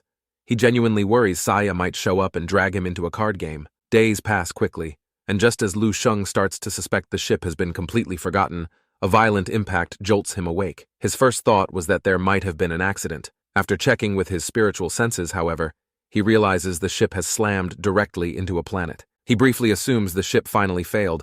After all, hauling a pile of scrap metal through space was probably asking too much. As he's about to step out and check, he suddenly crashes into a tall guy who immediately tells him to get lost. Lu Sheng's expression remains calm, which surprises even himself. He reflects that cultivation techniques really do wonders for tempering the mind. If this had happened a year ago, he probably would have twisted that guy's head clean off. He notes with some satisfaction that his state of mind has clearly improved again. Anyway, once outside, he sees that plenty of people have already gathered. He notices that the weakest among them are 11th level, and there are even more 12th level than he expected. It seems his earlier worries about standing out for having a strong aura were completely unnecessary. These people are far louder and more arrogant than he is. One by one, they flare their auras openly, practically begging for attention. Their energy glows in the dark, almost like blazing torches. At the same time, our boy also notices a red-haired young man whose aura is especially eye-catching. Suddenly, Saya walks up behind him and remarks that the guy's name is Sar, a super prodigy from their Boro sector. Saya says he looks incredibly smug, though personally he thinks Sar resembles an angry turkey more than anything else. Lu Sheng doesn't quite know how to respond, and sarcastically notes that he does look very genius. Saya scoffs and says talent is useless. He argues that in the outer space battlefield, prodigies are everywhere, and the only ones who truly matter are those who survive. He remarks that someone so flashy is bound to become the primary target of beasts, and certainly won't last long. Lu Sheng hears the tension and realizes the two must have a history. Saya doesn't hide it. He admits, a little embarrassed, that he was beaten by Sar before. He adds that it was humiliating, the most shameful secret he has, and that he's never told anyone else. He tells Lu Sheng that he's only saying it because he considers him a friend and asks him not to tell anyone. Lu Sheng thinks to himself about when exactly the two of them became friends in the first place. This guy is seriously way too good at getting familiar. Still, he nods anyway. Suddenly, a burly man with a rock-like head pats Saya on the shoulder and points at Sar, asking if that guy is the one who beat him up before. Saya panics instantly, telling him to keep his voice down and asking if he wants everyone to hear it. The stone-headed man scratches the back of his head, looking embarrassed, and says he forgot that this is Saya's biggest secret. He even adds that on this entire ship, he's the only one who knows about it. Lu Sheng glances at the two of them and honestly feels a bit speechless. He doesn't even bother complaining about Saya anymore. Instead, he notes that the stone-headed guy doesn't look very sharp either. In his mind, the two of them are a perfect match. No wonder they became friends. Only then does the stone-headed man notice Lu Sheng and asks Saya if this is his friend. Saya answers by directly throwing an arm around Lu Sheng's shoulders. Lu Sheng doesn't bother refuting it. Suddenly, a sharp voice cuts through the noise, telling everyone to shut up. The crowd falls silent as two figures emerge from the passage. A woman steps forward and announces that she has something to say. The two of them stand on a raised platform, looking down at everyone below. The stone-headed man nearly jumps out of his skin from the sudden shout, but to be fair, everyone does quiet down. The woman then speaks, saying that they have now officially entered the outer space battlefield. Lu Sheng feels a bit surprised. He looks around and thinks to himself that this place is actually the battlefield. Quite a few others seem to share the same thought, their expressions filled with curiosity. This place is clearly not what they imagined. Meanwhile, Lu Sheng spreads his perception outward. Even when it stretches far away, all he senses is emptiness. There are no planets nearby, only a vast, desolate void that gives off a suffocating sense of deathly silence. However, he suddenly notices something else. The cosmic energy here is far denser than where they usually stay. Not to mention the greater flow between heaven and earth feels far more active. He notes that if one were to train here, progress would likely be several times faster. After he mentions this, the others finally notice it too. Many of them become visibly excited, thinking they've come to the right place after all.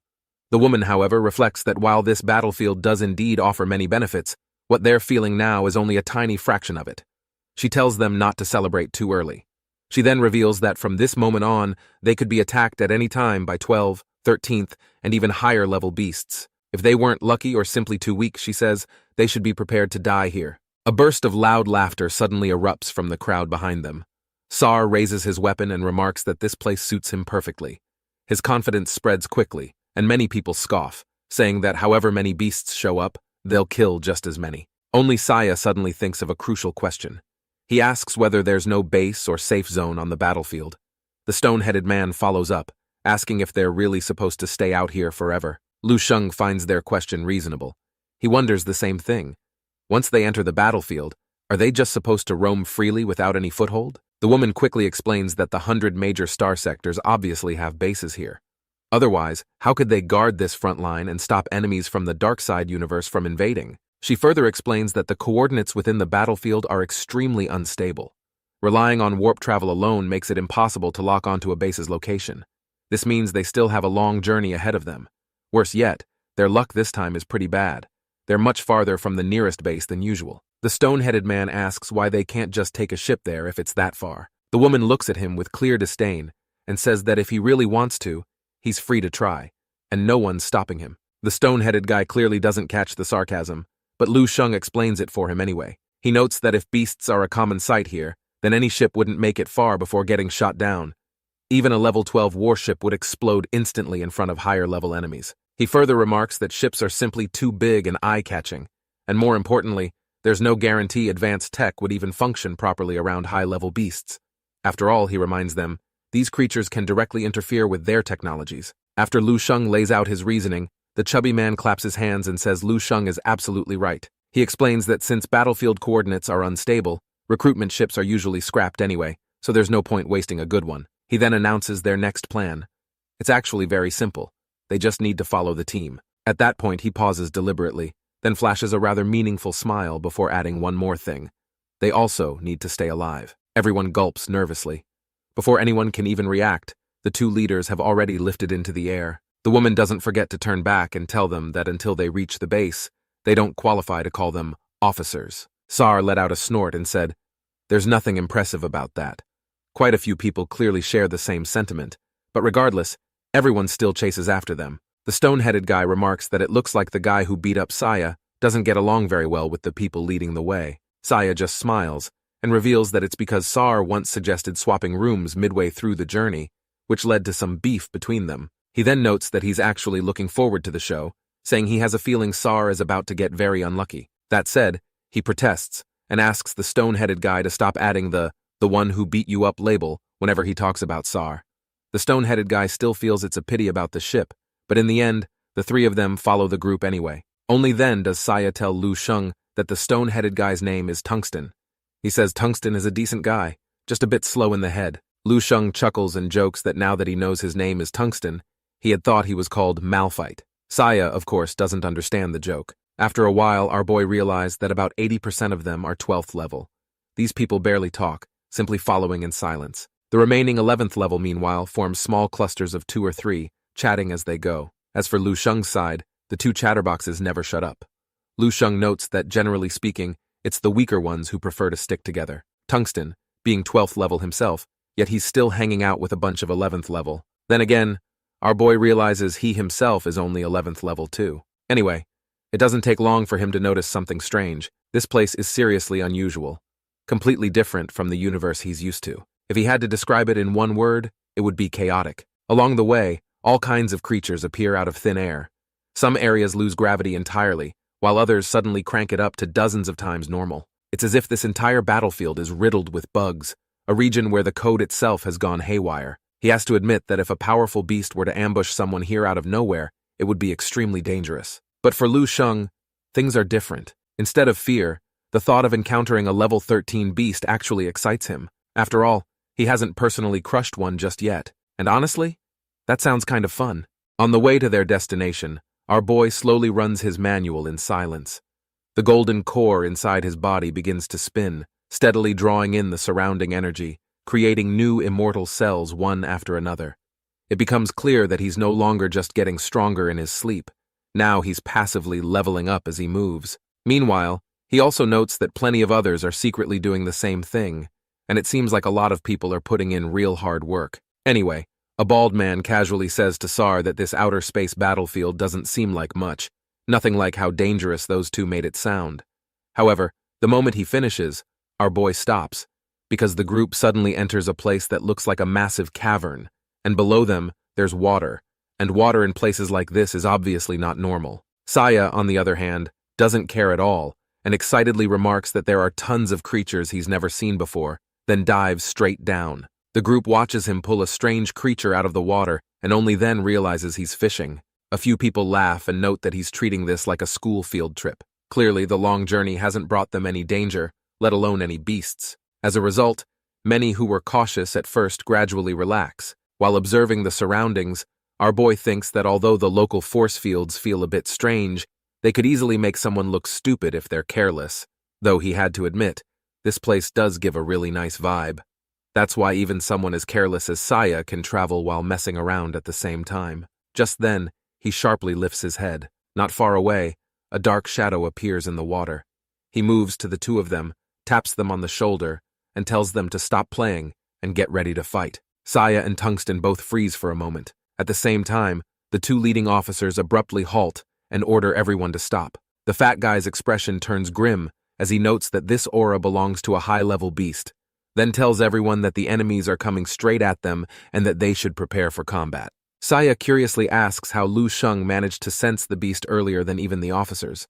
Others scan their surroundings but feel nothing at all, while Lu Sheng simply says it's instinct. In his own head, he reflects that ever since leaving Earth, he hasn't really had the chance to fight any beasts, and he barely even seen what a level 9 and above beast actually looks like. Now, though, he finally understands the difference. Level 10 compared to level 9 is mostly just a jump in size, but at level 11, a qualitative change happens. In his own words, he says the body actually becomes more compact. Meanwhile, the dark shadow in the water finally rises. In the next second, a figure emerges holding a strange weapon, riding atop a massive monster. Right after that, more figures appear, looking like a full knight formation. The leader's mount exhales a heavy breath, and at the same time, the officer turns back and asks what everyone is still staring at, wondering if they expect someone else to clear the path for them. Sar reacts first and charges forward, and to everyone's surprise, his first target is the leader himself. Even Saya pauses in disbelief, clearly not expecting Sar to pick a fight with the level 12 beast leader intentionally. Several monsters immediately surround the dude, weapons swinging, but he merely gives them a dismissive glance and remarks that they're trash. Then, with one hand, he pierces straight through the body of the nearest one, almost like he knew exactly what to go for. He then digs out the crystal core inside, flicks the blood off his hand, and tosses the corpse aside. He's baffled to see that such a small crystal core contains such incredibly pure cosmic energy. Without hesitation, he swallows it whole. In an instant, his eyes glow red, but the color fades just as quickly. A massive surge of energy erupts inside his body, and this time, the gain is enormous. The crystal core even contains fragments of law, directly saving him decades of effort. Sounding like a crackhead, he notes this stuff is truly good. The crowd freezes for a brief moment, then starts cracking their knuckles. Hearing there's something this valuable, they all rush forward together. Meanwhile, Lu Sheng doesn't move. Instead, he reflects that Sar, already at the 12th level, has drawn 2 cosmic laws into his body, with the third one already taking shape. For ordinary geniuses, spending a lifetime just to draw in a single cosmic law and reach 12th level is already unimaginably difficult. Yet here, they can directly absorb the power of law from crystal cores. That realization makes him marvel at how this is basically a miracle pill. If there were enough crystal cores, wouldn't that save an absurd amount of hard training time? In no time at all, the rest of the beasts are completely wiped out. Many people did what exactly Sar did, digging crystal cores straight out of the fallen beasts. Greed shows clearly on their faces, until the fat dude steps in. He first remarks that Sar is indeed clever for thinking of using crystal cores to boost his strength, and even acknowledges that they do contain law fragments.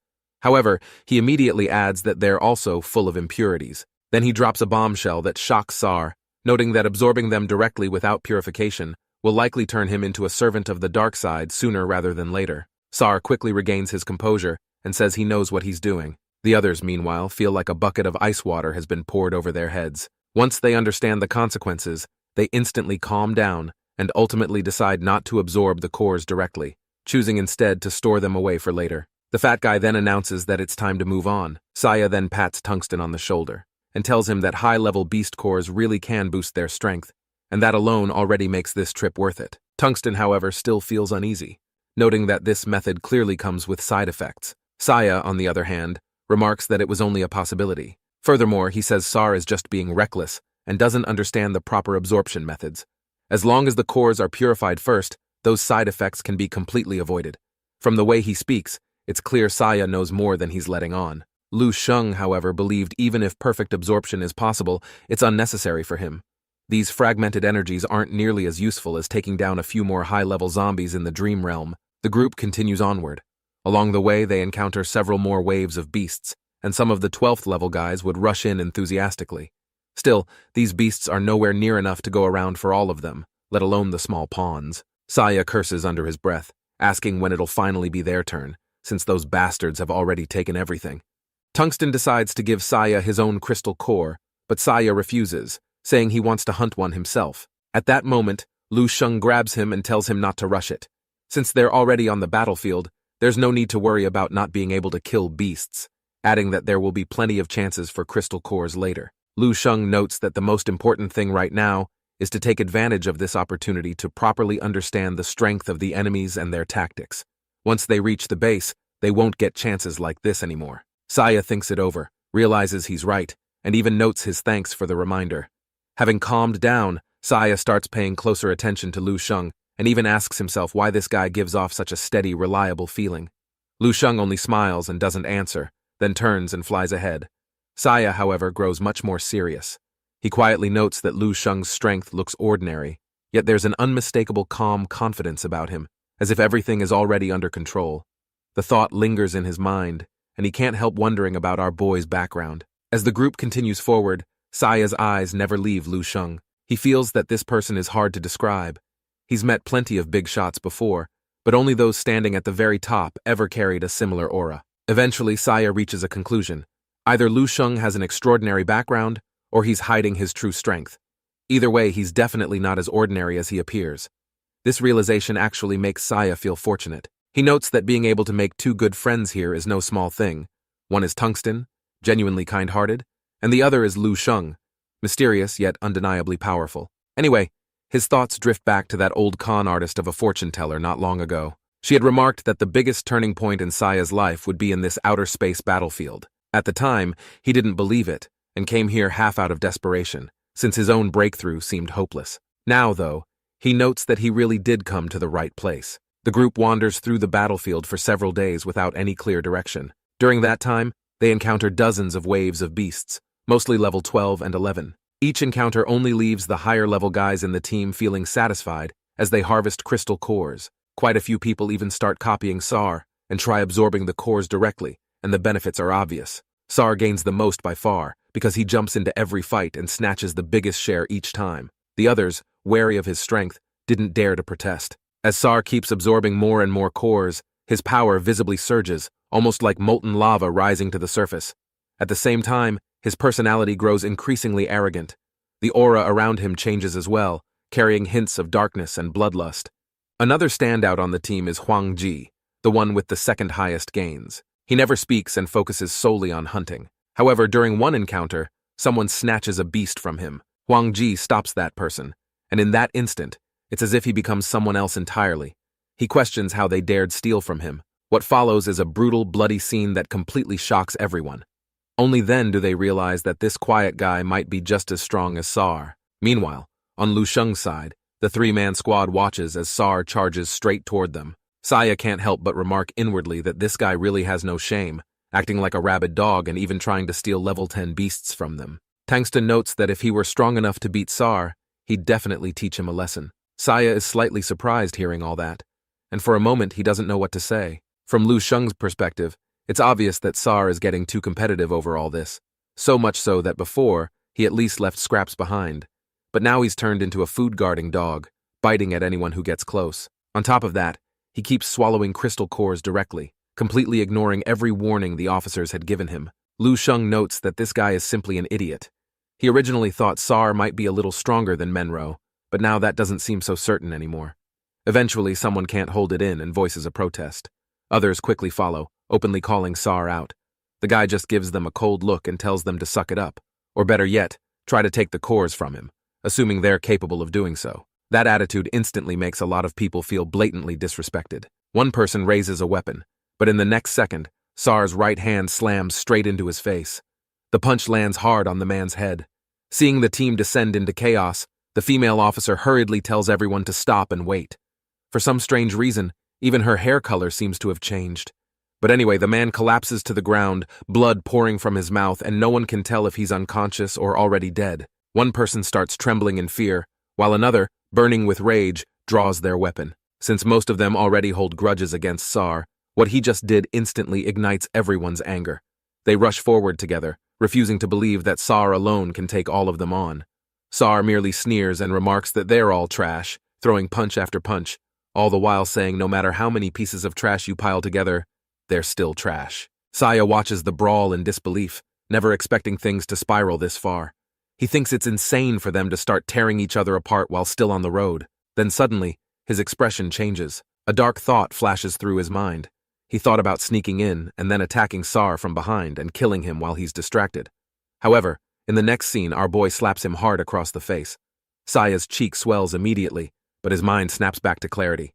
He stares at Lu Sheng in shock, only to hear Lu Sheng calmly tell him that he'd lost himself for a moment, then casually adds that there's no need to thank him. Rubbing his cheek, Saya starts gasping for breath as a wave of fear washes over him. He doesn't even understand what just happened, or how such a thought could suddenly appear. Whether the idea itself was feasible or not, the fact that he plans to charge into a chaotic fight full of 12th level enemies by himself would have meant dying without even knowing how. Overcome with emotion, he hugs Lu Sheng tightly, tears streaming down his face, saying he really doesn't know why that thought came to him. He admits that while he has issues with Sar, it was never to the point of wanting him dead. Lu Sheng thinks to himself that this guy is forcing himself way too close and feels downright disgusting. Tungsten rubs his head as well, noting that his own emotions seemed affected too, that something felt seriously wrong, and asks Lu Sheng how he's holding up. Lu Sheng just smiles and doesn't answer, keeping his eyes on the fight ahead. At this point, Sar is surrounded and under heavy attack, yet he still isn't losing ground.